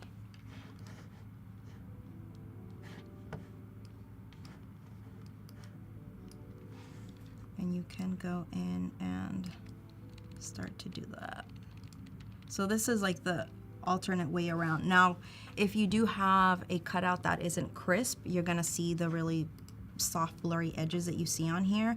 But what I've done is sometimes I would have like two different types of duotone colors as my background image, and it would kind of create that nice little outline. Yeah, I can see that. The other option to do is just use Illustrator. If you know this is going to be an asset that you want to use over and over, you can create that in Illustrator or in Photoshop to have that nice outline on the back end of this element. But I kind of wanted to, while you are working on this really cool poster, I want to showcase slightly without going too much into what my other amazing friends were talking about earlier, but this is a animated graphic that I created. So this company, Zapoteje, it's like this PR company that really helped. The whole concept of it is that they bridge the communication factors between the Hispanic and Latino markets and really kind of make it more where people can understand the community, the language, the culture. And so in this little animation, it was this event that they were having for the community, and we're kind of just using different separate elements from the timeline to promote this event. Now, this little fun alebrije phoenix that I designed is all in Illustrator. So if you see here, I had this inside my assets, and let's say I actually want to edit that. This is what I love about linked assets, is if I go in and link the asset, you can see my alebrije here, my phoenix alebrije, and let's say I want to go in and actually change some of these colors to fit a little bit better with what we are doing. And that's what I'd want to do is I'd want to work this way is jump into Illustrator. Yes. Have that sort of control. Have it update. And by the way, I'm trying to answer Moxie's question, so it gets a little tricky. I haven't been able to put a border around a photo, just FYI. Without it being just vectored. Yeah, it's like any vector shape can have a border. Text can have, an outline. Images, not so much. So yeah, the anyways. images are a little tricky. Let's see. Let me make sure that I'm pulling some of these elements, and of course the colors are going to be off here. It's pretty I cool. almost wonder. Pretty cool. It's not going to show up on the hair. Let's go with a fuego. Thank you, Wilmer, for hanging out with us. So you place an image in a box frame. Have not been able to do place an image in a box frame, just FYI. So feel free to clarify. And yeah, people are talking InDesign playlists and stuff. I think it's always good to think about, like, you really want Express to do everything, and at some point you're like, we have InDesign for that. Like, there are other tools. This isn't meant to be the Uber app, the one app to end all apps sort of thing. Yeah. It's the thing that just like makes it quick. You want to get into Yeah. the detail like you just did, is like edit that. Now you can see it says update there. Yes. It might say it a couple times, but yeah, we can. Yeah, we can just click on that, and it should. I feel There like you it. go. There you go. Yeah, there you go. And updated. it retains the animation. It does it through Yeah. any asset. So if we were to have used this asset throughout several different components, it'll retain that asset and add that into the file. This is what I think is a game changer, because can you imagine if you're running a campaign that has like 50 different graphics, having to change one element to all of those? This is where it's super helpful. Yeah. Especially as you're creating content throughout social media or whatnot. And so I think this is a really powerful tool, and how you can really use brands to organize your content. And I really haven't talked about the power of templates for your branded content, which I think is a huge game changer. So typically what I like to do when, I'm actually going to go back to the main area here, we're going to show you behind the scenes on brands. And let's look at my personal one. So since I have several of these branded templates, what I have done is that I've created templates that fit a specific purpose and need. So whenever you're doing this for yourself or for your clients, you can sit down and make a list of, here is the type of content that we're going to talk about that aligns with our brand values, who we want to connect with, our community, and really kind of make a list of that so that you can create branded templates that support that. When you create those branded templates, then you don't have to worry about recreating the wheel. And what I have done is that I just have them labeled in different folders. And I don't know why, by default, I've actually done that inside the CC app when we're kind of managing our files this way. I just like that you get this full screen view. It's just like easier to work with, right? Yeah, It's nice. absolutely. And you don't feel kind of confined to all, like certain elements. You kind of just get to see the big bird's eye view. And this is where you can go in and add a group. You can see I have a ton of groups here. So this is for brand management. This is something that I did a lot in my corporate days before I started my own company, and it's something that I bring on to my clients, is really being intentional and organized, because it pays off. And the thing, here's another thing that I love, by the way. It's kind of behind us, but that little being able to increase the size of the, because sometimes I might be working in Illustrator, it's like, everything's so small. Yes. Like, let me just scale it up some. And I have see glasses, and I everything. feel like I still can't see. Yeah. Yep. Yeah. Absolutely. And it's great. And if you ever wanted to create a template from your content here too, you can click on it and it'll start the template for you. So if I was to double click that, in an ideal world, it would. Yeah, done it I guess I've before. never done that, actually. I tested it and it worked earlier, but let's just blame it on the it's internet. totally fine. Yeah. So maybe I just got lucky and it was like a magic thing that happened to work for there. But I think if you maybe do it online, it might work. But you can go through here and find your templates as well. And Now you're create calling from them there. templates. Is it an Yes. actual template? yes, it is. So what I've done over the years is that I've kind of built all these designs that we have defined that we'll continually use.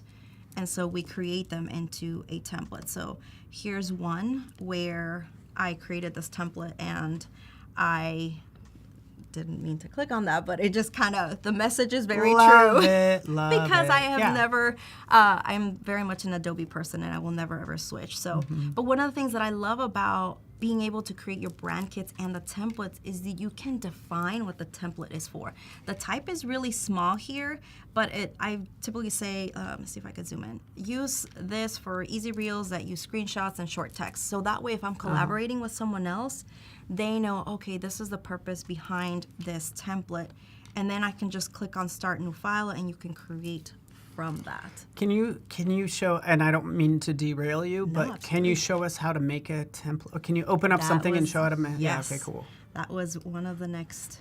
Also, I agree. They're talking about workspaces, so I agree. Essential classics mode, like the workspace. Anytime it says classic, like I don't know what that says about me, but I always do a classic mode. Because Yeah. these days, I think if you do just like essentials, it almost removes too many things. Yes. But classic gives me sort More of like options and to I'm like, use. what is? Am I a am I a Yes. classic person? Like classic? You call me old school? Is that what you're saying?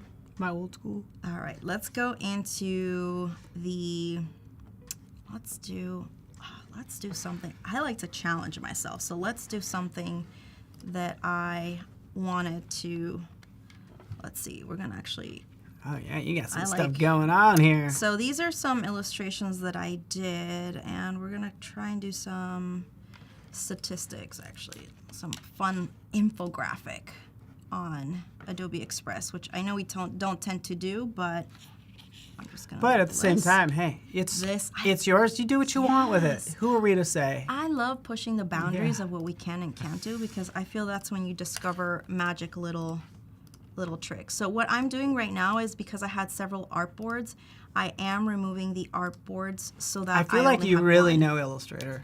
Like it looks like you really know what you're doing. I know you I do, try. but I hate to. You know what I'm saying? Like you could tell by how fast you're moving. You're not faking. You know, like you know what. I mean, you know what I'm saying. Thank you. I appreciate it. I still have so much more to learn. Like you were saying, you sometimes get new updates, and I feel like there's a lot more Yeah. going on that kind of goes out of our bounds. I'm like, oh, now I have to learn this new element. Okay, so to kind of let you guys know, I do want to work off of a quick infographic, which will turn into a template. I like But it. I do want to make sure that I'm pulling some of these content, and we're going to talk about, because of course I'm a Latina, Hispana Latina, and I want to use some stats about our community, because I feel like our community is often misunderstood when it comes to our diversity and how diverse we are. We have Afro-Latinos, Asian Latinos, we have our mestizos, which I'm mestiza, and so like we come in all these beautiful backgrounds and cultures, and we're often misrepresented, where people think that we look a certain way, or you hear the unfortunate where you don't look Latino or Latina or Hispanic or it just, there is no way that we should look. Yeah. And so what I really wanted to do with this is that we're going to, I'm right now pulling in some of my illustrations into this graphic here. I'm gonna remove this guy. So like you're doing, just I don't mean to throw you off, but like it's like when you import it, it's just going to import everything on this artboard. Yes. Even though you have all that other stuff going on. Yes. And there are reasons why I want this to kind of just import in here. So Yeah, just because I don't get rid of anything. Yeah, like it's just hanging. It's like putting me in, coach. Put me in, coach. Like it's waiting in the wings. Like, oh, there's the big stage. It's the artboard. Oh, I'm going to the big stage. So. Okay, perfect. So I switched her because I don't want her to be looking off the screen. I want her to stay on the screen. And just for safekeeping, I'm going to remove these other ones here. Yeah, all of this is so typical Illustrator user. We just have this stuff. Yes, and this is usually Hanging my out. cleaner versions. There's some that I can have like way off over there in the love it. artboard. Okay, so I'm gonna save this, and what we're gonna do is we're gonna go on to our, let's see how we're feeling. Let's go to our libraries from here inside Adobe Express, and let's look for our Campaña Zapote with my many libraries. I know. That's what I was laughing at. Where did it go? Did I lose it? Libraries. All right, let's see. Which one are you looking Where for? is my Which one? The Campaña? Campaña Zapote. You turned it into brands, and then you shared it with me, I Yeah, think. but I should still be able to see it But under. it's not right there. You're there. Let's see, maybe That one? it's here. So let's just add it to here then to the graphics, and we're gonna go to our files where I saved it. And I promise I try to be very organized, but when I work off the cuff, sometimes those little things get glitched. So I love that you can upload an Illustrator file because we can go back and make some tweaks, and it's showing up over here now. So I can now go and start from, actually I could have uploaded this way too. So we can upload it to the actual brand kit or to your graphic files, but you can also start from an Illustrator file over here in the Get Started. So you're gonna see this magic converting now information. Then we're gonna click on, once it shows up, okay, open an editor. I really love that it just tells you let's open an editor, and And this is stuff, we did just launch this today. Oh, wow, actually. magic. Okay. I gave it the good vibes. Yeah. So this is what I love. Like these elements are, I should have probably grouped some of these, but they are just showing up as separate elements. So if I wanted to create this for a campaign, and I'm just gonna, for time's sake, just gonna grab one of my stats over here, and we're gonna go back here. I do like that some of the keyboard shortcuts do translate over here. Yeah, I mean, please just because make all of the keyboard shortcuts permanent the for same. everything. Come on, let's have a meeting, Silicon Valley. Everybody, let's get together. Can we just agree on keyboard shortcuts? That would be amazing. So this is what I like about being able to not edit this. So for me, this is really powerful because if you have someone that you're sharing with that they're not a designer, they don't have to use our Pro Tools on the back end. They can go and make some of these edits in themselves. So I did notice that it doesn't have the brand, so let's just use a regular for Qualion. And I don't want the source to be so large, but we're gonna make that a little bit smaller, and Qualion. Okay, perfect. So let's just say that this is an asset or a little data that I added here, and what we can do next is the brand part. This is the exciting part. So I wanna make sure I add my brand. So we're gonna go and find our Campaña Zapote, and it's gonna show all our amazing stuff here. I'm just gonna add the logo over here, and I'm going to add that somewhere down here. Remove this little, oh, it's plant. Let me see. Okay, well, we're gonna leave the plant over there because I didn't group my things, and Yeah, and it does its best. Like, yeah, just yeah. So just between you and me, and everybody watching, is it takes an Illustrator file, goes through a PDF conversion that then gets converted into this. So sometimes the layers aren't exactly as you had them in Illustrator. I mean, the other workaround too is you can maybe just go in and select each individual one and ungroup them. Yeah, that and it's just it's something similar to like anytime I'm going to another app, I start cleaning up all my layers and kind of consolidating things. Like if I was in Photoshop, I'd make smart objects of everything, but that's just but you didn't do. What's nice about this, you didn't do it. You just brought it in, and everything came in as expected. Yeah, which has been really nice. And so here's something quick that is an infographic. Now, if I can share this, I know we're technically not intended to use this for print, but I have tested printing some of this. So let's say this is an infographic they wanted to print just for some data. Just know that the colors won't be the same because you're going from RGB to CMYK, but sometimes it's kind of worth it. So if you are wanting to create something, or the people that you're working with do want to have a capability to use that as something for printed, it could work. So now what I'm going to do is I'm going to click on these 3 dots over here. It's kind of hidden at the very top over here, and I'm going to click on Make a Template. So let's say we just finished, we're happy with that template. That's something that we want to use to bring awareness and show statistics. And so I'm going to label this Power Stats.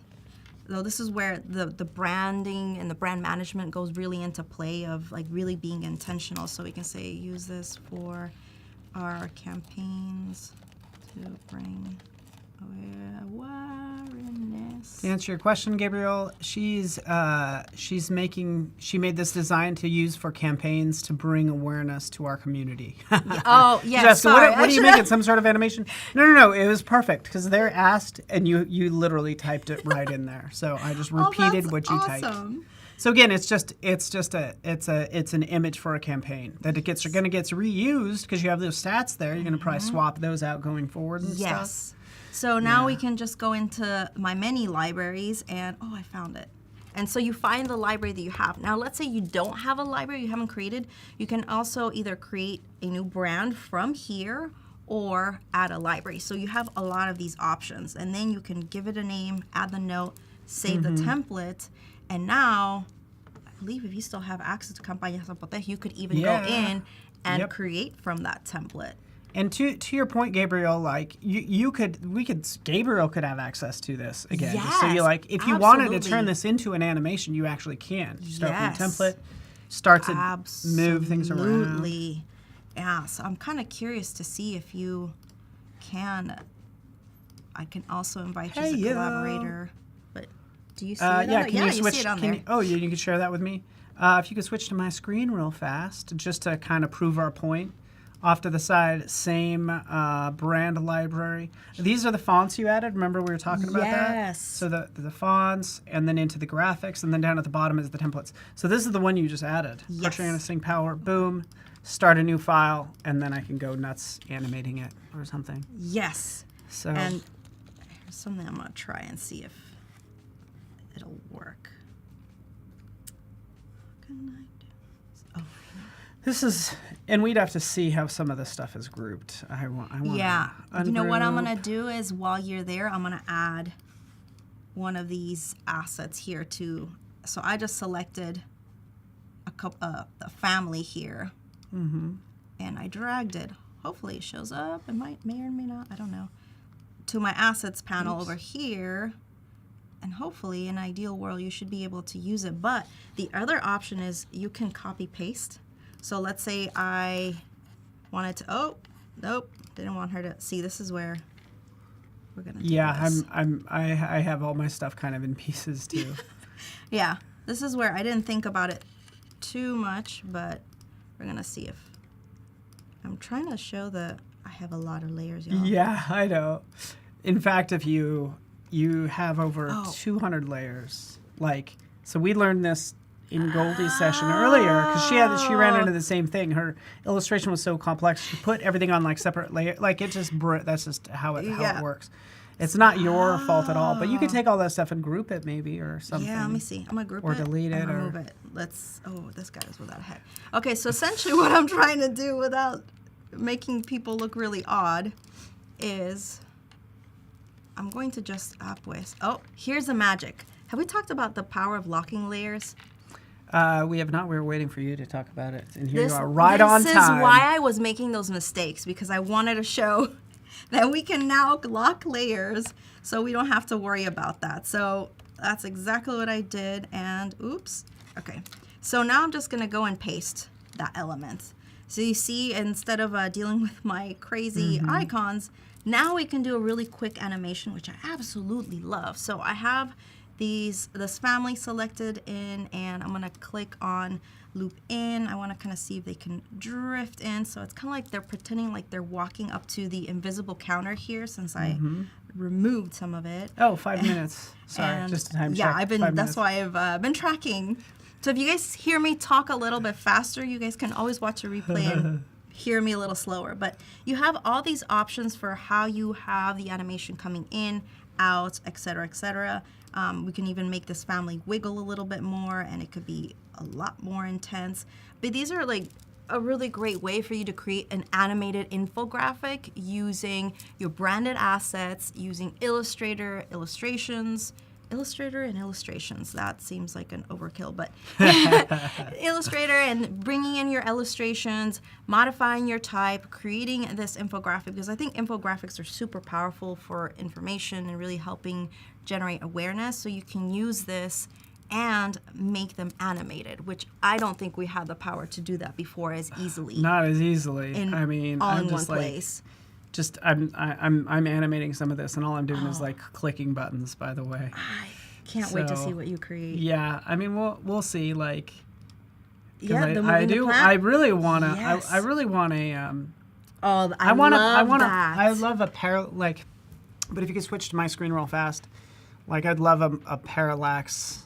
Yes. But there's everything is moving. It's kind of back and forth. You get the idea. Yes. But you can kind of see this kind of maybe coming together. It's like a zoom in. This is all vector, so you could theoretically zoom in and stuff. So Yeah, this is just, I think we're just scratching the surface. I think I could probably be here for the rest of the day and lose my voice with, I know. love Adobe Express because of how it really just helps put everything together with managing your brands and assets. If you guys do run into any questions, please reach out to me, because I'd be more than happy to help out. I do have resources that I can share with you guys. I know we have an incredible community too of creators and designers that share so much wealth to really using this. But I think that is, for me, Adobe Express is a game changer in that it's like been that missing key element between brand management for pro designers and companies who don't have the team or who are just limited with their resources. You can do all this and empower your clients and have them manage the assets themselves.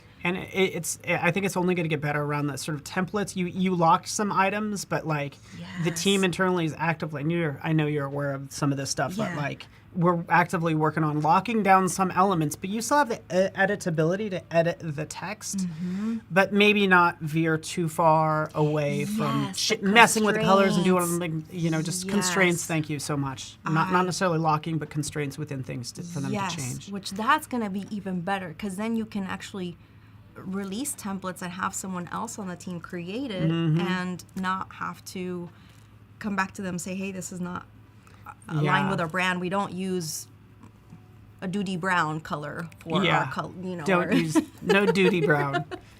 Or anyone, no Duty Brown.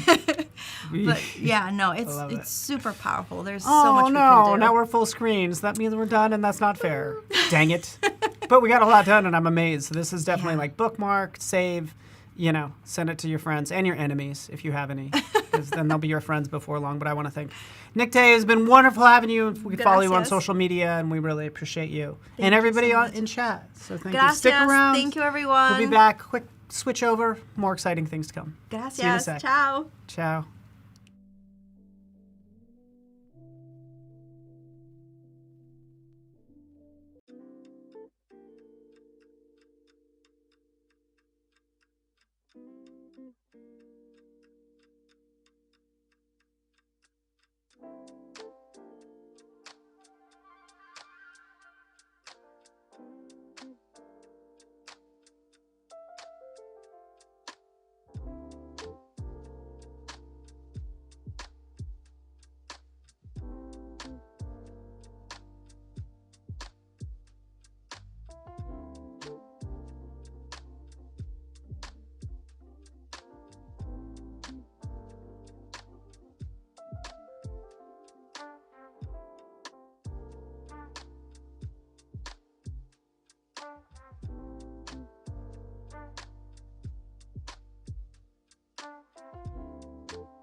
Welcome back, everyone.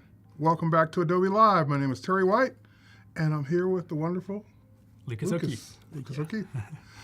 So if you saw our last session, you probably had fun looking at all the different branding things he did with a carousel and Illustrator file import, and we had a blast. Now we're going to switch gears and do video. So if this is your first time tuning in, welcome to Adobe Live. We do content every single day about something to do with Adobe. Usually we have dedicated days for specific programs, but today it's all about the new Express, which just launched this morning. All new features, all kinds of stuff I'm still wrapping my brain around. And Lucas is here to help me wrap my brain around it. And today we're going to be doing some video stuff. So have you ever wanted to do video, but you're not a video editor? This is probably going to be for you. Yeah, so the thing with social media today too is that like you need short form video, right? Yeah, absolutely. It's I everywhere. just posted one. Exactly. I literally just posted one. Might I say how impressive that was? seeing About your Express, workflow. yeah. But yeah, like short form video is across all the channels now, right? TikTok, Reels, TikTok, YouTube Reels, Shorts. YouTube Shorts, Stories. Yep. It's the way to connect, right? So it's how you, just like we're doing right now, it's how you connect with your audience. I've always found when people can hear your voice, they can hear you putting it all out there and speaking, that's the content that's gonna help them connect. So what we're gonna do today is I have some footage, let's say it's from my recent trip to New York. I was in New York a few weeks ago. I was in New York a few weeks ago. Oh, no way. But I did mostly photos. Oh, fair. Yeah, So now I want to go back and do some videos. one thing I am awful with Everywhere. is travel and seeing the world. Sid says videos everywhere. One thing I'm awful with is not getting enough footage of me, right? And actually getting the footage to make it personal. Yep. People want to hear the story of me, visiting all these cool cities, the content I'm creating, the things I'm doing. I'm got to remember to create some content around this that we're doing right now, actually. You know what? And that's a good point. Like I have decent social media followings on different channels. And it never fails. If I post a video, even something short of me, not of the content, but just me, those posts do better than anything else I post. Exactly, right? Because people want to connect with you. They want to. That's why they follow your channel. They want to see you. So that's, yeah. And we're going to see how easy it is because I fell into a rut for a little while before I started using the New Express to really get behind my video editing. Because, I was more comfortable with just my more graphic designs, right? Like I said, I'm a school teacher. Maybe I like to design a textbook-looking page and pop that up there instead, right? But now that I've been actually on video again, I've seen the exact same thing. My audience, they're connecting. They want to see me. They want to hear me and share those ideas. So it's a lot easier to be behind the camera than in front of it. Trust me. That's for sure. That's for sure. So what we're working with today is just quickly in Premiere Pro, I just put together some footage, just applied a light color grade to it, but it's nothing too fancy. It's just some nice, a lot of it's stock too as well, just kind of throwing that in there. And we're gonna turn this into actual come along with me reel that I could post on Instagram, particularly if I was, a travel blogger or travel influencer, someone who liked to share that. And also, from our last session, I'm thinking we'll have a bit of time because things happen so quick. Like, we can do workflow so quick here. If we have some time, I think we can make a fun promo from our last session. So I have some video footage, and I can show how we can make a cool story or a cool reel with that. Very nice. Let's do those that. are some things we'll be doing today. And Sen called you the coolest school teacher ever. I appreciate it. I wish my students thought the same thing. Just like last time, I love to just start with the start from your content. And I do have the New York City And just to trip make sure footage. people, cancel that real quick. Yep, for sure. Cancel that. Just to make sure people know where you're clicking. It's that first icon on the page, which is brand new as of today. Upload your Photoshop, Illustrator, PDF files into Express to start with those to build your template. And we've seen some cool stuff with it too. Like I've been loving PDFs. I know we had some awesome things like that. And like you I did said, an Illustrator Carousel, which I hadn't seen before. It's been super fun. Yeah, so that was awesome. let's go ahead and get that video in there. And it's really neat because as we put the video in, there you can go, you can see it, right? It's got its horizontal. But right away, I can actually pick the size that I want to put it. So the content format. And like I said, we're going to put this into an Instagram reel. Wait, that's horizontal. Yeah. Instagram reels are vertical. And I think we've all had that struggle before, right? Like let's squish, right? So, and yeah, that's why when we do get to that one of you and I have some fun ones because I have us sitting side by side, but it was like hard to get one of us, right? Both of us in the same frame, but I found out a way, which makes it look pretty cool. So this one's going to be an Instagram reel. Obviously the footage pops in there, but like you said, just like we did with the nice fill background using our photo content earlier, fill video is right there as well, and it pops it right in there. The great thing with this too is that, if I don't like where this frame is, right, double click and I can see my nice grid lines, crop options, I can drag it around. With the new drag and drop editor too, like let's say, let's just play it, let's look through it really quick. So So I'm gonna be doing a voiceover. We Very got most cool. of the context I wanted in And frame. see, it looks like you shot that bit vertically. Yeah. Yeah. And You then would that's never fitting know. right there, right? But let's say, I don't know, let's say maybe I wanted more of a pan on the taxi at the beginning, right? So it's great because I can do a nice little split, right? Yep. And then just from there, I'm panning the taxi left and right, moving that around, which is a great way to make it all fit piece by piece as you need it. But like you said, I actually do really like how this one all came into frame. I'm gonna be adding another clip to this using stock video footage from Express Sure. later, and that one's not gonna be perfectly in frame. So I'm gonna show how I would incorporate that and make that fit. Nice. But yeah, so what my goal here, And for my Premiere users out there, or even Premiere Rush, which is the simpler, more mobile version of Premiere, both of those have a reframe option that allow you to take a wide video, make it vertical, and it will reframe the content to be vertical and stay in frame for you. So if you don't have any knowledge of Premiere, this is great because it's simple, easy. But if you do have Premiere, you can do reframing there as well. and that's what's awesome, all the different tools we have now, right? I know, right? Yeah. And again, all access levels is what I think has really been, our two sessions in particular I've really liked highlighting, right? You can access it from any point. What I'm gonna do is record a voiceover. Now we are live and I'm using my mic to speak, so we'll see if it comes out, but I'm gonna throw some headphones on. And I'm gonna record a voiceover. Okay. In terms of content creators, I know there are those content creators who like one shot every video they do, every voiceover they do. I'm not that kind of person, so I wrote a script just to be prepared. So I'm gonna go ahead and read off this It script. goes a lot. You say a lot less ums when you have a script. Exactly. So I'm gonna go ahead and I'm just gonna, I believe it'll record, usually I would use my my external microphone. I believe just since we're live, it'll probably use my MacBook. So Probably. But I'll go ahead and record it. And just how I got here is I went to the media section, just where you see the photos, where you see the stock video you can use. Audio, it includes the option to upload if I had a track already recorded. We were talking about how we like to use Adobe Podcast to really refine and really make that sound crisp, right? Adobe Podcast just saved my life earlier today. So if I had to use that, I could always upload that file, right, that I've already augmented. Or I'm gonna add some music later on, but I can record a voiceover right now. So let me get my script, let me get up to my mic. And as I click on it, it's gonna count me in just before I get going so I can actually address it. And so you know what I'm doing while I'm doing it. I'm gonna click record voiceover, it's gonna count me in, and then I can stop it whenever I'd like.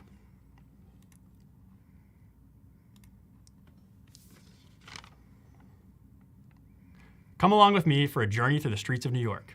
I couldn't believe how energetic this city is. It really is the city that never sleeps. I saw the sights, the people, ate delicious food, of course, and even took a ride on the ferry to see the Statue of Liberty herself. 10 out of 10, we'll definitely be going back again. And I finished my recording. I don't know if this will play through. It might just be me listening. Since we are live, I will just mute. I will turn down the audio a little bit. You have your mic plugged in. It should work. So let's go ahead. Come along with me for a journey through the streets. Are you getting that? Yeah. I couldn't believe good. how energetic You can this turn city audio is. up on your I can turn it phone. up? The city that Sweet. never sleeps. I saw the sights, the people, ate delicious food, of course, and even took a ride on the ferry to see the Statue of Liberty herself. 10 out of 10, we'll definitely be going back again. All right, so what I can do with that, and hopefully the audience heard, but the great thing I like about this is my video footage that I'm using was shorter than my actual voice recording. And before you even get to that, the thing I liked was that, and this is important when you're doing the voiceover, the application played the video back so you could see where you were while you were talking. Huge. So if you need to hurry up because you're trying to make it fit, you see where it's about to end and you can wrap up. So I love that feature. I was wondering, was it going to play it while you were recording? Because I haven't done a voiceover in Express yet. I need to be doing that actually, because I wasn't even like. I know you had a script, but I've been so conscious of like I need it to show the food when I say ate delicious food. Right. But I should have just been watching the screen. That would have been perfect. Yeah. And yes, since I did go overtime, I do have some footage to fill out with that. But I like that it didn't cut me off. Yes. It didn't say, well, you're you at only the end of the video. Right, 14 Yep. seconds of video. We're recording 14 seconds of voiceover. It actually added a blank scene on the back end of it. Nice. And what I can do now, because again, I'm making this a social media video. I'm making this an Instagram reel.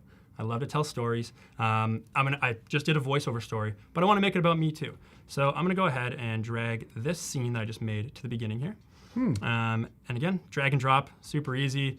You can look at different timelines. Once I add some elements, you'll be able to see the timing on everything that I've incorporated.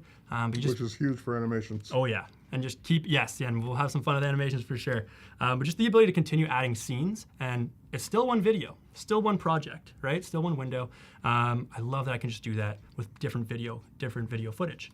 So let's go ahead. This time I do have some stuff recorded. On my whole trip, the one stuff I actually remember to get of me was, and this is a good tip, if you're going on a trip and you want to make sure you want to make a video of yourself, get you waving hello and get you waving goodbye and walking away. And the rest you can fill in the blanks as much as you need.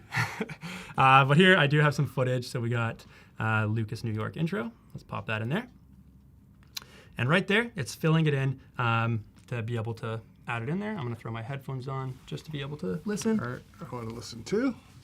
And we'll play it through, then I'll be able to listen to all the timing. And actually, why don't I add in the outro, just because we're doing it right now.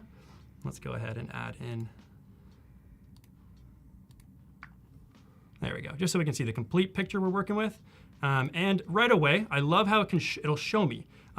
Lucas, the scene that you had, that you made was too long for the footage you have. So I can see this white space, and I can easily just shorten it, trim it down, and the rest of the video slides on over. Nice. Which gives me a lot of freedom to use. So let's see. I don't think it'll line up yet, but that's what we're gonna have fun with the drag and drop and see how it goes. Okay. Let's play that. Come along with me for a journey through the streets of New York. I couldn't believe how energetic this city is. It really is the city that never sleeps. I saw the sights, the people, ate delicious food, of course. I even took a ride on the ferry to see the Statue of Liberty herself. 10 out of 10, we'll definitely be going back again. All right, so as you can see, it's pretty lined up, right? There's some things I can maybe change. So I think if I shorten it a little bit at the beginning, and again, maybe a few seconds just to cut off, and it slides, I can slide it right over there, and it's lined up again. I won't play too much till I think it's ready, but it's easy to just make these modifications. Now, and my job is to point out new things that got launched today. So one of the new things, you see that plus sign between his two scenes? There's now a transition feature. So if you click the plus sign, you can now add a transition. And right now, the only transition is dissolve. But at least there's a transition if you need it. It is nice and seamless if you need it. So let's see how it lines up, and then there are some fun things I want to do, because I intentionally made this clip long. So let's go ahead and slide that down a little bit, and let's see how that lines up. Okay. Come along. I'm gonna trim the beginning a little bit because it is a little bit too. I paused for a little bit too long. Come along with me for a journey through the streets of New York, and that's where I want to. So I paused it right there because I want to have just me walking. Come along with me, and then I want to actually get into my footage.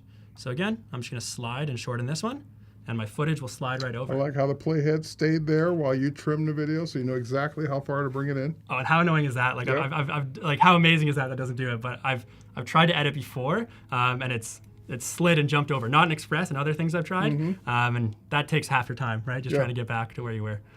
Come along with me for a journey through the streets of New York. I couldn't believe how energetic this city is. It really is the city that never sleeps. I saw the sights, the people, ate delicious food, of course. I even took a ride on the ferry to see the Statue of Liberty herself. 10 out of 10, we'll definitely be going back again. And again, I can maybe cut into, oh, I don't want to do that. I could cut into the ferry a little bit because it is quite long and have me cutting over, right? So 10 out of 10, we'll definitely be going back again. And I like the pan out. So I'm gonna clip mine right there. That's how I like my video, right? It's looking good there. And just the ease of how you're doing this.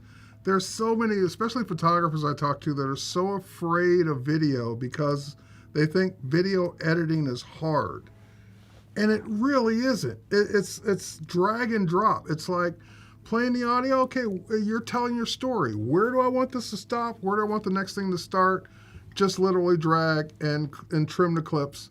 And you're done. You line it up the way you want to, just like he's doing now. And that's really where I find the scene by scene really helps. Because like you said, it's telling a story. And being able to view in the scenes, the intro, the outro, it really does help me frame it like a storyboard, right? I'm that Carousel guy, so it's like the artboards I was using to be able to go through that.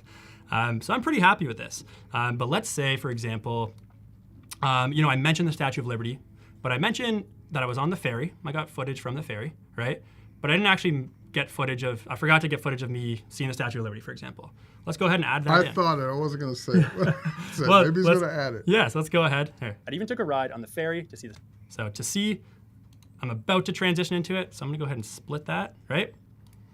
let's just delete this from the scene.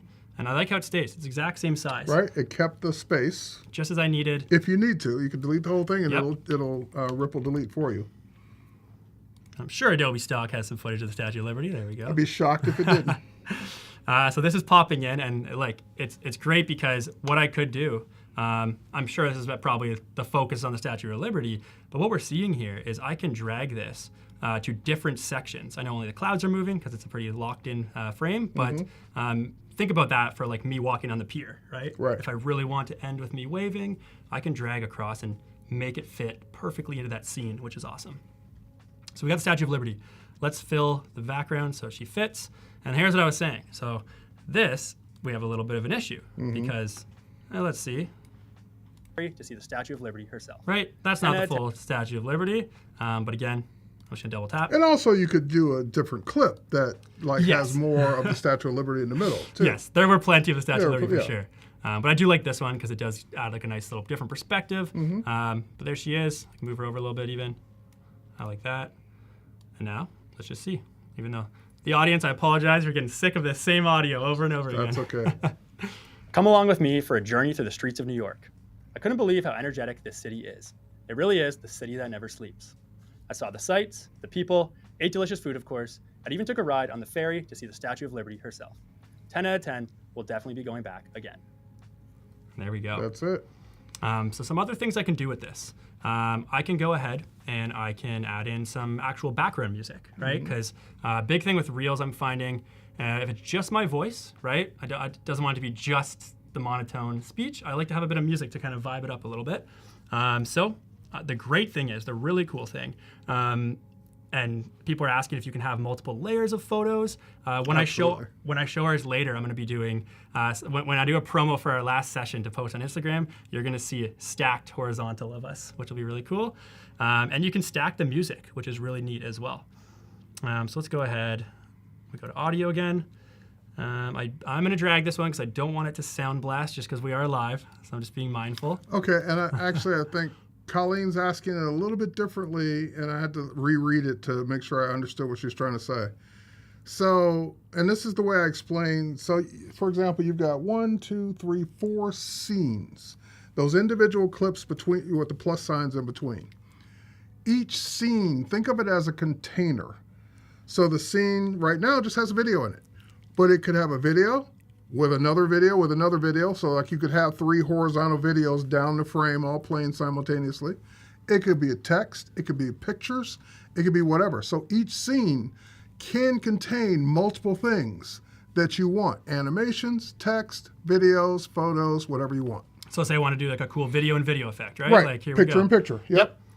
Come along with me That's for a pretty journey neat, through the right? streets I of like New that, York. and I couldn't believe could how do that throughout the whole thing. Just again, I like to just copy and paste, right, within the layer.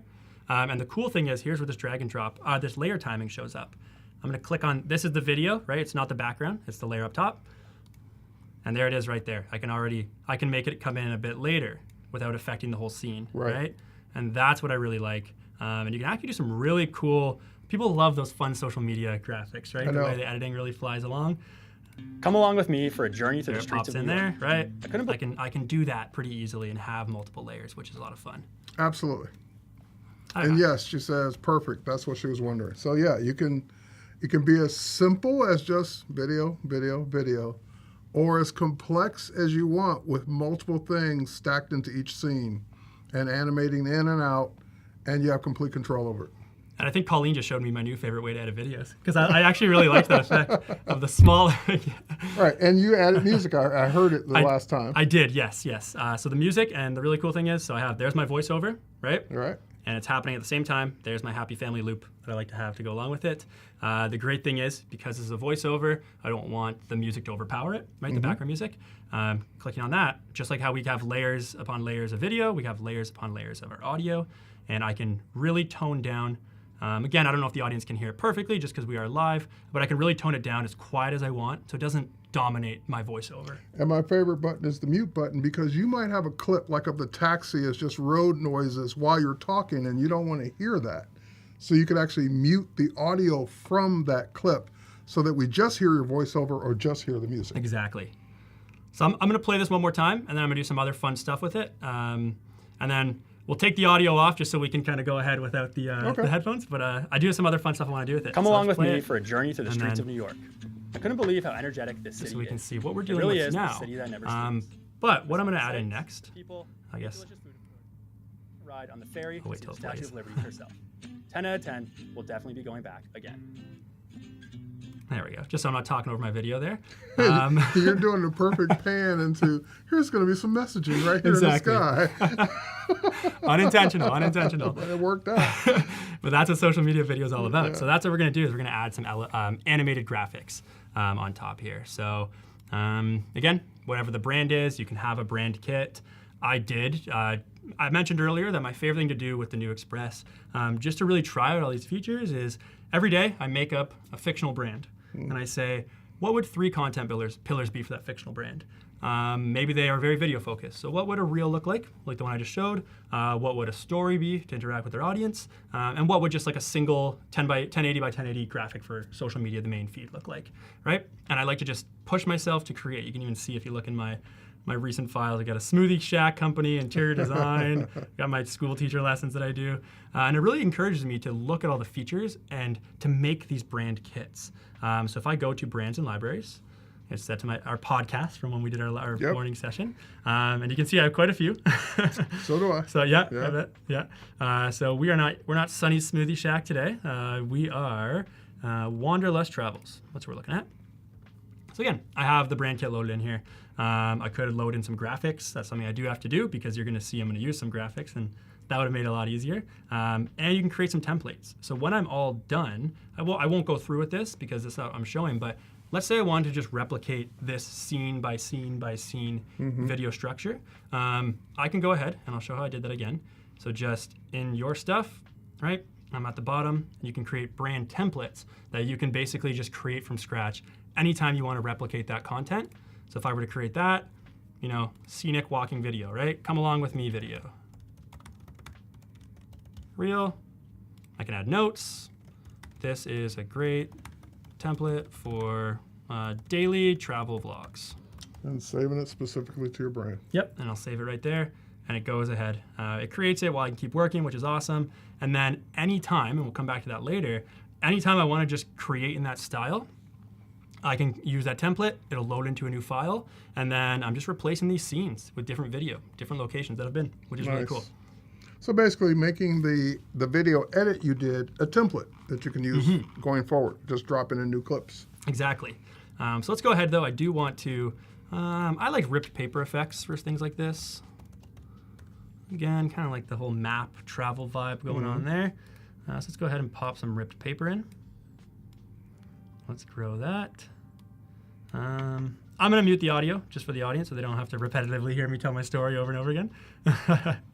But we'll keep it there and we'll do a final playthrough later on. And there, our template just got made. So I can access that anytime. Nice. And I love those little notifications Yeah. they pop up. Yeah. Like we looked at earlier with the Photoshop, the linked assets. Right. This design has been updated. Click here to update. Click here right? to update. Yep. But let's go ahead and we want to have this. Speaking to the scenes again, I love how it already timed it to my scene. I didn't have to worry about specifically clipping it to here. It's right there. Let's go ahead. Let's get some text. So I spent 10 days in New York. So I'm going to frame this post around 10 days in New York City. The idea of how I'd add a little bit more value to my audience is they're going to watch this. They're going to, get to know me, get to know my travels, maybe see what was interesting. And then if I were a travel vlogger, I'm going to put as my call to action, we'll add that in later, read the caption for my full itinerary. Something that they can just follow up and tune in with to learn from. Earlier we were talking about favorite features. Another one of my favorite features for those of you who are either color or font challenged. Notice after you type the text, it popped in recommended choices for how you might want that text to look. Right. So that way you don't have to think about, well, what font would look good? You just visually look at them and say, which one do you like? Click on it, and then you can riff off of that because you can say, show me the similar ones to this. I love that one too. And like with such an extensive font library, like you said, sometimes it's nice to just have the recommendation for you, right? Right. And If you know what you want, choose your font. But if you don't, this is helping you. And to show how intuitive it is, it actually is very similar to like the ones I chose for my brand, right? Yeah, and it's also showing you It's not just showing you quick brown fox, it's showing you the actual words you typed. So you can see how they would look in that font. 10 days in New York City. There we go. One thing I've really been liking, again, it's our new feature. We're showing all the new features we like today. I know I mentioned this earlier. I like the dynamic text. So it really just makes it nice for labels. Makes the sizing all on. Yeah. So this is one. To be honest, even if I didn't want to use like the ripped paper, I can add shadows. I can add shapes. Yeah. Some really cool ones, like tons of background options. And these are, you can alter the size, right? You can go ahead, so that's gonna frame around the text. You can click on them to actually really just alter them. And there are some great ways I can change the fill color, right? I can go ahead and make it way bigger. I can kind of blend a little bit, which is really cool. So I've been liking those options as well. I am gonna remove it because not for this one, I won't be using it. So again, we'll try it out a different day, but let's go ahead and take that one off. But let's go ahead and animate these by grouping them together. So my idea is I want this to kind of slide across the screen. Many people, I don't know about you, but I personally don't watch a whole lot of social media video with my sound on these days unless I have my headphones. If my AirPods are in, I'll use it, but I like to this is a very voiceover heavy video. I like to have this visual hook of just telling the audience the subject. So even if they're not watching it right away, they don't have their headphones in or they're not listening with sound. It's funny, one of our evangelists, I think it was Kelsey, said that basically she's big on TikTok, and she was basically saying that if you don't hook them in the first 3 seconds, not minute, 3 seconds, they're gone. They're scrolling past you. These are fast times we live in, eh? And I see it as a teacher. Attention spans are dropping, right? Are gone. Mine too. But what I just did is, so again, it's even, I like this too. So I'm having it tumble, right? Let me go ahead and show that. Pop that in there. Nice. And I applied the tumble just so we can show people how I did that. I grouped the two. You can have them separate, but I like to group them so the animation applies to both of them. And then what I did from there, you click on animation and apply, and apply the one that you would like. So I've been liking tumble. I think I heard Paul say earlier he's a fan of tumble as well. There was one, like I think we used Bungee earlier. But there was one that used to be there. I don't know if it's still there. Oh, it could be a looping one. Could be a loop. Could be. Wiggle's nice. Bob, that's what it was. Bob, yes. Bob. Go with the flow. Go with the flow, right? Bob was the fun one. And I love these. The looping ones are actually my favorite. Yeah. I think that was the first feature I said that was my favorite when you asked me earlier, was the loop. Yeah. So these are my intro, outro ones. Let's go ahead. I like the tumble. And the really cool thing is it shows me where it's going to be and where it's coming in from. Nice. I could change the direction if I really wanted to. I do want it coming in from the left. I can change the rotation angle. I can slow down or speed up how long it's tumbling in, taking its time, slow bounce, low gravity, and all within the first 3 seconds. Yeah, exactly. Yeah. So whatever I can have, pop that in there. I could also, if I wanted to, I probably won't go through this, but just show what I could do. I could pop that logo in there that I created, right? Go ahead. So Colleen's wanting to jump ahead and ask a question about exporting. And basically she's asking, are the export options optimized for TikTok and Instagram and so forth and so on? That's one of our biggest struggles with Instagram right now, is optimization for artists on Instagram. So 2 things. It's not so much the export. Yes, the export will optimize it for the video you created. But more importantly, it's what you did up front by saying, this is going to be an Instagram Reel, this is going to be an Instagram Story, this is going to be whatever, when you designed your starting page or template. Because that's automatically optimizing it for the right size and everything. So when you do the export, it's just taking into account what you built for that size. And with the resize feature, even on a video when he's done, he can hit resize for Instagram, TikTok, YouTube, horizontal, vertical, and it will make all the different pages of this edited video for all those different sizes. And a big thing we've been talking about today too is like, social media has a lot of overlaps, right? They all have to. Oh, yeah. But every platform and every content has its own nuances, right? So like you said, there will definitely be some slight things I need to alter to make it optimized for TikTok, to make it optimized for a story, and that's where the resize really does shine. Just to show people too, if we were to download, I can go all the way up to 4K, which is awesome, right? So I can have a lot of options to really just make sure I'm downloading it as optimized as I need for the platform requirements that they allow. Right. Let's pop that in there. 10 days in New York City, and then I could put like an airplane bobbing across the screen, some fun stuff. I'm gonna save that for my stories in a second because I'm gonna move on to that and show how I would preview this in a story. But let's go to the outro, because I think the beginning and end, right? Like you said, the beginning, super crucial to hook them in those first 3 seconds. Yep. It's nice and fitting that it's 2.9 seconds, that intro. Right on the money. But the outro is when you want to actually put in your call to action, right? So someone came along for this journey, they liked your content, they watched it once, maybe they watched it twice ideally, it's a short form video. Now get them to take action. Maybe you want them to follow you, right? Maybe you want them to share the video. Maybe you want them to just comment if they've been to New York, anything like that. I love to put those on screen because that's when I find it's best to I have my audience attention locked in. They might not read my caption at all below, so I'm gonna encourage them to do something while they're watching it. So again, I'm gonna go ahead and pop in, let's just put in our same ripped paper effect, but let's just change the prompt. So again, I'm hopping over very easily. I like how it snaps to actually where I need it to be, which is Very great. nice. A lot of things to help beginners who've never edited video before. Definitely. So let's go ahead and make this. Something else too, I really like how, even though they're grouped, I can edit the text box. Right. Which is very cool. I don't have to ungroup it, change it. No. right? You just double click and you can edit it even if it's grouped. Let's see, hopefully I spelled itinerary correct. Read caption for my full itinerary. All right, so let's go see caption. There we go. So the cool thing is, I put that in there. We'll play around in a second with where we want it on screen. But let's come out of the Statue of Liberty here. And it applies the animation that I copied and pasted with it, which is really cool. Keeps it on there. So a lot of the work's done, right? And like we mentioned, there's that template that we loaded in there.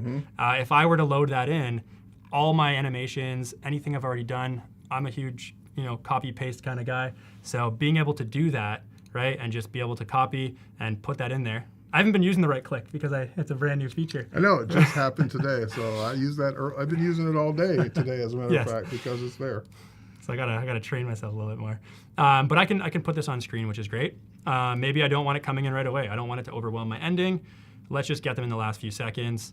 Right here, select a layer to adjust timing. I'm gonna select that layer.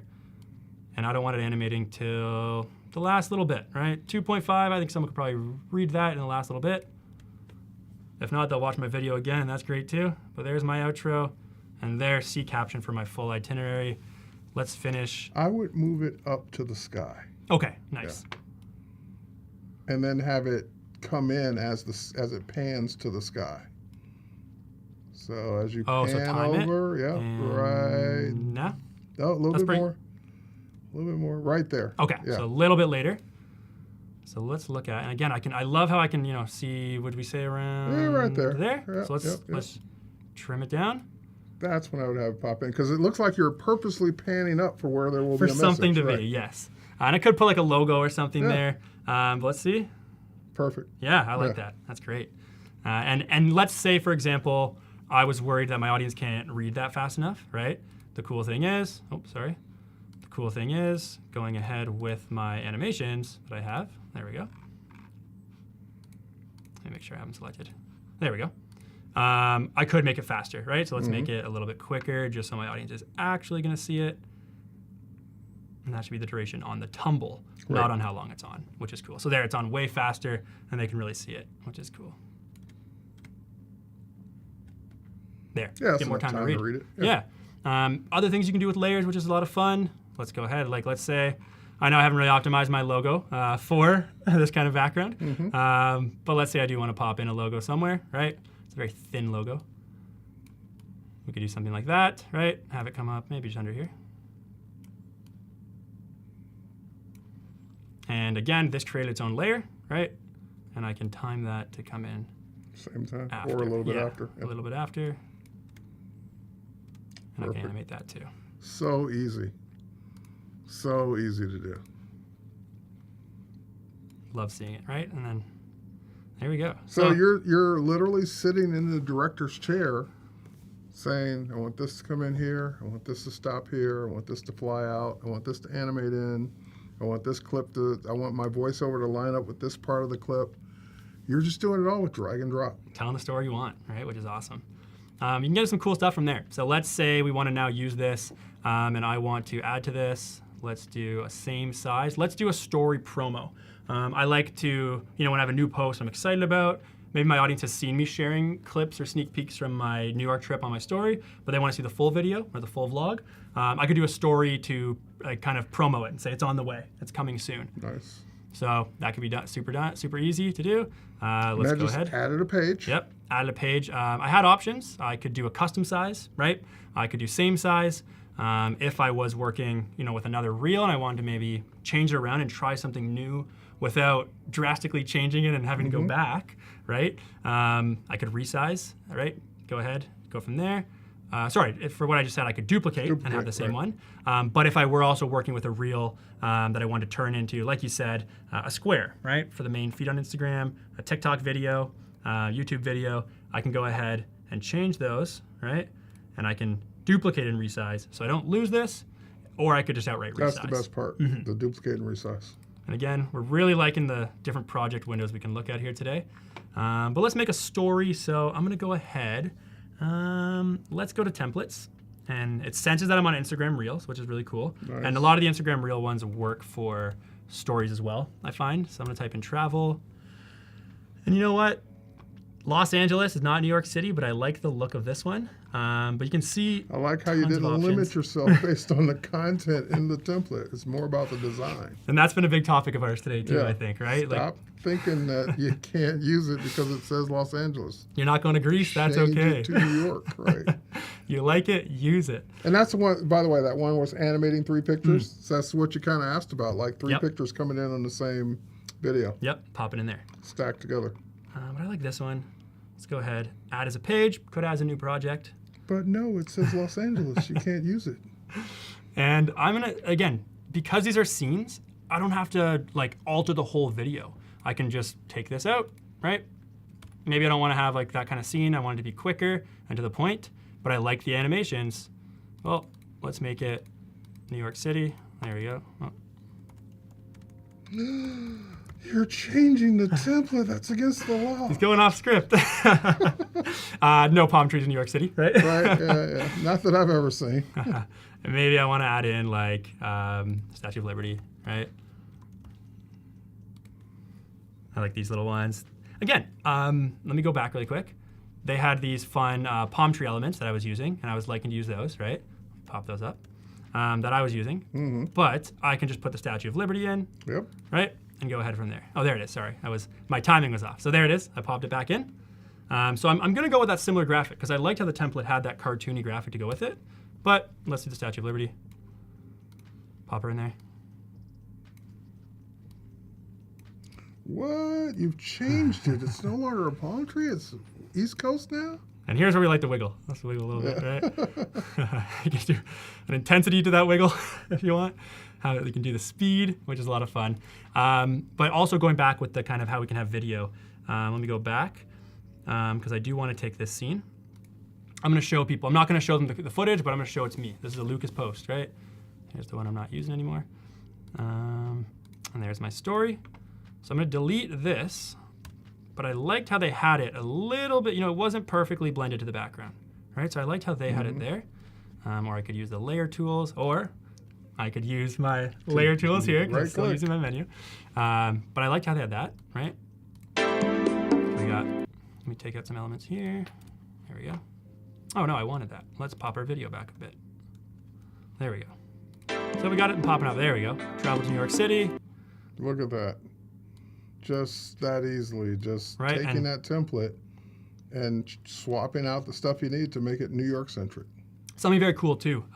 When I used it in this clip, it was 2.9 seconds long, but the video is longer, right? The video is there's more to it, so it allowed me to do that, which was really neat. It put it in as 2.9 because I copied and pasted it, but I still have that full access to that video, which is really cool. So non-destructive editing. When you trim a video, you're not destroying the parts trimmed. It's still there. You can always untrim. So let's go ahead and see that. Travel to New York City. Let's go ahead and, those can almost pass as New York City, but let's go ahead and pop in my outro footage now. Because again, I'm not giving away the full footage, I'm just giving away a little sneak peek. All right, there's one thing bugging me. See if we can change it. Go back to where it says New York. Nope. All the way to the left. Your ripped paper. Oh, is my rip paper on there? No. On the other one that had the rip paper. Oh, you want to use Like, the same rip paper? No. Go back to it. It's one Okay. thing bugging me about it. Go back to the rip paper all the way at the beginning there. Put New York on one line. Oh, Like, fair. just Okay. New York. It's just been bugging me. Canadian here, I everybody. tried to let it go, but I just couldn't let it go. There we go. I All like right, that. thank I like you. that. I Thank like you. that. Thank you. The cool thing with dynamic text too, I know I did. I'm liking the dynamic text. I'll show it off a little bit more. But the really cool thing is, like, it'll, like, if I tell it I want it to, Yeah, even that to worked. manipulate but and yeah, modify, it'll do yeah, it for yeah, me, which yeah. is really neat. But having New York, that was So there we go. I had a little twitch going on, a little bug there. Oh, this has probably been playing music, so I actually apologize. It's been blasting music in people's ears. Oops. Yeah, no one complained in Yeah, the chat. that's okay. So let's go ahead and we want to make that similar. We're not downtown LA, but I'm going to go ahead and DTLA. new post coming soon. Because I want to do what I do want to advertise it, let them know what's coming on the way.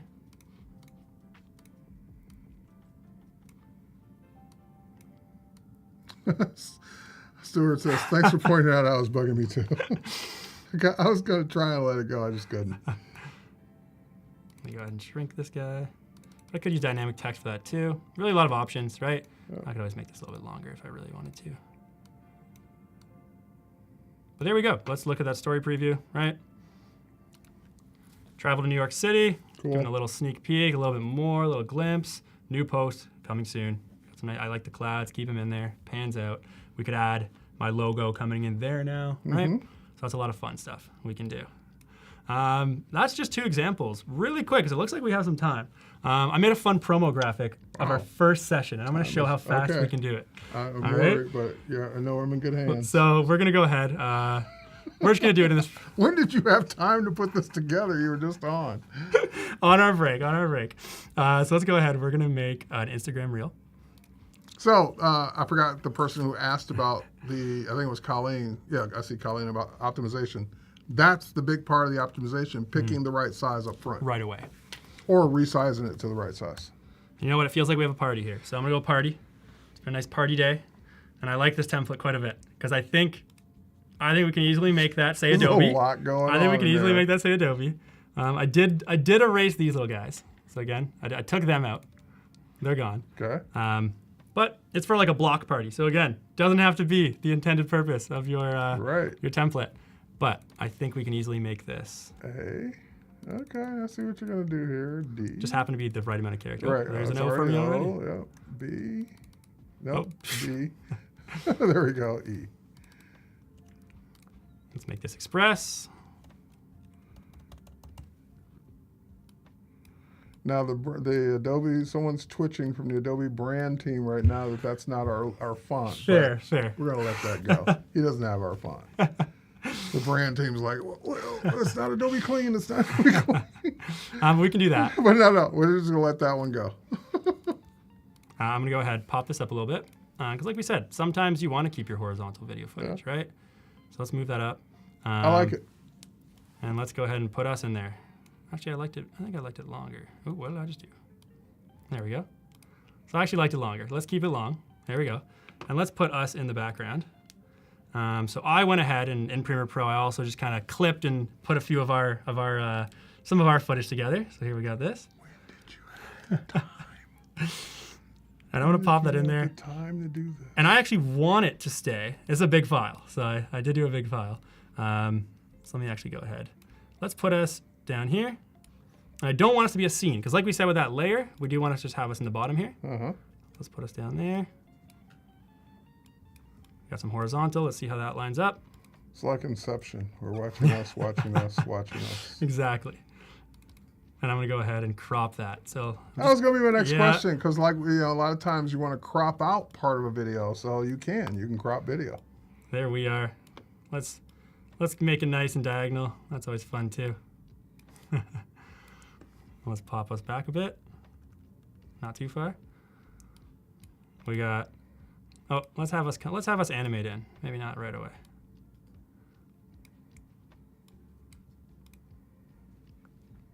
Okay, we came in a little too early. I want us After Express. And I could click on Express and see its timing. So it's right around there. And we're right around there too.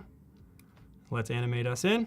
So this is what's really cool. And I'm really glad we had that question from the chat about how you can apply these videos as layers. Yeah. Right? Because it is a lot of fun as well. So let's pop in. There we go. We got Adobe, Express. There we are. Let's say I want to add a scene, right? I can play around with it a little bit longer. Copy what we're already dealing with. Throw us in there. We already had Adobe come up, so let's take that out. And instead, today's what, August 16th? Today is August 16th. It has been a fun day, so let's make sure.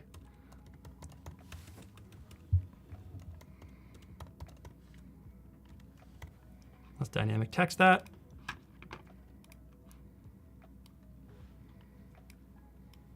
For a nice big August 16th, right? We can get a different, here's what's cool too. So let's put 2 of us in there. So again, for stacking video up in the same frame, you can. And really cool. Or same scene. Yep, and we showed this already, so let's go ahead. Oh, sorry, I don't want to do that. Let's go ahead. We already showed that part. So let's just drag from the side in. And I want to find, let's go way later in our chat. Let's see what we got here. So that's still us. I think I got some footage of us on screen designing. It's a very big file. There we go. Oh, I can actually see down there. So now I got some footage of us designing, right? Some things we did just for a change of pace. Let's go ahead and drag this one way over too. And this is what's super cool, right? Like I'm able to just, it's staying in frame, it's locked in, the layer's not changing. But just like you're doing, like in Premiere Pro, this would be like slip and slide. And the fact that you're just doing that without having to know any specific tools to do this in Express is just really cool. So here we go. Adobe Express, there we pop in, play us out a little bit, and then, oh, I had that too early. Let me put those in way earlier. There we go.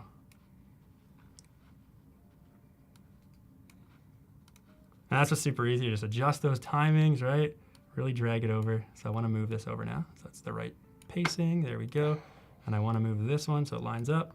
Every time I see you do this one, it makes me want to go create a video now. And you mentioned the video transition, so let's put one of those in because it is a little bit of like a sudden jump, right? And again, it's just most videos today are just quick cuts. You don't see a lot of transitions anymore, especially on social media, but it's nice to have it when you need it. Well, there we go. Playing it through. Adobe Express. Got us. Coming in right there. August 16th. You know, I actually, if people do want to check, I actually posted this. This is my story right now. This is my story on Instagram right now. All right, I got to go check this out. And what I did to actually just, again, call to action is everything, right? I put tune in for our next session, right? Which is, we're happening right now. So if you're seeing this right now. So you're seeing how he built the story that made you come over and watch this. Yes. And maybe some people did, because the last story I said, I was like, I'm about to go show how I made this. If you want to go check it out, go for it, right? If that's not visible enough for me. Well, you can actually tilt it up and put it like right there perfect. along that. There you go. There you go. Perfect. And then on Instagram, I'm popping in a link sticker where someone can tap in. That's intuitive to Instagram because they can directly tap it. But that's where. I wish that were on more platforms. Oh, I could. Yeah, that would be amazing. But there it is right there. So someone can automatically just see what we're doing. Let's make sure. Because I copied and pasted my August 16th text, they come in at the same time, which is really cool, right? Tune in for the next session. So a question from Cody Bear is asking, or she's a moderator asking a question from YouTube is, how big are the animated files in Express? I don't know that we can see the size. Like if anything, so I downloaded this and airdropped it to myself, and it took a millisecond. Yeah. Like it was no time at all. I know, but the end result is what you export. But like, if the question is how big is it in Express, I don't know that we even can see that because they're all internal to Express. What is cool is I can have multiple animations all in the same scene happening, right? Yep. Yeah, and like if we just even look at these Adobe letters, again, not on brand, sorry, but they're popping in, they're separate animations, which is really cool, right? Yeah, that's nice. And remember for anybody, how I got this And it's went- nice that you didn't have to create that from scratch. You just went and found a template, Right. and then changed the letters. I can That's make it all. awesome. I can make it all red, right? Yeah. Like I could do a lot too. And how I found that, if you just go to templates generally, you can see all the different topics. Popular is really great too, I find. Yeah. See what's trending. But I did this for video, Instagram Reel, and it specifically searched. I typed in party. There's party again, and specifically is, searched right it there. right there. So you too can have this block party template right now and change the letters to whatever you want it to say.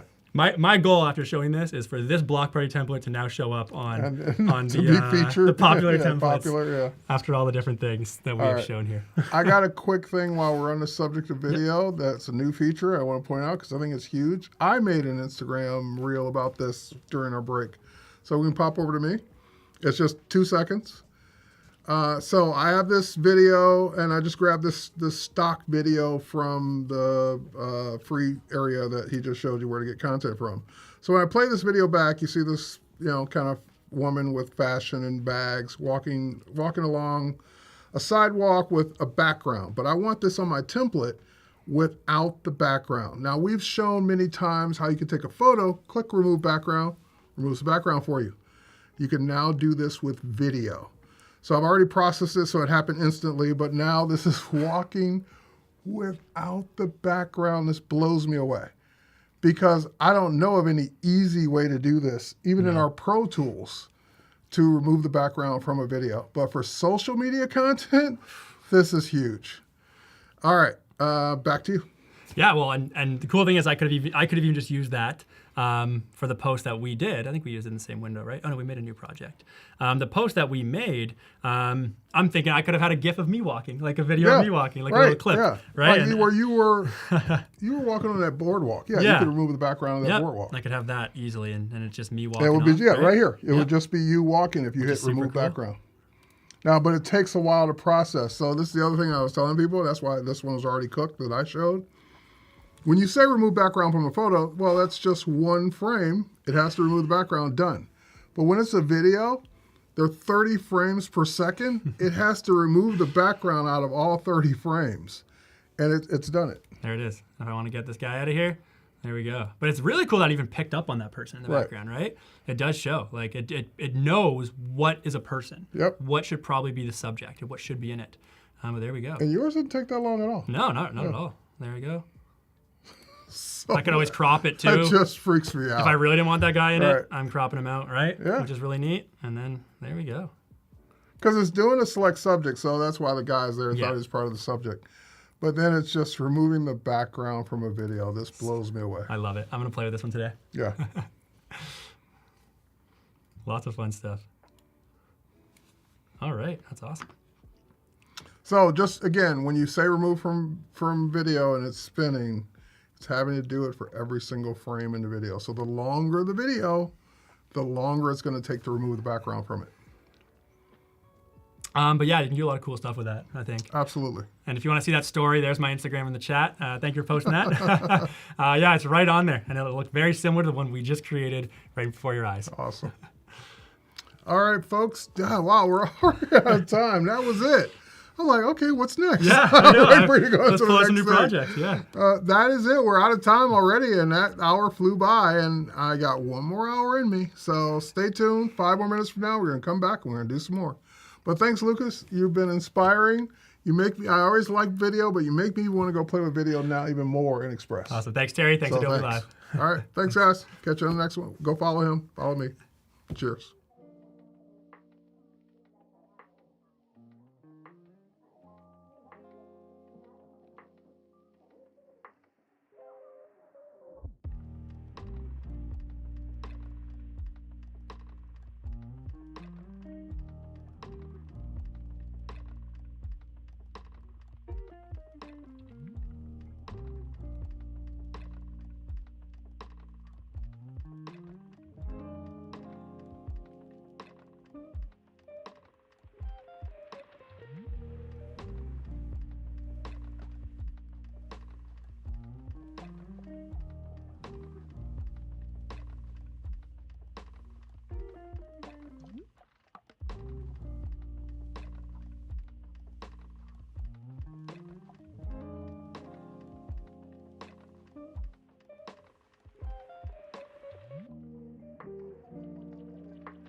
Hey everybody, welcome back to Adobe Live. My name is Terry White. I'm with the lovely Nicte Cuevas. We totally planned to do Right. that. We're I'm horrible at pronouncing names, and I asked her, am I saying it right 50 times to make sure I got it right.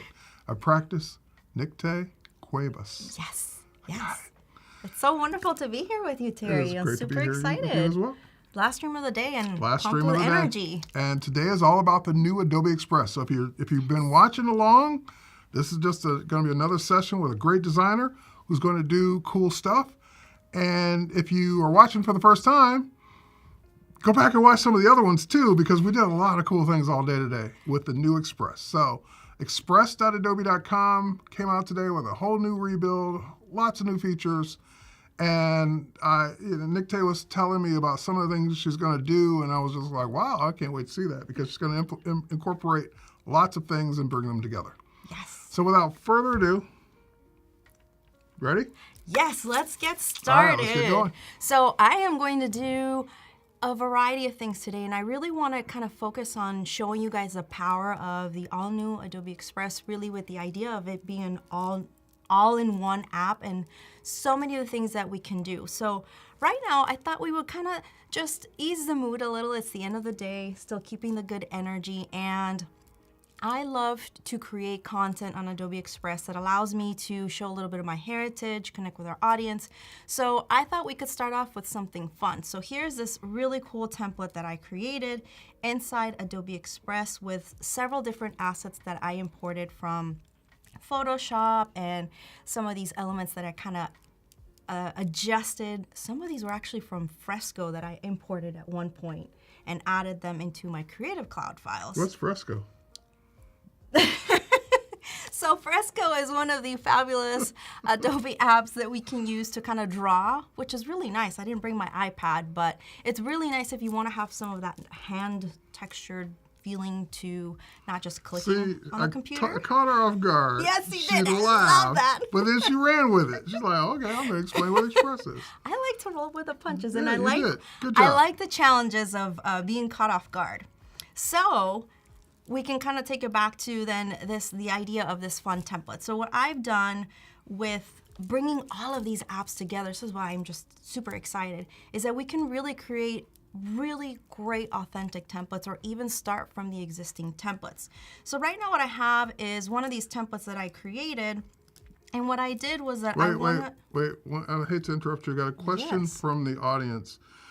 T-Matt Studio says, is this live or is this Memorex? No, T-Matt, this is actually a recording. We did this earlier. Just letting you know. Okay, continue. This is a replay. No, we're live. We are I just live. love when someone asks that, and I just love messing with them and saying, nope, this is a recording. Yeah, live. Unplanned too. Unplanned, yes. So some of these fun things is that you can use for Adobe Express is that I kind of wanted to use this graphic to share some of our fun sayings that don't translate at all to English. Okay. So right now I have some quotes that says... there are words that don't translate to English? Yes, when you try to, what is it, sayings or... Yeah.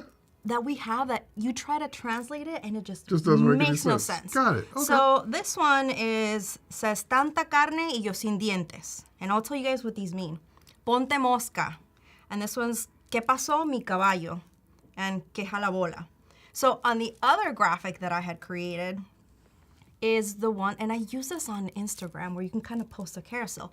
So this is what literally those translations mean, is that so much meat and I've got no teeth.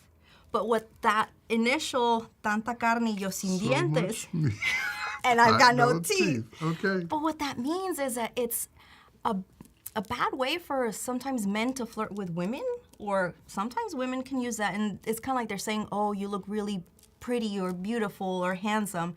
And that's something that I grew up in Venezuela, so I would hear people saying that a lot. But you translate that to English, and it doesn't translate. The other one is ponte mosca, which translates to put on flies, which you don't put on flies. But what it means is that pay attention, be aware of what you're doing, kind of focus. And the last one, the other one is ¿Qué pasó mi caballo? What's up, my horse? That's kind of saying, what's up, buddy? Okay. But when you translate it to my horse, it means I nothing. see what you mean now. Yes, Yes. those sayings that translate to English And have no meaning whatsoever. The last one, que jalabola means, I don't know if that's what even brown noser, ball yanker is what it means, but it's a brown noser.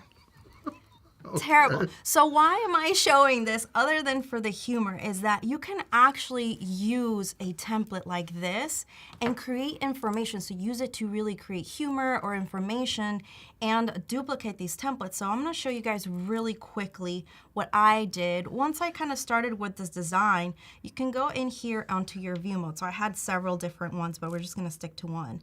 And you can go in here and you can either duplicate the page or you can duplicate it from the other one. You were showing us originally one page in your Express document.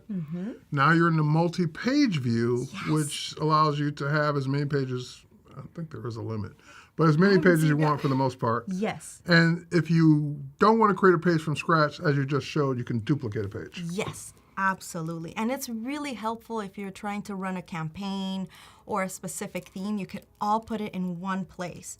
And what I like to do is that if you're doing that type of example that I shared with you where you want to do the translations, or maybe it's a Q&A, you can have the initial questions and then the answers, then you can change the colors. So if you have your brand set up, which if you guys didn't watch one of the earlier streams, I did talk about managing brands and creating brands, but you can go in and make some quick color adjustments to kind of start editing some of these elements. And I really like that because you can go in. And I love the way that the new panel is organized too versus how it was before. It kind of lets us really focus our intent and our design capabilities with this. So right now I'm just kind of going in and selecting some of these other elements, making sure that I am using colors that are gonna work for what I While have you're here. picking a color, I've got a question for you in the chat. Absolutely. Viviana, hopefully I said your name correctly. Viviana says, these are funny. Can we use your templates? Do you guys, if you guys want this template, yes, just message me and I will get the template for you so that you can use it. I will There share you that. go. I love that. Thank you, Generous. Viviana. Yes. And I know she is, and I know she knows these Oh, sayings too. okay. So, So yeah. this is an inside thing. But The rest of us are because just she like left knows out. she knows these sayings. So Got she's it. Colombian, so Okay. so she knows some of these sayings too, and it's very it's common, especially the ponte mosca is very common, and we actually talk a lot about that. So this is what I love about when you have a template, and I know I kind of started off the cuff with a template without showing you guys how to get to that point, but we will go to that. This is what I like about when you start with something, even if you just use some of the templates inside Adobe Express and rebuild from that, you can really use this to personalize it. And you don't have to necessarily recreate the wheel or change everything around. And so what I want to do in here is I'm going to go change the color because legibility and accessibility are important. Can we talk about one of these fun add-ons? Absolutely. So wait, you gotta back up because a lot of Yes. people are new to Express. What do you mean by add-on? I love that question. Okay. So I personally love add-ons. And to find add-ons, you're going to go to the very far left on the bottom. You see that nice little icon that says add-ons. And I know you guys have been adding new add-ons every so often. They just magically appear. Sounds fair. Yes, but these are a whole different type of add-ons that you can kind of scroll through. You can connect Dropbox. You can do some of these I haven't even explored. Spacefill, Vision Board. These are all really great. So these are essentially what they mean, an add-on feature that you can add inside Adobe Express. So here are some of the ones that I really like. Media Grab, it can grab assets from your own website. So I can click on that and you can give it a website. So I can say my own website. How do I know how to spell, I promise. And it's going to grab images from that site that you're using. So if you use this, make sure that you're not infringing any copyrights, but it's really helpful if you're trying to pull something from your own website. You can start pulling some of these, and these are my images. You see some of these elements that I can click and it'll start to add. It'll give you that nice prompt to remind you that you make sure, but see, since I had that as a transparent Nice. file, I'm pulling this from my site. And what was the name of that one again? This is Media Grab. So I think it's when you click on the add-ons, you'll see see it. Yep. Discover, and I then see you'll it. click and it'll add it. The I'm other adding one, it right now. it's really, really, really good. Okay, so the other one that I wanted to really bring to attention, because I just mentioned accessibility, color blindness checker, my favorite one. I think that should be on all Adobe apps. This is just me thinking, because what I love about this is that when you are designing anything inside Adobe Express, you can preview what it would look like for, it'll kind of simulate different color blindness. So you can kind of see here as I'm sliding this image from left to right, you can see what this person with I cannot say that in English, but there's different blindness simulators that you can select from, and you'll be able to see how your designs would be perceived for that person. So this is a really powerful way for you to check your contrast and accessibility with your designs, instead of having to go and manually input the numbers or manually input the content, especially if you're working with textures like I am. This is super powerful and super helpful. So I highly recommend you guys check that out. You can kind of see here some of it might get a little harder to read with that pink and the black type, but these are things to consider and really leverage as you are designing inside Adobe Express. So I can go in and modify some of these elements. What is really nice about Adobe Express is that it's super intuitive. So I can click on any element and it'll show up some recommendations as far as fonts or typography, and I can also just double click to add my own text. So I was so much, and I'm not going to do this for everyone, and I have no While you're taste. doing that, so I'll answer questions. So St. Michael's saying, I know that Creative Cloud Sync is going away. Can you tell me if Express can act as a data access asset manager for my photos and videos, or do I need another tool for that? I would pick another tool for that. That's really not the job of Express, and it probably wouldn't be a good one anyway, so for that purpose. So I'd pick something else. Now, Creative Cloud Sync is, if you're referring to the Creative Cloud Files folder that you have on your computer, yeah, that functionality is going away, but libraries, all the other cloud documents, all that stuff's staying. So it's just the file folders, to my understanding, part of the feature that's going away. And I would probably say that it's probably going away because there are very few people that were actually using it for a lot of different reasons. But that's just my speculation. So what would be a replacement to the files sync area or folder area would be like Dropbox or OneDrive or many of the other ones that are out there. And there's even integration into Dropbox or into Express. Which you can see too with the add-ons. Yeah, right that there. was one I had already added. That was like the first one I added on. And then OneDrive as well, Yeah. too, for those that use OneDrive. And the nice thing about that is because I have a lot of stuff in Dropbox, I can just pull it right into Express Yeah. using that add-in. Yeah, makes it really easy to sync your content. So now, since we're kind of talking about Creative Cloud, I do think that there's power with Creative Cloud libraries. Absolutely. And so I wanted to kind of switch gears, and you guys are going to actually see my phone here, and let's hope that this works seamlessly. But right now what I have on my phone is the actual Creative Cloud app. And what I've done is that I had started this project, and I don't know how well it'll show up on there, but actually we'll turn up my camera. But I had started this project where I was drawing patterns. So I would kind of take some swatches and I would kind of just draw patterns. And I would really base on the emotion and the intention behind the colors and the emotions, and a lot of culture is tied to a lot of the work that I do. So what I wanted to do is take some of these patterns, add them to my Creative Cloud documents into a library, and then use generative fill to make this into a pattern. And we're going to bring it into Adobe Express. So what I'm going to do, I'm interested to see this work. this is going to be fun. Let's hope this works. All right, so right now I'm just kind of taking So you're some just photos. taking photos with the regular built-in Yes. camera.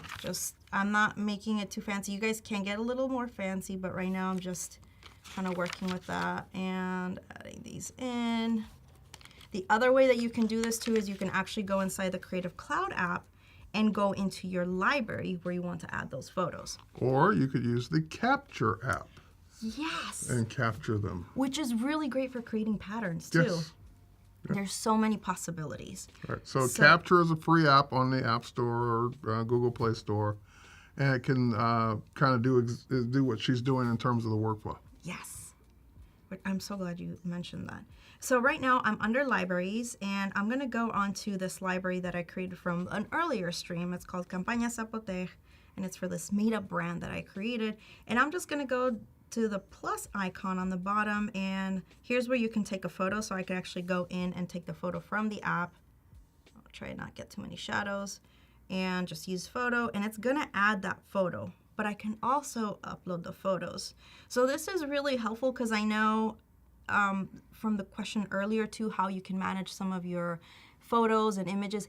If you're going to use them for certain elements that need to be in Adobe Express, you could put them into a library, but I would say be very intentional because I have a lot of libraries with a lot of stuff, and if you're not organized, things can get really confusing. So what I is actually really nice, hit a limit in libraries at one point. I had so much stuff in so many libraries that I forgot what application or feature wouldn't work until I cleaned up my libraries. oh my goodness. Like I did hit a wall with libraries at one How point. much, do you know how much was the limit? It was a lot. Yeah. So most people will never hit that limit.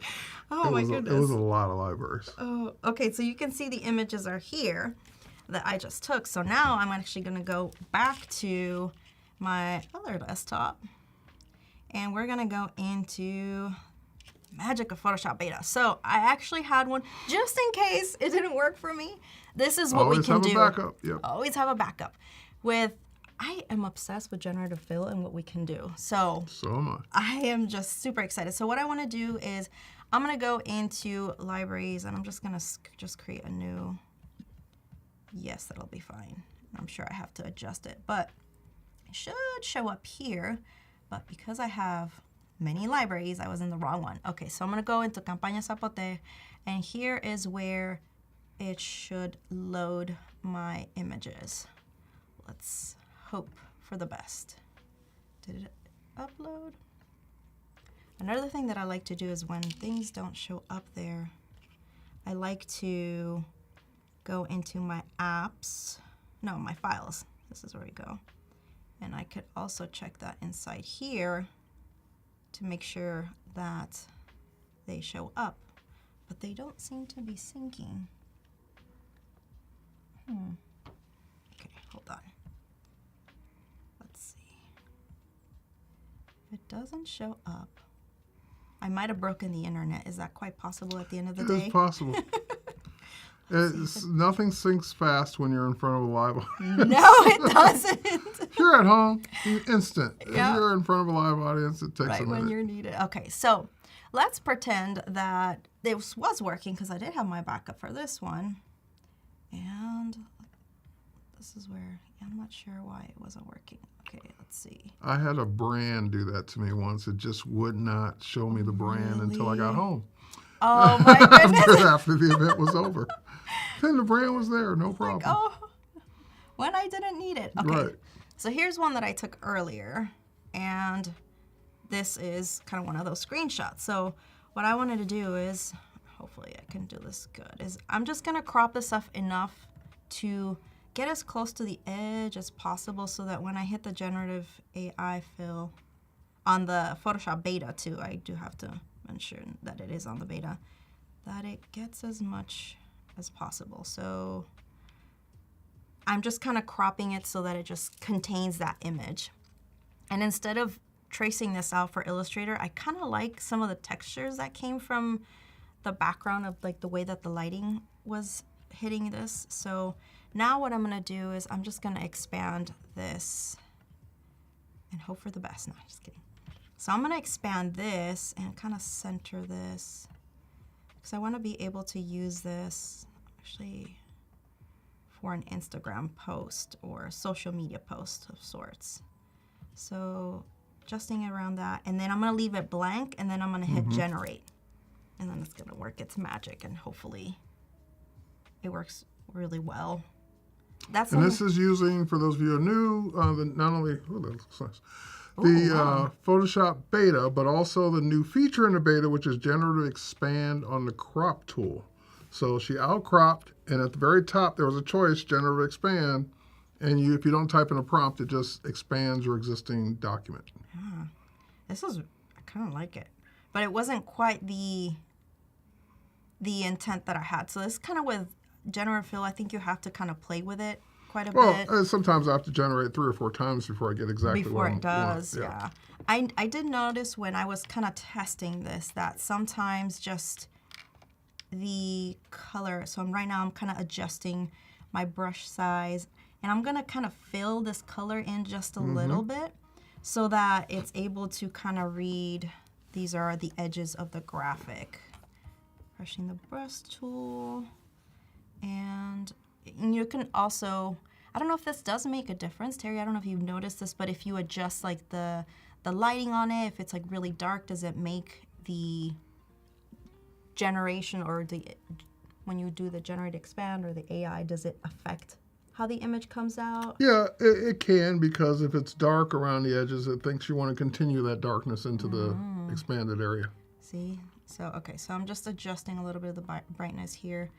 I'm not going to making a little more contrast, so I really like how that's looking. And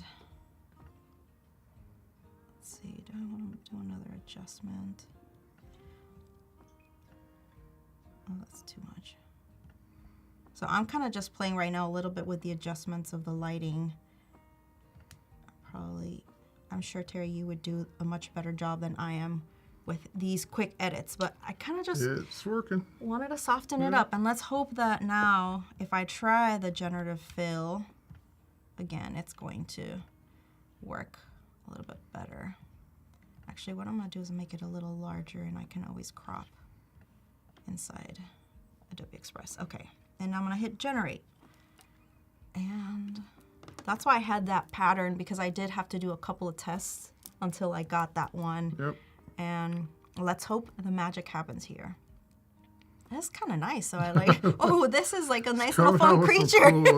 Some cool Like he has a designs. And little that's spout. just one. Look at the other two. How do the other let's two look? see. Yeah, there you go. Okay. Oh, that's kind of creating these nice little textures back there. I like that one. Yeah. That's more of Oh, a pattern yeah. like you thought. Yeah. Like that's what I expected it to do. Yeah. Yeah. This is like really nice. This looks like an elephant. I mean, these are really great for inspiration, and you can always hit, I think if I hit generate again, Yep, you I got 3 new should ones. get 3 new ones. So I'm gonna hit it one more time and see what happens with it, but if not, we'll go back to my backup. I always have a backup. Oh, that is beautiful. Not what I was expecting. That is something I did not expect. The frame. I love that. I really love It that. framed it for you. Yeah, I really What are love the that. other two? Let's see. Oh, Interesting. Did very not interesting. expect that. Yeah, kind of looks like a castle / napkin. Oh, That's cool. That's kind of nice. It almost feels like some of those tiles that you see in the Mediterranean style architecture. Oh, this is beautiful. You can also click on them through here, through the side panel. Well, I love all of these, but for just the intention and the purpose and the idea that I had behind this, I'm just going to go with my original pre-render. That's definitely a pattern. Yeah. Yeah. And it did work. It's just I had to do Yeah. a few tries and again kind of adjust the edges. So what I did was I had this Photoshop file, and I want to be able to add this into a template inside Adobe Express. So we're just going to start from scratch. So I'm going to go to the home screen, and I'm going to click over here where it says get started from your content. And Kylie says that is so beautiful. Oh, thank you so much, Kylie. I appreciate you. And let's go in and upload this file. Oh, let's see. It's not going to let me do it right now. There we go. Okay, so I'm going to click open. And it's giving you that magic message, uploading and processing and thinking.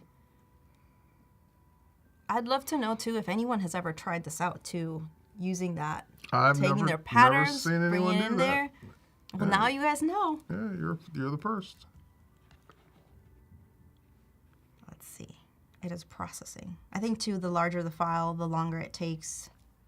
I've tested uploading PDFs here, and if you have a lot of pages or the images are really big, it does take a little longer.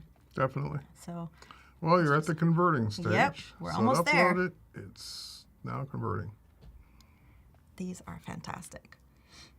I love how the graphics interchange And throughout. Donna says, I just got here and I'm so inspired already. Well, that's so wonderful to hear, Donna. Thank you. Make sure you watch the other replays too from earlier. There's so much great content. Okay, now we're gonna click on Open in Editor. There's a button behind her head that said Open and Oh Edit. yes, a purple button in the very bottom right corner. Okay, and it's going to eventually load my pattern in here. Takes a second or two Yep. to show it. There you it go. is. Oh, that's kind of interesting. It did pull some of the other side elements as the layers because it Interesting. is pulling the layers, huh? Yeah. So I can make actually a few adjustments here if I wasn't too happy with what it pulled in, which is kind of nice. So if you don't need to make too many changes, you can always go in here.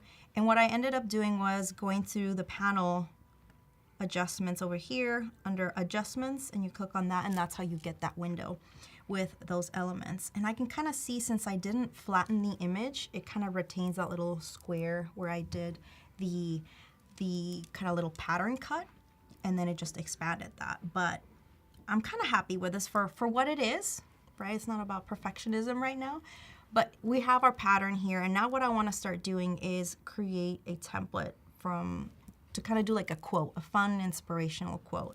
And what I'm gonna go in and do is I'm just gonna look at text, and I'm gonna add some text. And let's see, I did have an idea of what I wanted to say, and I've been so kind of chitter chatter that my mind kind of blanked out on me. Oh yes, here's what I'm gonna say. And of course you guys can't read it, but just give me 1 second.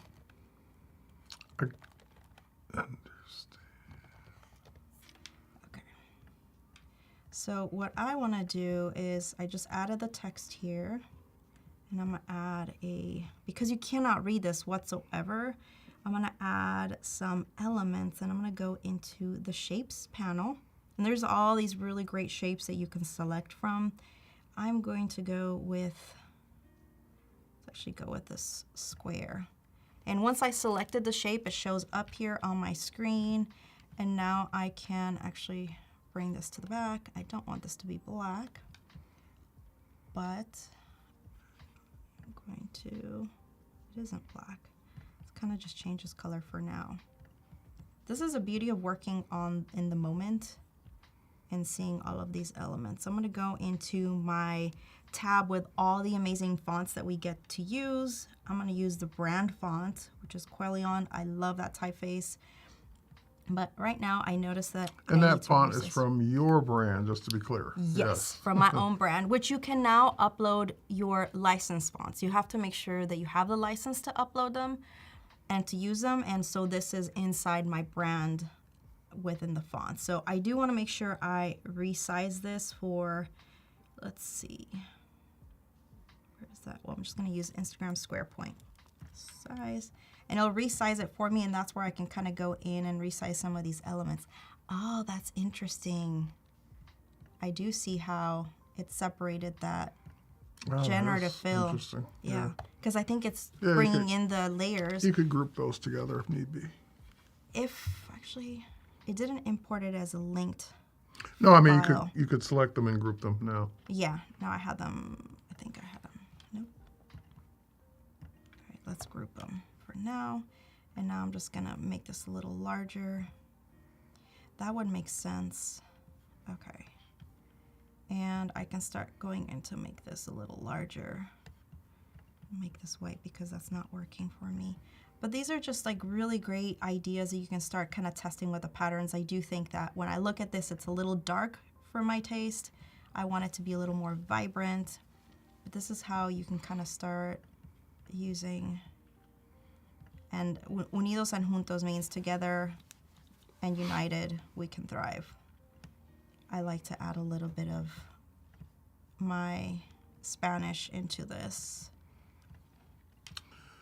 And I'm gonna go and So King Smog's asking, I use Adobe Express every day, great app. I'm assuming this is available with the premium subscription. When you say this, what do you mean? Oh, that's a great question. I don't know what you mean by this. Which this are you referring to? Essentially, all I've used is part of it. Well, it could be the brand. Oh, could be- yes. So just clarify what you mean by this.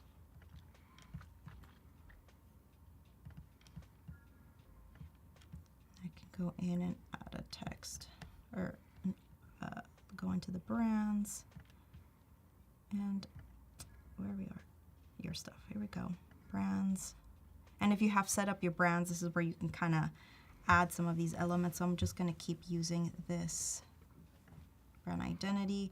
But as I'm looking at this, I'm not really happy with kind of the structure and how it's looking. So there's always the option of starting from a template. And that's what I really like about having all of these templates that you can use as a starting point. So if you ever kind of hit the roadblock, I'm like, I'm not really excited about where this is going. Sometimes I like to go through templates and I'm just gonna look for quotes. I know that it pops up with some really, really great options that you can use. So here's another one where there's a pattern in the background and some type overlay. I'm trying to see if there's one that is working. And it also depends too on how much type you have for the quote. So this one kind of is nice where there's like a nice little image to it. So what I did was I selected that template and I created from that template, and now it opened a new window for me so that I can add that in. Now what I want to do is I can go in and actually replace that background with, I can upload from my device, or I can actually access that file. Hopefully shows up within my brand kit. And oh, here's the other ones. They actually did show up. But this is where you can actually access them through your brands. I'm just gonna go back to files and see if it's going to, you can either, nope, it's gonna pull this in. What do you want to do? I want to add the background. And actually, no. Let me see. Oh, hold on. I know. I'm going to add it in as a template, as a page, because then I can just copy paste it. It's going to take a little bit, but if I go back to the last page, I can paste it here, or I can just do the other way around. Oh, let's see.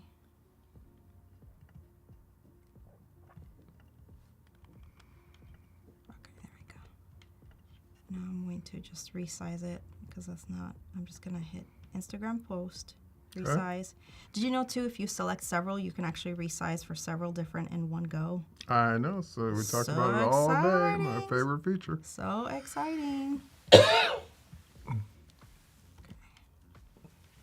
Oops, what did I just do? Okay. I'm going to bring this to the back. I'm going to delete this. So this is kind of the intent that I had with creating some of these patterns, is you can start bringing them in. I still feel it's a little too dark for what I want, but Well, you can adjust it, right? You yeah. can click on it and hit adjust. Go back and adjust. So let's go back in here. Oops. I'm going click copy. I don't know why I'm not using my mouse here. So the only one thing that I did notice is because it pulled them in separately from my layers, they're not taking in the same edits as I've been adjusting for the little center, middle, yeah. Right, yep. But the other way is I can just copy whatever I've been adding into these And also, because I think you placed that as a Photoshop file, it should maintain a link. So if you go back to Photoshop and adjust it, so it should also update. Okay. Okay, let's go back and try that out. I'm just gonna flatten this. All right, let's flatten image. And I'm still gonna make a little couple adjustments, just make it a little brighter. Okay, let's see how this looks. Hoping it works. Let's see, will it work on this one? Because I think this one's the one that I added Copy from. and paste it, yeah. Let me see. I never tried that. Never thought about copying and pasting a linked asset. Does it also maintain the link? I don't I just haven't think tried it yet. so. Let's. I don't know. I don't think it's going to. Or just replace it. Yeah, Now that I it's think lighter. that's I'm gonna do that. And Let's flat. see. Yeah, absolutely. So I'm gonna Just ungroup replace it. I'm just deleting this. All right, now we're gonna go in and just upload from device. Go and find my file. And G Baby says creativity is a lot of fun, a lot of work, but also fun. Absolutely. Yeah, it's Absolutely. definitely can be work, but it's the end result's fun. Mm-hmm. There you go. There we go. And it's looking pixelated because it's still loading. Mm-hmm. But once it's in there, you can kind of start to see how this is starting to Now, really if you kinda come set together. that as the page background, yes. then you'll be able to resize, and it will maintain that across the multiple sizes. I just discovered the right click. I didn't Yeah, notice that. No, it just came out today. That's why. See, it's like the magic of. There you go. Oh, so now we did link it. Yeah, so now you There we can go. hit the set pages background on the left side there, down. Why am I not seeing Right this? there. Oh, here we go. Nope, there you go. There we go. So now when you hit resize and make all the different sizes, your pattern will We'll resize accordingly. So let's try that. Let's do an Instagram story, resize. See? Nice. Yeah. Nice. Nice. This is awesome. And okay, perfect. So this is kind of like one of the things that I really loved about what you can do. You can kind of get really creative with some of these elements, and you can personalize it. You know, I think that it's really nice when you start to share a little bit of your quotes and inspirations for creativity and the process in design. I think that that is always really helpful to include that in there. So you can go in and personalize these. You can change your image, add your face. No, that's part of the template. You have to use her photo from now on. You cannot change it to your own photo. So this is what I look like from now on. From now and now on, my name is that's James. your new headshot. Yep, that's it. That's it. But this is, you know, this is really great because you can actually, when you're hitting that creative block, I think that this is really a great way to really build in some inspiration and energize us and inspire us to create. So let's go. Let's do this. Nose. Oop, if I can spell. And then I can go in and make this larger. I have noticed that sometimes if you do want to make adjustments to the type, you do have to have it selected. If you don't, it really won't work. So I can manually adjust some of the type, or I can just drag it to make it larger and just kind of start playing with it and adjusting line height. I do like that we have more capabilities with the letter spacing and line spacing, so it's almost like I don't want to ever make so much tracking so close on the type, but it's really nice to be able to have that, because if you do have a font or a typeface that is really too far apart, you can kind of adjust that, which is really nice. So I'm going to adjust, or not adjust, you're adjusting. I'm going to answer a couple of questions I see in the chat. Perfect. So, okay, this is the interface, looks like on the laptop, desktop. Only seeing the app on the phone. Is there any way I can change the phone interface to match what you're seeing here? And the answer is no. So what we're seeing today, for those of you who are watching this and watching this later, this is the new Express that just literally launched today, Wednesday, August 16th. So completely new interface, new features along the way, video support, all kinds of cool things. Resizing, custom templates, brand kits, just a ton of new features. Mm-hmm. The mobile app that's in the App Store right now is based on the old version, and that app hasn't been updated, but it's in the works. Can't give you a date yet, but it will be updated as well to tie in to this new web version, so that it will look more like the web version you're looking at today. Donna's asking, can you summarize the process? Yes. Ooh, great question. So what I essentially did was I had some patterns that I drew on one of my sketchbooks, and then I went onto the Adobe Creative Cloud app on my phone, And I did two things. Or I took a picture just from my native camera on the phone, or you can also take a picture within the Creative Cloud app. And I added that image to a library that I had already created so that when I came to the desktop, everything was synced. So after that was in the library, I opened that inside Photoshop Express Beta, and I looked for that particular image under the library. I pulled it in as a new document or new artboard, and then I used the generative expand to expand the pattern. I did make sure I cropped it as close as possible so that when you hit generative expand, it just expands everything and creates some really nice variations. So we saw a lot of different variations that was created from that specific pattern. Then I saved that pattern, kept it as a Photoshop file, and we did a couple of things. We started from uploading a PSD file into Adobe Express. And the other option that we did is that I wasn't too happy with the template that I was creating from scratch. So I said, let's scratch that. We're gonna go into starting from one of the existing templates with a title and some images here that I can start working with. And then I went ahead and added the asset directly on here. And now what is really nice is that it's linked to this file. So if I do want to make any other changes, I can click on open in Photoshop and it's going to open the image already. So let's say if I was going to make any adjustments, any additional adjustments here, I don't know if I'm going to maybe adjust a little bit of the color here. Let's see if I kind of want it to be a little noticeable without being scary. So let's just say, let's just kind of go this bold, scary colors.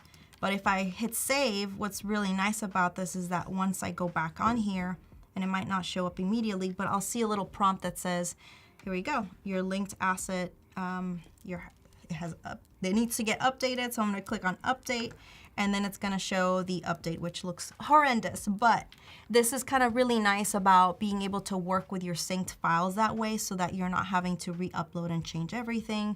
And if you're using this across several artboards or several different projects, it'll automatically update for you. So this is something that I really liked being able to do, and it was kind of fun experimenting on the go. But before I go, I kind of want to go and showcase something really fun that you can do. I know Lucas was talking a lot about animations and some of the things that we can do.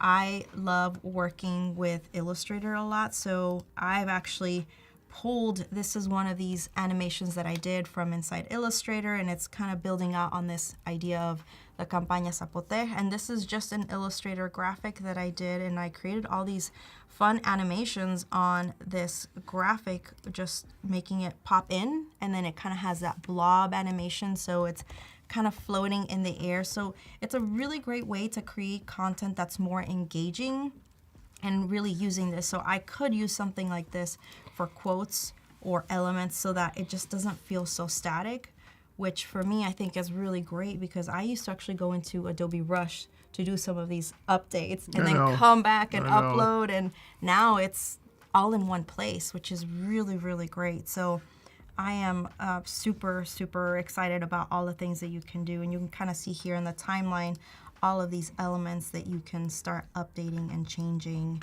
and adjusting. And of course you can go back onto your add-ons, check the color blindness checker. I love that you can do this for like anything, videos, animations, Absolutely. everything. So once I go back in here, I'll have to kind of go in and click on it, but it's just really, really, really great. I really love that.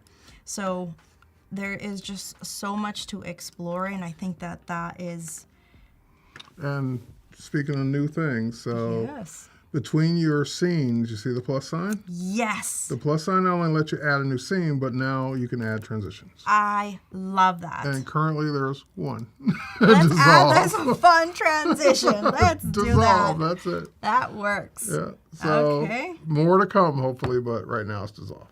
But this is just so exciting because for me, it's like I don't have to go and keep switching from Right. app to app. It's You don't have to go back into a video editing app to Yes. add that. So it's all there now. inside here, especially if you create reels or content that just needs to be Yep. kind of quick. you can now do that with Adobe Express. So this is just really, really great to be able to use this. And I kind of want to retouch a little bit on brands, because I know I mentioned that and we didn't get I'm kind of trying to give the whole overview of what it is. But in order for you to manage brands, you're going to go onto your stuff and you're going to go to brands. So you can create a brand from scratch. And there's a couple of ways. There's 3 different ways you can do it. You can either create a brand from scratch and upload everything. So if I was to click here, and I'm just gonna say YOLO, and then I can just go in and add everything for this brand. But there's other ways where you can look through your libraries and find a brand. I did this earlier for one of my own brands. So you can click on that, and then you can select use as brand, and what it's going to do is it's going to convert everything to the brand. That's another way to do that. And it's super helpful when you have so many elements inside a library and you kind of need to keep them organized.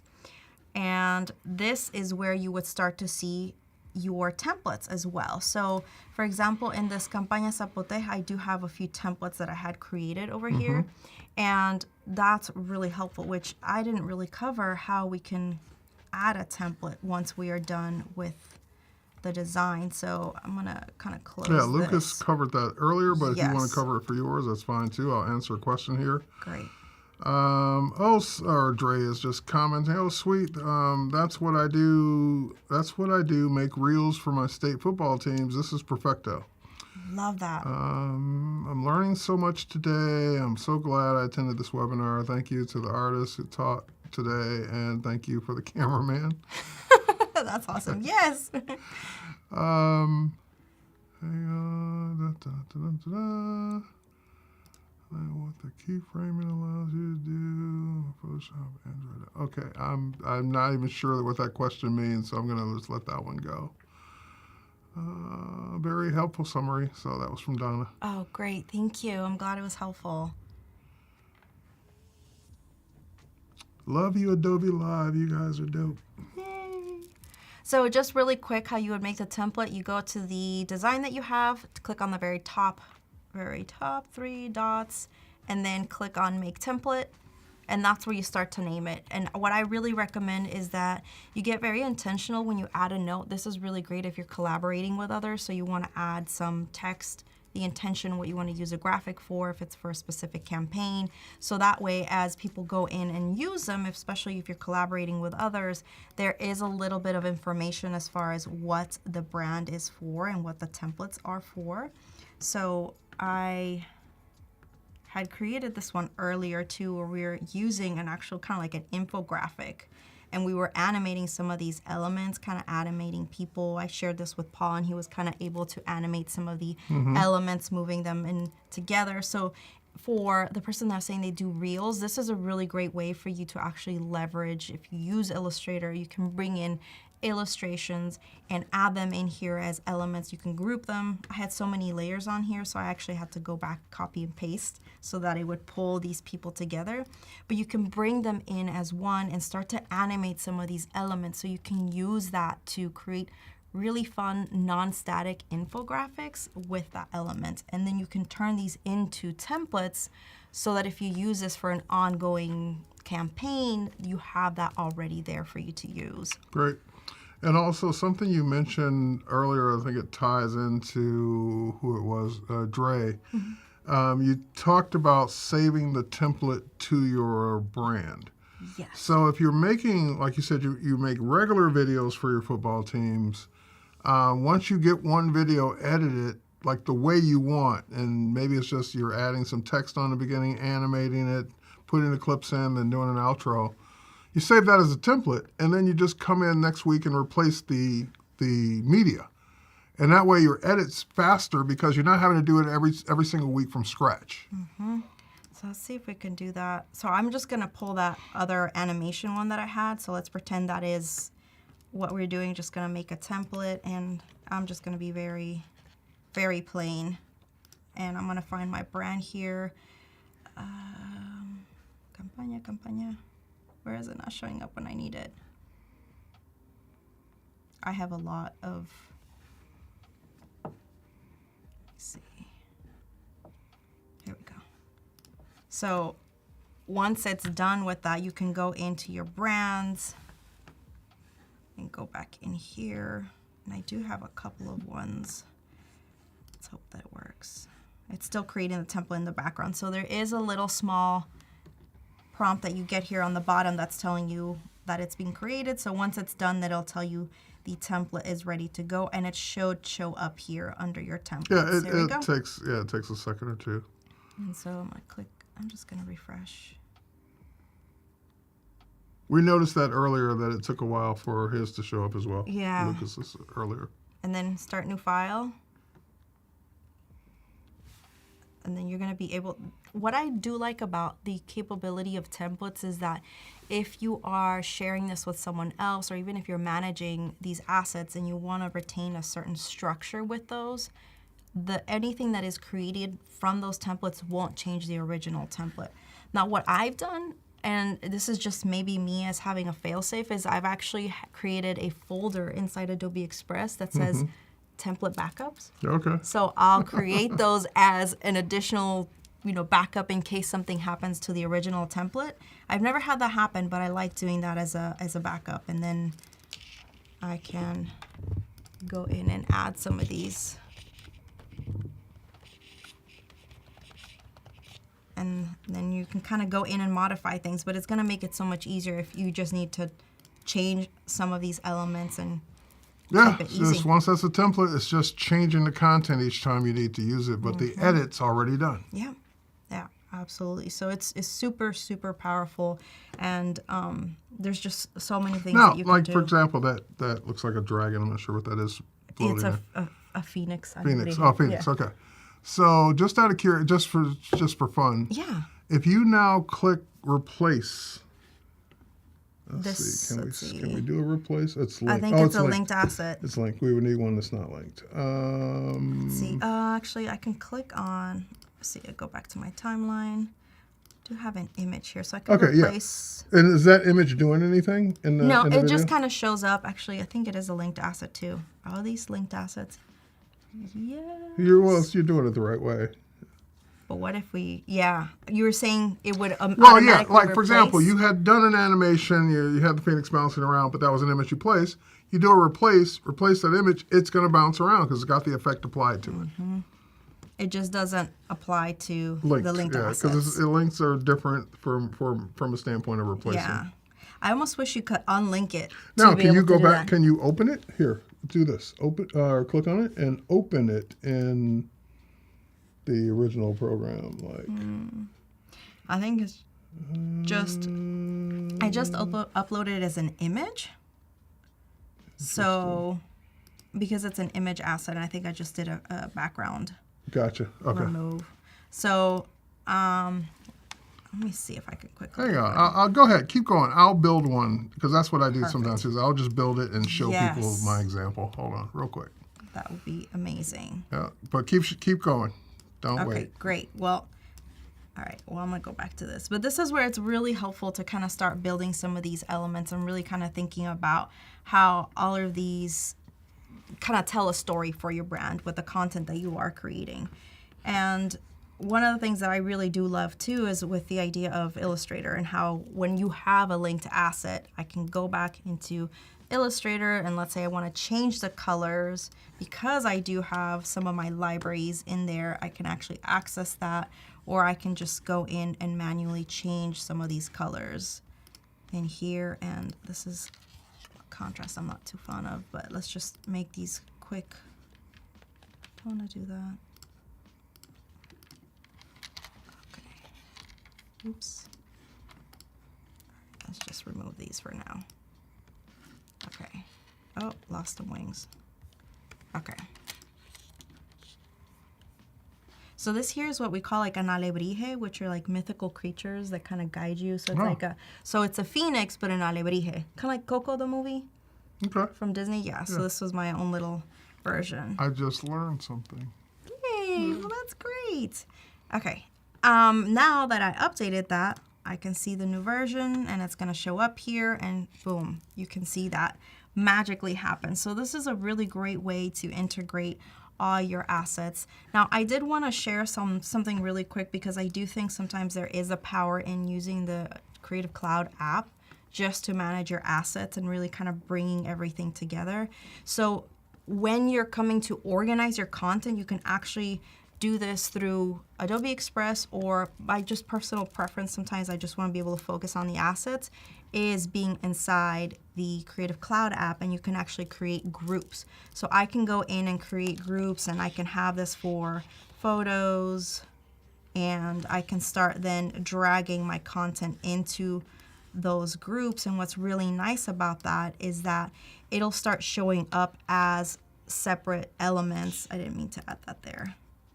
Okay, well, let's just add a new group here, icons, which will be really great. So when you're looking at the assets inside Adobe Express, you can actually see them inside those folders, which is really, really helpful. So for someone who's not too familiar with the content that you're creating or the brands, this is going to really kind of help guide them and allows you to kind of almost hand this off to others. So now that I added some of these folders inside, I'm going to go back into Adobe Express.